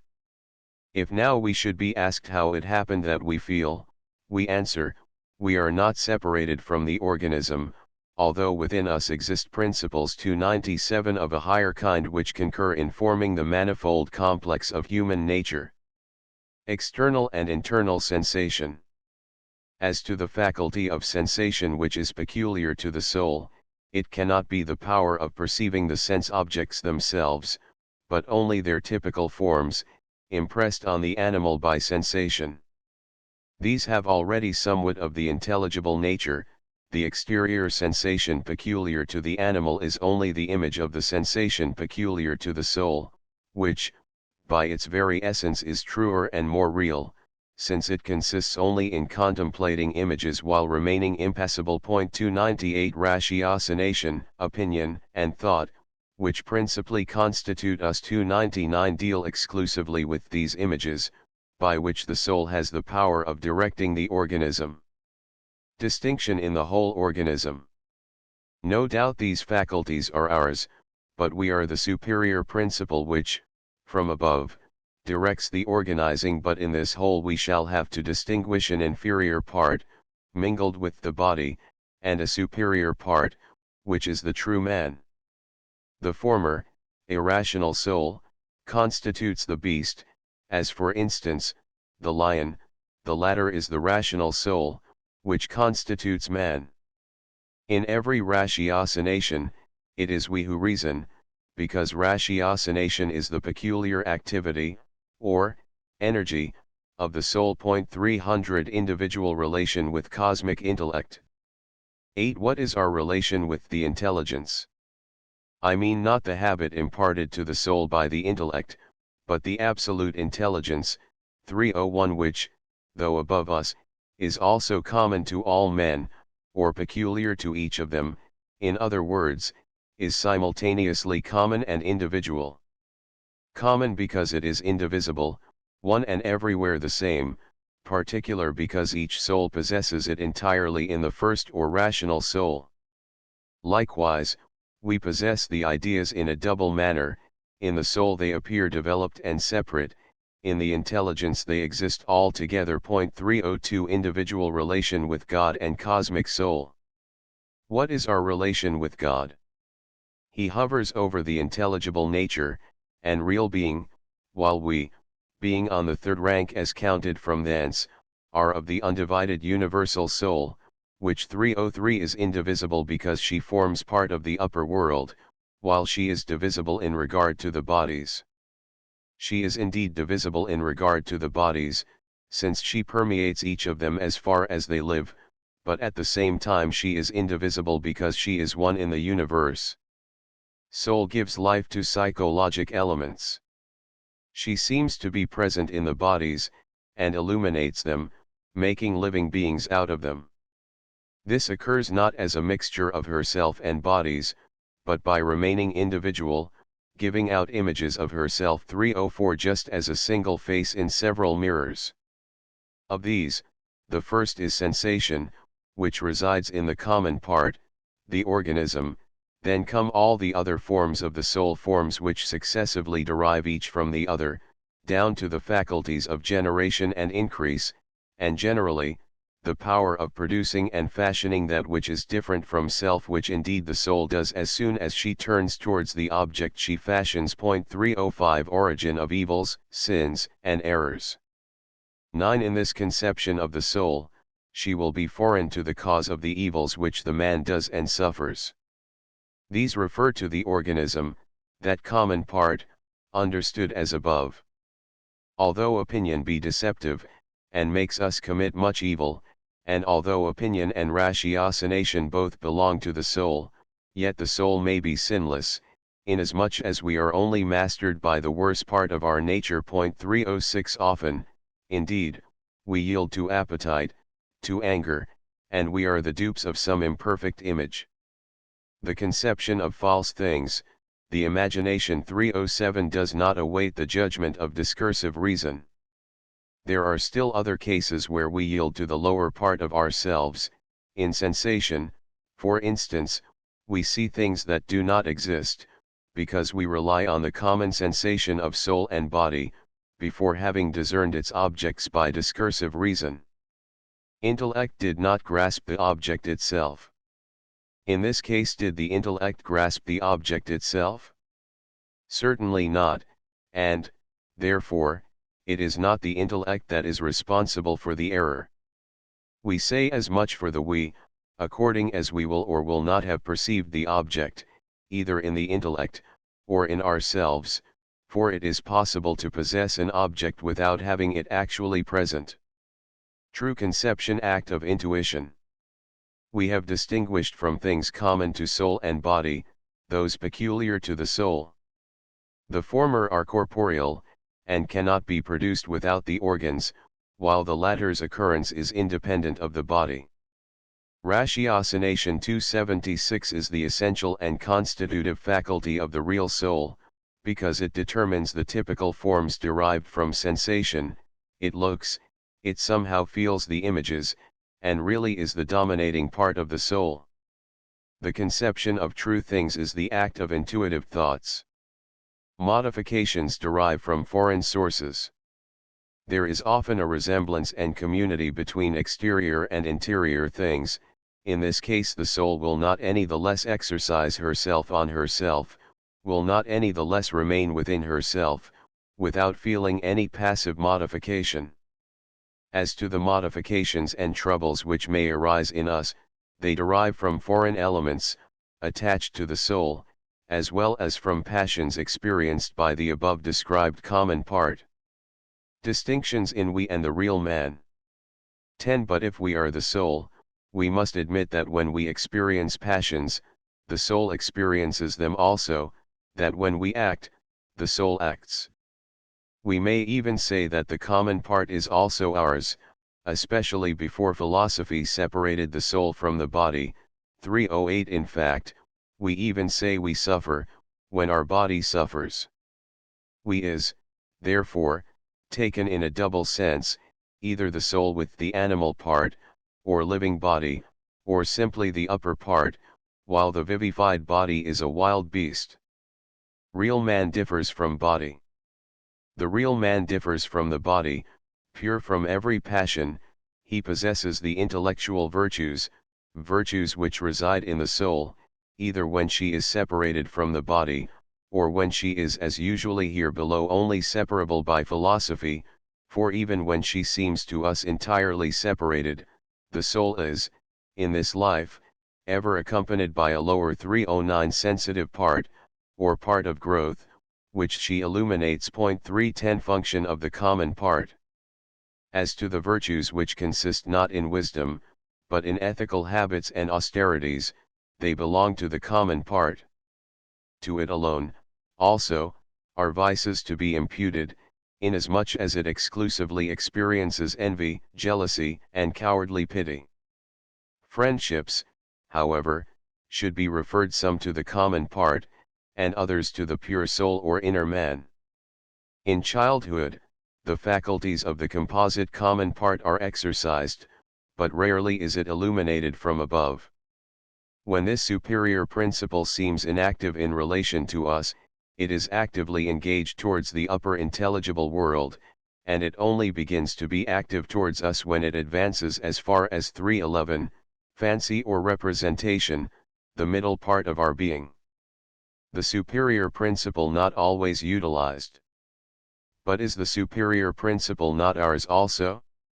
Surely, but only when we are conscious thereof, for we do not always utilize our possessions. This utilization, however, takes place when we direct this middle part of our being towards either the upper or lower worlds, and when we actualize into energies what before was only an Aristotelian potentiality or a Stoic habit. The animating principle of animals. We might define the animating principle of animals. If it be true, according to common opinion, that animal bodies contain human souls that have sinned, the separable part of these souls does not properly belong to these bodies. Although these souls assist these bodies, the souls are not actually present to them. 312 In them the sensation is common to the image of the soul and to the body, but to the latter only in so far as it is organized and fashioned by the image of the soul. As to the animals into whose bodies no human soul entered, they are produced by an illumination of the universal soul. The soul both impassible and punishable. 12 There is a contradiction between our own former opinion that the soul cannot sin, and the universally admitted belief that the soul commits sins, expiates them, undergoes punishments in Hades, and that she passes into new bodies. Although we seem to be in a dilemma, Forcing us to choose between them, it might be possible to show they are not incompatible. Philosophic separation refers not only to body, but to passible accretions. When we attribute infallibility to the soul, we are supposing her to be one and simple, identifying the soul with soul essence. When, however, we consider her capable of sin, we are looking at her as a complex, of her essence and of another kind of soul which can experience brutal passions. The soul, thus, is a combination of various elements, and it is not the pure soul, but this combination, which experiences passions, commits sins, and undergoes punishments. It was this conception of the soul Plato was referring to when he said 313 we see the soul as we see Glaucus, the marine deity, and he adds, he who would know the nature of the soul herself should, after stripping her of all that is foreign to her, in her, especially consider her philosophic love for truth, and see to what things she attaches herself, and by virtue of whose affinities she is what she is. We must, therefore, differentiate the soul's life acts from that which is punished, and when we speak of philosophy's separation of the soul, we mean a detaching not only from the body, but also from what has been added to the soul. How the animal nature is generated. This addition occurs during her generation, or rather in the generation of another ideal form of soul, the animal nature. Elsewhere 314 this generation has been explained thus. When the soul descends, at the very moment when she inclines towards the body, she produces an image of herself. The soul, however, must not be blamed for sending this image into the body. For the soul to incline towards the body is for the soul to shed light on what is below her, and this is no more sinful than to produce a shadow. That which is blamable is the illuminated object, for if it did not exist, there would be nothing to illuminate. The descent of the soul, or her inclination to the body, means only that she communicates life to what she illuminates. She drives away her image, or lets it vanish. If nothing receptive is in its vicinity, the soul lets the image vanish, not because she is separated, for to speak accurately, she is not separated from the body, but because she is no longer here below, and she is no longer below when she is entirely occupied in contemplating the intelligible world. The double Hercules symbolizes the soul. Homer seems to admit this distinction in speaking of Hercules, when he sends the image of this hero into Hades, and still he locates him within the abode of the deities 315, it is at least the idea implied in this double assertion that Hercules is in Hades and that he is in Olympus. The poet, therefore, distinguished in him two elements. We might perhaps expound the passage as follows: Hercules had an active virtue, and because of his great qualities was judged worthy of being classified with the deities, but as he possessed only the active virtue, and not the contemplative virtue, he could not be admitted into heaven entirely. While he is in heaven, there is something of him in Hades. 316 Relation of the we and the soul. 13 Is it we or the soul which makes these researches? It is we, by means of the soul. The cause of this is, not we who consider the soul because we possess her, but that the soul considers herself. This need not imply motion, as it is generally understood, but a motion entirely different from that of the bodies, and which is its own life. Intelligence not ours, but we. Intelligence 277 also is ours, but only in the sense that the soul is intelligent. For us, the higher life consists in a better thinking. The soul enjoys this life either when she thinks intelligible objects, or when the intellect is both a part of ourselves, and something superior towards which we ascend. First Ennead, Book 7. Of the first good, and of the other goods. 317 The supreme good as end of all other goods. Could anyone say that there was, for any being, any good but the activity of living according to nature? 318 For a being composed of several parts, however, the good will consist in the activity of its best part, an action which is peculiar, natural, and unfailing. Further, as the soul is an excellent being, and directs her activity towards something excellent, this excellent aim is not merely excellent relatively to the soul, but is the absolute good. If then there be a principle which does not direct its action towards any other thing, because it is the best of beings, being above them all, it can be this only because all other beings trend towards it. This then, evidently, is the absolute good by virtue of which all other beings participate therein. Participation in good. 2 methods. Now there are 2 methods of participation in the good. The first is to become similar to it, the second is to direct one's activity towards it. If then the direction of one's desire and one's action towards the better principle be a good, then can the absolute good itself neither regard nor desire any other thing, remaining in abiding rest, being the source and principle of all actions conforming to nature, giving to other things the form of the good, without acting on them, as they, on the contrary, direct their actions thereto. Permanence the chief note of absolute good. Only by permanence, not by action, nor even by thought, is this principle the good. For if it be superbeing, it must also be superactivity, superintelligence, and thought. The principle from which everything depends, while itself depending on nothing else, must, therefore, be recognized as the good. This divinity must, therefore, persist in his condition, while everything turns towards him, just as, in a circle, all the radii meet in the center. An example of this is the sun, which is a center of the light that is, as it were, suspended from that planet.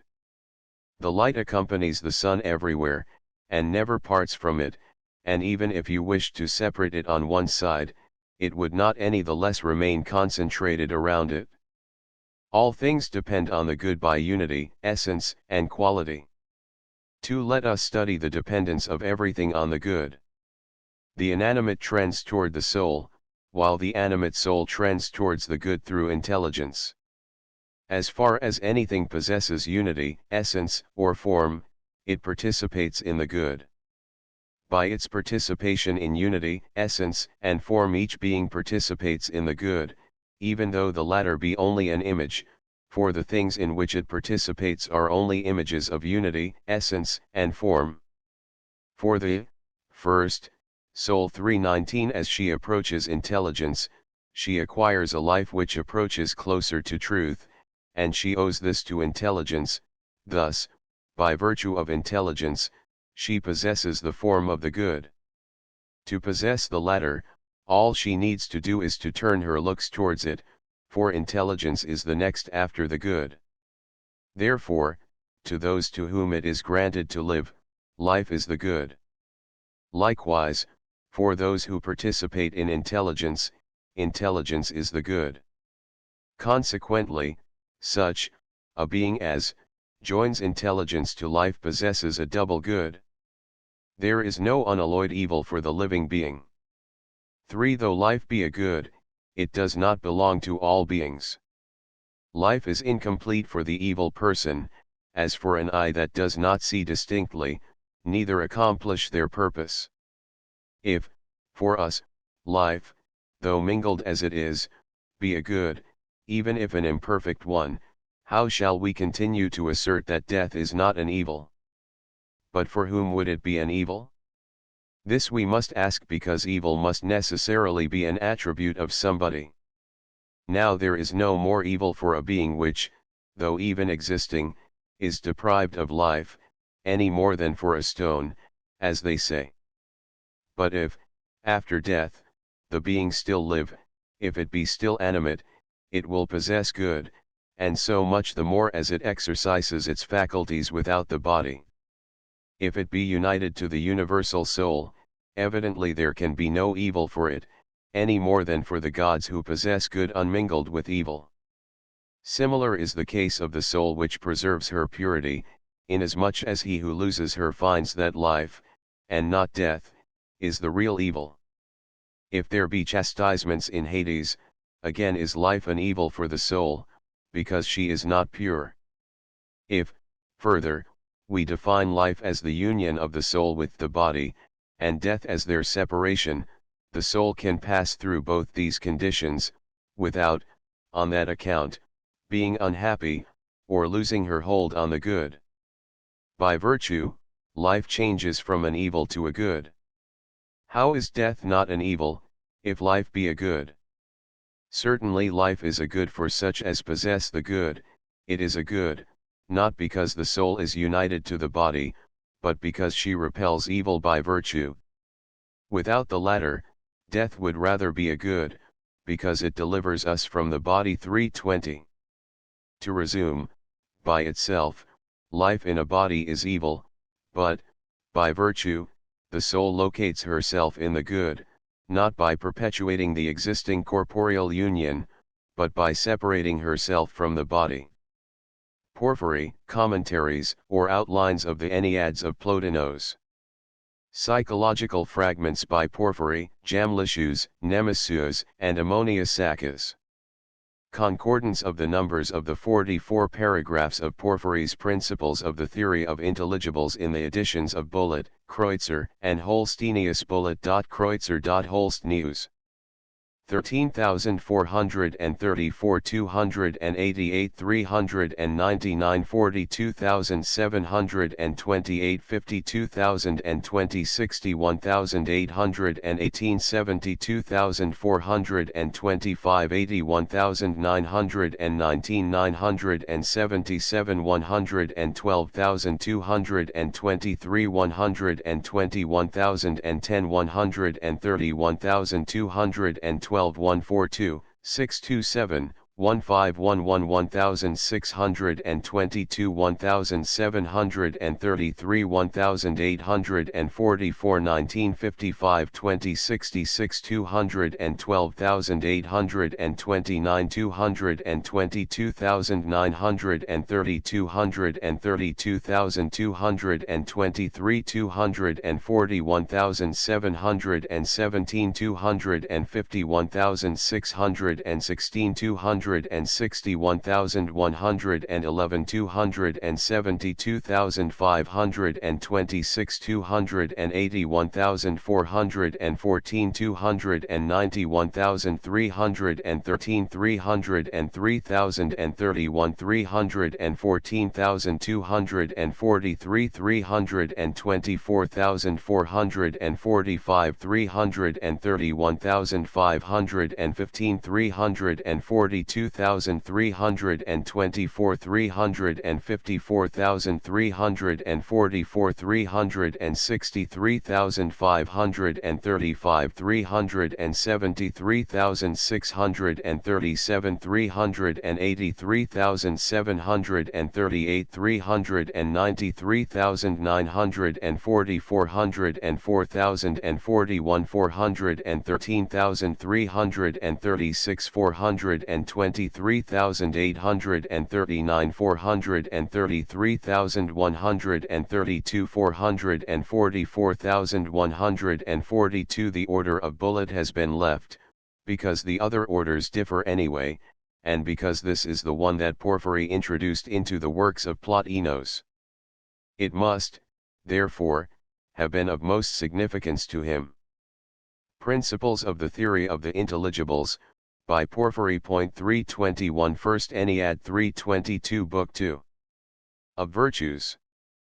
There is a difference between the virtues of the citizen, those of the man who essays to rise to contemplation, and who, on this account, is said to possess a contemplative mind, those of him who contemplates intelligence, and finally those of pure intelligence, which is completely separated from the soul. 1. The civil virtues consist of moderation in passions, and in letting one's actions follow the rational laws of duty.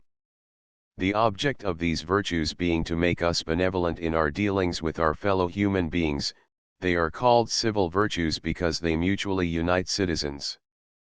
Prudence refers to the rational part of our soul, courage, to that part of the soul subject to anger, Temperance consists in the agreement and harmony of appetite and reason. Finally, justice consists in the accomplishment, by all these faculties, of the function proper to each of them, either to command, or to obey. 2. The virtues of the man who tries to rise to contemplation consist in detaching oneself from things here below, that is why they are called purifications. 323 They command us to abstain from activities which innervate the organs, and which excite the affections that relate to the body. The object of these virtues is to raise the soul to genuine existence. While the civil virtues are the ornament of mortal life, and prepare the soul for the purificatory virtues, the latter direct the man whom they adorn to abstain from activities in which the body predominates. Thus, in the purificatory virtues, prudence consists in not forming opinions in harmony with the body, but in acting by oneself, which is the work of pure thought. Temperance consists in not sharing the passions of the body. Courage, in not fearing separation therefrom, as if death drove man into emptiness and annihilation, while justice exacts that reason and intelligence command and be obeyed. The civil virtues moderate the passions. Their object is to teach us to live in conformity with the laws of human nature. The contemplative virtues obliterate the passions from the soul. Their object is to assimilate man to the divinity. There is a difference between purifying oneself, and being pure. Consequently, the purificatory virtues may, like purification itself, be considered in two lights. They purify the soul, and they adorn the purified soul, because the object of purification is purity. But since purification and purity consist in being separated from every foreign entity, the good is something different from the soul that purifies itself. If the soul that purifies herself had possessed the good before losing her purity, it would be sufficient for the soul to purify herself, but in this very case, what would remain to her after the purification would be the good, but not the purification.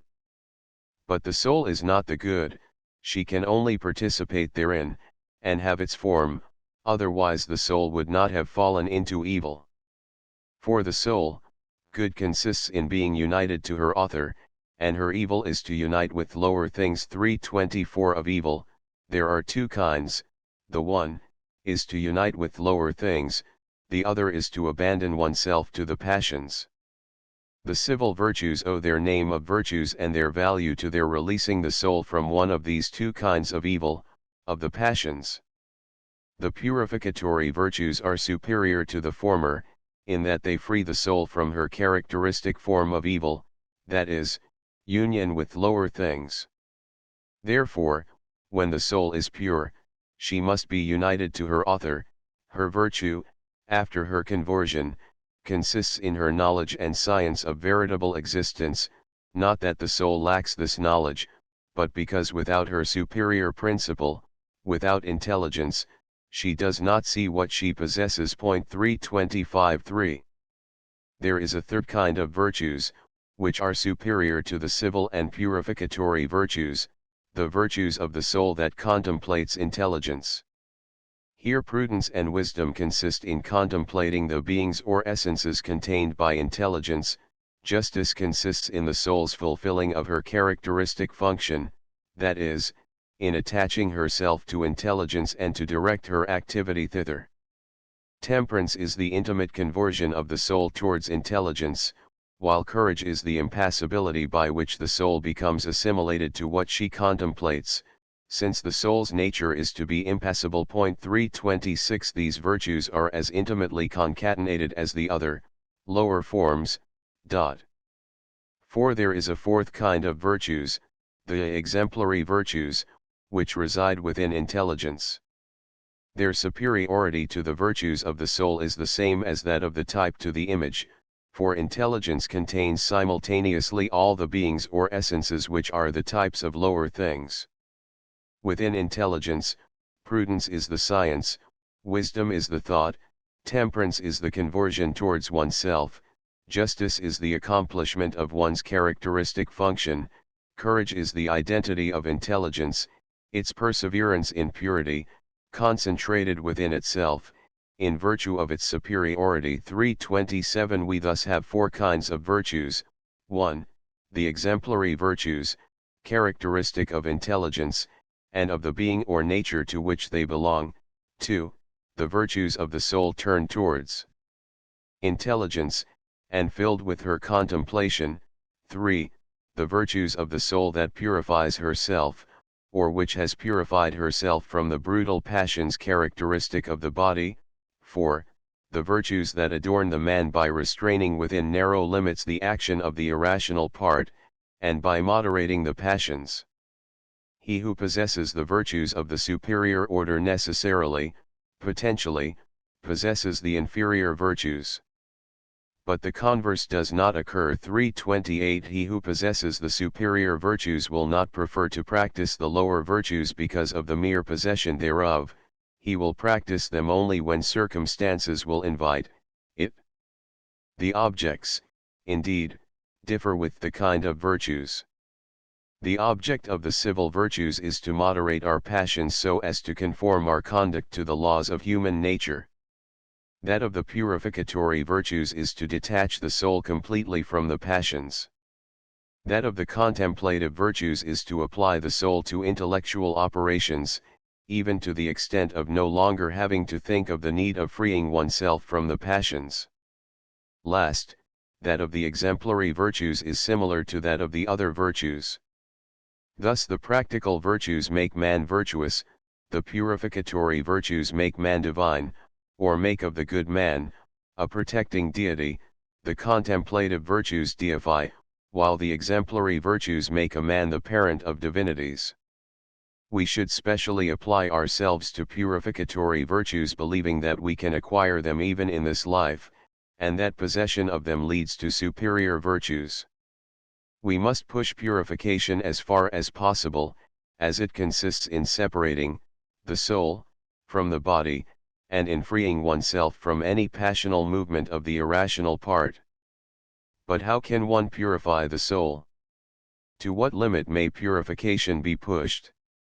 These are two questions that demand examination. To begin with, the foundation of purification is to know oneself, to realize that he is a soul bound to a foreign being, of a different nature, or being. Further, when one is convinced of this truth, one should gather oneself together within himself, detaching himself from the body, and freeing himself entirely from the passions. He who makes use of his senses too often, though it be done without devotion or pleasure, is, nevertheless, distracted by the care of the body, and is chained thereto by sensation. The pains and the pleasures produced by sense objects exercise a great influence on the soul, and inspire the soul with an inclination for the body. It is important to remove such a disposition from the soul. To achieve this purpose, the soul will allow the body only necessary pleasures, that serve to cure her of her sufferings, to refresh her from her exhaustions, to hinder her from being importunate. The soul will free herself from pains. 327 If this be beyond her powers, the soul will support them patiently, and will diminish them, while refusing to share them. The soul will appease anger so far as possible, she will even try to suppress them entirely. At least, if that be impossible, she will not voluntarily participate therein, leaving the non-reflective excitement to another, animal, nature, reducing the involuntary motions as far as possible. The soul will be inaccessible to fear, having nothing further to risk.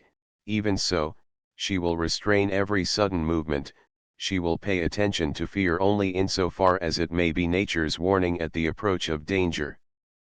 Absolutely nothing shameful will be desired. In eating and drinking, she will seek only the satisfaction of a need, while remaining essentially alien thereto. The pleasures of love will not even involuntarily be tasted.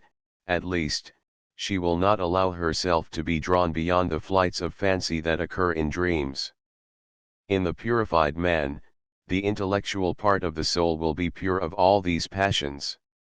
She will even desire that the part that experiences the irrational passions of the body should take notice of them without being agitated thereby, and without yielding to them.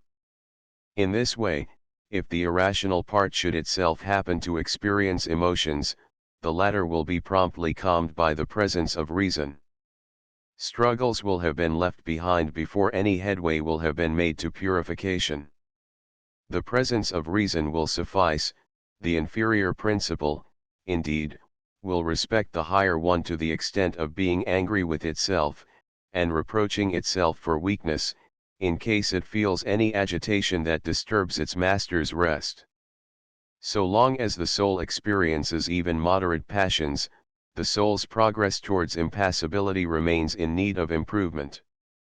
The soul is impassible only when she has entirely ceased to participate in the passions of the body. Indeed, that which permitted the passions to rule was that reason relaxed the reins as a result of her own inclination. First Ennead, Book 9. Of suicide. Of the separation of the soul and body. 2. Nature releases what nature has bound. The soul releases what the soul has bound. Nature binds the body to the soul, but it is the soul herself that has bound herself to the body.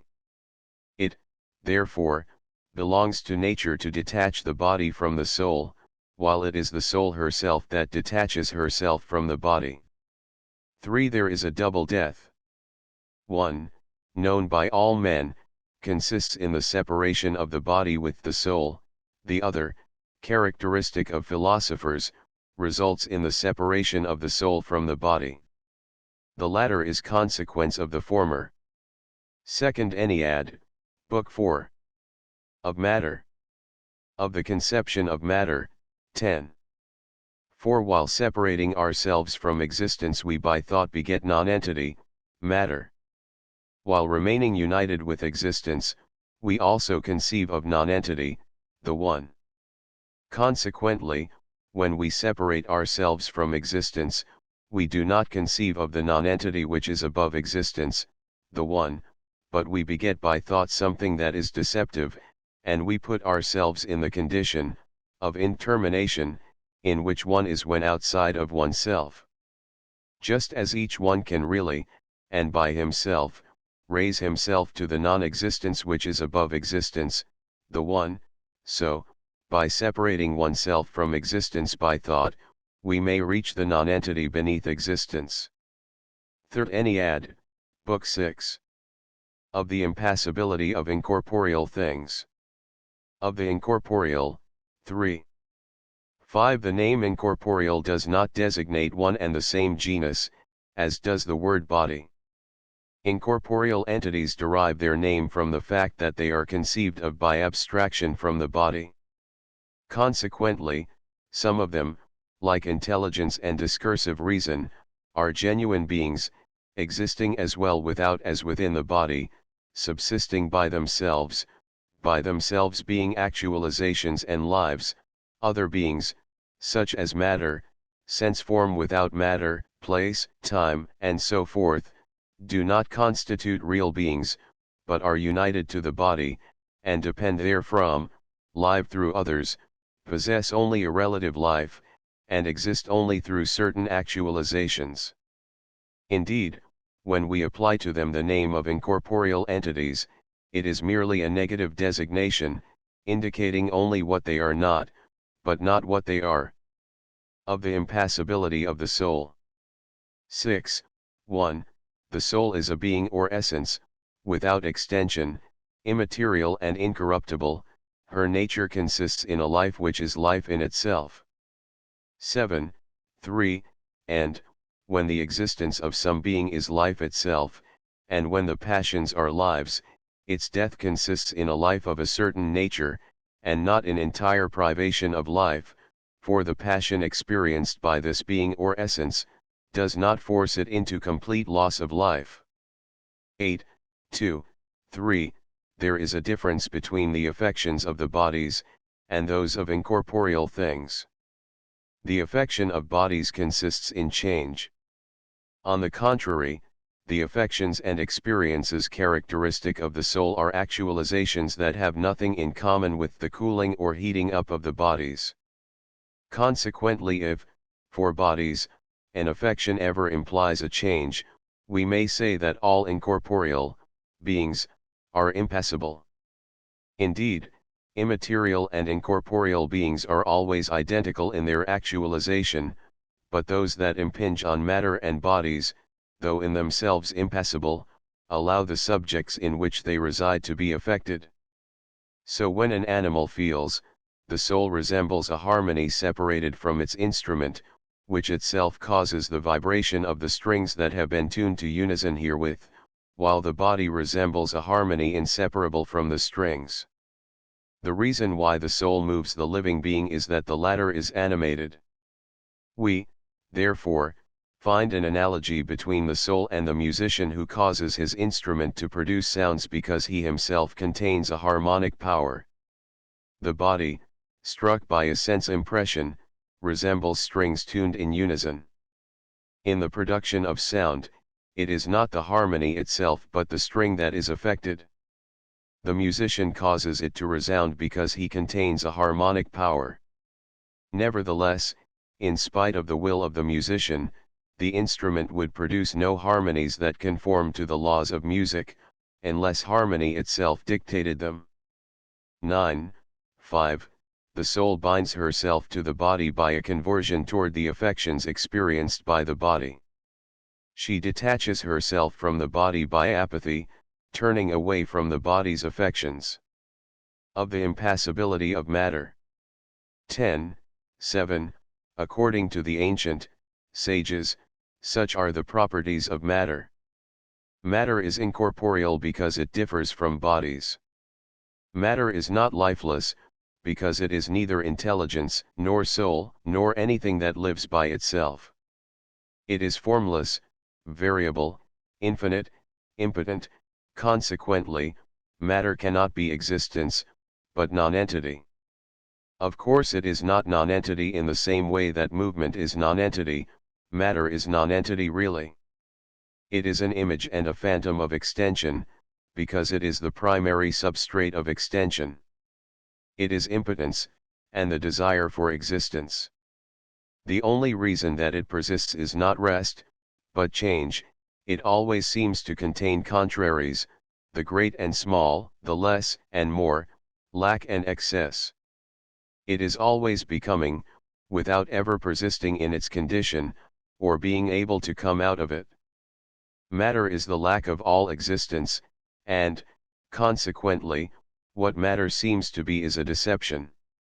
If, for instance, matter seems to be large, it really is small, like a mere phantom. It escapes and evanesces into nonentity, not by any change of place, but by its lack of reality. Consequently, the substrate of the images in matter consists of a lower image.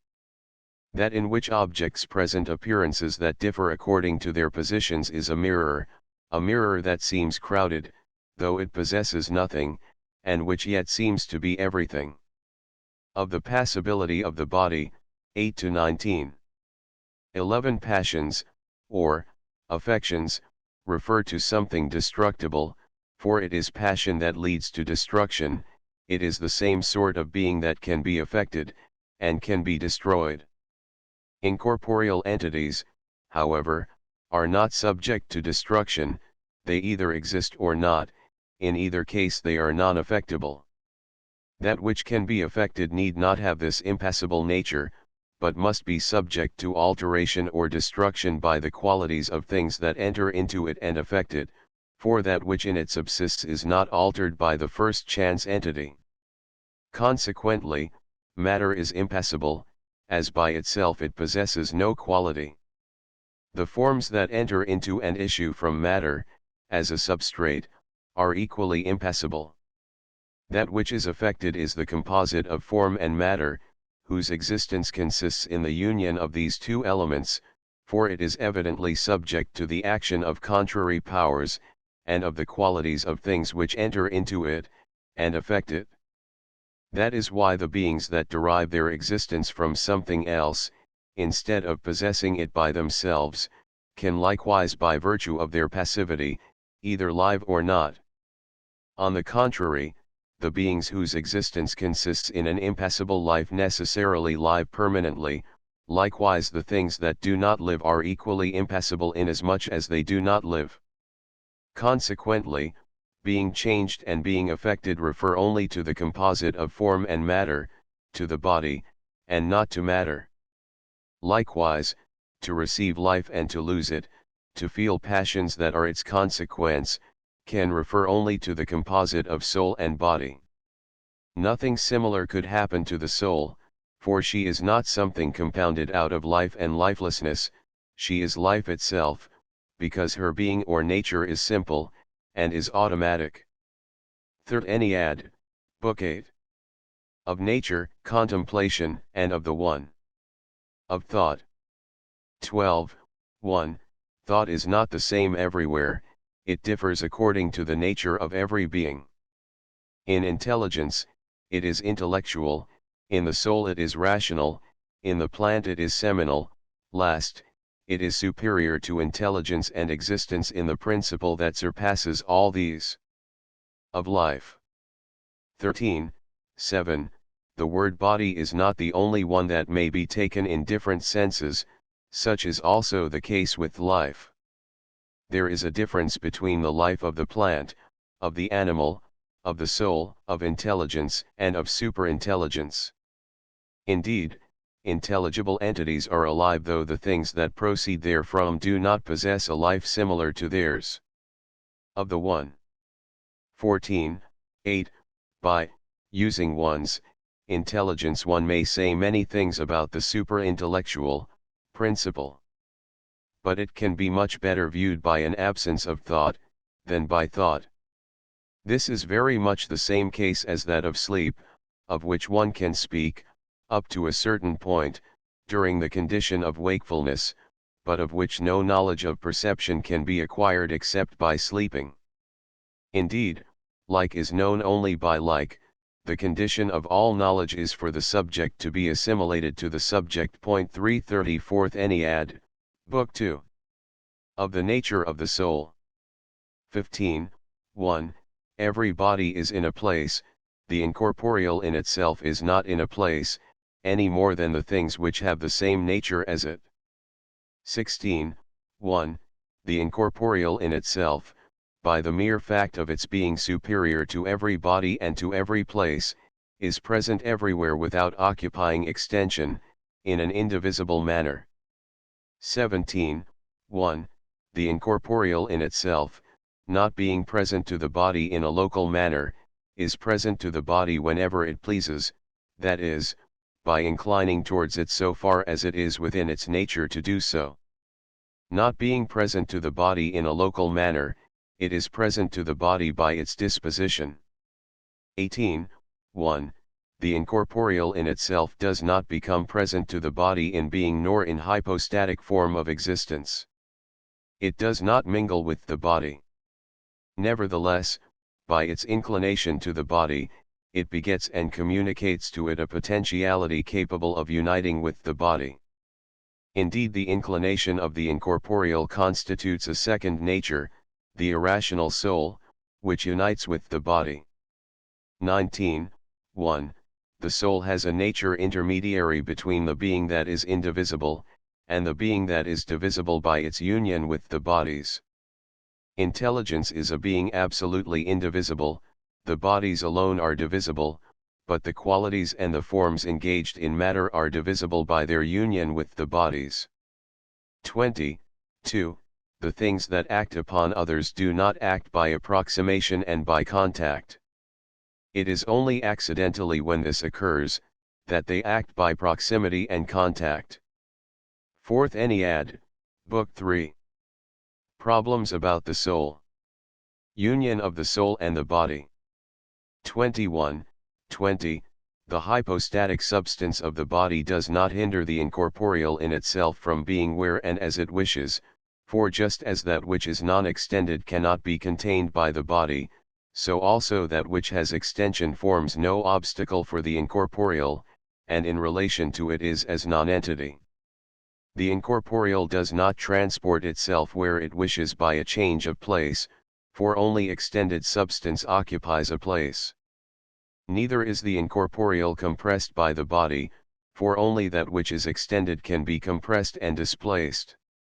That which has neither extension nor magnitude, could not be hindered by that which has extension, nor be exposed to a change of place. Being everywhere and nowhere, the incorporeal, wherever it happens to be, betrays its presence only by a certain kind of disposition. It is by this disposition that it rises above heaven, or descends into a corner of the world. Not even this residence makes it visible to our eyes. It is only by its works that it manifests its presence. 22, 21-24. If the incorporeal be contained within the body, it is not contained within it like an animal in a zoological garden, for it can neither be included within, nor embraced by the body. Nor is it, compressed like water or air in a bag of skins. It produces potentialities which from within its unity, radiate outwards. It is by them that it descends into the body and penetrates it. 331 It is by this indescribable extension of itself that it enters into the body, and shuts itself up within it.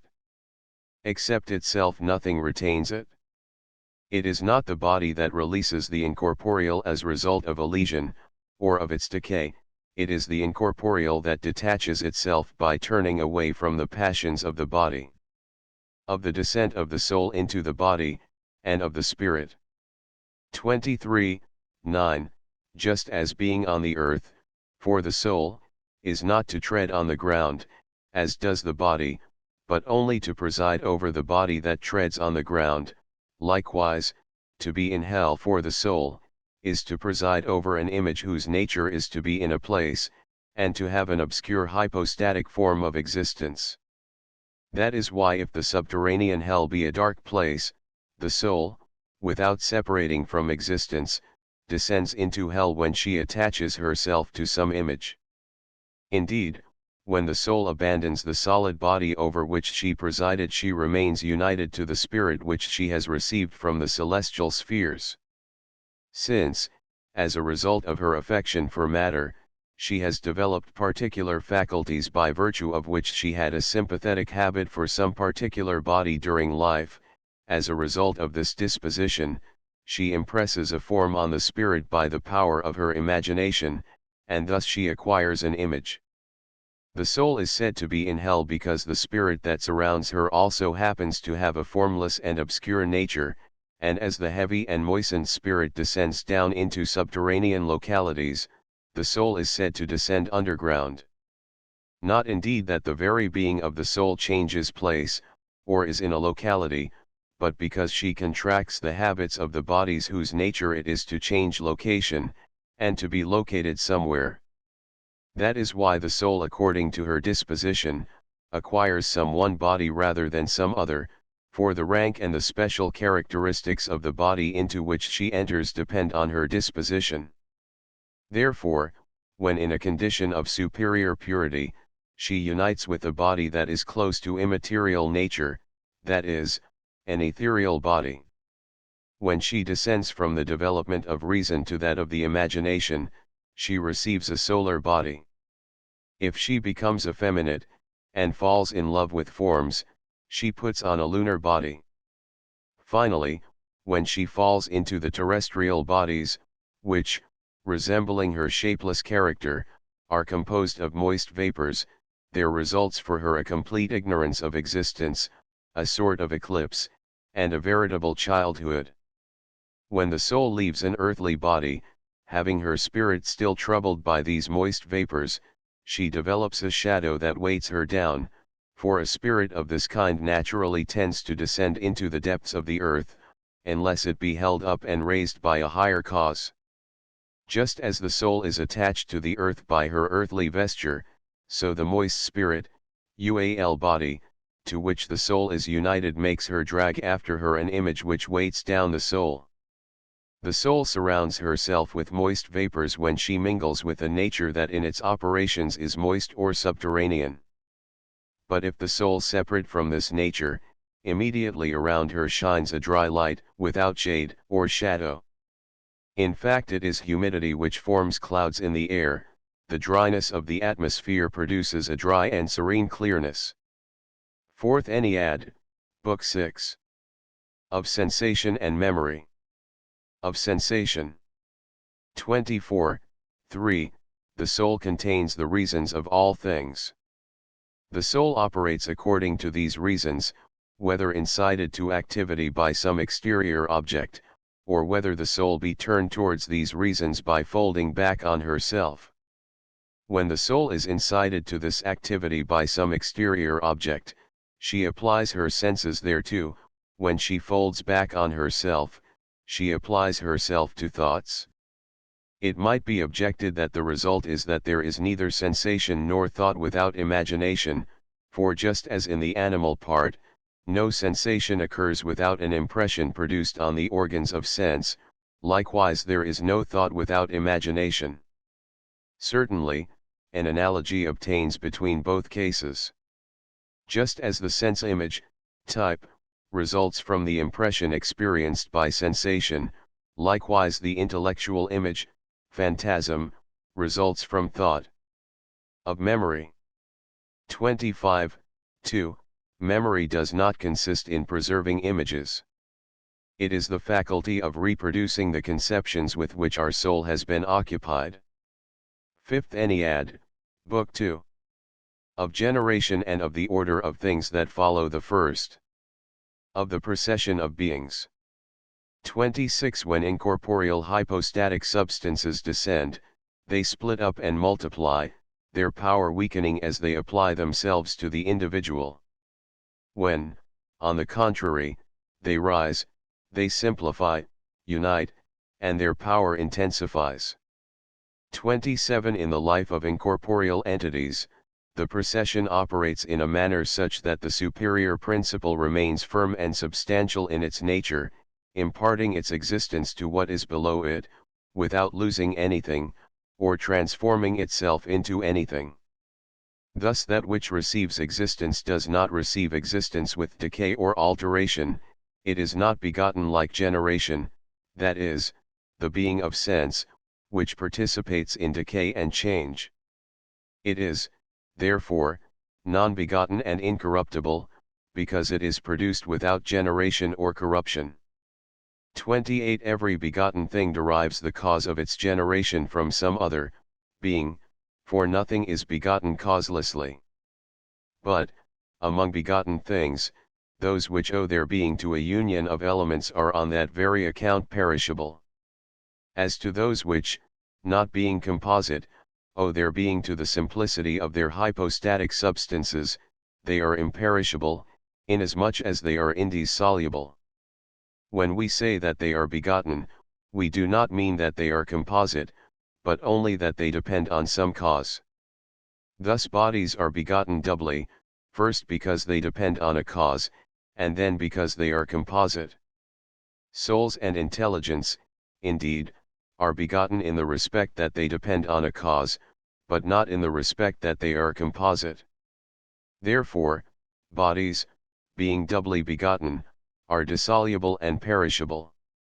The soul and intelligence, being unbegotten in the sense that they are not composite, are indissoluble and imperishable, for they are begotten only in the sense that they depend on a cause. 29. Every principle that generates, by virtue of its being, is superior to the product it generates. Every generated being naturally turns towards its generating principle. Of the generating principles, some, the universal and perfect substances, do not turn towards their product, while others, the substances that are individual, and subject to conversion towards the manifold, partly turn towards their product, and remain partly turned towards themselves, while others entirely turn towards their product, and do not turn at all towards themselves. Of the return of beings to the first. 30. Of the universal and perfect hypostatic substances, none turns towards its product. All perfect hypostatic substances return to the principles that generated them. The very body of the world, by the mere fact of its perfection, is converted to the intelligent soul, and that is the cause of its motion being circular. The soul of the world is converted to intelligence, and this to the first point. 332 All beings, therefore, aspire to the first, each in the measure of its ability, from the very lowest in the ranks of the universe up. This anagogical return of beings to the first is necessary, whether it be mediate or immediate. So we may say that beings not only aspire to the first, but that each being enjoys the first according to its capacity. 333 The individual hypostatic substances, however, that are subject to declining towards manifoldness, naturally turn not only towards their author, but also towards their product. That is the cause of any subsequent fall and unfaithfulness. Matter perverts them because they possess the possibility of inclining towards it, though they are also able to turn towards the divinity. That is how perfection makes second-rank beings be born of the first principles, and then be converted towards them. It is, on the contrary, the result of imperfection, to turn higher entities to lower things, inspiring them with love for that which, before them, withdrew from the first principles, in favor of matter. Fifth Ennead, Book 3. Of the hypostases that mediate knowledge, and of the superior principle. Intelligence knows itself by a conversion to herself. 31. 1. When one being subsists by dependence on any other, and not by self-dependence and withdrawal from any other, it could not turn itself towards itself to know itself by separating from the substrate, by which it subsists. By withdrawing from its own existence it would alter and perish. But when one being cognizes itself by withdrawal from that to which it is united, when it grasps itself as independent of that being, and succeeds in doing so without exposing itself to destruction, it evidently does not derive its being or nature from the being from which it can, without perishing, withdraw, to face itself, and know itself independently. If sight, and in general all sensation do not feel itself, nor perceive itself on separating from the body, and do not subsist by itself, if, on the contrary, intelligence think better by separating from the body, and can be converted to itself without perishing, evidently sense faculties are actualized only by help of the body, while intelligence actualizes and exists by itself, and not by the body. The actualization of intelligence is eternal and indivisible. 32, 3, 5-7, There is a difference between intelligence and the intelligible, between sensation and that which can be sensed. The intelligible is united to intelligence as that which can be sensed is connected with sensation. But sensation cannot perceive itself. As the intelligible is united to intelligence, it is grasped by intelligence and not by sensation. But intelligence is intelligible for intelligence. Since then intelligence is intelligible for intelligence, intelligence is its own object. If intelligence be intelligible, but not sensible, it is an intelligible object. Being intelligible by intelligence, but not by sensation, it will be intelligent. Intelligence, therefore, is simultaneously thinker and thought, all that thinks and all that is thought. Its operation, besides, is not that of an object that rubs and is rubbed, it is not a subject in some one part of itself, and in some other, object of thought, it is simple, it is entirely intelligible for itself as a whole. 334 The whole of intelligence excludes any idea of unintelligence. It does not contain one part that thinks, while another would not think, for then, in so far as it would not think, it would be unintelligent. It does not abandon one object to think of another, for it would cease to think the object it abandoned. If, therefore, intelligence do not successively pass from one object to another, it thinks simultaneously, it does not think first one, thought, and then another, it thinks everything as in the present, and as always.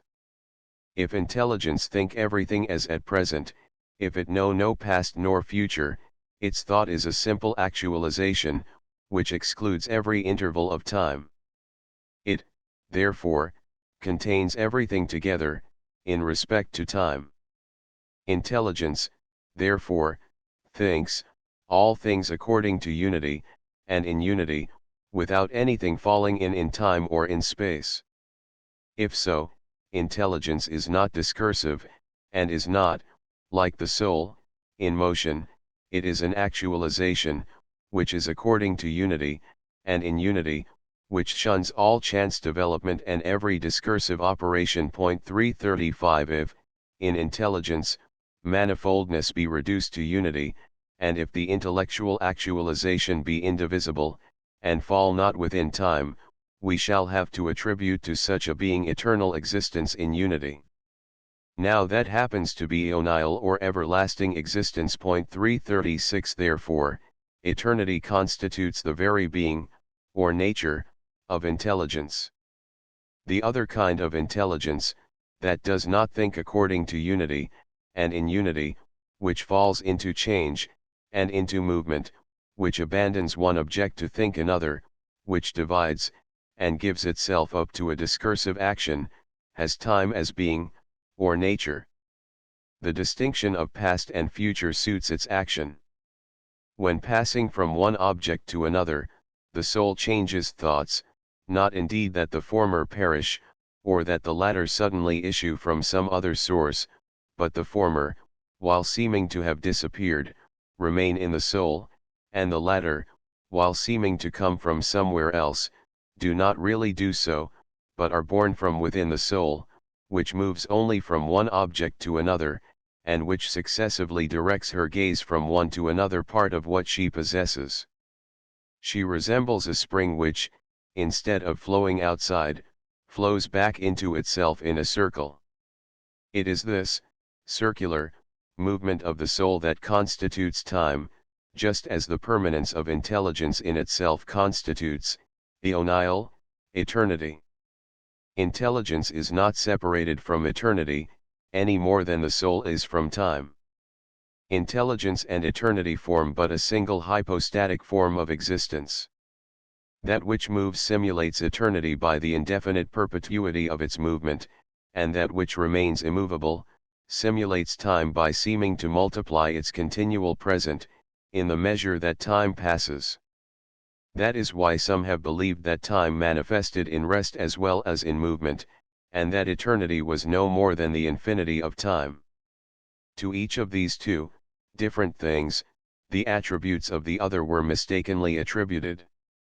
The reason of this is that anything that ever persists in an identical movement gives a good illustration of eternity by the continuousness of its movement, while that which persists in an identical actualization represents time by the permanence of its actualization. Besides, in sense objects, duration differs according to each of them. There is a difference between the duration of the course of the sun, and that of the moon, as well as that of Venus, and so on. There is a difference between the solar year, and the year of each of these stars. Different, further, is the year that embraces all the other years, and which conforms to the movement of the soul, according to which the stars regulate their movements. As the movement of the soul differs from the movement of the stars, so also does its time differ from that of the stars, for the divisions of this latter kind of time correspond to the spaces traveled by each star, and by its successive passages in different places. Intelligence is manifold. 33, 10-12, Intelligence is not the principle of all things, for it is manifold. Now the manifold presupposes the one. Evidently, it is intelligence that is manifold, the intelligibles that it thinks do not form unity, but manifoldness, and they are identical therewith. Therefore, since intelligence and the intelligible entities are identical, and as the intelligible entities form a manifoldness, intelligence itself is manifold. The identity of intelligence and of intelligible entities may be demonstrated as follows. The object that intelligence contemplates must be in it, or exist outside of itself. It is, besides, evident, that intelligence contemplates, since, for intelligence, to think is to be intelligence. 337. Therefore, to abstract its thought would be to deprive it of its being. This being granted, we must determine in what manner intelligence contemplates its object. We shall accomplish this by examining the different faculties by which we acquire various kinds of knowledge, namely, sensation, imagination and intelligence. The principle which makes use of the senses contemplates only by grasping exterior things, and far from uniting itself to the objects of its contemplation, from this perception it gathers no more than an image. Therefore when the eye sees the visible object, it cannot identify itself with this object, for it would not see it, unless it were at a certain distance therefrom. Likewise if the object of touch confused itself with the organ that touches it, it would disappear. Therefore the senses, and the principle that makes use of the senses, apply themselves to what is outside of them to perceive the sense object. Likewise imagination applies its attention to what is outside of it to form for itself an image of it. It is by this very attention to what is outside of it that it represents to itself the object of which it forms an image as exterior. That is how sensation and imagination perceive their objects. Neither of these two faculties folds itself back on itself, nor concentrates on itself, whether the object of their perception be a corporeal or incorporeal form. Not in this manner is intelligence perceived. This can occur only by turning towards itself, and by contemplating itself. If it left the contemplation of its own actualizations, if it ceased to be their contemplation, or intuition, it would no longer think anything. Intelligence perceives the intelligible entity as sensation perceives the sense object, by intuition. But in order to contemplate the sense object, sensation applies to what is outside of it, because its object is material. On the contrary, in order to contemplate the intelligible entity, intelligence concentrates in itself, instead of applying itself to what is outside of it. That is why some philosophers have thought that there was only a nominal difference between intelligence and imagination, for they believed that intelligence was the imagination of the reasonable animal. As they insisted that everything should depend on matter and on corporeal nature, they naturally had to make intelligence also depend therefrom. But our intelligence contemplates natures, or beings. Therefore, according to the hypothesis of these philosophers, our intelligence will contemplate these natures as located in some place. But these natures are outside of matter, consequently, they could not be located in any place. It is therefore evident that the intelligible entities had to be posited as within intelligence. If the intelligible entities be within intelligence, intelligence will contemplate intelligible entities and will contemplate itself while contemplating them. By understanding itself, it will think, because it will understand intelligible entities. Now intelligible entities form a multitude. For 338 intelligence thinks a multitude of intelligible entities, and not a unity, therefore, intelligence is manifold. But manifoldness presupposes unity, consequently, above intelligence, the existence of unity will be necessary. 34. 5. Intellectual being is composed of similar parts, so that existing beings exist both in individual intelligence, and in universal intelligence. But, in universal intelligence, individual entities are themselves conceived universally, while in individual intelligence, universal beings as well as individual beings are conceived individually. 6th Ennead, Book 4. The one and identical being is everywhere present as a whole. Of the incorporeal.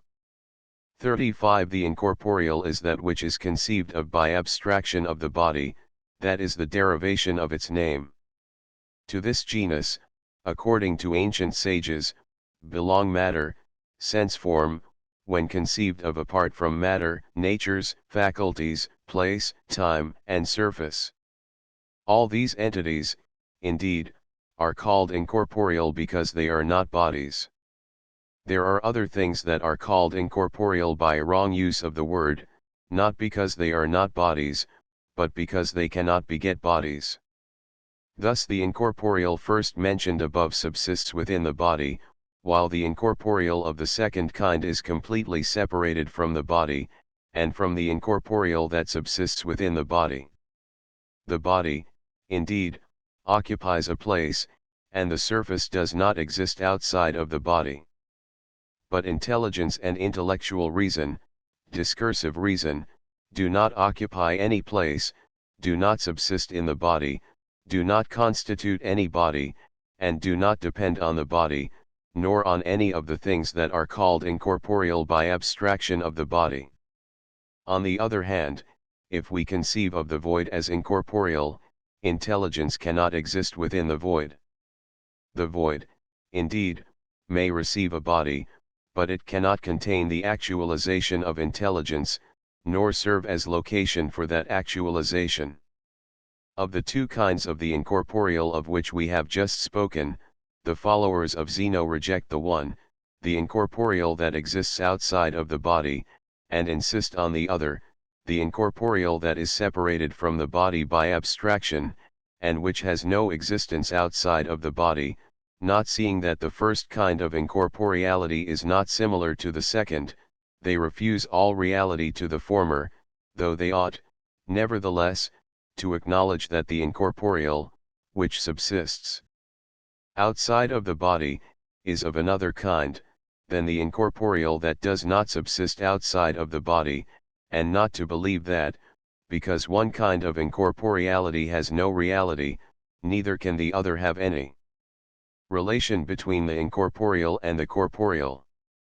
34, 2, 3, 4, everything, if it be somewhere, is there in some manner that conforms to its nature. For a body that is composed of matter, and possesses volume, to be somewhere, means that it is located in some place. On the contrary, the intelligible world, and in general the existence that is immaterial, and incorporeal in itself, does not occupy any place, so that the ubiquity of the incorporeal is not a local presence. It does not have one part here, and another there, for, if so, it would not be outside of all place, nor be without extension. Wherever it is entire, it is not present here and absent there, for in this way it would be contained in some one place, and excluded from some other. Nor is it nearer one place, and further from some other, for only things that occupy place stand in relations of distance. Consequently, the sense world is present to the intelligible in space, but the intelligible is present to the sense world in space, but the intelligible is present to the sense world without having any parts, nor being in space. When the indivisible is present in the divisible, it is entire in each part, identically and numerically one.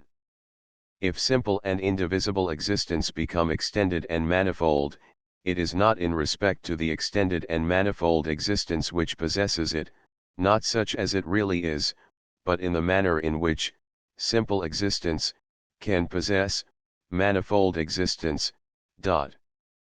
Extended and manifold existence has to become unextended and simple in its relation with naturally extended and simple existence, to enjoy its presence. In other terms, it is conformable to its nature, without dividing, nor multiplying, nor occupying space. That intelligible existence is present to existence that is naturally divisible, manifold, and contained within a locality, but it is in a manifold, divisible, and local manner that a located existence is present to the existence that has no relation to space. In our speculations on corporeal and incorporeal existence, therefore, we must not confuse their characteristics, preserving the respective nature of each, taking good care not to let our imagination or opinion attribute to the incorporeal certain corporeal qualities. Nobody attributes to bodies incorporeal characteristics, because everybody lives in daily touch with bodies, but as it is so difficult to cognize incorporeal natures, beings, only vague conceptions are formed of it, and they cannot be grasped so long as one lets oneself be guided by imagination. One has to say to oneself, a being known by the senses is located in space, and is outside of itself because it has a volume. The intelligible being is not located in space, but in itself, because it has no volume. The one is a copy, the other is an archetype, the one derives its existence from the intelligible, the other finds it in itself, for every image is an image of intelligence. The properties of the corporeal and the incorporeal must be clearly kept in mind so as to avoid surprise at their difference, in spite of their union, if indeed it be permissible to apply the term union to their mutual relation, for we must not think of the union of corporeal substances, but of the union of substances whose properties are completely incompatible, according to the individuality of their hypostatic form of existence. Such union differs entirely from that of homoousian substances of the same nature, consequently, it is neither a blend, nor a mixture, nor a real union, nor a mere collocation. The relation between the corporeal and the incorporeal is established in a different manner, which manifests in the communication of homoousian substances of the sense nature, of which, however, no corporeal operation can give any idea. The incorporeal being is wholly without extension in all the parts of the extended being, even though the number of these parts were infinite. It is present in an indivisible manner, without establishing a correspondence between each of its parts with the parts of the extended being. It does not become manifold merely because, in a manifold manner, it is present to a multitude of parts. The whole of it is entire in all the parts of the extended being, in each of them, and in the whole mass, without dividing or becoming manifold to enter into relations with the manifold, preserving its numerical identity. 339 It is only to beings whose power is dispersed that it belongs to possess the intelligible by parts and by fractions. Often these beings, on changing from their nature, imitate intelligible beings by a deceptive appearance, and we are in doubt about their nature, being, for they seem to have exchanged it for that of incorporeal being, or essence. The incorporeal has no extension. 37. 5. That which really exists has neither great nor small. Greatness and smallness are attributes of corporeal mass.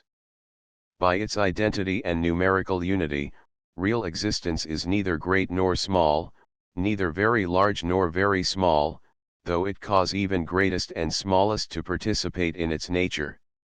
It must not, therefore, be represented as great, for in that case we could not conceive how it could be located in the smallest space without being diminished or condensed. Nor should it be represented as small, which conception of it would hinder our understanding how it could be present in a whole large body without being increased or extended.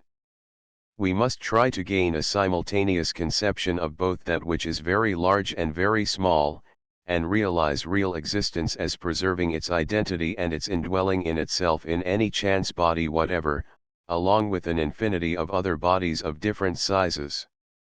It is united to the extension of the world, without extending itself, or uniting, and it exceeds the extension of the world as well as that of its parts, by embracing them within its unity. Likewise, the world unites with real existence by all its parts, so far as its nature allows it to do so, though it cannot, however, embrace it entirely, nor contain its whole power.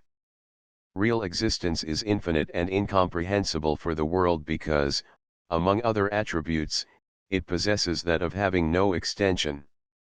38 Great 340 Magnitude is a hindrance for a body, if, instead of comparing it to things of the same kind, it is considered in relation with things of a different nature, for volume is, as it were, a kind of procession of existence outside of itself, and a breaking up of its power.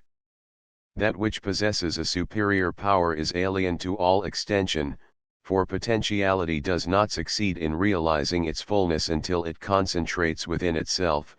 It needs to fortify itself to acquire all its energy.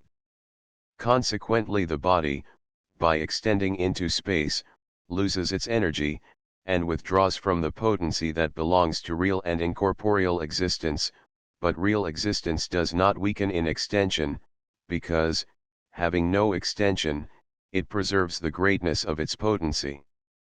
Just as, in relation to the body, real existence has neither extension nor volume, likewise corporeal existence, in relation to real existence, is weak and impotent. The existence that possesses the greatest power does not occupy any extension.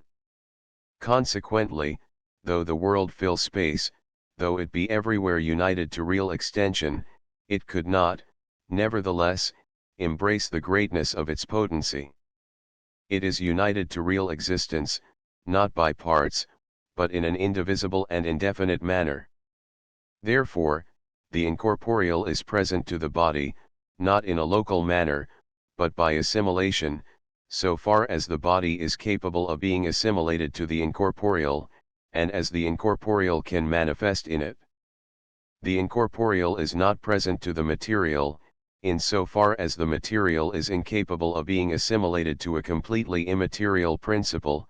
However, the incorporeal is present to the corporeal in so far as the corporeal can be assimilated thereto. Nor is the incorporeal present to the material by receptivity, in the sense that one of these two substances would receive something from the other, otherwise the material and the immaterial would be altered, the former, on receiving the immaterial, into which it would be transformed, and the latter, on becoming material. Therefore, when a relation is established between two substances that are as different as the corporeal and the incorporeal, an assimilation and participation that is reciprocal to the power of the one, and the impotence of the other, occurs. That is why the world always remains very distant from the power of real existence, and the latter from the impotence of material nature. But that which occupies the middle, that which simultaneously assimilates and is assimilated, that which unites the extremes, becomes a cause of error in respect to them, because the substances it brings together by assimilation are very different. Relation of individual souls to the universal soul. 39 at 341 would be wrong to suppose that the manifoldness of souls was derived from the manifoldness of bodies.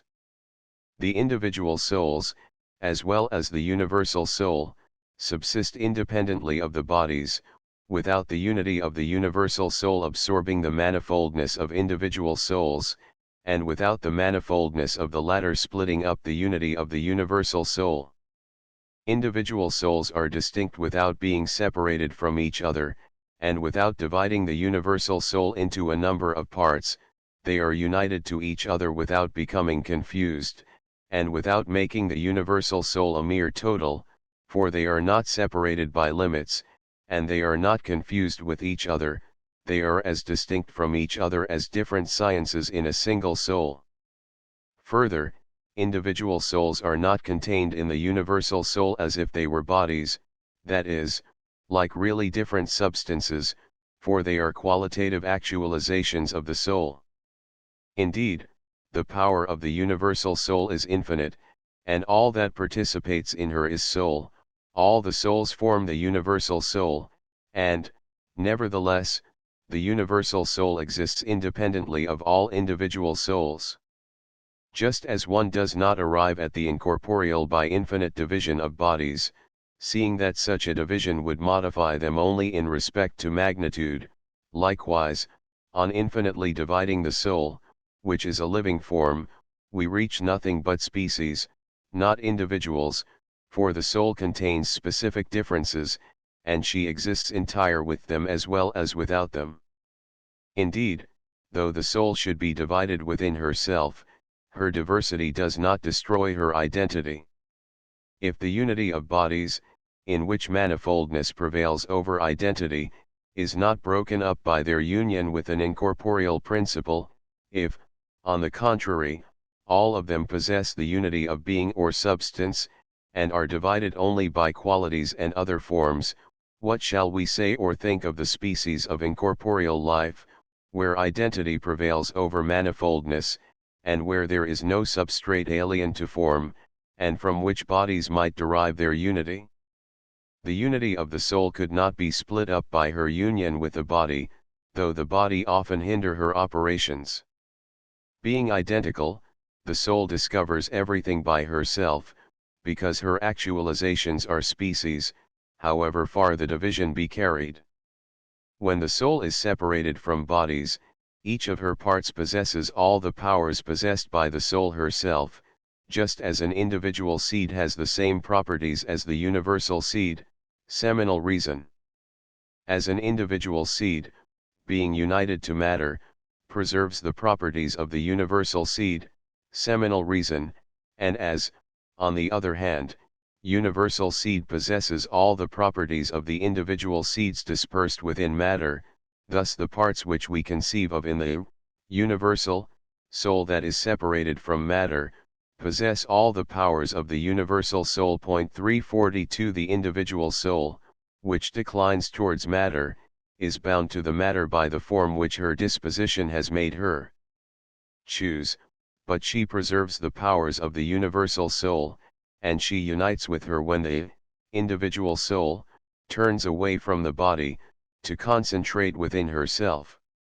Now, as in the course of her declination towards matter, the soul is stripped entirely bare by the total exhaustion of her own faculties, and as, on the contrary, on rising towards intelligence, she recovers the fullness of the powers of the universal soul. 343 The ancient philosophers were right, in their mystic phrasing, to describe these two opposite conditions of the soul by the names of Penia and Poros, wealth and poverty. 344 Sixth Ennead, Book 5. The one and identical being is everywhere present in its entirety. 345 The incorporeal being is entire in everything. 40 Better. 346 To express the special nature of incorporeal existence, the ancient philosophers, particularly Parmenides. 347 Do not content themselves with saying it is one, but they also add an all, just as a sense object is a whole. But as this unity of the sense object contains a diversity, for in the sense object the total unity is not all things in so far as it is one, and as all things constitute the total unity. The ancient philosophers also add, in so far as it is one. This was to prevent people from imagining a collective whole and to indicate that the real being is all, only by virtue of its indivisible unity. After having said, it is everywhere, they add, it is nowhere. Then, after having said, it is in all, that is, in all individual things whose disposition enables them to receive it, they still add, as an entire whole. They represent it thus simultaneously under the most opposite attributes, so as to eliminate all the false imaginations which are drawn from the natures of the bodies, and which will only obscure the genuine idea of real existence. Difference between the intelligible being, and the being of sensation. 41 Such. 348 are the genuine characteristics of the sensual and material. It is extended, mutable, always different from what it was, and composite. It does not subsist by itself, it is located in a place, and has volume, and so forth. On the contrary, the real being that is self-subsisting, is founded on itself, and is always identical. Its nature, being, is identity. It is essentially immutable, simple, indissoluble, without extension, and outside of all place. It is neither born, nor does it perish. So let us define these characteristics of the sensual and veritable existence, and let us put aside all other attributes. 42 Real. 349 Existence is said to be manifold, without its really being different in space, volume, number, figure, or extension of parts. Its division is a diversity without matter, volume, or real manifoldness. Consequently, the real being is one. Its unity does not resemble that of a body, of a place, of a volume, of a multitude. It possesses diversity in unity. Its diversity implies both division and union, for it is neither exterior nor incidental. Real existence is not manifold by participation in some other, nature, but by itself. It remains one by exercising all its powers, because it holds its diversity from its very identity, and not by an assemblage of heterogeneous parts, such as bodies. The latter possess unity in diversity, for, in them, it is diversity that dominates, the unity being exterior and incidental. In real existence, on the contrary, it is unity that dominates with identity. Diversity is born of the development of the power of unity.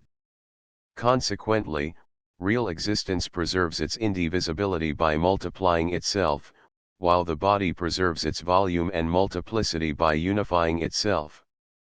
Real existence is founded on itself, because it is one by itself. The body is never founded upon itself, because it subsists only by its extension. Real existence is, therefore, a fruitful unity, and the body is a unified multitude. We must, therefore, exactly determine how real existence is both one and manifold, how the body is both manifold and one, and we must guard from confusing the attributes of either. The divinity is everywhere and nowhere. 43 The divinity 350 is everywhere because it is nowhere. So also with intelligence and the soul. But it is in relation to all beings that it surpasses, that the divinity is everywhere and nowhere. Its presence and its absence depend entirely on its nature and its will. 351 Intelligence is in the divinity, but it is only in relation to the things that are subordinated to it, that intelligence is everywhere and nowhere. The body is within the soul and in divinity. All things that possess or do not possess existence proceed from divinity, and are within divinity, but the divinity is none of them, nor in any of them. If the divinity were only present everywhere, it would be all things, and in all things, but, on the other hand, it is nowhere. Everything, therefore, is begotten in it and by it, because it is everywhere, but nothing becomes confused with it, because it is nowhere. Likewise, if intelligence be the principle of the souls and of the things that come after the souls, it is because it is everywhere and nowhere, because it is neither soul, nor any of the things that come after the soul, nor in any of them. It is because it is not only everywhere, but also nowhere in respect to the beings that are inferior to it. Similarly, the soul is neither a body, nor in the body, but is only the cause of the body, because she is simultaneously everywhere and nowhere in the body.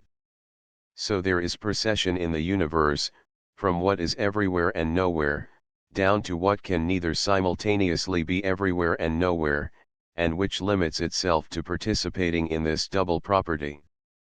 The human soul is united to universal being by its nature. 44 When 352 you have conceived of the inexhaustible and infinite power of existence in itself, and when you begin to realize its incessant and indefatigable nature, which completely suffices itself, which has the privilege of being the purest life, of possessing itself fully, of being founded upon itself, of neither desiring nor seeking anything outside of itself, you should not attribute to it any special determination, or any relation, for when you limit yourself by some consideration of space or relation, you doubtlessly do not limit existence in itself, but you turn away from it, extending the veil of imagination over your thought.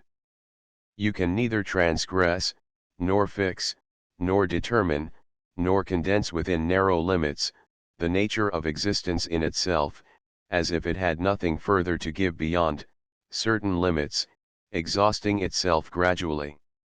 It is the most inexhaustible spring of which you can form a notion. When you will have achieved that nature, and when you will have become assimilated to eternal existence, seek nothing beyond. Otherwise, you will be going away from it, you will be directing your glances on something else. If you do not seek anything beyond, if you shrink within yourself and into your own nature, you will become assimilated to universal existence, and you will not halt at anything inferior to it. Do not say, "That is what I am." Forgetting what you are, you will become universal existence.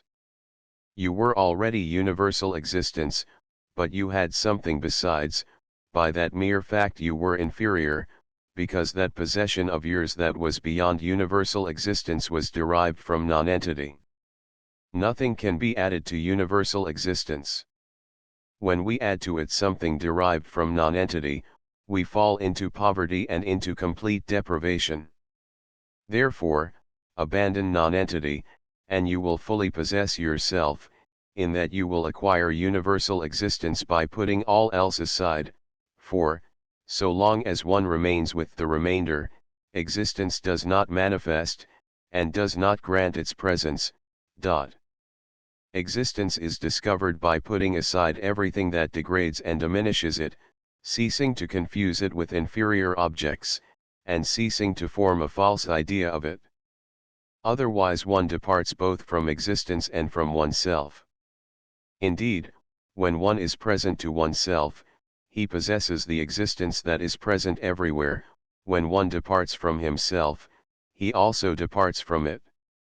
So important is it for the soul to acquaint herself with what is in her, and to withdraw from what is outside of her, for existence is within us, and nonentity is outside of us.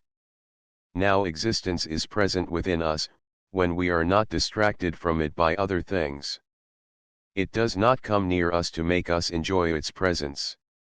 It is we who withdraw from it, when it is not present with us. Is there anything surprising in this? To be near existence, you do not need to withdraw from yourselves, for you are both far from existence and near it, in this sense that it is you who come near to it, and you who withdraw from it, when, instead of considering yourselves, you consider that which is foreign to you. If then you are near existence while being far from it, if, by the mere fact of your being ignorant of yourselves, you know all things to which you are present, and which are distant from you, rather than yourself who is naturally near you, is there anything surprising in that, that which is not near you should remain foreign to you, since you withdraw from it when you withdraw from yourself? Though you should always be near yourself, and though you cannot withdraw from it, you must be present with yourself to enjoy the presence of the being from which you are so substantially inseparable as from yourself. In that way it is given you to know what exists near existence, and what is distant from it, though itself be present everywhere and nowhere. He who by thought can penetrate within his own substance, and can thus acquire knowledge of it, finds himself in this actualization of knowledge and consciousness, where the substrate that knows is identical with the object that is known. Now when a man thus possesses himself, he also possesses existence. He who goes out of himself to attach himself to external objects, withdraws also from existence, when withdrawing also from himself. It is natural to us to establish ourselves within ourselves, where we enjoy the whole wealth of our own resources, and not to turn ourselves away from ourselves towards what is foreign to ourselves, and where we find nothing but the most complete poverty. Otherwise, we are withdrawing from existence, though it be near us, for it is neither space, nor being, substance, nor any obstacle that separates us from existence, it is our reversion towards nonentity. Our alienation from ourselves, and our ignorance are thus a just punishment of our withdrawal from existence. On the contrary, the love that the soul has for herself leads her to self-knowledge and communion with the divinity. Consequently, it has rightly been said that man here below is in a prison, because he has fled from heaven 353, and because he tries to break his bonds, for, when he turns towards things here below, he has abandoned himself, and has withdrawn from his divine origin. It is, as Empedocles says, a fugitive who has deserted his heavenly fatherland. 354 That is why the life of a vicious man is a life that is servile, impious, and unjust, and his spirit is full of impiety and injustice. 355 On the contrary, justice, as has been rightly said, consists in each one fulfilling his function. To distribute to each person his due is genuine justice. Psychological fragments. A. On the faculties of the soul, by Porphyry. 356 Object of the book. We propose to describe the faculties of the soul, and to set forth the various opinions on the subject held by both ancient and modern thinkers. Difference between sensation and intelligence. Aristo, there were two philosophers by this name, one a Stoic, the other an Aristotelian, attributes to the soul a perceptive faculty, which he divides into two parts. According to him, the first, called sensibility, the principle and origin of sensations, is usually kept active by some one of the sense organs. The other, which subsists by itself, and without organs, does not bear any special name in beings devoid of reason, in whom reason does not manifest, or at least manifests only in a feeble or obscure manner. However, it is called intelligence in beings endowed with reason, among whom alone it manifests clearly. Aristo holds that sensibility acts only with the help of the sense organs, and that intelligence does not need them to enter into activity. Why then does he subordinate both of these to a single genus, called the perceptive faculty? Both doubtless perceive, but the one perceives the sense form of beings, while the other perceives their essence. Indeed, sensibility does not perceive the essence, but the sense form, and the figure. It is intelligence that perceives whether the object be a man or a horse. There are, therefore, two kinds of perception that are very different from each other. Sense perception receives an impression, and applies itself to an exterior object. On the contrary, intellectual perception does not receive any impression. There have been philosophers who separated these two parts. They called intelligence or discursive reason the understanding which is exercised without imagination and sensation, and opinion, the understanding which is exercised with imagination and sensation.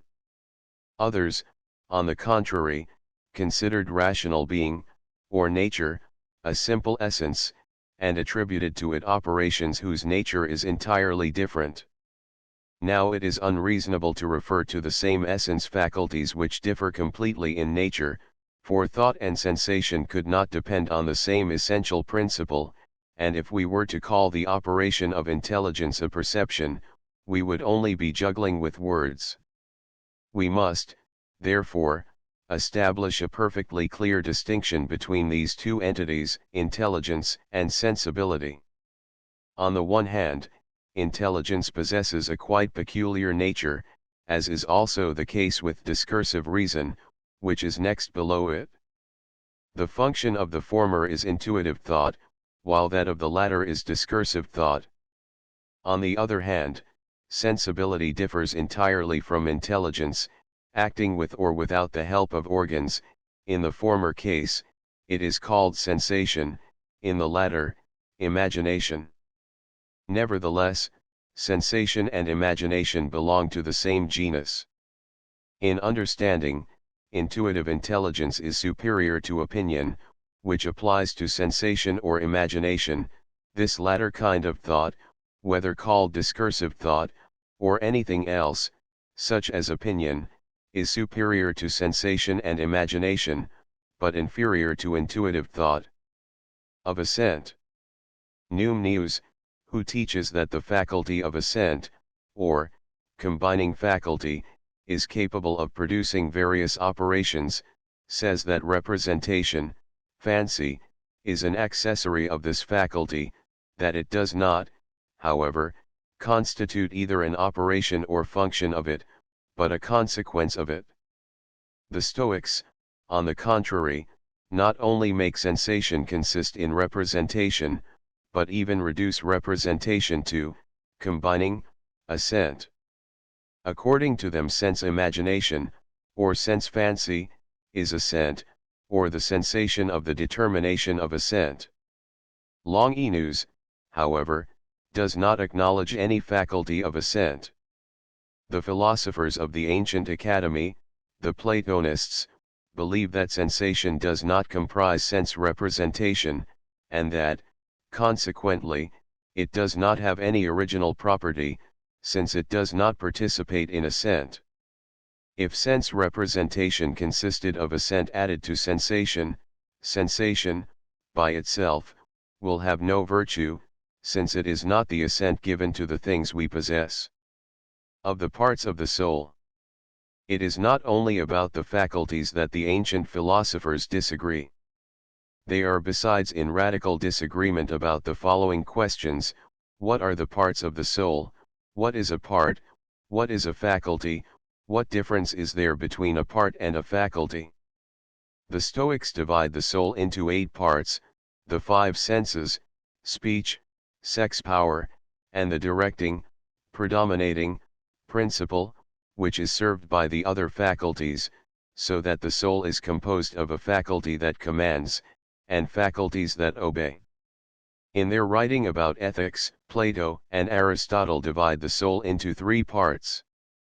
This division has been adopted by the greater part of later philosophers, but these have not understood that the object of this definition was to classify and define the virtues: Plato, reason, anger, and appetite; Aristotle, locomotion, appetite, and understanding. Indeed, if this classification be carefully scrutinized, it will be seen that it fails to account for all the faculties of the soul. It neglects imagination, sensibility, intelligence, and the natural faculties, the generative and nutritive powers.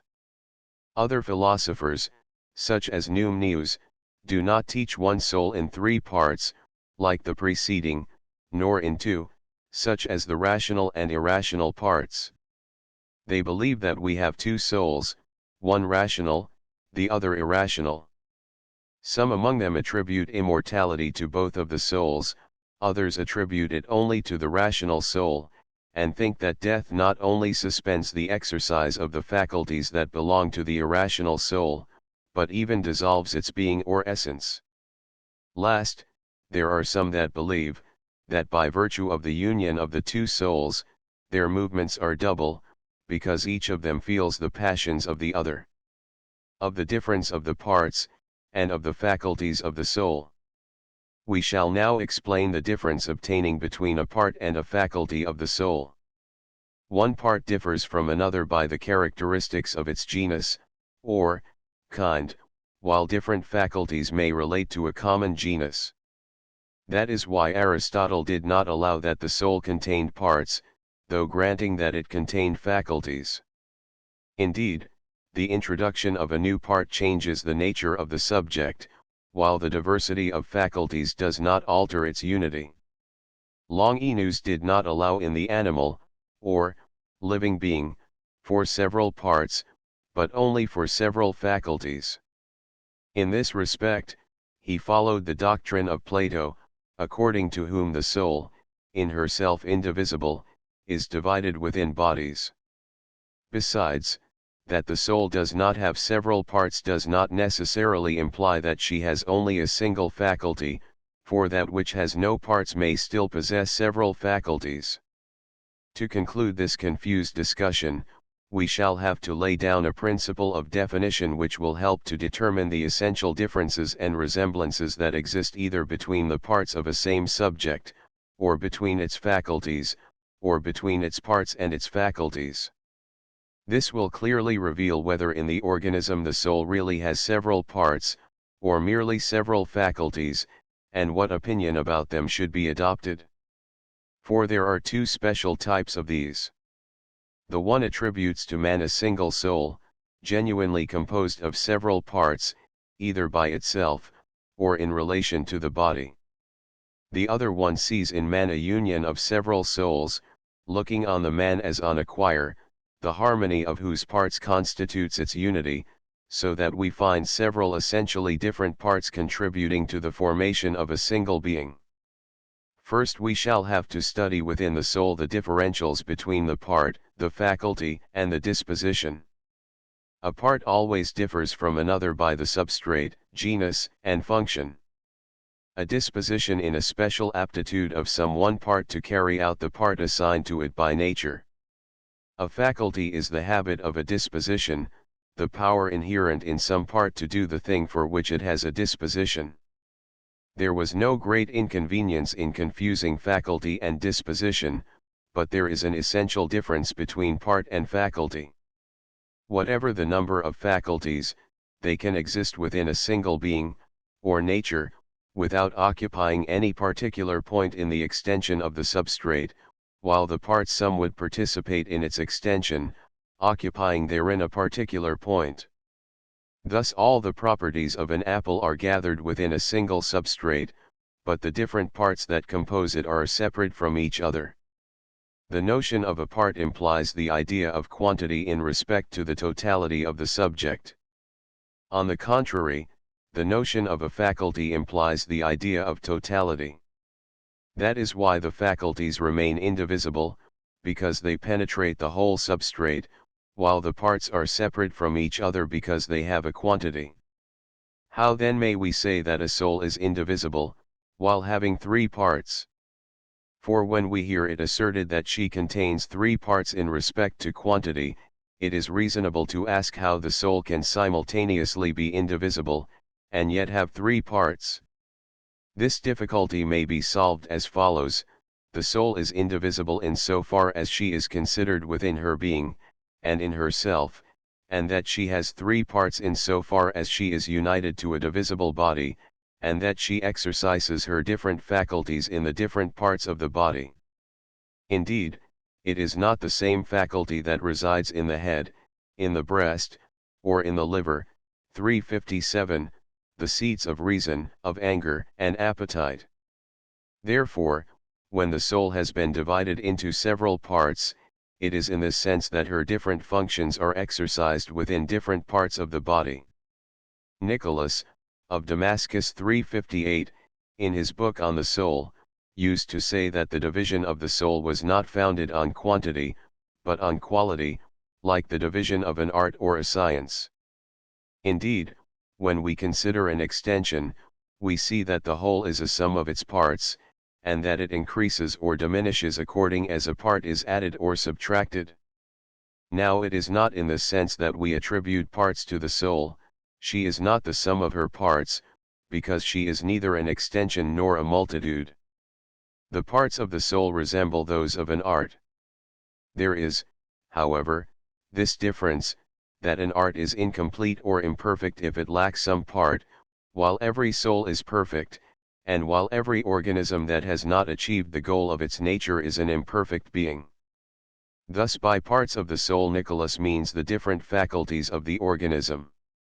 Indeed, the organism, and, in general, the animated being, by the mere fact of possessing a soul, possesses several faculties, such as life, feeling, movement, thought, desire, and the cause and principle of all of them is the soul.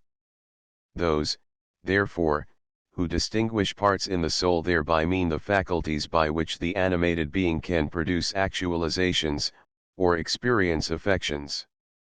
While the soul herself is said to be indivisible, nothing hinders her functions from being divided. The organism, therefore, is divisible, if we introduce within the notion of the soul that of the body, for the vital functions by the soul communicated to the body must thereby necessarily be divided by the diversity of the organs, and it is this division of vital functions that has caused parts to be ascribed to the soul herself.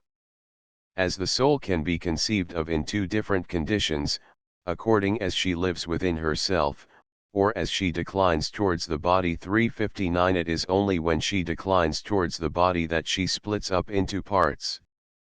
When a seed of corn is sowed, and produces an ear, we see in this ear of corn the appearance of parts, though the whole it forms be indivisible. 360 And these indivisible parts themselves later return to an indivisible unity. Likewise, when the soul, which by herself is indivisible, finds herself united to the body, parts are seen to appear. We must still examine which are the faculties that the soul develops by herself, intelligence and discursive reason, and which the soul develops by the animal, sensation.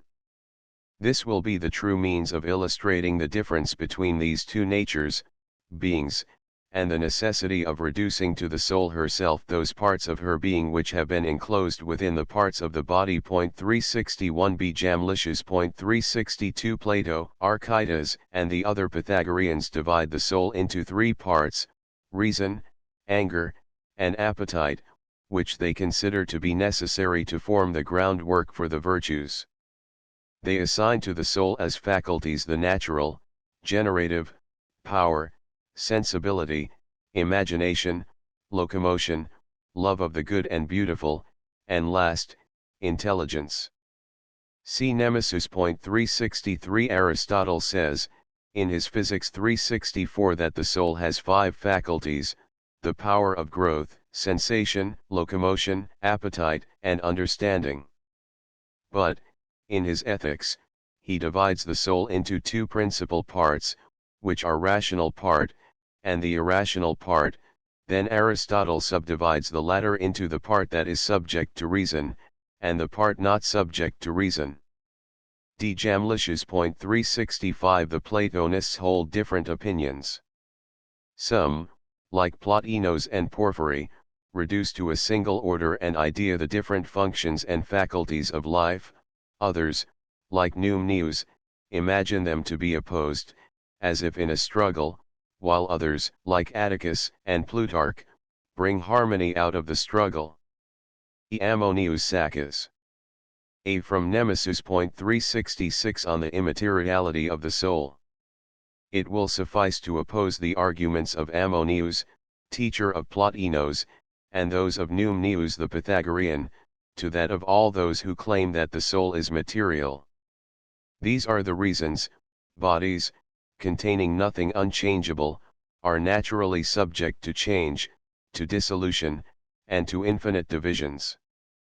They inevitably need some principle that may contain them, that may bind and strengthen their parts. This is the unifying principle that we call soul.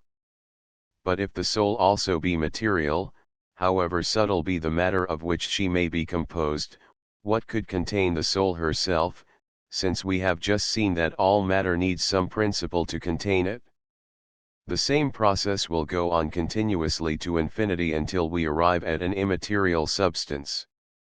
Union of the soul and the body. Ammonius, teacher of Plotinos, thus explained the present problem: the union of soul and body. The intelligible is of a nature such that it unites with whatever is able to receive it, as intimately as the union of things, that mutually alter each other in uniting, though, at the same time, it remains pure and incorruptible, as do things that merely coexist. 367 Indeed, in the case of bodies, union alters the parts that meet, since they form new bodies. That is how elements change into composite bodies: food into blood, blood into flesh, and other parts of the body. But, as to the intelligible, the union occurs without any alteration, for it is repugnant to the nature of the intelligible to undergo an alteration in its essential nature. It disappears, or it ceases to be, but it is not susceptible of change. Now the intelligible cannot be annihilated, otherwise it would not be immortal, and as the soul is life, if it changed in its union with the body, it would become something different, and would no longer be life. What would the soul afford to the body, if not life? In her union with the body, therefore, the soul undergoes no alteration. Since it has been demonstrated that, in its essential nature, the intelligible is immutable, the necessary result must be that it does not alter at the same time as the entities to which it is united. The soul, therefore, is united to the body, but she does not form a mixture with it. 368 The sympathy that exists between them shows that they are united, for the entirely animated being is a whole that is sympathetic to itself, and that is consequently really 1.369. What proves that the soul does not form a mixture with the body, is the soul's power to separate from the body during sleep, leaving the body as it were inanimate, with only a breath of life, to keep it from dying entirely, using her own activity only in dreams, to foresee the future, and to live in the intelligible world. This appears again when the soul gathers herself together to devote herself to her thoughts, for then she separates from the body so far as she can, and retires within herself better to be able to apply herself to the consideration of intelligible things. Indeed, being incorporeal, she unites with the body as closely as the union of things which by combining together perish because of each other, thus giving birth to a mixture. At the same time, she remains without alteration, as two things that are only placed by each other's side, and she preserves her unity. Thus, according to her own life, she modifies that to which she is united, but she is not modified thereby. Just as the sun, by its presence, makes the air luminous, without itself changing in any way, and thus, so to speak, mingles itself therewith, without mingling itself, in reality, so the soul, though united with the body, remains quite distinct therefrom. But there is this difference, that the sun, being a body, and consequently being circumscribed within a certain space, is not everywhere where is its light, just as the fire dwells in the wood, or in the wick of the lamp, as if enclosed within a locality, but the soul, being incorporeal, and not being subjected to any local limitation, exists as a whole everywhere where her light is, and there is no part of the body that is illuminated by the soul in which the soul is not entirely present. It is not the body that commands the soul, it is the soul, on the contrary, that commands the body. She is not in the body as if in a vase or a gourd, it is rather the body that is in the soul. 370 The intelligible, therefore, is not imprisoned within the body, it spreads in all the body's parts, it penetrates them, it goes through them, and could not be enclosed in any place, for by virtue of its nature, it resides in the intelligible world, it has no locality other than itself, or than an intelligible situated still higher. Thus the soul is within herself when she reasons, and in intelligence when she yields herself to contemplation. When it is asserted that the soul is in the body, it is not meant that the soul is in it as in a locality, it is only meant that the soul is in a habitual relation with the body, and that the soul is present there, as we say that God is in us. For we think that the soul is united to the body, not in a corporeal and local manner, but by the soul's habitual relations, her inclination and disposition, as a lover is attached to his beloved. Besides, as the affection of the soul has neither extension, nor weight, nor parts, she could not be circumscribed by local limitations. Within what place could that which has no parts be contained? For place and corporeal extension are inseparable, the place is limited space in which the container contains the contained. But if we were to say, my soul is then in Alexandria, in Rome, and everywhere else, we would be still speaking of space carelessly, since being in Alexandria, or in general, being somewhere, is being in a place. Now the soul is absolutely in no place, she can only be in some relation with some place, since it has been demonstrated that she could not be contained within a place. If then an intelligible entity be in relation with a place, or with something located in a place, we say, in a figurative manner, that this intelligible entity is in this place, because it tends thither by its activity, and we take the location for the inclination or for the activity which leads it thither. If we were to say, that is where the soul acts, we would be saying, the soul is there.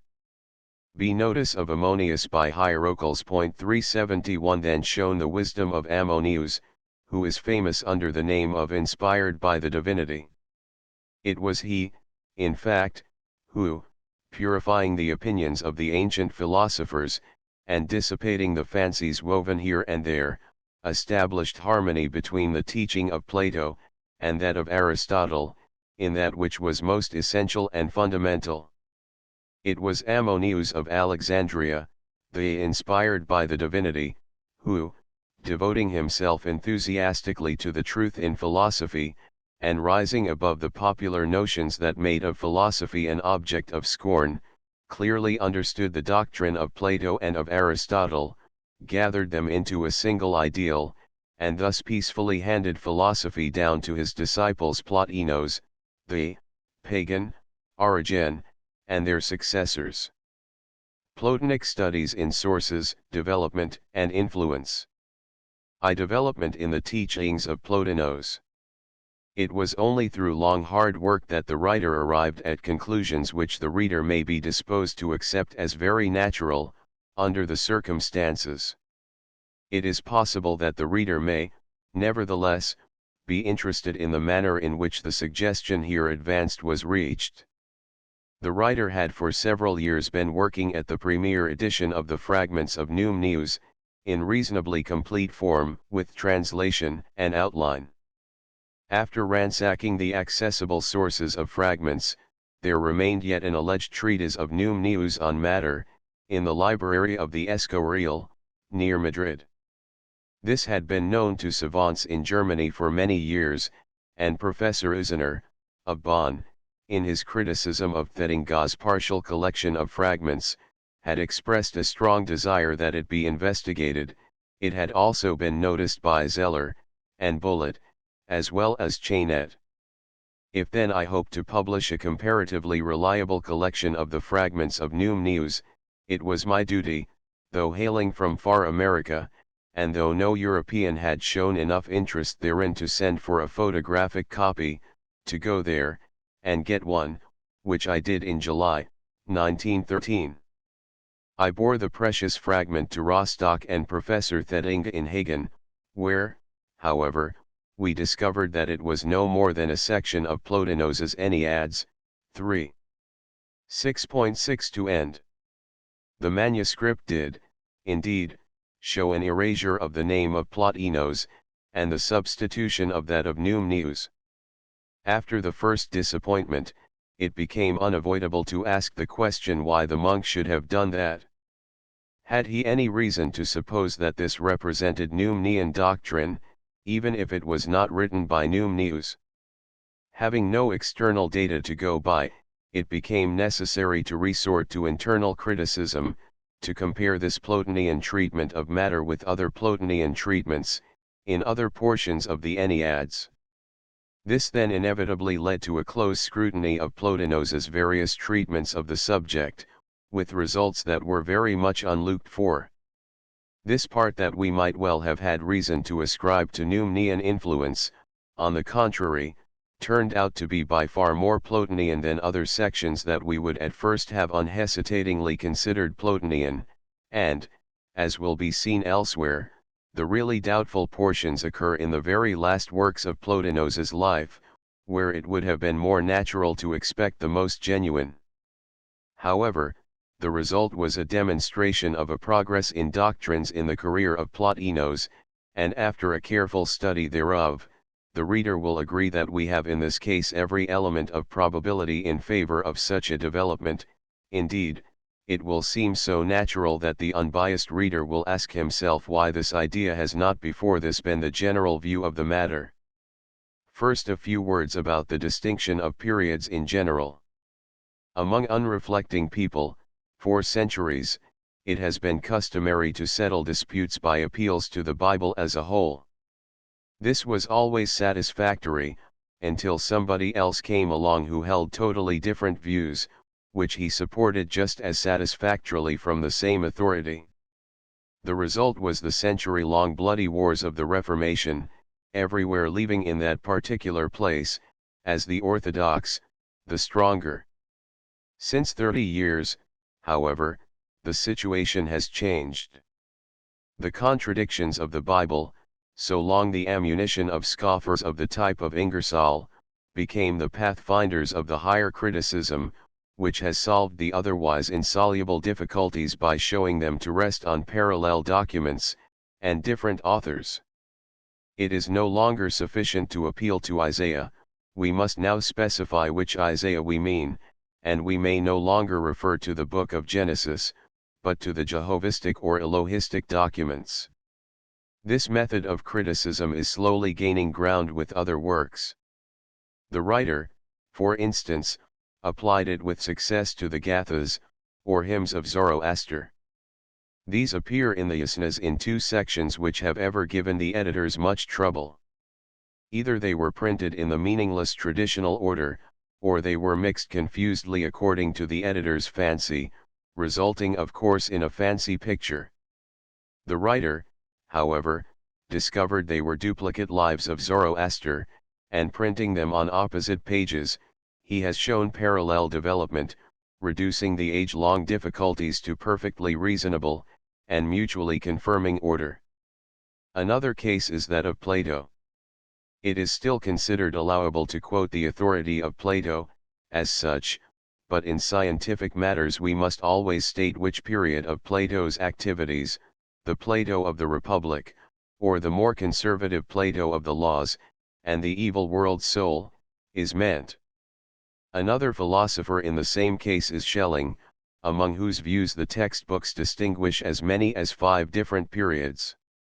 This is no indication of mental instability, but rather a proof that he remained awake as long as he lived. No man can indeed continue to think with genuineness without changing his views, and only men as great as Bacon or Emerson have had the temerity to discredit consistency when it is no more than mental inertia.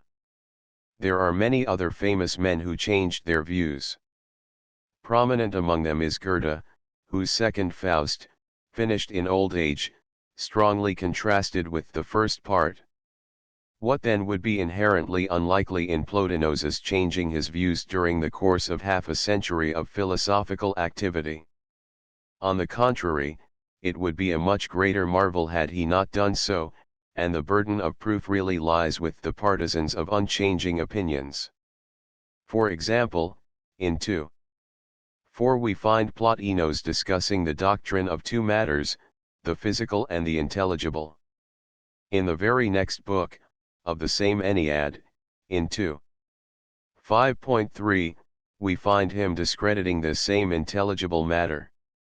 Moreover, in I8.7, he approves of the world as mixture, in 2:4.7 he disapproves of it. What do these contradictions mean? That Plotinos was unreliable? That he was mentally incoherent? No, something much simpler. By consulting the tables of Porphyry, we discover of the first two, that the first statement was made during the Amylian period, and the latter during the Porphyrian.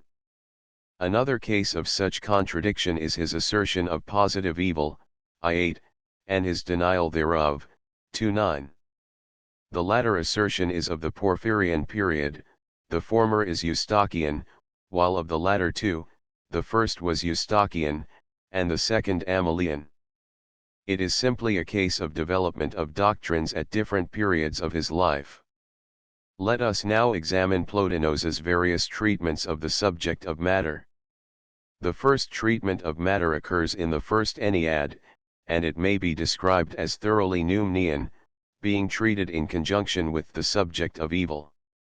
First, we have the expression of the supreme hovering over being. 372. Then we have the soul. 373 reminding us of Numenius's view of the double second divinity. 374 and the double soul. 375. Then we have positive evil occurring in the absence of good. 376 Plotinos. 377 opposes the Stoic denial of evil, for he says, if this were all, there were no evil.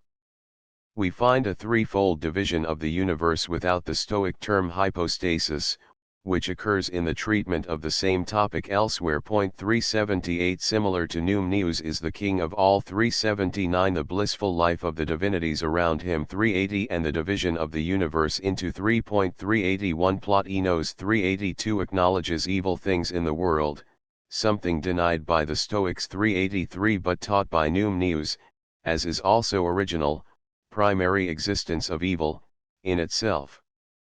Evil is here said to be a hypostasis in itself, and imparts evil qualities to other things. It is an image of being, and a genuine nature of evil. Plotinos describes 384 matter as flowing eternally, which reminds us unmistakably of Numenius's image 385 of matter as a swiftly flowing stream, unlimited and infinite in depth, breadth, and length. Evil inheres in the material part of the body 386 and is seen as actual, positive, darkness, which is Numenian, as far as it means a definite principle. 387 Plotinos also 388 insists on the ineradicability of evil, in almost the same terms as Numenius 389, who calls on Heraclitus and Homer as supporters. Plotinos 390 as reason for this assigns the fact that the world is a mixture, which is the very proof advanced by Numenius in 12. Plotinos, moreover 391 defines matter as that which remains after all qualities are abstracted. This is thoroughly Numenian. 392 In the fourth book of the second Ennead the treatment of matter is original, and is based on comparative studies. Evil has disappeared from the horizon, and the long treatment of the controversy with the Gnostics 393 is devoted to explaining away evil as misunderstood good. Although he begins by finding fault with Stoic materialism 394, he asserts two matters, the intelligible and the physical. Intelligible matter 395 is eternal, and possesses essence. Plotinos goes on 396 to argue for the necessity of an intelligible, as well as a physical substrate, hypokaimenon. In the next paragraph 397 Plotinos seems to undertake a historical polemic, against three traditional teachers, Empedocles, Anaxagoras, and Democritus, under whose names he was surely finding fault with their disciples, the Stoics, Numenius, and possibly such thinkers as Lucretius. Empedocles is held responsible for the view that elements are material, evidently a Stoical view. Anaxagoras is held responsible for three views, which are distinctly Numenian, that the world is a mixture 398, that it is all in all 399, and that it is infinite. 400 We might, in passing, notice another Plotinian contradiction in here condemning the world as mixture, approved in the former passage. 401 As to the atomism of Democritus, it is not clear with which contemporaries he was finding fault. Intelligible matter reappears 402, where we also find again the idea of doubleness of everything. As to the terms used, by the way, we find the Stoic categories of otherness or variety 403 and motion, the conceptual seminal logoi, and the koinousia of matter, but in his psychology he uses logos and noesis, instead of nous and phronesis, which are found in the Eschorial section, and which are more stoical. We also find the Aristotelian category of energy, or potentiality. In the very next book of the same Ennead 404 we find another treatment of matter, on an entirely different basis, accented by a rejection of intelligible matter. 405 Here the whole basis of the treatment of matter is the Aristotelian category of energia and dunamis, or potentiality and actuality. Although we find the Stoic term hypostasis, the book seems to be more Numenian, for matter is again a positive lie, and the divinity is described by the Numenian double name 406 of being and essence. Ousia and tuon. We now come to the Eschorial section. 407 This is by far the most extensive treatment of matter, and as we are chiefly interested in it in connection with its bearing the name of Numenius at the Eschorial, we shall analyze it for and against this Numenian authorship, merely noting that the chief purpose is to describe the impassibility of matter, a Stoic idea. For Numenius as author we note, a great anxiety to preserve agreement with Plato, even to the point of stretching definitions. 408b Plato's idea of participation, useless to monistic Stoics, is repeatedly used. 409 Numneus had gone so far as to assert a participation, even in the intelligibles. 410 See matter appears as the curse of all existent objects. 411 It also appears as mother. 412 D Try as he may, the author of this section cannot escape the dualism so prominent in Numneus. 413 The acrobatic nature of his efforts in this direction are pointed out elsewhere. We find here a thoroughgoing distinction between soul and body, which is quite Numnean, and dualistic. 414 Matter is passive, possessing no resiliency. 415 F. We find an argument directed 416 against those who posit being in matter. These must be the Stoics, with whom Numneus is ever in feud. G. Of Numnean terms, we find soteria, 417 God the Father. 418 Also the double Numnean name for the divinity, being, and essence. 419 Against Numneus as author, we note, a. The general form of the section, which is that of the Enneads, not the dialogue of Numenius's treatise on the good. We find also the usual Plotinic interjected questions. B. On Numenian, at least, is matter as a mirror. 420 And evil as merely negative, merely unaffectability to good. 421 While Numneus speaks of matter as nurse and feeder, here we read nurse and receptacle. C. Stoic, is the chief subject of the section, namely the affectability of matter. Also, the allegoric interpretation of the myths, of the ithyphallic Hermes, and the universal mother, which are like the other Plotinic myths, of the double Hercules, Poros, Penia, and Choros. We find 422 the Stoic idea of passibility and impassibility, although not exactly that of passion and action. We find 423 connected the terms nous and phronesis, also anastasis.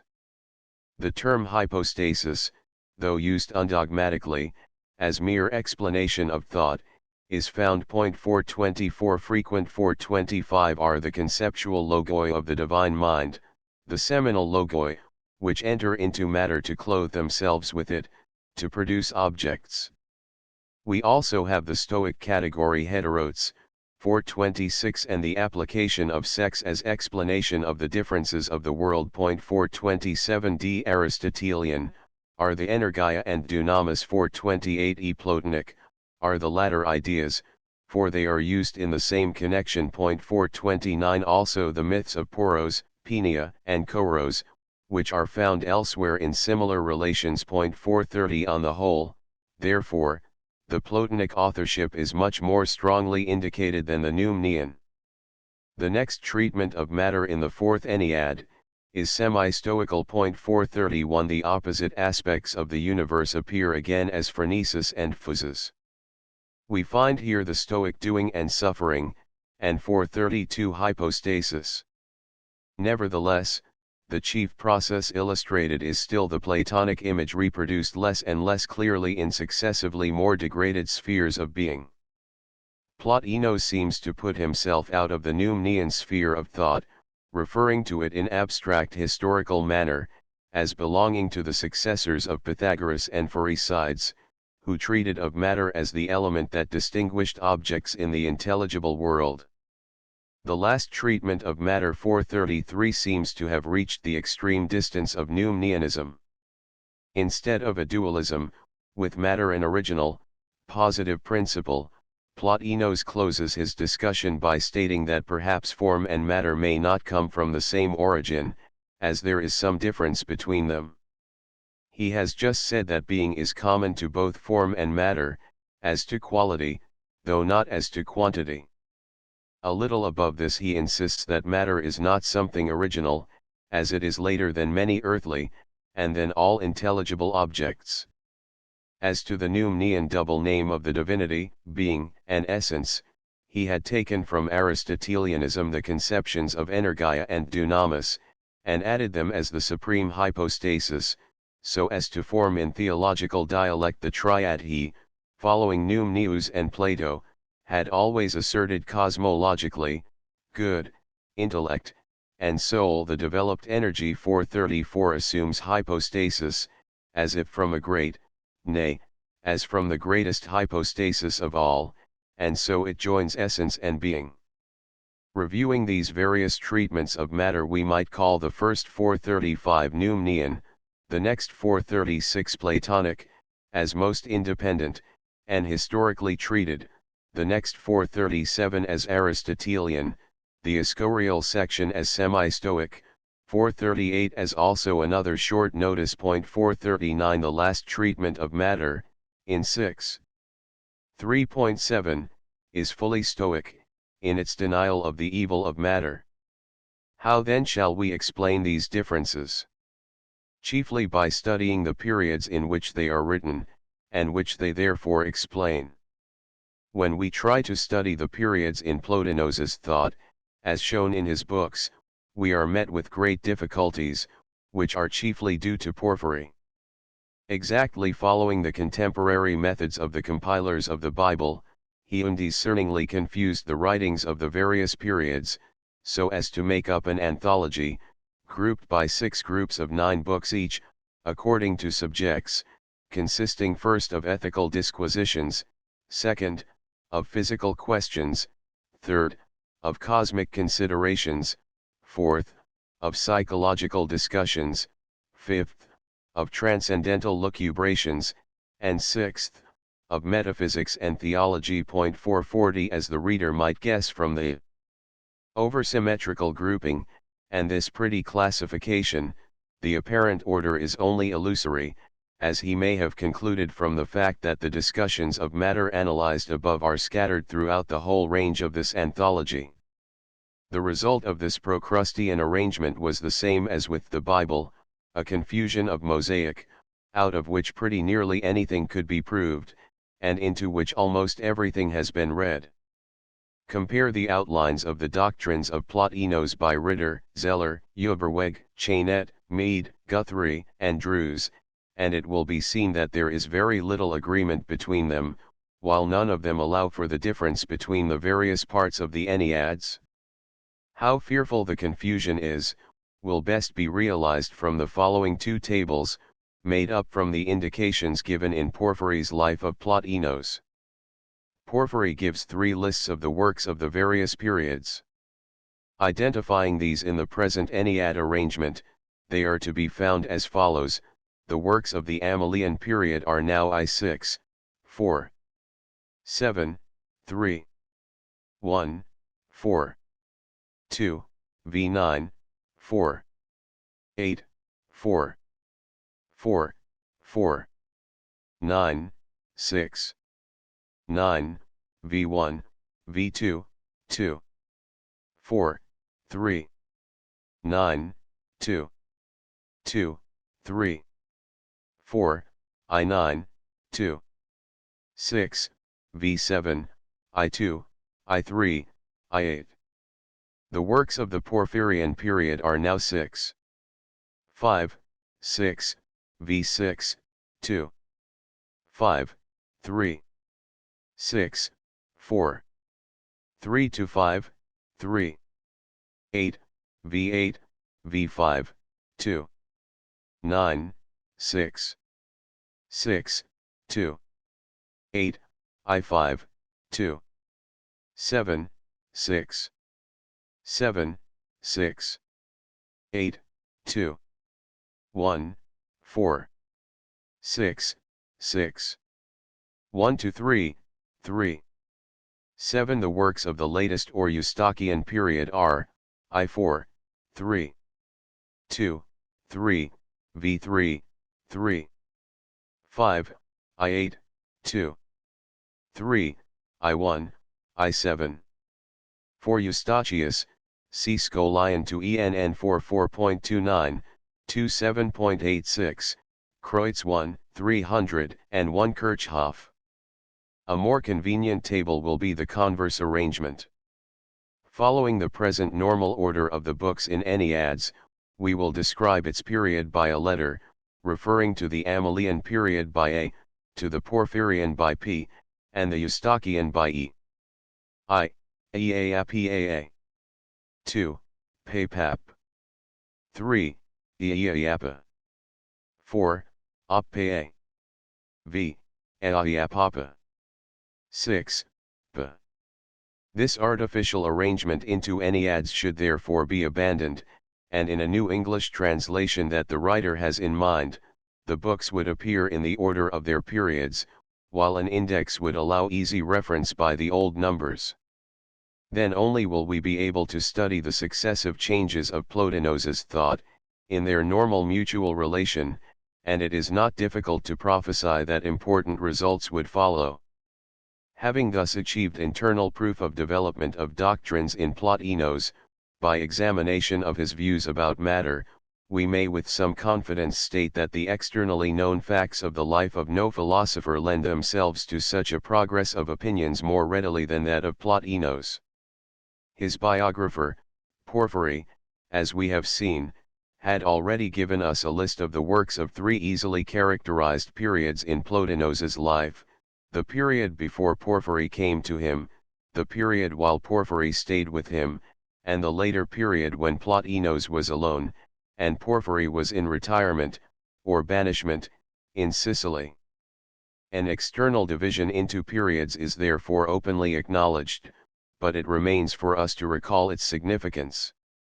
In the first place, the reader will ask himself, how does it come about that Plotinos is so dependent on Porphyry, and before him, on Emilius? The answer is that Plotinos himself was evidently somewhat deficient in the details of elementary education, however much proficiency in more general philosophical studies, and in independent thought, and personal magnetic touch with pupils he may have achieved.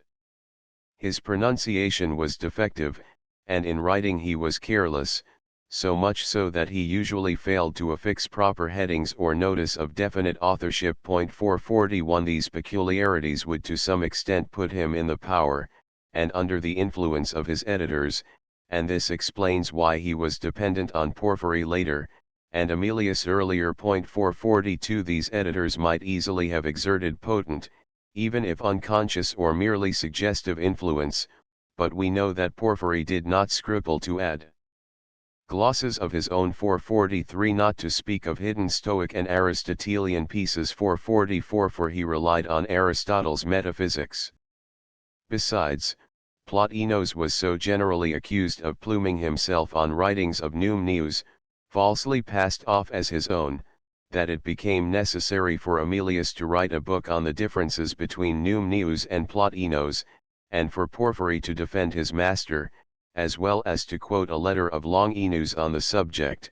445 But Porphyry does not deny that among the writings of the Platonists Crinius, Caius, and Atticus, and the Peripatetics Aspasius, Alexander, and Adrastus, the writings of Numnius also were used as texts in the school of Plotinos. 14.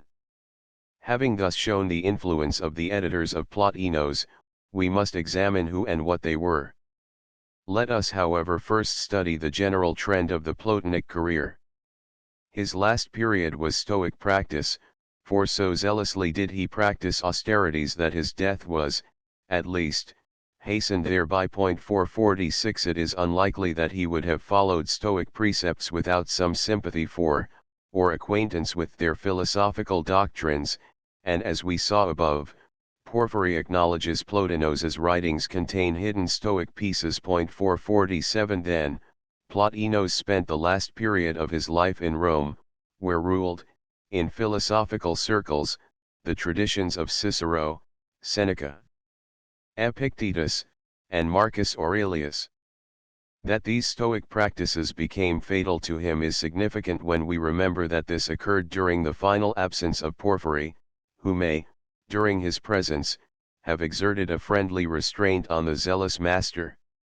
At any rate, it was during Porphyry's regime that the chief works of Plotinos were written, including a bitter diatribe against the Gnostics, who remain the chief protagonists of dualism and belief in positive evil. Porphyry's work, De Abstinentia, proves clearly enough his Stoic sympathies. Such aggressive enmity is too positive to be accounted for by the mere removal to Rome from Alexandria, and suggests a break of some sort with former friends. Indications of such a break do exist, namely, the permanent departure to his earlier home, Apamea, of his former editor, Aemilius. We hear 448 of an incident in which Aemilius invited Plotinos to come and take part in the new moon celebrations. 449 of the Mysteries.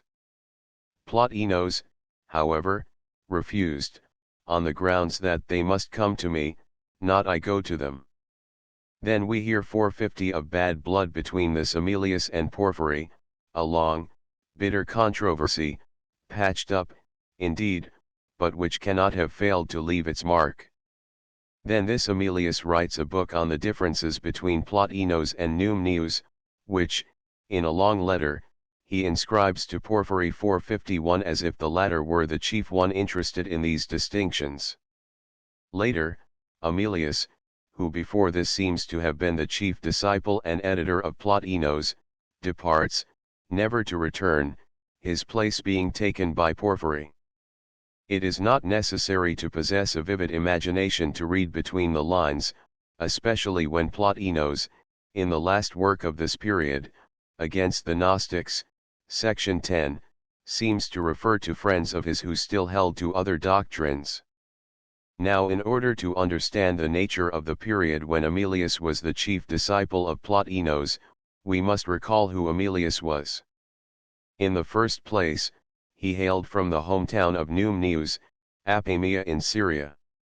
He had adopted as son Hostilianus Hesychius, who also hailed from Apamea. And it was to Apamea that Aemilius withdrew, after he left Plotinos. We are therefore not surprised to learn that he had written out almost all the books of Numneus, that he had gathered them together, and learned most of them by heart. 452 Then we learn from Proclus, see Zeller's account, that Aemilius taught the trine division of the divine Creator, exactly as did Numneus. Is it any wonder, then, that he wrote a book on the differences between Plotinos and Numneus at a later date, when Porphyry had started a polemic with him? During his period as disciple of Plotinos, 24 years in duration, Plotinos would naturally have been under Numnean influence of some kind, and we cannot be very far wrong in thinking that this change of editors must have left some sort of impress on the dreamy thinker, Plotinos, ever seeking to experience an ecstasy.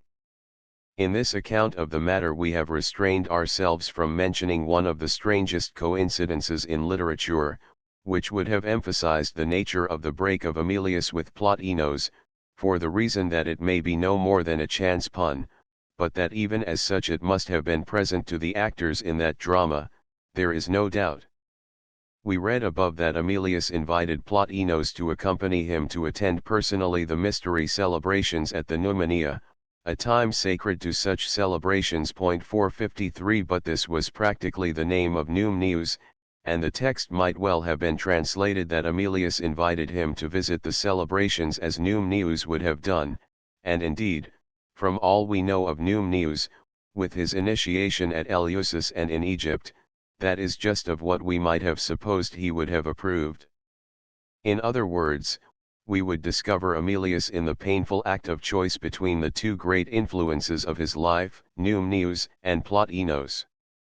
Moreover, that the incident was important is revealed by Porphyry's calling Plotinos's answer a great word, which was much commented on, and long remembered. In thus dividing the career of Plotinos in the Amylian, the Porphyrian, and Eustochian, 98, we meet however one very interesting difficulty. The Plotinic writings by Porphyry assigned to the last or Eustochian period are those which internal criticism would lead us to assign to his very earliest Philosophizing, and in our study of the development of the Plotinic views about matter, we have taken the liberty of considering them as the earliest. We are however consoled in our regret at having to be so radical, by noticing that Porphyry, to whom we are indebted for our knowledge of the periods of the works, has done the same thing. He says that he has assigned the earliest place in each Ennead to the easier and simpler discussions, 454. Yet these latest issued works of Plotinos are assigned to the very beginning of each Ennead, 4 going to the first Ennead, 1 to the second, 3 to the third, and 1 only to the fifth. If these had been the crowning works of the Master's life, especially the treatise on the first God and happiness, it would have been by him placed at the very end of all, and not at the beginning. Porphyry must therefore have possessed some external knowledge which would agree with the conclusions of our internal criticism, which follows. These Eustochian works make the least use of Stoic, or even Aristotelian terms, most closely following even the actual words of Numnius. For instance, we may glance at the very first book of the first Ennead, which though of the latest period, is thoroughly Numnian. The first important point is the first divinity hovering over being 455 using the same word as Numnius. 456. This was suggested by Professor Thedinga. However, he applied the words he says to Numnius, but this cannot be the case, as a Platonic quotation immediately. The whole subject of the book is the composite soul, and this is thoroughly Numnian. 457. Then we have the giving without return. 458. Then we find the pilot simile as illustration for the relation of soul to body. 459. Although in Numnius it appears of the Logos and the world. We find the animal divided in two souls, the irrational and the rational. 460. Which reminds us of Numenius's division into two souls. 461. The soul consists of a peculiar kind of motion, which however is entirely different from that of other bodies, which is its own life. 462. This reminds us of Numenius's still standing of the supreme, which however is simultaneously innate motion. 463. Referring to the problem, discussed elsewhere, that these Plotinic works of the latest or Eustochian period, are the most Numnian, which we would be most likely to attribute to his early or formative stage, rather than to the last or perfected period. It is interesting to notice that these works seem to imply other works of the Amylian or Porphyrian periods. By the words 464 it has been said, or treated of, referring evidently to several passages. 465. Still this need not necessarily refer to this later work, it may even refer to Plato, or even to Numenius's allegory of the cave of the nymphs. 470 where the descent of the souls is most definitely studied. Or it might even refer to number 35a, where birth or genesis is referred to as the wedding of the souls in the matter of bodies. Moreover, they contain an acknowledgement, and a study of positive evil, something which would be very unlikely after his elaborate explaining away of evil in his treatise against the Gnostics, of the Porphyrian period, and his last treatment of matter, where he is even willing to grant the possibility of matter possessing being. The natural process for any thinker must ever be to begin with comparative imitation of his master, and then to progress to independent treatment of the subject. But for the process to be reversed is hardly likely. Moreover, when we examine these Eustochian works in detail, they hardly seem to be such as would be the expressions of the last years of an ecstatic, suffering intense agony at times, his interest already directed heavenwards. The discussion of astrology must date from the earliest association with Gnostics, in Alexandria, who also might have inspired or demanded a special treatment of the nature of evil, which later he consistently denied. Then there is an amateurish treatment of anthropology in general, which the cumulatively arranging Porphyry puts at the very beginning of the first book. The treatise on the first good and happiness, is not unlike a beginner's first attempt at writing out his body of divinity, as George Herbert said, and Porphyry also puts it at the beginning. The Eros article is only an amplification of Platonic myths, indeed making subtler distinctions, still not rising to the heights of pure, subjective speculation. These general considerations may be supplemented by a few more definite indications. It is in the Eros article that we find the Platonic myth of Poros and Peneia. Yet these reappear in the earliest Amylian treatment of matter, 2:4, as a sort of echo, mentioned only by the way, as if they had been earlier thoroughly threshed out. Here also we find only a stray, incidental use of the term hypostasis, whereas the Stoic language in other Amylian and Porphyrian treatises has already been pointed out. We are therefore driven to the following, very human and natural conclusion. Plotinos's first attempts at philosophical writing had consisted of chiefly Numenian disquisitions, which would be natural in Alexandria, where Numenius had probably resided, and had left friends and successors among the Gnostics. When Plotinos went to Rome, he took these writings with him, but was too absorbed in new original Amylian treatises to resurrect his youthful Numenian attempts, which he probably did not value highly, as being the least original, and because they taught doctrines he had left behind in his Aristotelian and Stoic progress. He laid them aside. Only when Porphyry had left him, and he felt the increasing feebleness due to old age and Stoic austerities, did his attendant Eustachius urge him to preserve these early works. Plotinos was willing, and sent them to Sicily where Porphyry had retired. And so it happened with Plotinos, as it has happened with many another writer, that the last things became first, and the first became last. The idea of classifying the works of Plotinos chronologically, therefore, has so much external proof, as well as internal indications, to support it, that, no doubt, in the future no reference will be made to Plotinos without specifying to which period it refers, and we may expect that future editions of his works will undo the grievous confusion introduced by Porphyry, and thus render Plotinos's works comparatively accessible to rational study. There are besides many other minor proofs of the chronological order of the writings of Plotinos, most of which are noticed at the heading of each succeeding book, but the most startling human references are those to Aemilius's departure as a false friend, 466, to Porphyry's desire to suicide at his departure, 467, and to his own impending dissolution, 468, each of these occurring at the exact time of the event chronologically, but certainly not according to the traditional order. 2. Platonism, significance, progress, and results. Of all fetishes which have misled humanity, perhaps none is responsible for more error than that of originality. As if anything could be new that was true, or true that was new. The only possible lines along which novelty or progress can lie are our reports, combinations, and expressions.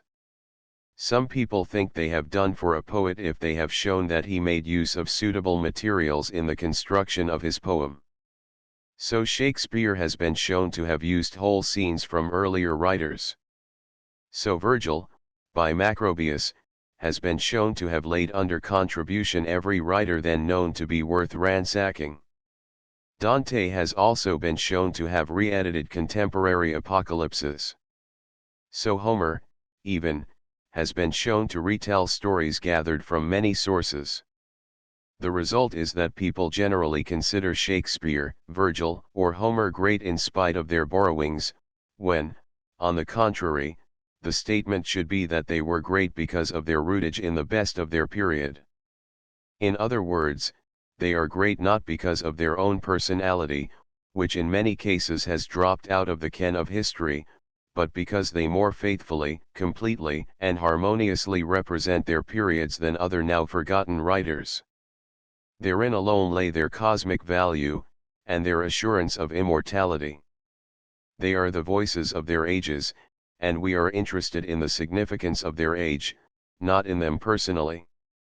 It is from this standpoint that we must approach Plato. Of his personality what details are known are of no soteriologic significance, and the reason why the world has not been able to get away from him, and probably never will, is that he sums up prior Greek philosophy in as coherent a form as is possible without doing too great Procrustean violence to the elements in question. This means that Plato did not fuse them all into one absolutely, rigid, coherent, consistent system, in which case his utility would have been very much curtailed.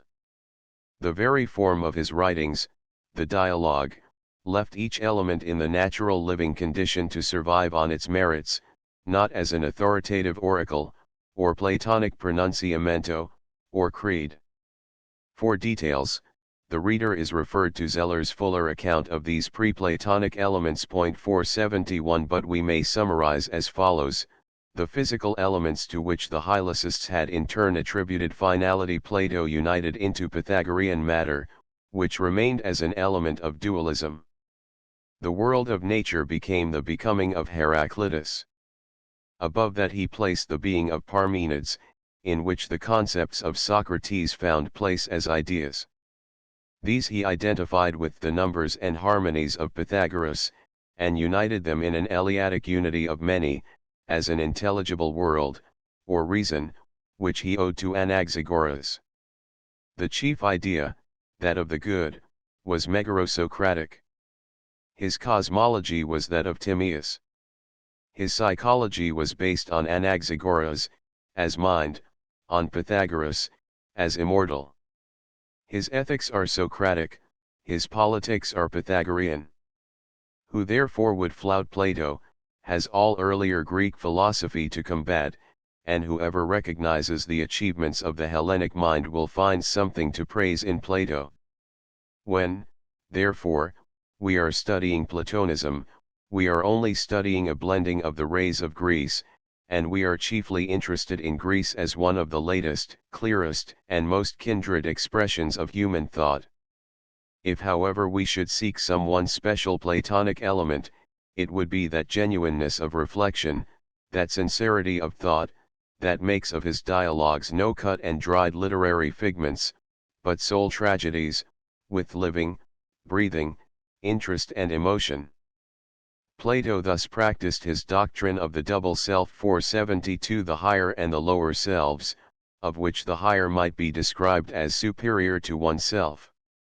In his later period, that of the laws, he applied this double psychology to cosmology, thereby producing doubleness in the world's soul. Besides the good one, appears the evil one, which introduces even into heaven things that are not good.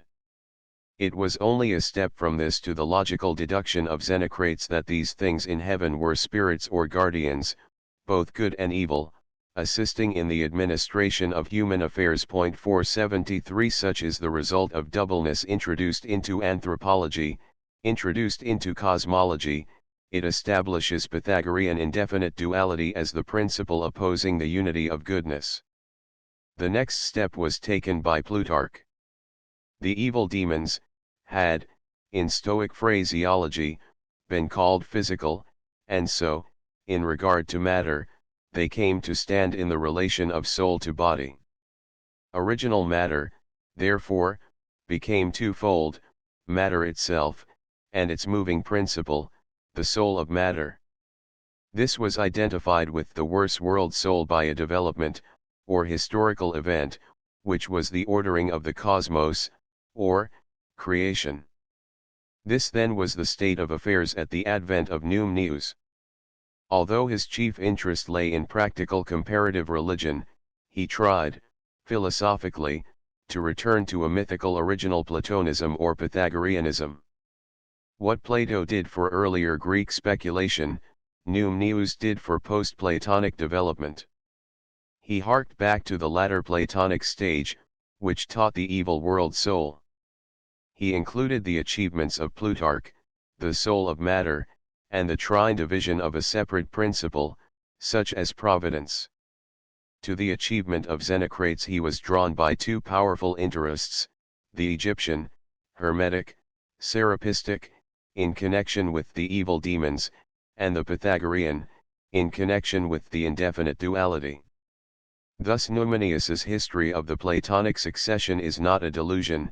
Numenius really did sum up the positive Platonic progress, not omitting even Maximus of Tyre's philosophical hierarchic explanation of the emanative or participative streaming forth of the divine.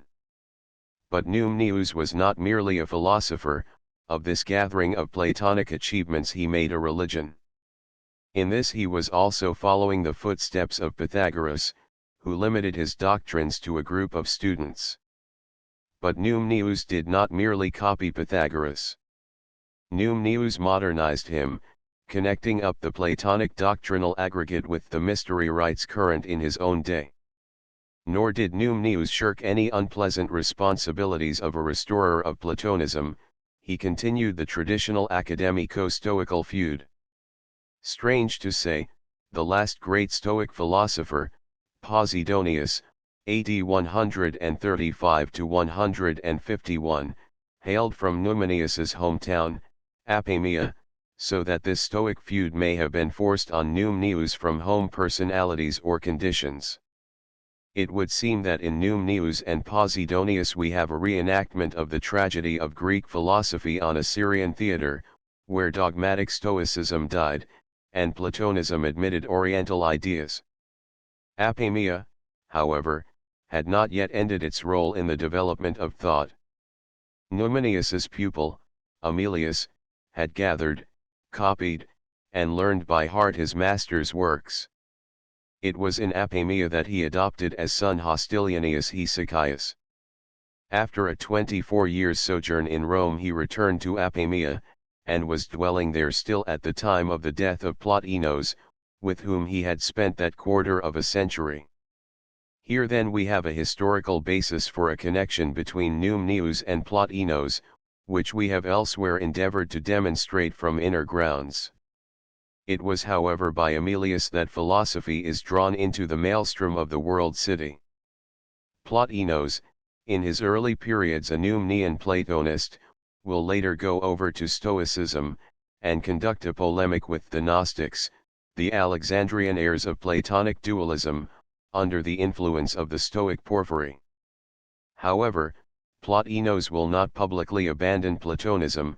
He will fuse the two streams of thought, and interpret in Stoic terms the fundamentals of Platonism, producing something which, when translated into Latin, he will leave as inheritance to all the ages. Not in vain, therefore, did Aemilius transport the torch of philosophy to the capital. Let us in a few words dispose of the general outlines of the fate of the Platonic movement.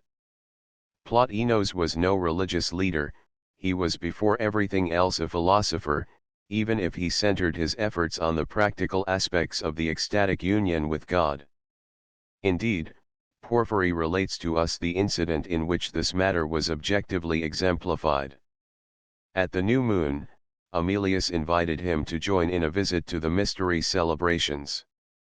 Plotinos refused, saying that they would have to come to him, not he go over to them.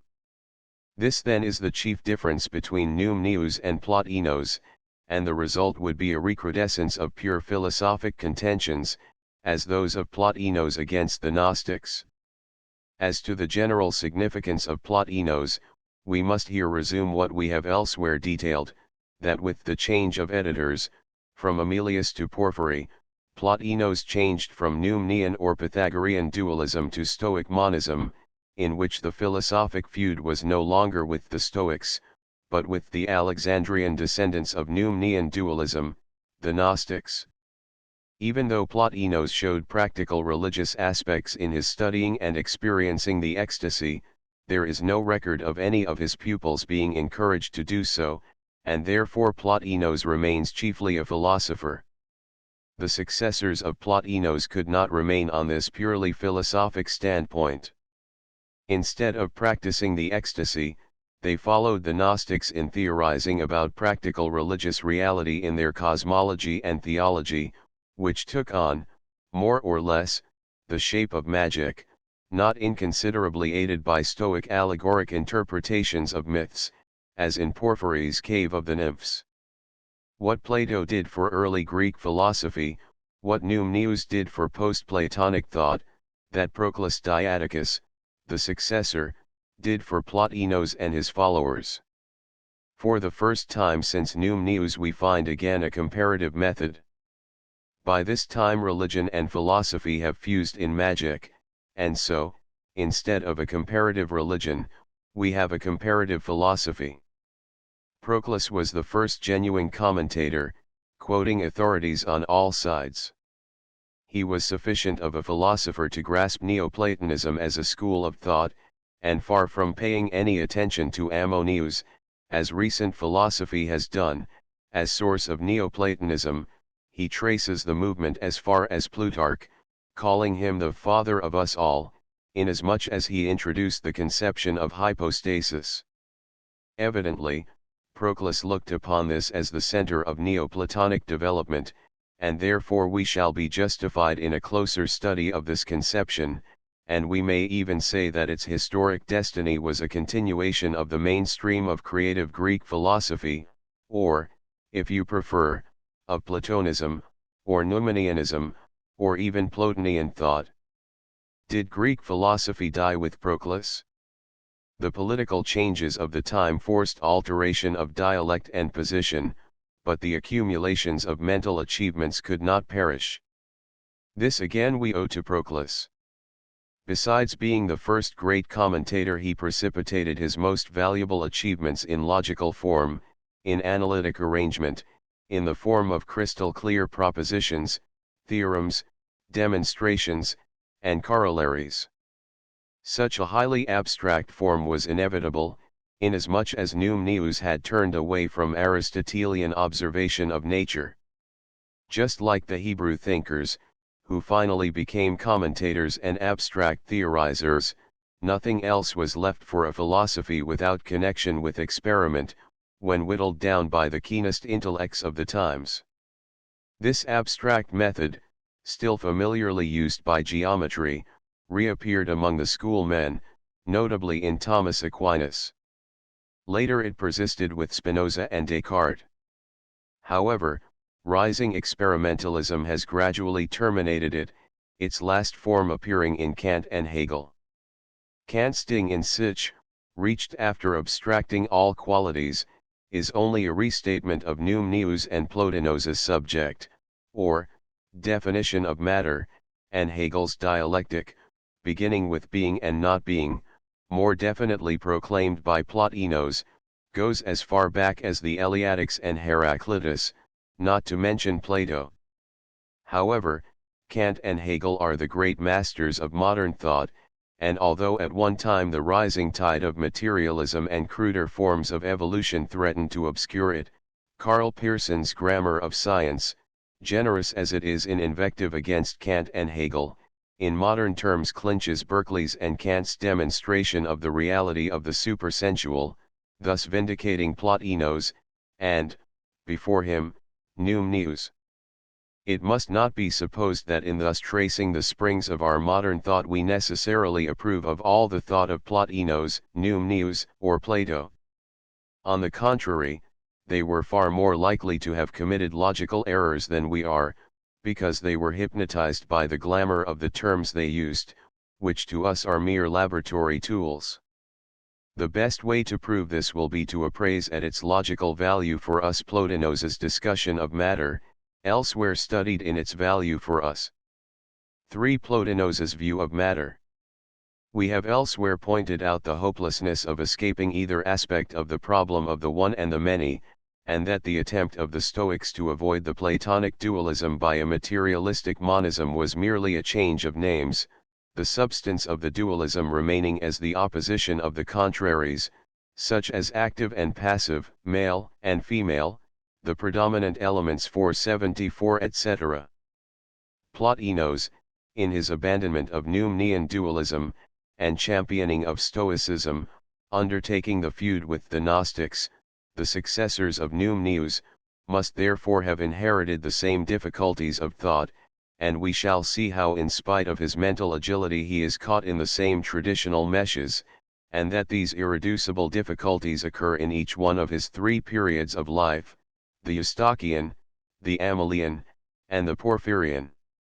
In the Amylian, he teaches 2 matters, the physical and the intelligible, by which device he seeks to avoid the difficulties of dualism, crediting to intelligible matter any necessary form of being, thus pushing physical matter into the outer darkness of non-being. So intelligible matter is still a form of being, and we still hold to monism, as intelligible matter may participate in the good, while matter physical remains evil, being a deprivation of good, not possessing it.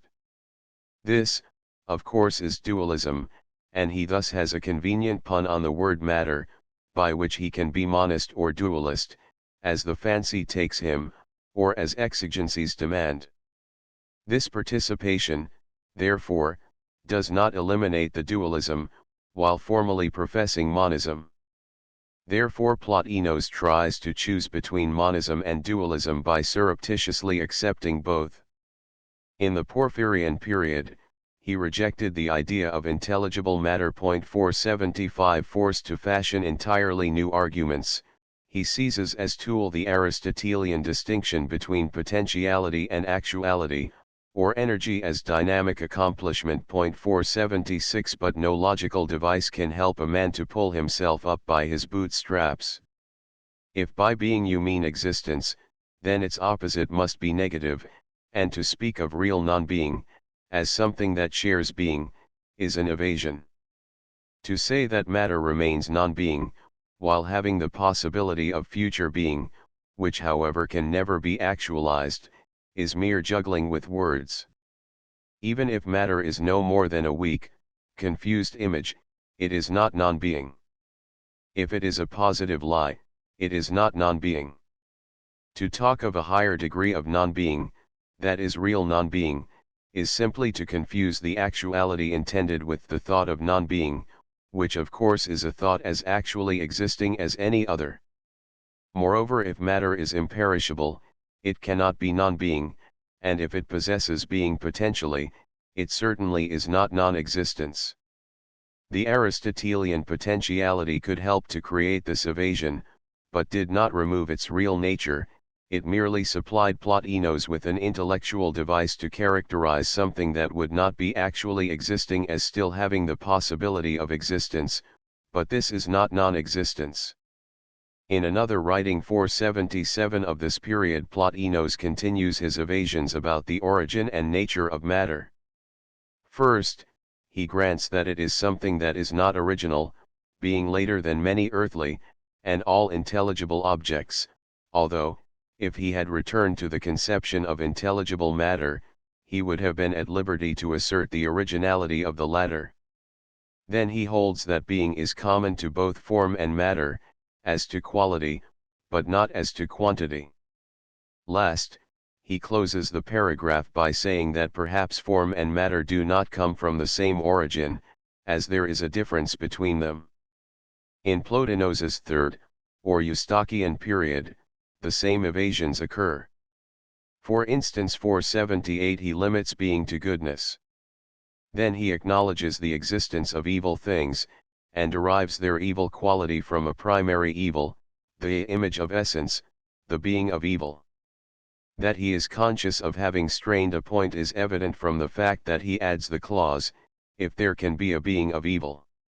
Likewise 479 while discussing evil, which is generally recognized because in our daily lives there is positive pain, and sensations of pain, he defines evil as lack of qualities.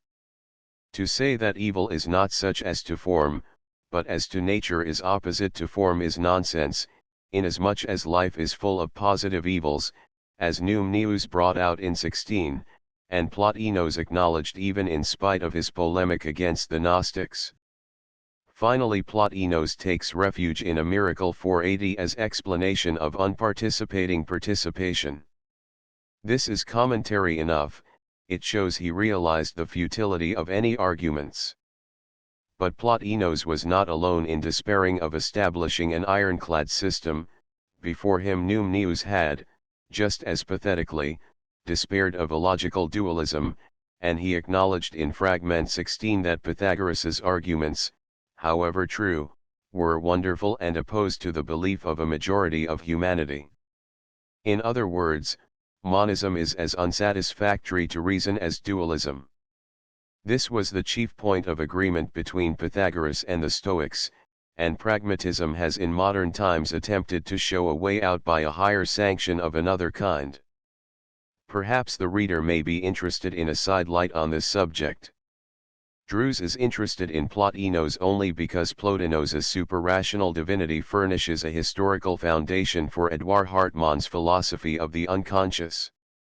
It would seem, however, to be a mistake to use the latter term, for it is true only as a doubtful corollary. If the supreme is superconscious, it is possible to describe this logically as unconscious. But generally, however, unconsciousness is a term used to denote the subconscious, rather than the superconscious, and the use of that term must inevitably entail misunderstandings. It would be better then to follow pragmatism into the superconscious, rather than to sink with Hartmann into the subconscious. It was directly from Plotinos 481 that Hartmann took his expression beyond good and evil. Having watched News for Platonic dualism, and Plotinos for Stoic monism, both appeal to a miracle as court of last resort, we may now return to that result of Platonism which has left the most vital impress on our civilization, its conception of the divine. For Plotinos's creation of the Trinity. Elsewhere we have seen how News waged the traditional academic feud with the Stoics bravely, but uselessly, inasmuch as it was chiefly a difference of dialects that separated them. In the course of this struggle, News had made certain distinctions within the divinity, which were followed by Aemilius, but are difficult to trace in Plotinos because, as a matter of principle, Plotinos 482 was averse to thus dividing the divinity. Why so? Because he was waging a struggle with the Gnostics, who had followed in the footsteps of the Hermetic writings, with their demiurge and 7 governors, Philo-Judaeus, with his 5 subordinate powers, Neus and Aemilius, with their triply divided first and second gods, after which we come to Basilides, with his 7 powers, Saturninus, with his 7 angels, and Valentinus, with his 33 aeons.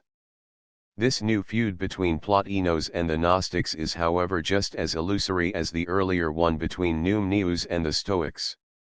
It was merely a matter of dialects.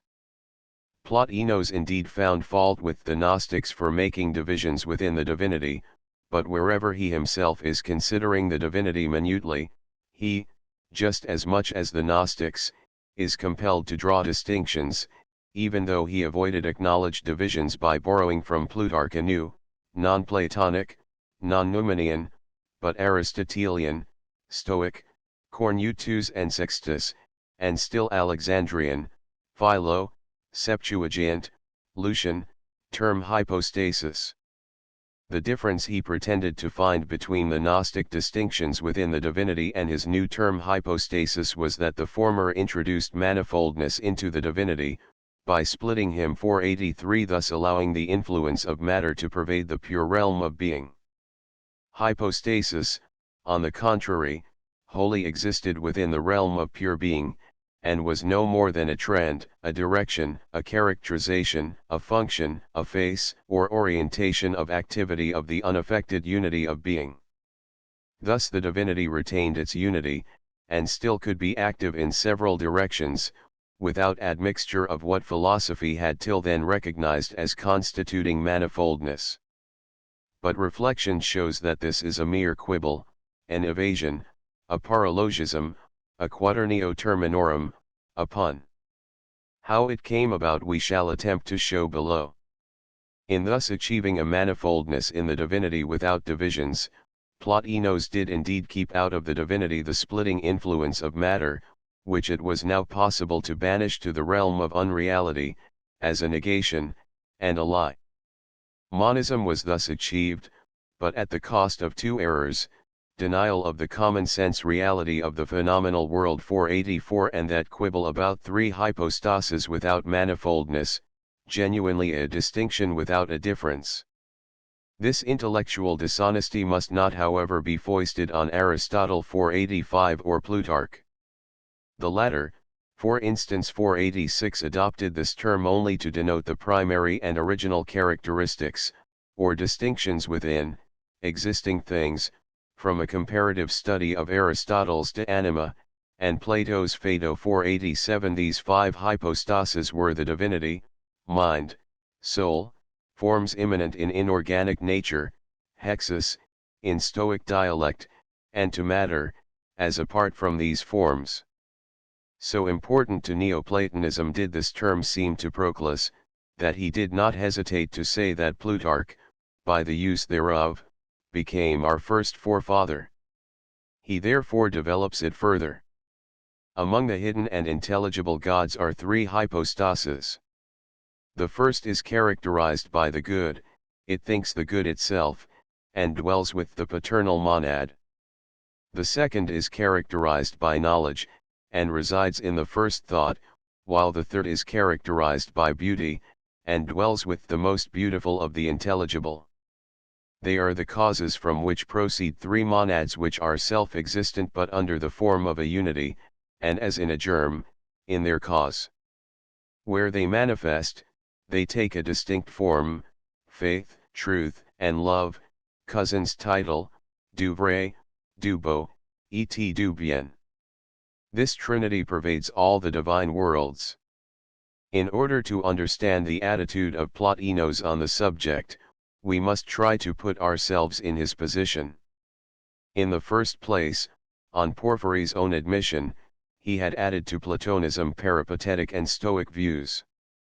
From Aristotle his chief borrowings were the categories of form and matter, and the distinction between potentiality and actuality 488 as well as the Aristotelian psychology of various souls. To the Stoics he was drawn by their monism, which led him to drop the traditional academico-Stoic feud, or rather to take the side of the Stoics against Numnius the Platonist dualist and the dualistic successors, the Gnostics. But there was a difference between the Stoics and Plotinos. The Stoics assimilated spirit to matter, while Plotinos, reminiscent of Plato, preferred to assimilate matter to spirit. Still, he used their terminology, and categories, including the conception of a hypostasis, or form of existence. With this equipment, he held to the traditional Platonic trinity of the letters, the king, the intellect, and the soul. Philosophically, however, he had received from Numnius the inheritance of a double name of the divinity, being, and essence. As a thinker, he was therefore forced to accommodate Numnius to Plato, and by adding to Numenius's name of the divinity, to complete Numenius's theology by Numenius's own cosmology. This then he did by adding as third hypostasis the Aristotelian dynamic energy. But as intellect is permanent, how can energy arise therefrom? Here this eternal puzzle is solved by distinguishing energy into indwelling and outflowing. As indwelling, energy constitutes intellect, but its energetic nature could not be demonstrated except by outflowing, which produces a distinction.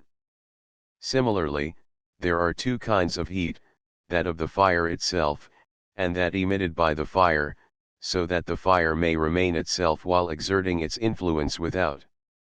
It is thus also there, in that it remains itself in its inmost being, and from its own inherent perfection, and energy, the developed energy assumes hypostasis, as if from a dynamis that is great, nay, greatest, and so it joins the essence and the being. For that was beyond all being, and that was the dynamis of all things, and already was all things. If then it is all, it must be above all, consequently also above being. And if this is all, then the one is before all, not of an essence equal to all, and this must be above being, as this is above intellect, for there is something above intellect 489. This is the most definite statement of Plotinos's solution of the problem, other references thereto are abundant.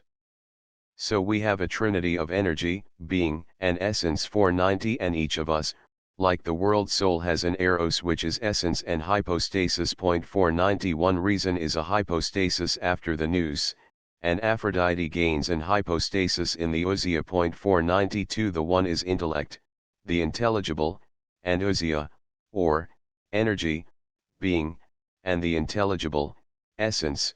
.493 The soul is activity. .494 The soul is the third God. 495 We are the third rank proceeding from the upper undivided nature. 496 The whole being God, nous, and essence. The nous is activity, and the first essence. There are three stages of the good, the king, the nous, and the soul. 497 We find energy. 498 Thinking and being, then 499 The soul, the nous, and the one.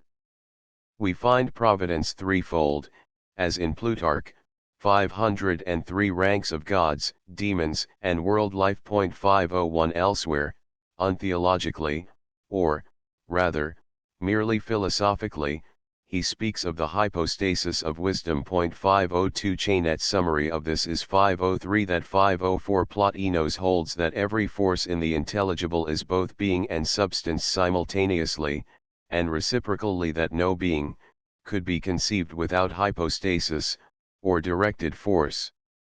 Again 505 The world, the universe of things, contains three natures or divine hypostases, soul, mind, and unity, which indeed are found in our own nature, and of which the divinest is unity or divinity.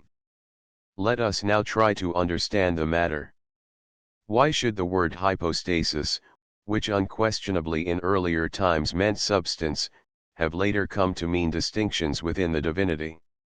For substance, on the contrary, represents to our mind and unity, the underlying unity, and not individual forms of existence. How did the change occur? Now Plotinos, as we remember, found fault with the Gnostics in that they taught distinctions within the divinity. 506 He would therefore be disposed to remove from within the divinity those distinctions of Plotinic, Plotarchian, Numenian, or Gnostic theology, although he himself in early times did not scruple to speak of a hypostasis of wisdom, or of eros, or other matter he might be considering. Such terms of Numenius or Aemilius as he seems to ignore are the various demiurges, the three Plutarchian providences he himself still uses. Still, all these terms he would be disposed to eradicate from within the divinity. As a constructive metaphysician, however, he could not well get along without some titles for the different phases of the divinity, and even if he dispensed with the old names, there would still remain as their underlying support the reality or substance of the distinction. So he removed the offensive, aggressive, historically known and recognized terms, while leaving their underlying substances, or supports. Now substance had become substances, and to differentiate these it was necessary to interpret them as differing forms of existence.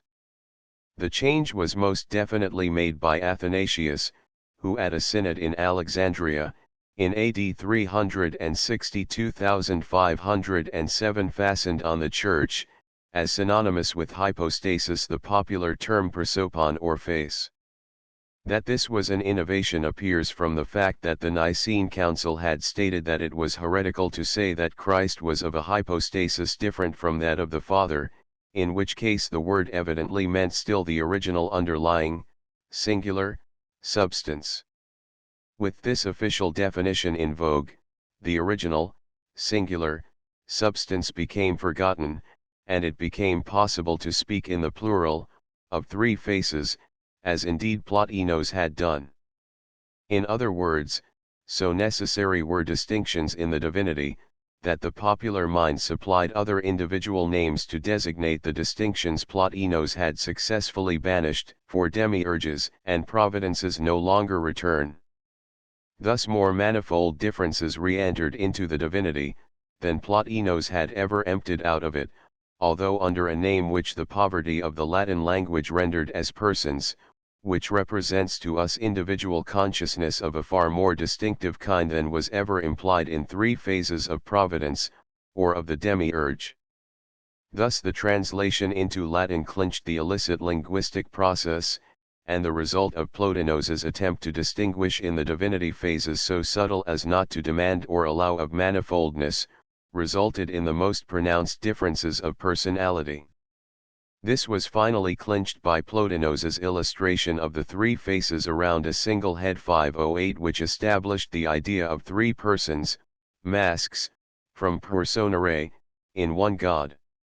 Not only in the abstract realm of metaphysics, therefore, is the world indebted to Greek thought, but even in the realm of religion a Stoic reinterpretation of Platonism, itself reinterpreted in a different language, has given a lasting inheritance to the spiritual aspirations of the ages.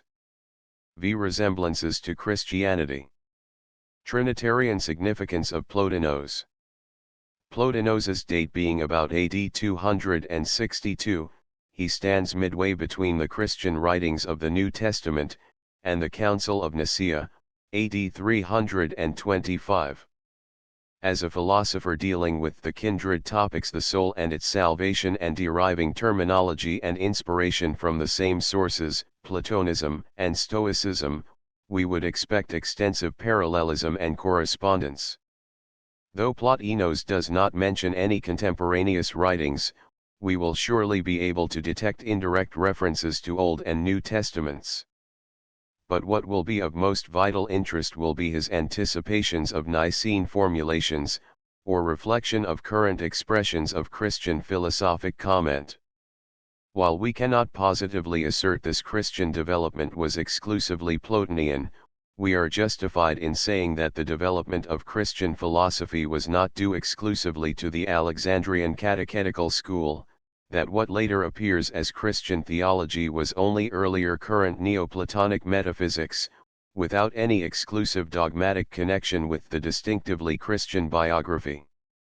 This avoids the flat assertion of Drews that the Christian doctrine of the Trinity was dependent on Plotinos, although it admits Bullitt's more cautious statement that Plotinos was the rationalizer of the doctrine of the Trinity. 509 This much is certain, that no other contemporaneous discussion of the Trinity has survived, if any ever existed, and we must remember that it was not until the Council of Constantinople in AD 381, that the Nicene Creed, by the addition of the Filioque clause, became Trinitarian in a thoroughgoing way, and not until 50 years later that Augustine, again in the West, fully expressed a philosophy and psychology of the Trinity.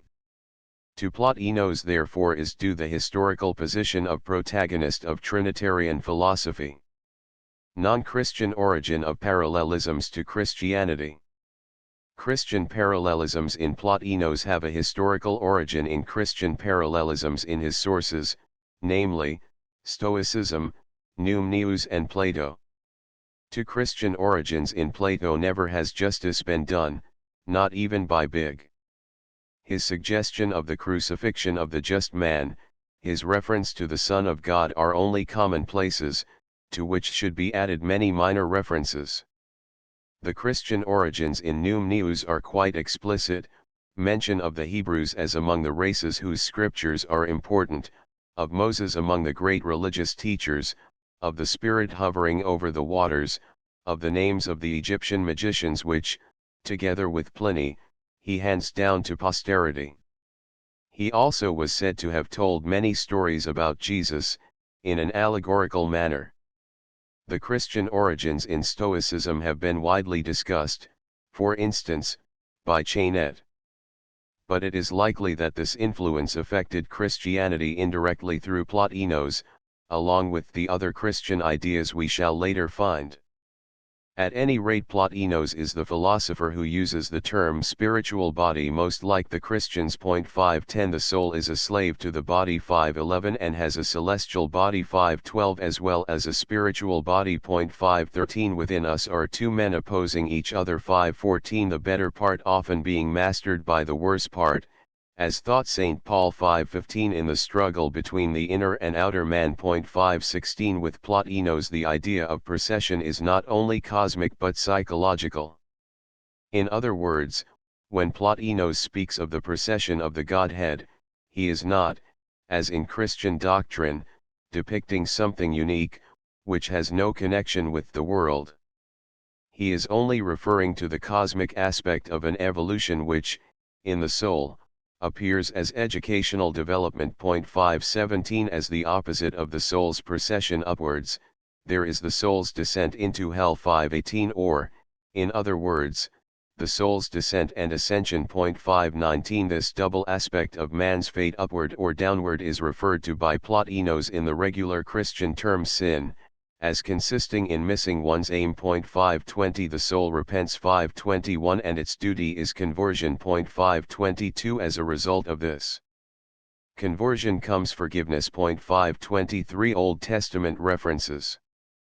The famous terrors of Jeremiah of 524 might have come mediately through the Gnostics, who indeed may have been the persons referred to as Christians. 525 More direct no doubt was God admiring his handiwork. 526 And the soul breathing the spirit of life into animals. 527 God is called both the I am what I am. 528 And he is what he ought to be. 528 He sits above the world. 529 As the King of Kings. 530 New Testament references. Plotinos says that it would be a poor artist who would conceive of an animal as all covered with eyes. There is hardly such a reference outside of Revelations 5:31, to which we must also look for a new heaven and a new earth. 532 Then we have practically a quotation of the Yuan 9 prologue. In the beginning was the Logos, and by him were all things made. 533 Light was in the beginning. 534 We are told not to leave the world, but not to be of it. 535 The divinity prepares mansions in heaven for good souls. 536 Pauline references seem to be that sin exists because of the law. 537 God is above all height or depth. 538 The vulgar who attend mystery banquets only to gorge are condemned. 539 There are several heavens. 540 The beggarly principles and elements towards which some turn are mentioned. 541 The genealogies of the Gnostics are held up to ridicule. 542 General references are numerous. Diseases are caused by evil spirits. 543 We must cut off any offending member. 544 Thus we are saved. 545 In him we breathe and move and have our being. 546 The higher divinity begets a son, one among many brethren. 547 As the Father of intelligence, God is the Father of lights. 548 However, the most interesting incident is that scriptural text which, to the reflecting, is always so much of a puzzle, if the light that is in them be darkness, etc. 549 This is explained by the Platonic theory. 550 That we see because of a special light that is within the eye. Theological references. General theological references may be grouped under three heads: the soul's salvation, the procession of the divinity, and the Trinity. As to the soul's salvation, God is the opposite of the evil of beings. 551 Which, when created in honor of the divinity. 552 Is the image of the Word, the interpreter of the one. 553 And is composed of several elements. 554 But it is a fall from God. 555 And its fate is connected with the parousia. 556 This going forth of the soul from God, when considered cosmically, becomes the procession of the soul. 557 This is the eternal generation. 558 Whereby the Son is begotten from eternity. 559 So that there could be no Arian, N, or time when he was not. 560 This is expressed as light of light.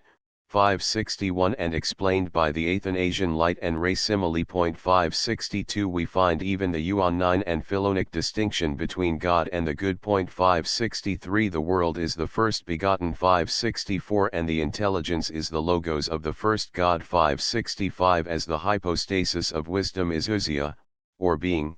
566 And it is the universal reason. 567 As to the Trinity, Plotinos is the first and chief rationalizer of the cosmic Trinity, which he continuously and at length discusses. 568 God is Father and Son. 569 And they are homoousian, or consubstantial. 570 The human soul, as image of the cosmic divinity, is one nature in three powers. 571 Elsewhere we have discussed the history of the term persons, but we may understand the result of that process best by Plotinos' simile of the Trinity as one head with three faces 572, in which the persons bear out their original meaning of masks.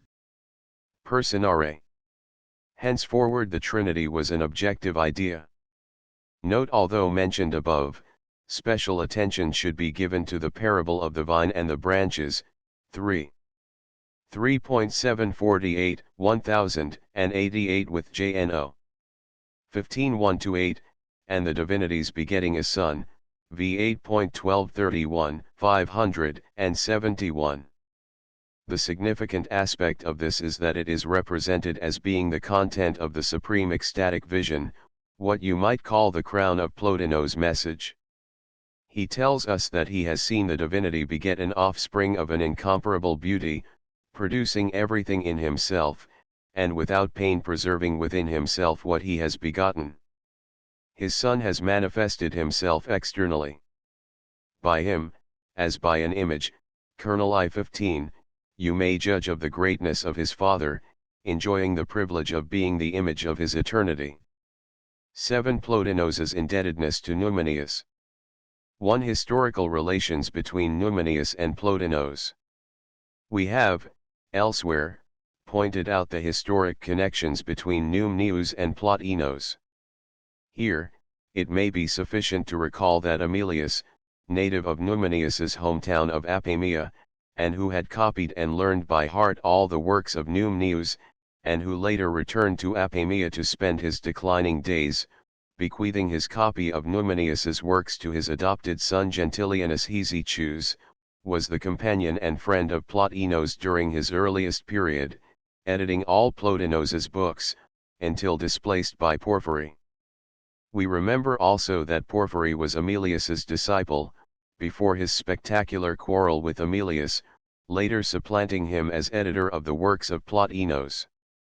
Plotinos also came from Alexandria, where Numenius had been carefully studied and quoted by Origen and Clement of Alexandria. Further, Porphyry records twice that accusations were popularly made against Plotinos, that he had plagiarized from Numenius.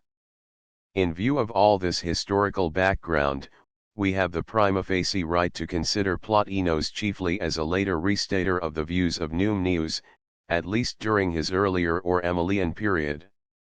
Such a conception of the state of affairs must have been in the mind of that monk who, in the Escorial manuscript, substituted the name of Numenius for that of Plotinos on that fragment 573 about matter, which begins directly with Numenius's name of the divinity, being, an essence 574-2. Numenius as father of Neoplatonism. Let us compare with this historical evidence, that which supports the universally admitted dependence of Plotinos on his teacher Ammonius. We have only two witnesses, Hierocles and Nemesius, and the latter attributes the argument for the immateriality of the soul to Ammonius and Numenius jointly. No doubt, Ammonius may have taught Plotinos in his youth, but so no doubt did other teachers, and of Ammonius the only survivals are a few pages preserved by Nemesius. The testimony for Plotinos's dependence on Numenius is therefore much more historical, as well as significant, in view of Numenius having left written records that were widely quoted. The title of Father of Neoplatonism, therefore, if it must at all be awarded, should go to Numenius, who had written a history of the Platonic succession, wherein he attempts to restore original Platonism. This fits the title Neoplatonism, whereas the philosophy of Ammonius would be better described as an eclectic synthesis of Platonism and Aristotelianism. 3. Contrast between them. Of course we shall admit that there are differences between Plotinos and Numenius, at least during his Porphyrian period. This was inevitable while dismissing his Numenian secretary Aemilius 575, a friend who had become imbued with such doctrines before becoming the friend of Plotinos, who persevered in them, and wrote in justification thereof. We find that the book chronologically preceding this one is v5, on the very subject at issue between Aemilius and Porphyry.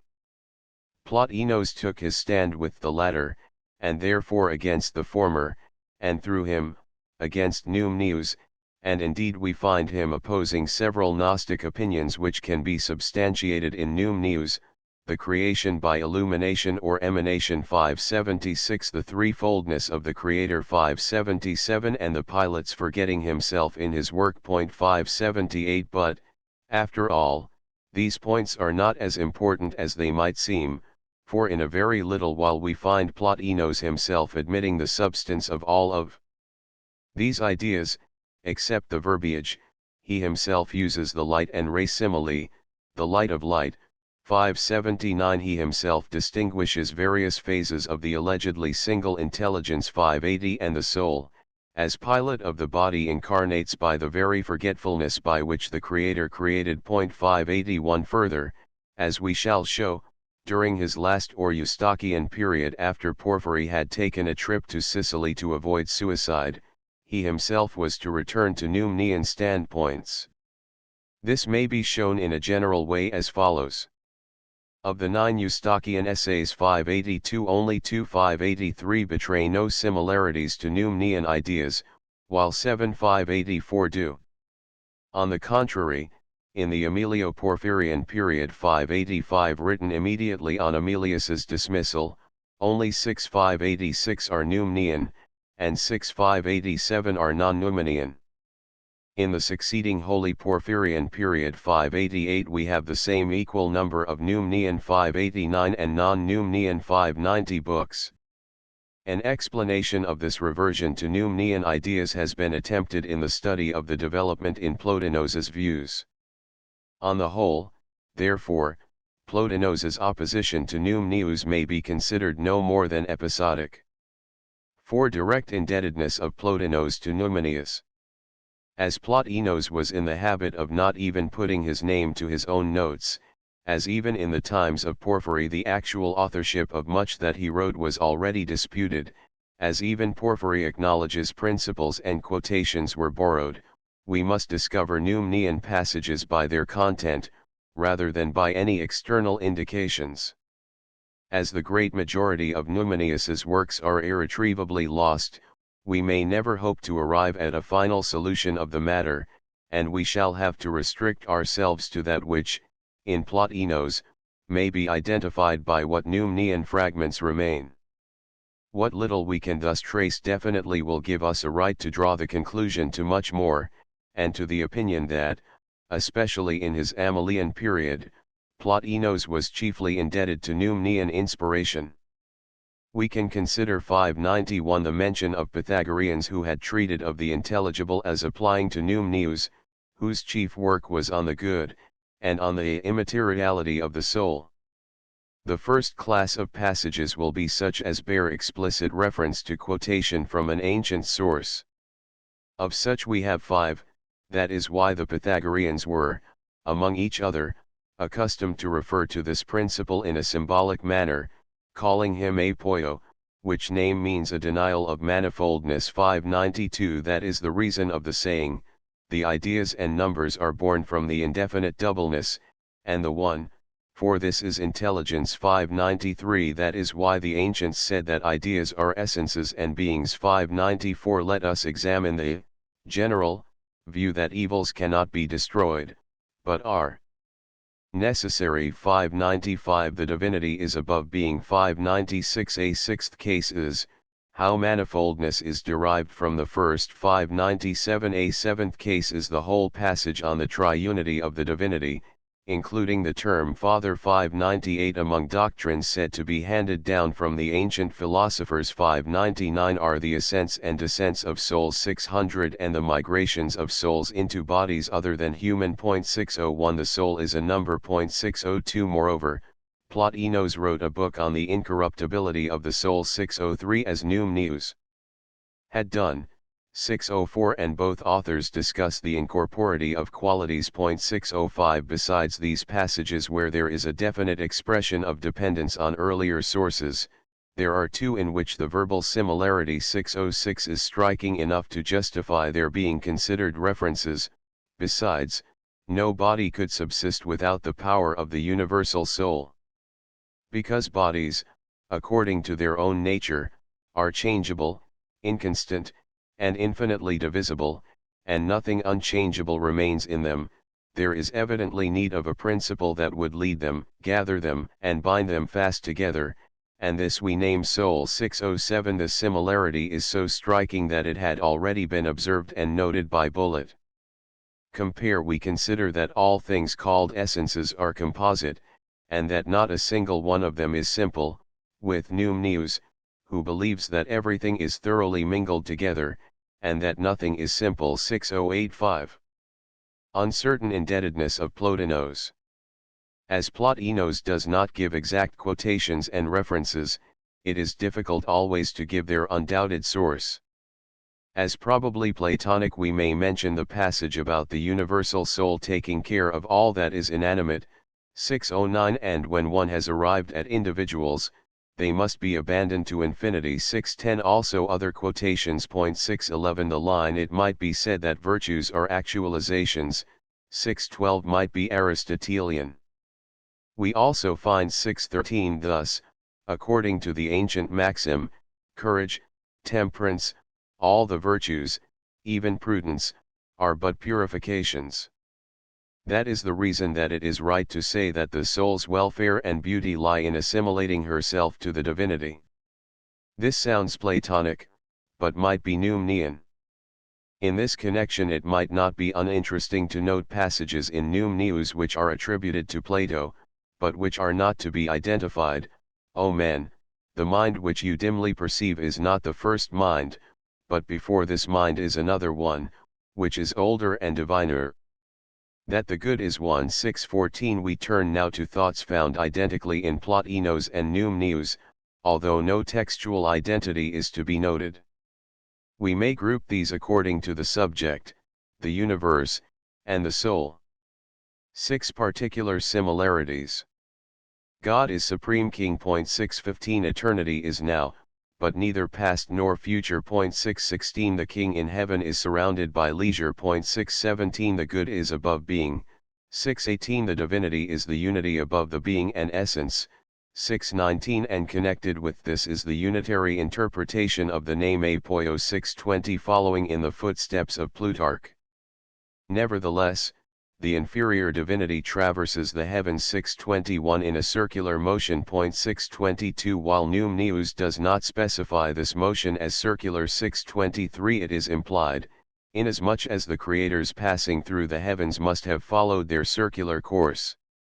With this perfect motion is connected the peculiar Numnian doctrine of inexhaustible giving. 624. Which gave a philosophical basis for the old simile of radiation of light. 625. So that irradiation is the method of creation. 626. And this is not far removed from emanationism. This process consists of the descent of the intelligible into the material, or, as Numnius puts it, that both the intelligible and the perceptible participate in the ideas. 627. Thus intelligence is the uniting principle that holds together the bodies whose tendency is to split up, and scatter. 628. Making a leakage or waste. 629. Which process invades even the divinity. 630. This uniting of scattering elements produces a mixture or mingling. 608. Of matter and reason. 631. Which, however, is limited to the energies of the existent, not to the existent itself. 632. All things are in a flow. 633. And the whole all is in all. 634. The divinity creates by glancing at the intelligence above. 635. As a pilot. 636. The divinity is split by over-attention to its charges. 637. This leads us over to consideration of the soul. The chief effort of Numnius is a polemic against the materialism of the Stoics, and to it Plotinos devotes a whole book. 638. All souls, even the lowest, are immortal. 639. Even qualities are incorporeal. 640. The soul, therefore, remains incorporeal. 641. The soul, however, is divisible. 642. This explains the report that Numnius taught not various parts of the soul. 643. But two souls, which would be opposed by Plotinos in his polemic against the Stoics. 644. But taught in another place. 645. Such Divisibility is indeed implied in the formation of presentation as a byproduct 646 or a common part 647. Moreover, the soul has to choose its own demon, or guardian divinity. 648 Salvation as a goal appears in Numenius 649 but not in Plotinos, who opposes the Gnostic idea of the saved souls. 650 Though elsewhere he speaks of the paths of the musician. 651 Lover 652 and philosopher 653 in reaching ecstasy. 654 Still both Gnostics and Plotinos insisted on the need of a savior. 655 Memory is actualization of the soul. 656 In the highest ecstasy the soul is alone with the alone. 657 7 Similarities applied differently. This comparison of philosophy would have been much stronger had we added thereto the following points in which we find similar terms and ideas, but which are applied differently. The soul is indissolubly united to intelligence according to Plotinos, but to its source with Numenius. 658 Plotinos makes discord the result of their fall, while with Numenius it is its cause. 659 Guilt is the cause of the fall of souls, with Plotinos. 660 But with Numenius it is impulsive passion.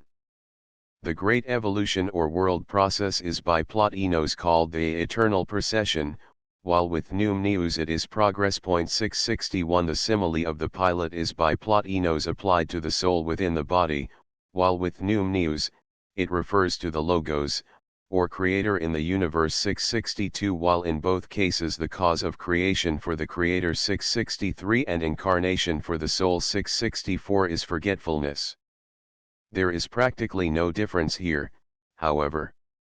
Doubleness is, by Plotinos, predicated of the sun and stars, but by Numenius, of the demiurge himself. 665 Which Plotinos opposes as a Gnostic teaching. 666 The Philonic term legislator is, by Plotinos, applied to intelligence, while Numenius applies it to the third divinity, and not the second. 667 Plotinos extends immortality to animals, but Numenius even to the inorganic realm, including everything. 668 While Numenius seems to believe in the Serapistic and Gnostic demons. 669 Plotinos opposes them. 670 Although in his biography 671 he is represented as taking part in the evocation of his guardian spirit in a temple of Isis.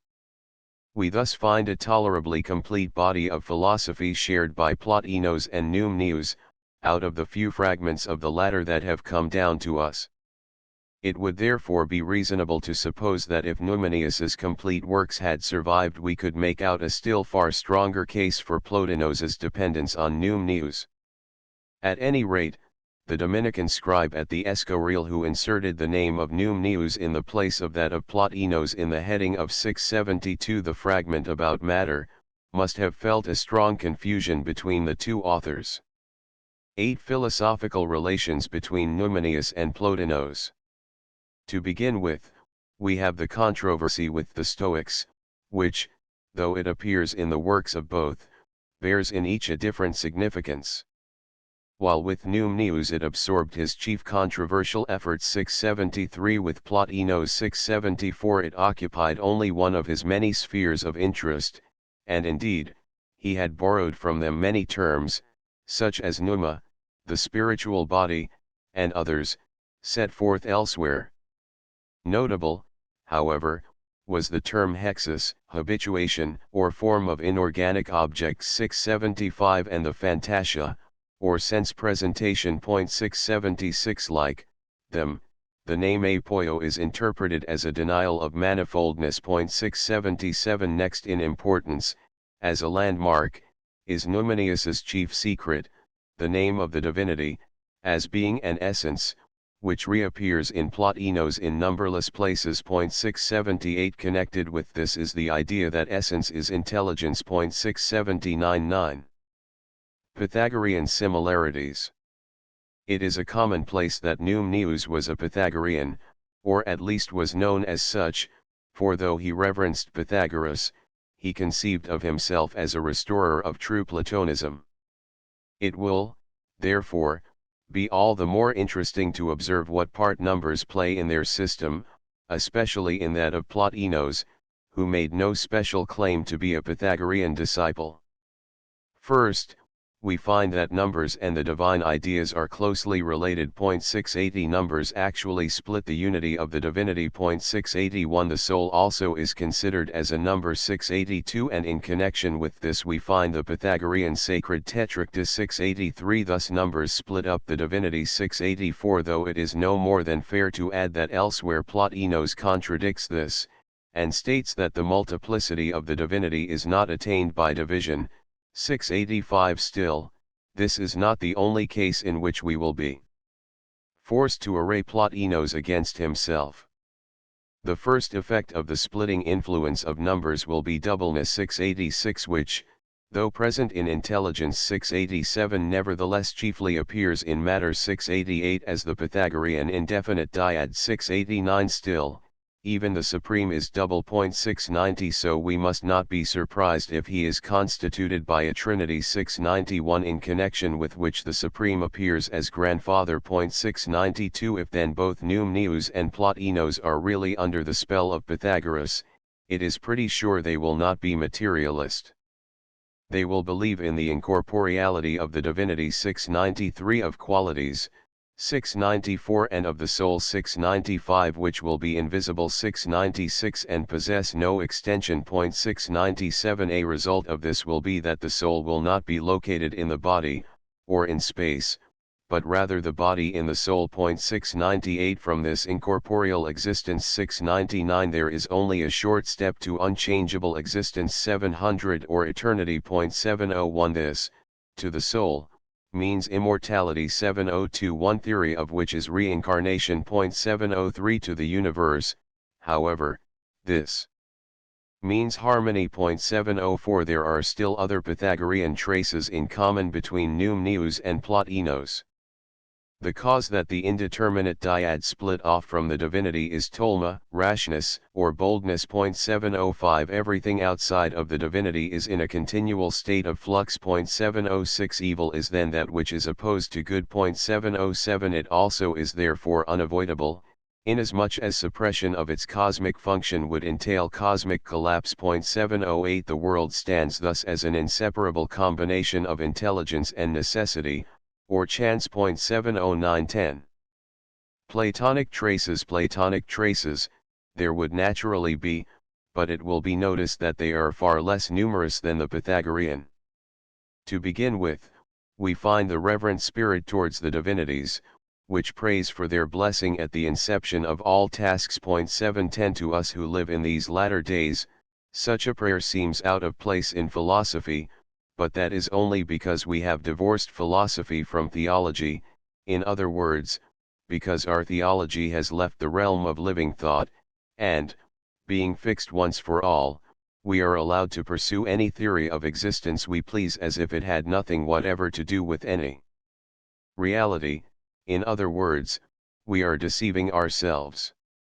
On the contrary, in those days, every philosophical speculation was a genuine adventure in the spiritual world, a magical operation that might unexpectedly lead to the threshold of the cosmic sanctuary. Wise, indeed, therefore, was he who began it by prayer. Of other technical Platonic terms there are quite a few. The lower is always the image of the higher. 711 So the world might be considered the statue of the divinity. 712 The ideas are in a realm above the world. 713 The soul here below is as in a prison. 714 There is a divinity higher than the one generally known. 715 The divinity is in a stability resultant of firmness and perfect motion. 716 The perfect movement, therefore, is circular. 717 This intercommunion of the universe therefore results in matter appearing in the intelligible world as intelligible matter. 718 By dialectics, also called bastard reasoning. 719 We abstract everything. 720 Till we reach the thing in itself. 721 Or, in other words, matter as a substrate of the world. 722 Thus we metaphysically reach ineffable solitude. 723 The same goal is reached psychologically, however, In the ecstasy. 724 This idea occurred in Plato only as a poetic expression of metaphysical attainment, and in the case of Plotinos at least may have been used as a practical experience chiefly to explain his epileptic attacks, and this would be all the more likely as this disease was generally called the sacred disease. Whether Numnius also was an epileptic, we are not told. It is more likely he took the idea from Philo, or Philo's Oriental sources. At least Numnius seems to claim no personal ecstatic experiences such as those of Plotinos. We have entered the realm of psychology, and this teaches us that in which Numnius and Plotinos differ from Plato and Philo is chiefly their psychological or experimental application of pure philosophy. No body could subsist without the soul to keep it together. 725 Various attempts are made to describe the nature of the soul. It is the extent or relation of circumference to circle. 726 Or it is like a line and its divergence. 727 In any case, the divinity and the soul move around the heavens. 728 And this may explain the otherwise problematical progress or evolution, pros odos or stolos, of ours. 729 Various similarities. There are many other unclassifiable Numnian traces in Plotinos. Two of them, however, are comparatively important.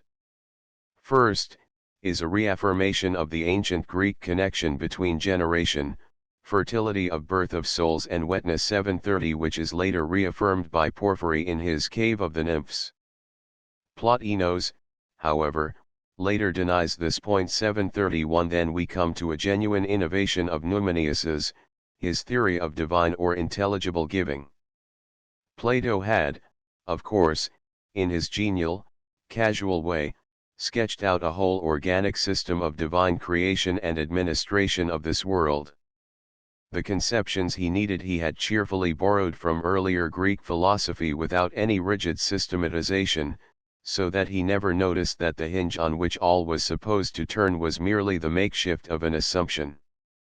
This capital error was noticed by Numnius, who sought to supply it by a psychological observation, namely, that knowledge may be imparted without diminution. Plotinos, with his winning way of dispensing with quotation marks, appropriated this. 732 as also the idea that life streams out upon the world in the glance of the divinity, and as quickly leaves it, when the divinity turns away his glance. 733 Other less important points of contact are, the Egyptian ship of souls, 734 The Philonic distinction between the God as supreme, and God as subordinate, 735 The hoary equivocation on cosmos, 736 And the illustration of the divine logos as the pilot of the world. 737 Value of Plotinos. Importance in the past. We must focus our observations on Plotinos as a philosopher. To begin with, we should review his successors, Porphyry, Jamblichus, Sallust, Proclus, Hierocles, Simplicius, 738 Macrobius, 739 Priscus, Olympicdorus and John Philoponus. 740 Among the Arabian philosophers that follow in his steps are Maimonides and Ibn Gabirol. 741 Of the Christian fathers we first have two who paraphrased, rather than quoted him. Saint Augustine by name quotes I 6, 3, 2, 4, 3, and v1, he paraphrases parts of I2, 2, 1, 3, 6, 7, 4, 2, 7, 6, 5, 6.742 Saint Basil so closely paraphrases parts of Plotinos in his treatise on the Holy Spirit. 743 His letter on the monastic life. 744 And his Hexameron. 745 That bullet prints the passage in question in deadly parallel. Other Christian Plotinic students were Gregory of Nyssa, Synesius, Dionysius the Areopagite, Theodorus, Aeneas of Gaza, Gennadius, 746 Victorinus, 747 Nicephorus Chumnus, 748 and Cassiodorus. 749. Thomas Aquinas also was much indebted to Plotinos, and after him came Boethius, Fenelon, Bossuet, and Leibniz, all quoted in Bullitt's work. We have frequently pointed out that Plotinos' bastard reasoning process of reaching the intelligible was practically paraphrased by Kant's dialectical path to the thing in itself. This dialectic, of course, was capitalized by Hegel. Drews has shown that Eduard von Hartmann used Plotinos' semi-devotional ecstasy as a metaphysical basis for his philosophy of the unconscious. It is, of course, among mystics that Plotinos has been accorded the greater honor. His practical influence descended through the visions and ecstasies of the saints down to Swedenborg, who attempted to write the theology of the ecstasy, and the relation between these two, Swedenborg and Plotinos, should prove a fertile field for investigation. Cultural importance. Summarizing, he formed a bridge between the pagan world, with its Greco-Roman civilization, and the modern world, in three departments: Christianity, philosophy, and mysticism. So long as the traditional Platonico-Stoical feud persisted, there was no hope of progress, because it kept apart two elements that were to fuse into the Christian philosophy. Numenius was the last Platonist, as Posidonius was the last Stoic combatant. However, if reports are to be trusted, Ammonius was an eclecticist, who prided himself on combining Plato with Aristotle. If Plotinos was indeed his disciple, it was the theory eclecticism that he took from his reputed teacher. Practically he was to accomplish it by his dependence on the Numenian Aemilius, the Stoic Porphyry, and the negative Eustachius. It will be seen therefore that his chief importance was not in spite of his weakness, but most because of it. By repeatedly boxing the compass he thoroughly assimilated the best of the conflicting schools, and became of interest to a sufficiency of different groups, Christian, philosophical and mystical, to ensure preservation, study, and quotation. His habit of omitting credit to any but ancient thinkers left his own work, to the uninformed who constituted all but a minimal number as a body of original thought. Thus he remains to us the last light of Greece, speaking a language with which we are familiar, and leaving us quotations that are imperishable. Personal value.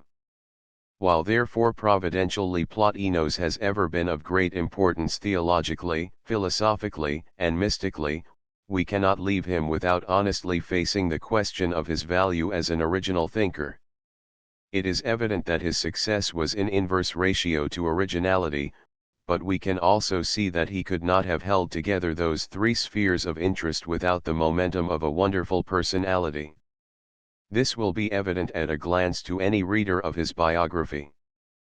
But after all, we are here concerned not so much with his personality as with his value as an original thinker. This question is mooted by, and cannot be laid aside because of its decisive influence on the problem of his dependence of Numenius. The greater part of the latter's works being irretrievably lost, we can judge only from what we have, and as to the rest, we must ask ourselves, was Plotinos the kind of a man who would have depended on some other man's thoughts? Is he likely to have sketched out a great scheme and filled it in, or rather, was he likely to depend on personal suggestion, and embroider on it, so to speak? Elsewhere we have demonstrated a development of his opinions, for instance, about matter. Was this due to progressiveness, or to indefiniteness? The reader must judge for himself. Personal limitations. His epilepsy naturally created an opportunity for, and need of a doctrine of ecstasy, which for normal people should be no more than a doctrine, or at least be limited to conscious experiences. Even his admirer, Porphyry, acknowledges that he spelled and pronounced incorrectly. 750. He acknowledged that without Porphyry's objections he would have nothing to say. He refrained from quoting his authorities, and Porphyry acknowledged that his writings contained many Stoic and Aristotelian doctrines. It was generally bruited around that his doctrines were borrowed from Numenius 751 to the extent that his disciples held controversies, and wrote books on the subject. His style is enigmatic, and the difficulty of understanding him was discussed even in his own day. He was dependent on secretaries or editors, first on Emilius, later on Porphyry, who does not scruple to acknowledge he added many explanations. 752 later, Plotinos sent his books to Porphyry in Sicily to edit. No doubt the defectiveness of his eyesight made both reading and writing difficult, and explains his failure to put titles to his works, though, as in the case of Virgil, such hesitation may have been the result of a secret consciousness of his indebtedness to others. Reliance on punning. Punning has of course a hoary antiquity, and even the revered Plato was an adept at it, as we see in his Chronological. Moreover, not till a man's work is translated can we uncover all the unconscious cases of undis tribute middle. Nevertheless, in an inquiry as to the permanent objective validity of a train of reasoning, we are compelled to note extent and scope of his tendency. So he puns on aeons, 753 on science and knowledge, 754 on Agalmata, 755 on Aphrodite, as delicate, 756 on being, 757 on Choros, as creation or adornment, 758 on difference in others, 759 on idea, 760 on heaven, world, universe, animal, and all, 761 on Vesta, and standing, 762 on hexus, 763 on inclination, 764 on daza, 765 on love and vision, 766 on Nina and Henos, 767 on Maus, Noesis, and to Noephone, 768 on Paschine, 769 on Poros, 770 on Prometheus and Providence, 771 on reason and characteristic, 772 on Schesis and Schema, 773 and Soma and Sostai, 774 on suffering, 775 on thinking, thinkable, and intellection, 776 on timely and sovereign, 777. It will be noted that these puns refer to some of the most important conceptions, and are found in all periods of his life. We must therefore conclude that his was not a clear thinking ability, that he depended on accidental circumstances, and may not always have been fully conscious how far he was following others. This popular judgment that he was revamping Numenius's work may then not have been entirely unfounded, as we indeed have shown. Nevertheless, he achieved some permanent work, that will never be forgotten, for instance, 1. His description of the ecstatic state. 2. His polemic against the Aristotelian and Stoic categories. 3. His establishment of his own categories. 4. His allegoric treatment of the birth of love, the several eros, poros, and penia, and other myths. 5. His building of a Trinitarian philosophy.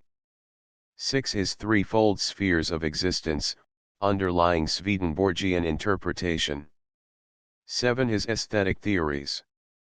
8. His ethical studies of virtues and happiness. 9. His restatement of Numenius's arguments for the immateriality of the soul. Selected maxims. The reader may be interested in a few maxims selected from Plotinos' works which may be of general interest. 1. We develop toward ecstasy by simplification of soul. 2. We rise by the flight of the single to the single, face to face. 3. We contain something of the supreme. 4. The soul becomes what she remembers and sees. 5. Everything has a secret power. 6. The best men are those who have most intimacy with themselves. 7. The touch of the good man is the greatest thing in the world. 8. Every being is its best, not when great or numerous, but when it belongs to itself. 9. There are two men in us, the better and the worse. 10. The secret of life is to live simultaneously with others and yourself. 11. God is the author of liberty. 12 Concerning what would it be most worthwhile to speak, except the soul? Let us therefore know ourselves. 13 Without virtue, God is but a name. 14 The object of virtue is to separate the soul from the body.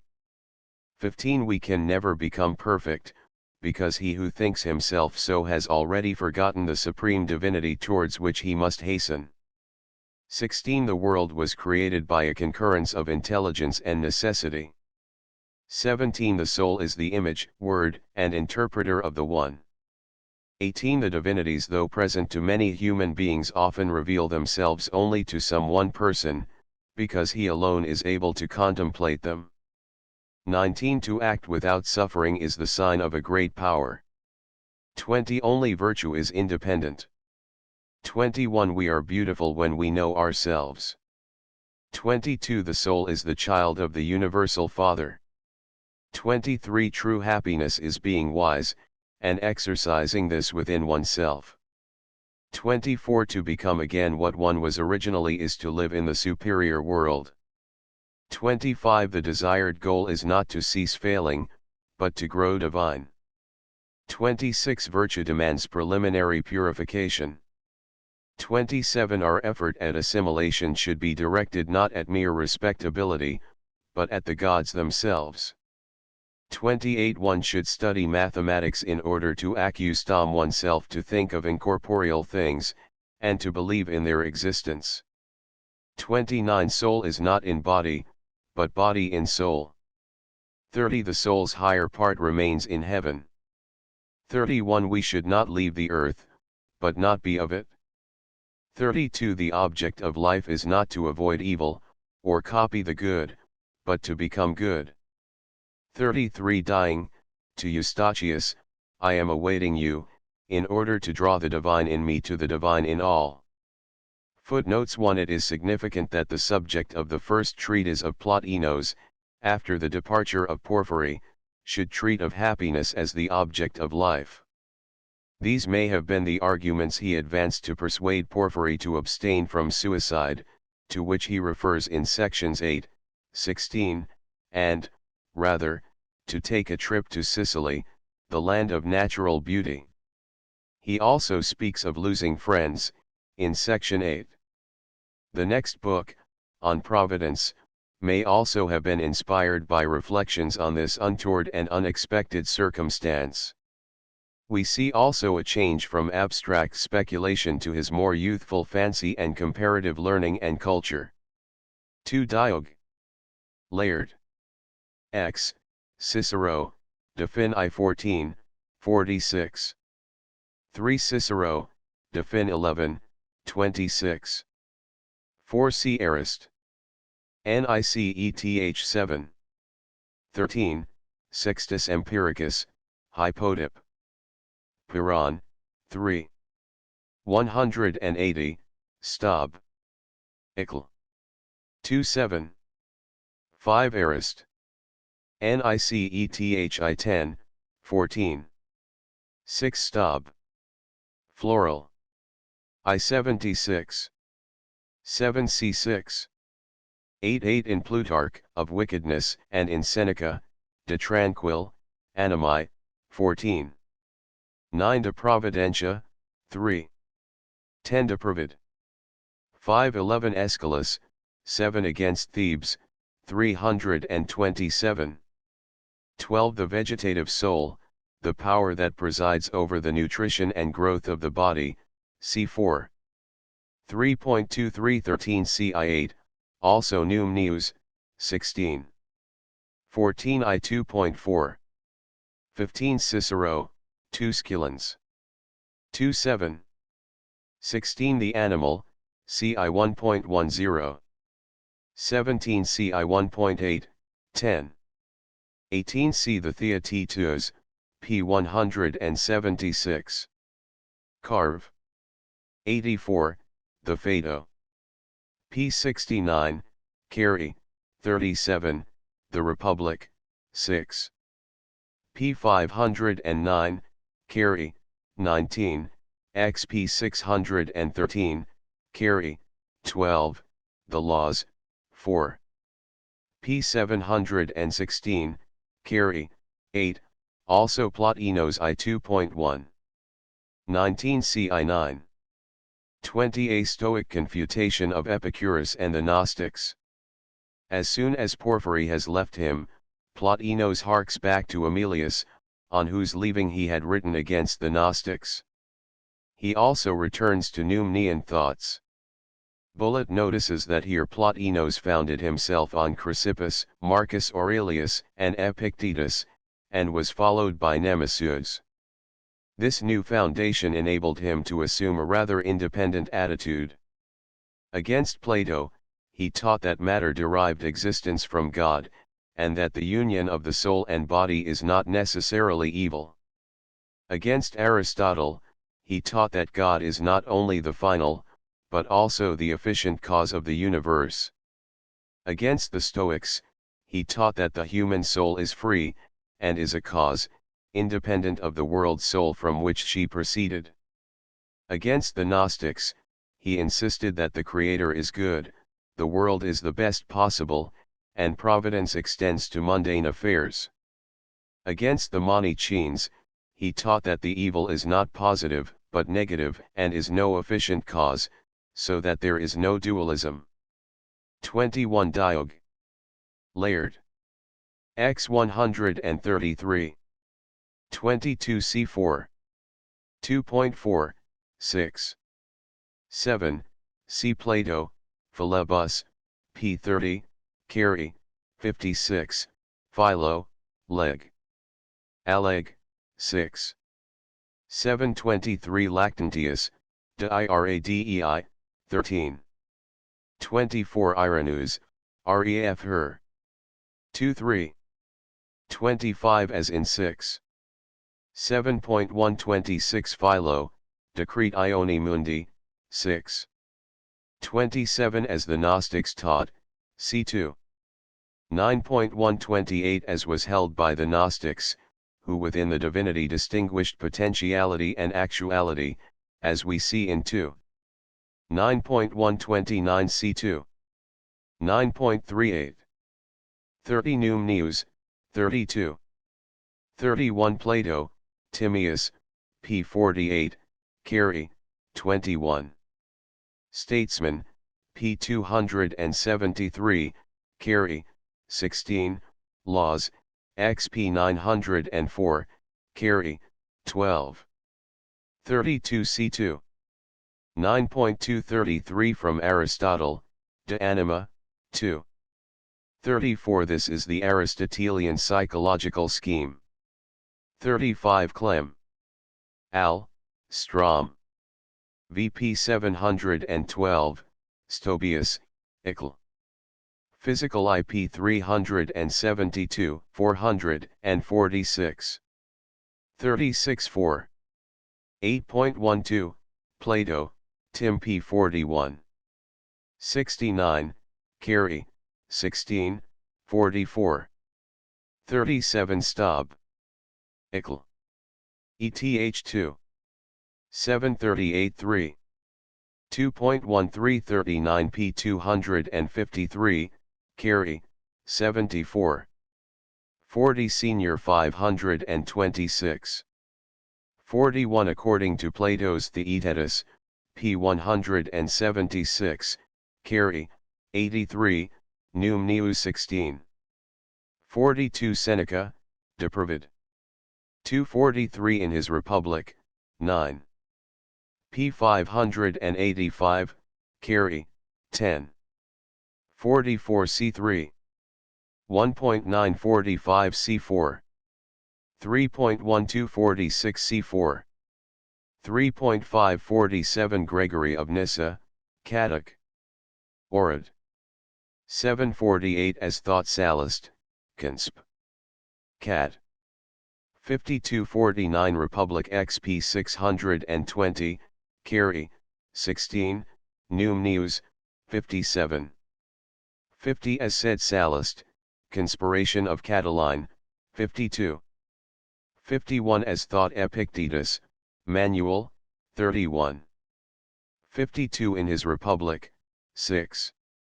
p. 488, carry, 4. 53 Marcus Aurelius. Thoughts, 11. 1854 as thought Cicero, de Nat de 363. 6455 as thought Philo, de Prov in Eus. Prep. Ev. 814. 56 according to Plato, in the Sophist and Protagoras, and the Stoics, as in Marcus Aurelius. Meditations, 7. 6357 as did the writer of Revelation, 4. 658 in his Timaeus, p. 29e, carry, 10.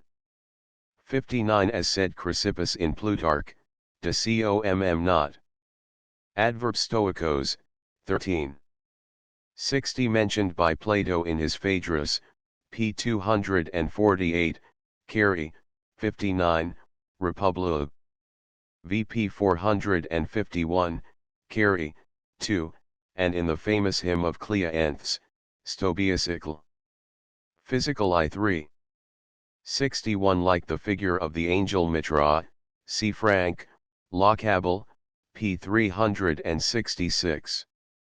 62 as Hierocles wondered, de Provp 82, London ed. 63 in the words of Plato's Timaeus p. 48, carry, 21, and Theaetetus, p. 176, carry, 84, Numneus, 16. 64 almost the words of John I1. 65 in the laws, 7. p. 796, carry, 6, p. 815, carry, 18, and Philo, de Prov in Eus. Prep. Ev. 814. 66 as thought Epictetus in his Manual, 2, 6. 67 in his Philebus, p. 48, carry, 106. 68 as thought Epictetus in his Manual. 869 c3. 870 Numneus, 32. 71 Plato, Banquet, p. 187, carry, 14. 72 Marcus Aurelius, Medit 2. 1373 as thought Marcus Aurelius, in his Thoughts, 12. 4274 c4. 3.2475 in his Manual, 37. 76 c4. 1.9 to 12. 77 Marcus Aurelius, Medit 7. 9, Seneca, Epist 94. 78 Numneus, 3. 779 This image was later adopted by Swedenborg in his Celestial Man. 80 in close proximity to note 45, another distinctly Yuan 9 expression. 81 Stoic ideas. 82 as Plato said in his Phaedrus, p. 247, carry, 56. 83 ci 8.2. 84 c2. 3.17 85 c2. 3.13 Ficinus's translation. 86 a Stoic term. 87 Plato, Timaeus, p. 42, carry, 17, see also ENN. 2 3.10.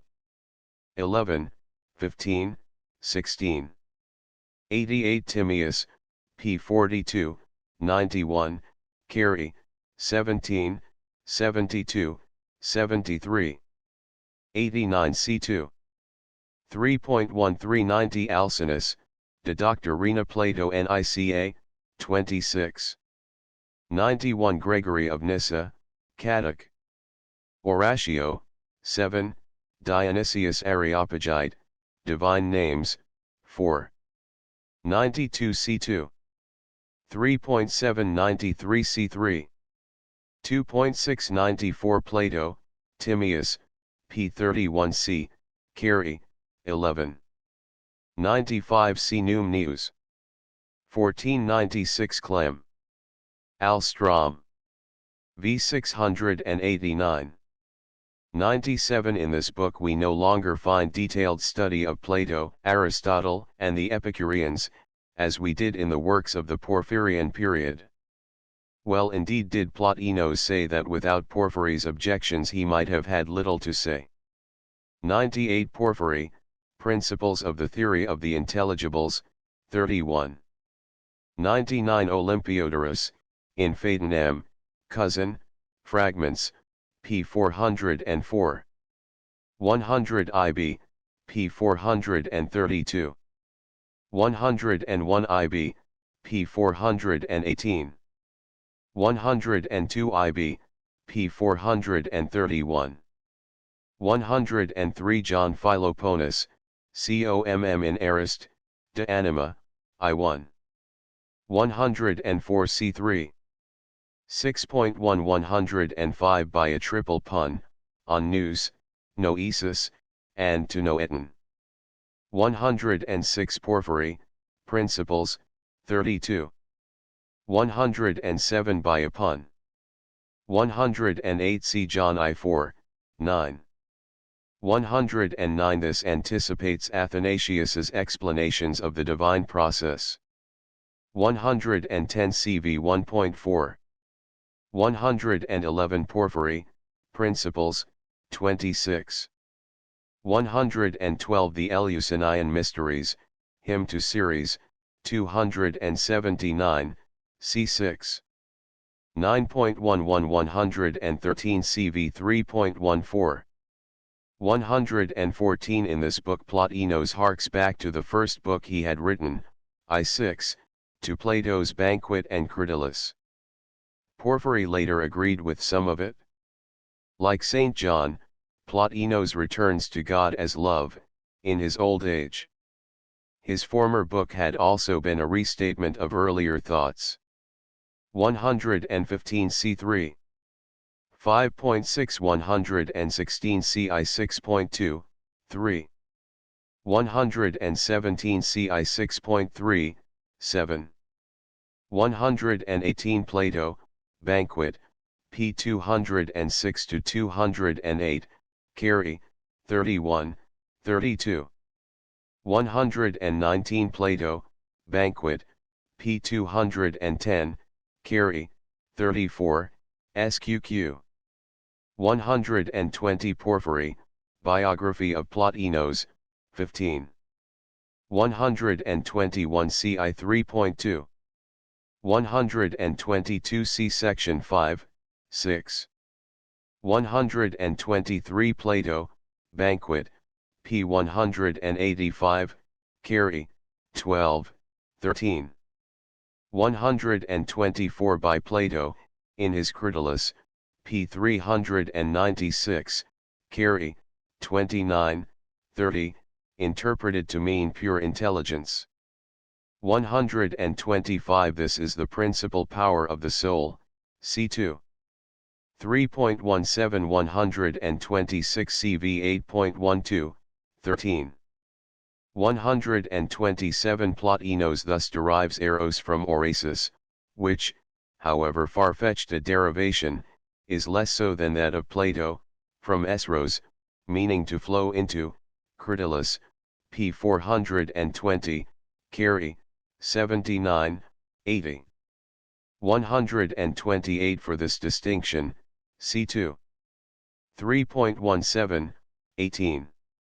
129 For the two loves, CV 8.13, and 6. 9.9 130 C3. 4 131 C4. 9 132 Plato, Bank. 203, Carey, 29. 133 In his Isis and Osiris, p. 372, 374. 134 CI1. 135 Plato, Banquet, p. 202, Carey, 27, 28, Porphyry, de Abst. 237, SQQ. 136 in section 4. 137 Plato, Epinomes, p. 984, Carey, 8, Porphyry, de Abst. 237-42. 138 C2. 4.3 139 C2. 4.3 140 An expression often used by the Platonists, see the Lexicon Platonicum, by the grammarian Timaeus, sub voce oestra. 141 C. Plato, Banquet, p. 203, Carey, 29. 142 C3. 4.6 143 C3. 4.3 144 A Stoic distinction. 145 p. 246, Carey, 56. 146 p. 28, Carey, 50. 147 Didymus, Etim Man. p. 179, Heidelb. p. 162, Lips. 148 Timaeus Locrius, Of the Soul of the World, p. 550, ed. Gale, Carey, 4. 149 Origen, C. Cells, 4. p. 533. 150 Logoi. 151 Proclus, Theology of Plato, 6. 23 152 As the generation of the world, in Plato's Timaeus, p. 28, 29, Carey, 9, and the erecting into separate gods various powers of the same divinity, as Proclus said, in his commentary thereon, in Parm. I-30. 153 2. 3.17, 2. 9.2 154 Pun on Poros and Euparia. 155 C2. 4.16 156 C Books 2. 3, 2. 9, 3. 1, 2, 3, 4, for the foundations on which the summary of Plotinos's doctrine of evil is contained. To do this, he was compelled to return to Plato, whose Theaetetus, statesman, Timaeus, and laws he consulted. Aristotle seems to have been more interested in natural phenomena and human virtue than in the root questions of the destiny of the universe, and the nature of the divinity, so Plotinos studies him little here.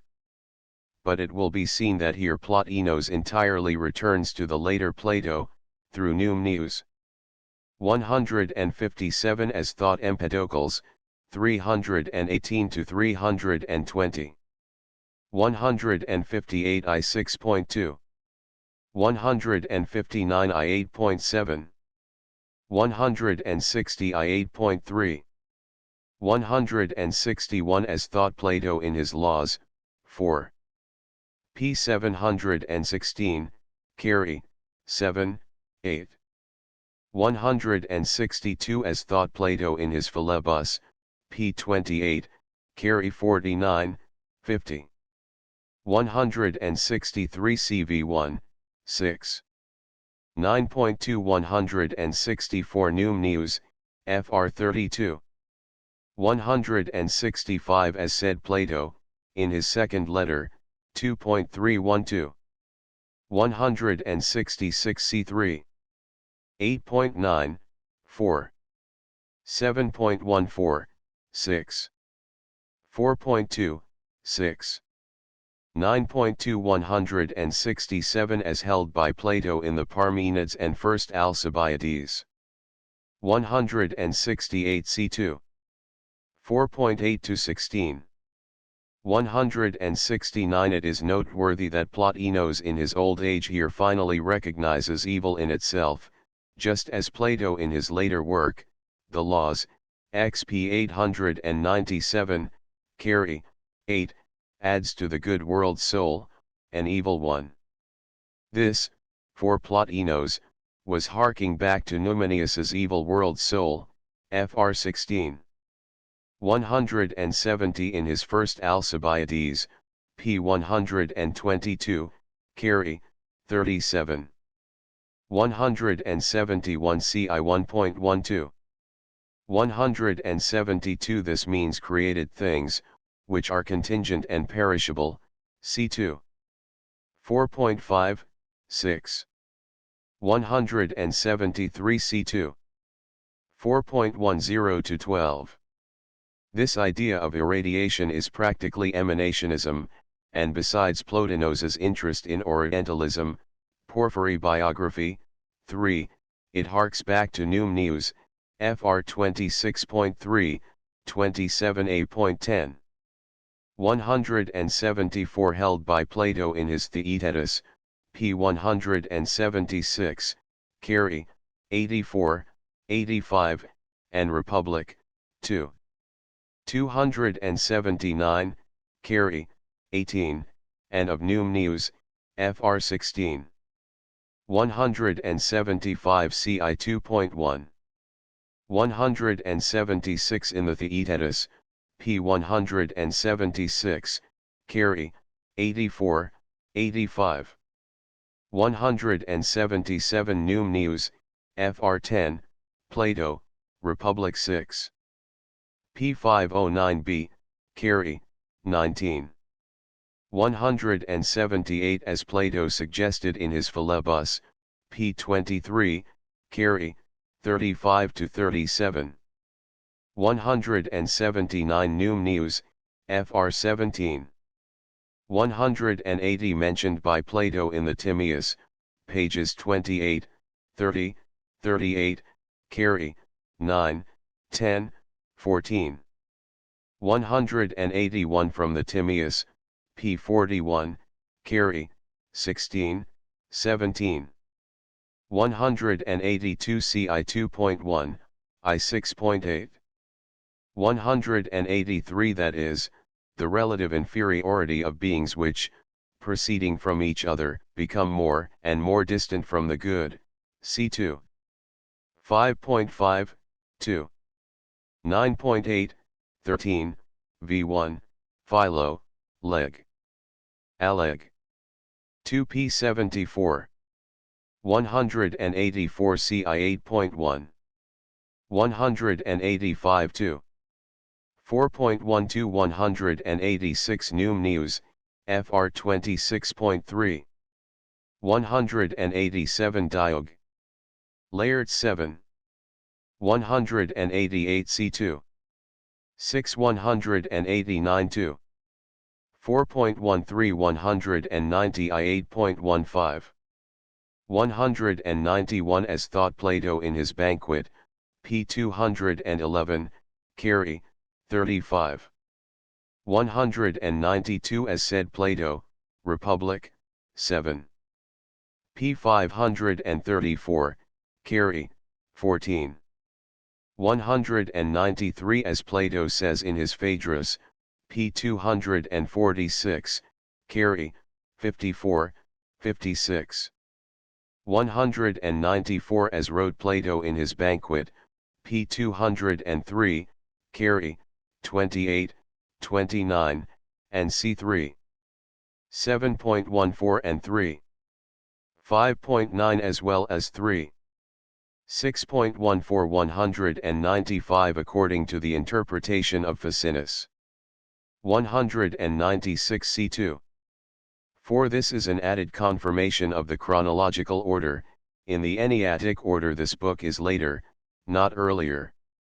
197 again a term discussed by Numenius, Fr 2.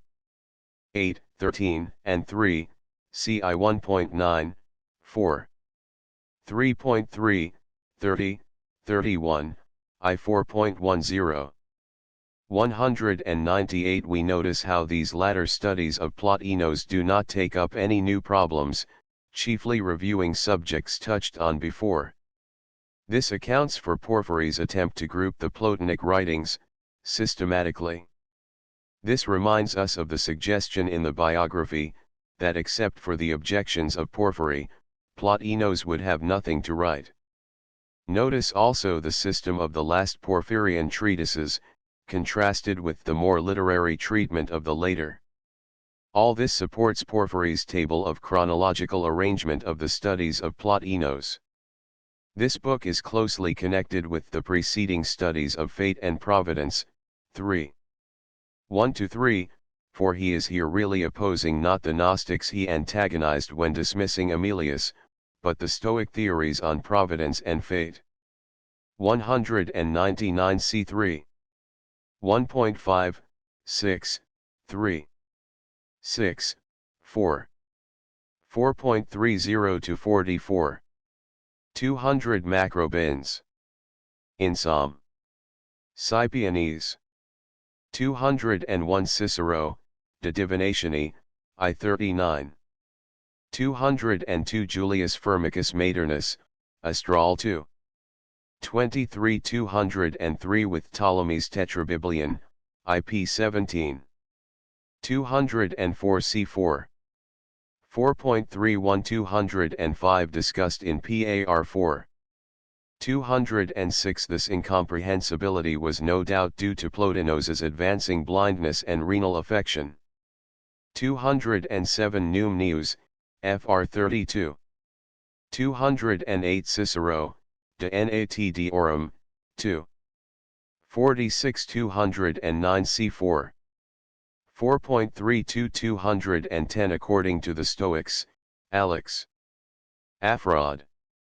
Demixtion, p. 141, Cicero, De Nat Deorum, 2. 32 211 c3. 1.4, 7-10. 212 c3. 1.6 213 c4. 4.33 214 c4. 4.35, according to the Stoics, see Diogenes Laertes. 7 140. 215 c4. 4.32 216 Seneca, Quest. Nati 1. 217 c3. 4.2, 4. 218 c2. 3.13 219 c3. 4.3 220 c3. 1.8 to 10. 221 The Law of Adrasty, c3. 4.2, 4. 4.4, 5. 222 Plato, Phaedrus, p. 244 to 251, Carey, 47 to 66. 223 ci8, 2. 11, 3. 1, 6. 8 224 Plato, Republic XP 617, Carey, 14. 225 p. 41 to 42, Carey, 16, 17. 226 ci 1.7 to 10. 227 c2. 1.5 228 Stoic terms. 229 c2. 1.8 to 10. 230 ci 2.1, 6. 8 231 ci 1.7 to 12, 4. 3.19 to 23. 232 This is the exact doctrine of Num Neus, FR 53, it logically agrees with the doubleness of matter, number 14, of the Creator, number 36, and the world soul, FR 16. See note 71. 233 CPAR 18. 234 Plato, Banquet, p. 202, Carey, 28, Timaeus, p. 90, Carey, 71. 235 c3. 1.2 236 That is, to share the passions of the bodies, c3. 1.2237 C4. 4.38 to 40. 238 Seneca, Nat Quest. 232. 239 according to Aristotle, Met. 12.3. 240 C3. 1.6 241 C Cicero, de Nat der. 234. 242 C4. 4.39, 40. 243 Plato, Phaedrus, p. 248, Carey, 59.60. 244 C3. 1.8 to 10. 245 C4. 4.39 246 C3. 4.3 247 C3. 1.10 248 C3. 1.5 249 Republic XP 616, Carey, 14, ENN. 3.4. 250 C4. 4.30, 40, 43, 44. 251 CI4. 252 CI 2.5. 253 in I1, proof of the chronological order. 254 C2. 9.12, 4. 3.9, 10, negatively. 255 C3. 3.1, 2, C Seneca, depraved. 5 256 C2. 3.17, 3. 8 257 C4. 4.9 to 12. 258 C2. 4, Seneca, depraved. 5 259 C2. 9.2, 3. 2, 3. Seneca, depraved. 5 260 or generative reasons, a Stoic term, Seneca, Quest. Nat 3. 29, C3. 3.1, 2, 7. 261 Plotinos is here harking back to his very earliest writing, 1.6, where, before his monistic adventure with Porphyry, he had, under the Numenian influence of Aemilius, constructed his system out of a combination of the doctrines of Plato, about the ideas, Aristotle, the distinctions of form and matter and of potentiality and actualization, and the Stoic, the reasons, seminal reasons, action and passions, and hexis, or habit, the inorganic informing principle. Of these, Numenius seems to have lacked the Aristotelian doctrines, although he left Plato's single triple function soul for Aristotle's combination of souls of various degrees, Fr 53. Plotinos, therefore, seems to have distinguished in every object two elements, matter and form, 24.1, 25.2. Matter inheres potentially in all beings, 25.3, 4, and therefore is non-being, ugliness, and evil, I 6.6. Form is the actualization, K. Steinhardt's Melimata Plotiniana, p. 31, 25.2, that is, the essence and power, 6.4.9, which are inseparable.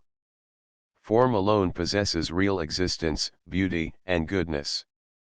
Form has 4 degrees, idea, reason, nature, and habit, which degrees are the same as those of thought and life, Porphyry, Principles 12, 13, 14. The idea is distinguished into idea or intelligible form, or eidos, principle of human intellectual life.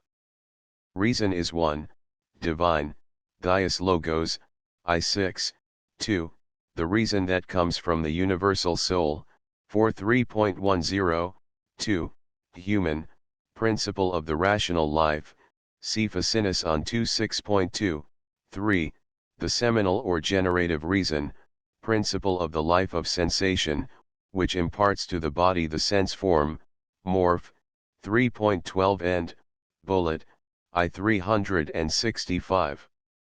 Now reasons reside in the soul, 24.12, and are simultaneously essences and powers, 64.9, and as powers produce the nature, and as essences, the habits. Now nature, physis, is the principle of the vegetative life, and habit, hexis, numneus, fr 55, c2. 4.16, is the principle of unity of inorganic things. 262 as thought Aristotle, Med. 12, 3. 263 c2. 9.13 264 c4. 4.9 to 13. 265 c3. 4.1 266 This is Numenius doctrine, fr 16. 267 c3. 3.5, 11. 268 Plotinos here makes in the world soul a distinction analogous to that obtaining in the human one, where there is a reasonable soul, and its image, the vegetative soul, ci 1.8 to 12, 4. 413, 14. Here he asserts that there are two souls, the superior soul, the principal power of the soul, which receives the forms from intelligence, C4 4.9 to 12, 35, and the inferior soul, nature, or the generative power, which transmits them to matter, so as to fashion it by seminal reasons, C3 4.13, 14, 22, 27. Bullet, no doubt remembering Plotinos's own earlier invectives against those who divided the world's soul, 29.6, evidently directed against Emilius and the Numenian influence, which till then he had followed tries to minimize it, claiming that this does not mean two different hypostases, but only two functions of one and the same hypostasis. But he acknowledges that this gave the foundation for Plotinos's successors' distinction between the supermundane and the mundane souls, hyperkosmios, and agoios. Plotinos was therefore returning to Numenius's two-world souls, fr 16, which was a necessary logical consequence of his belief in two human souls, fr 53, as he himself had taught in 3. 8.5 Plotinos objectifies this doubleness of the soul in the myth of the two Hercules, in the next book, I 1.12. 269 c2. 9.2 270 The subject announced in the preceding book, 2. 3.16, another proof of the chronological order. This is a very obscure book, depending on 4. 3 and 4, and 6. 7, on the theory of the three divine hypostases, on his psychology,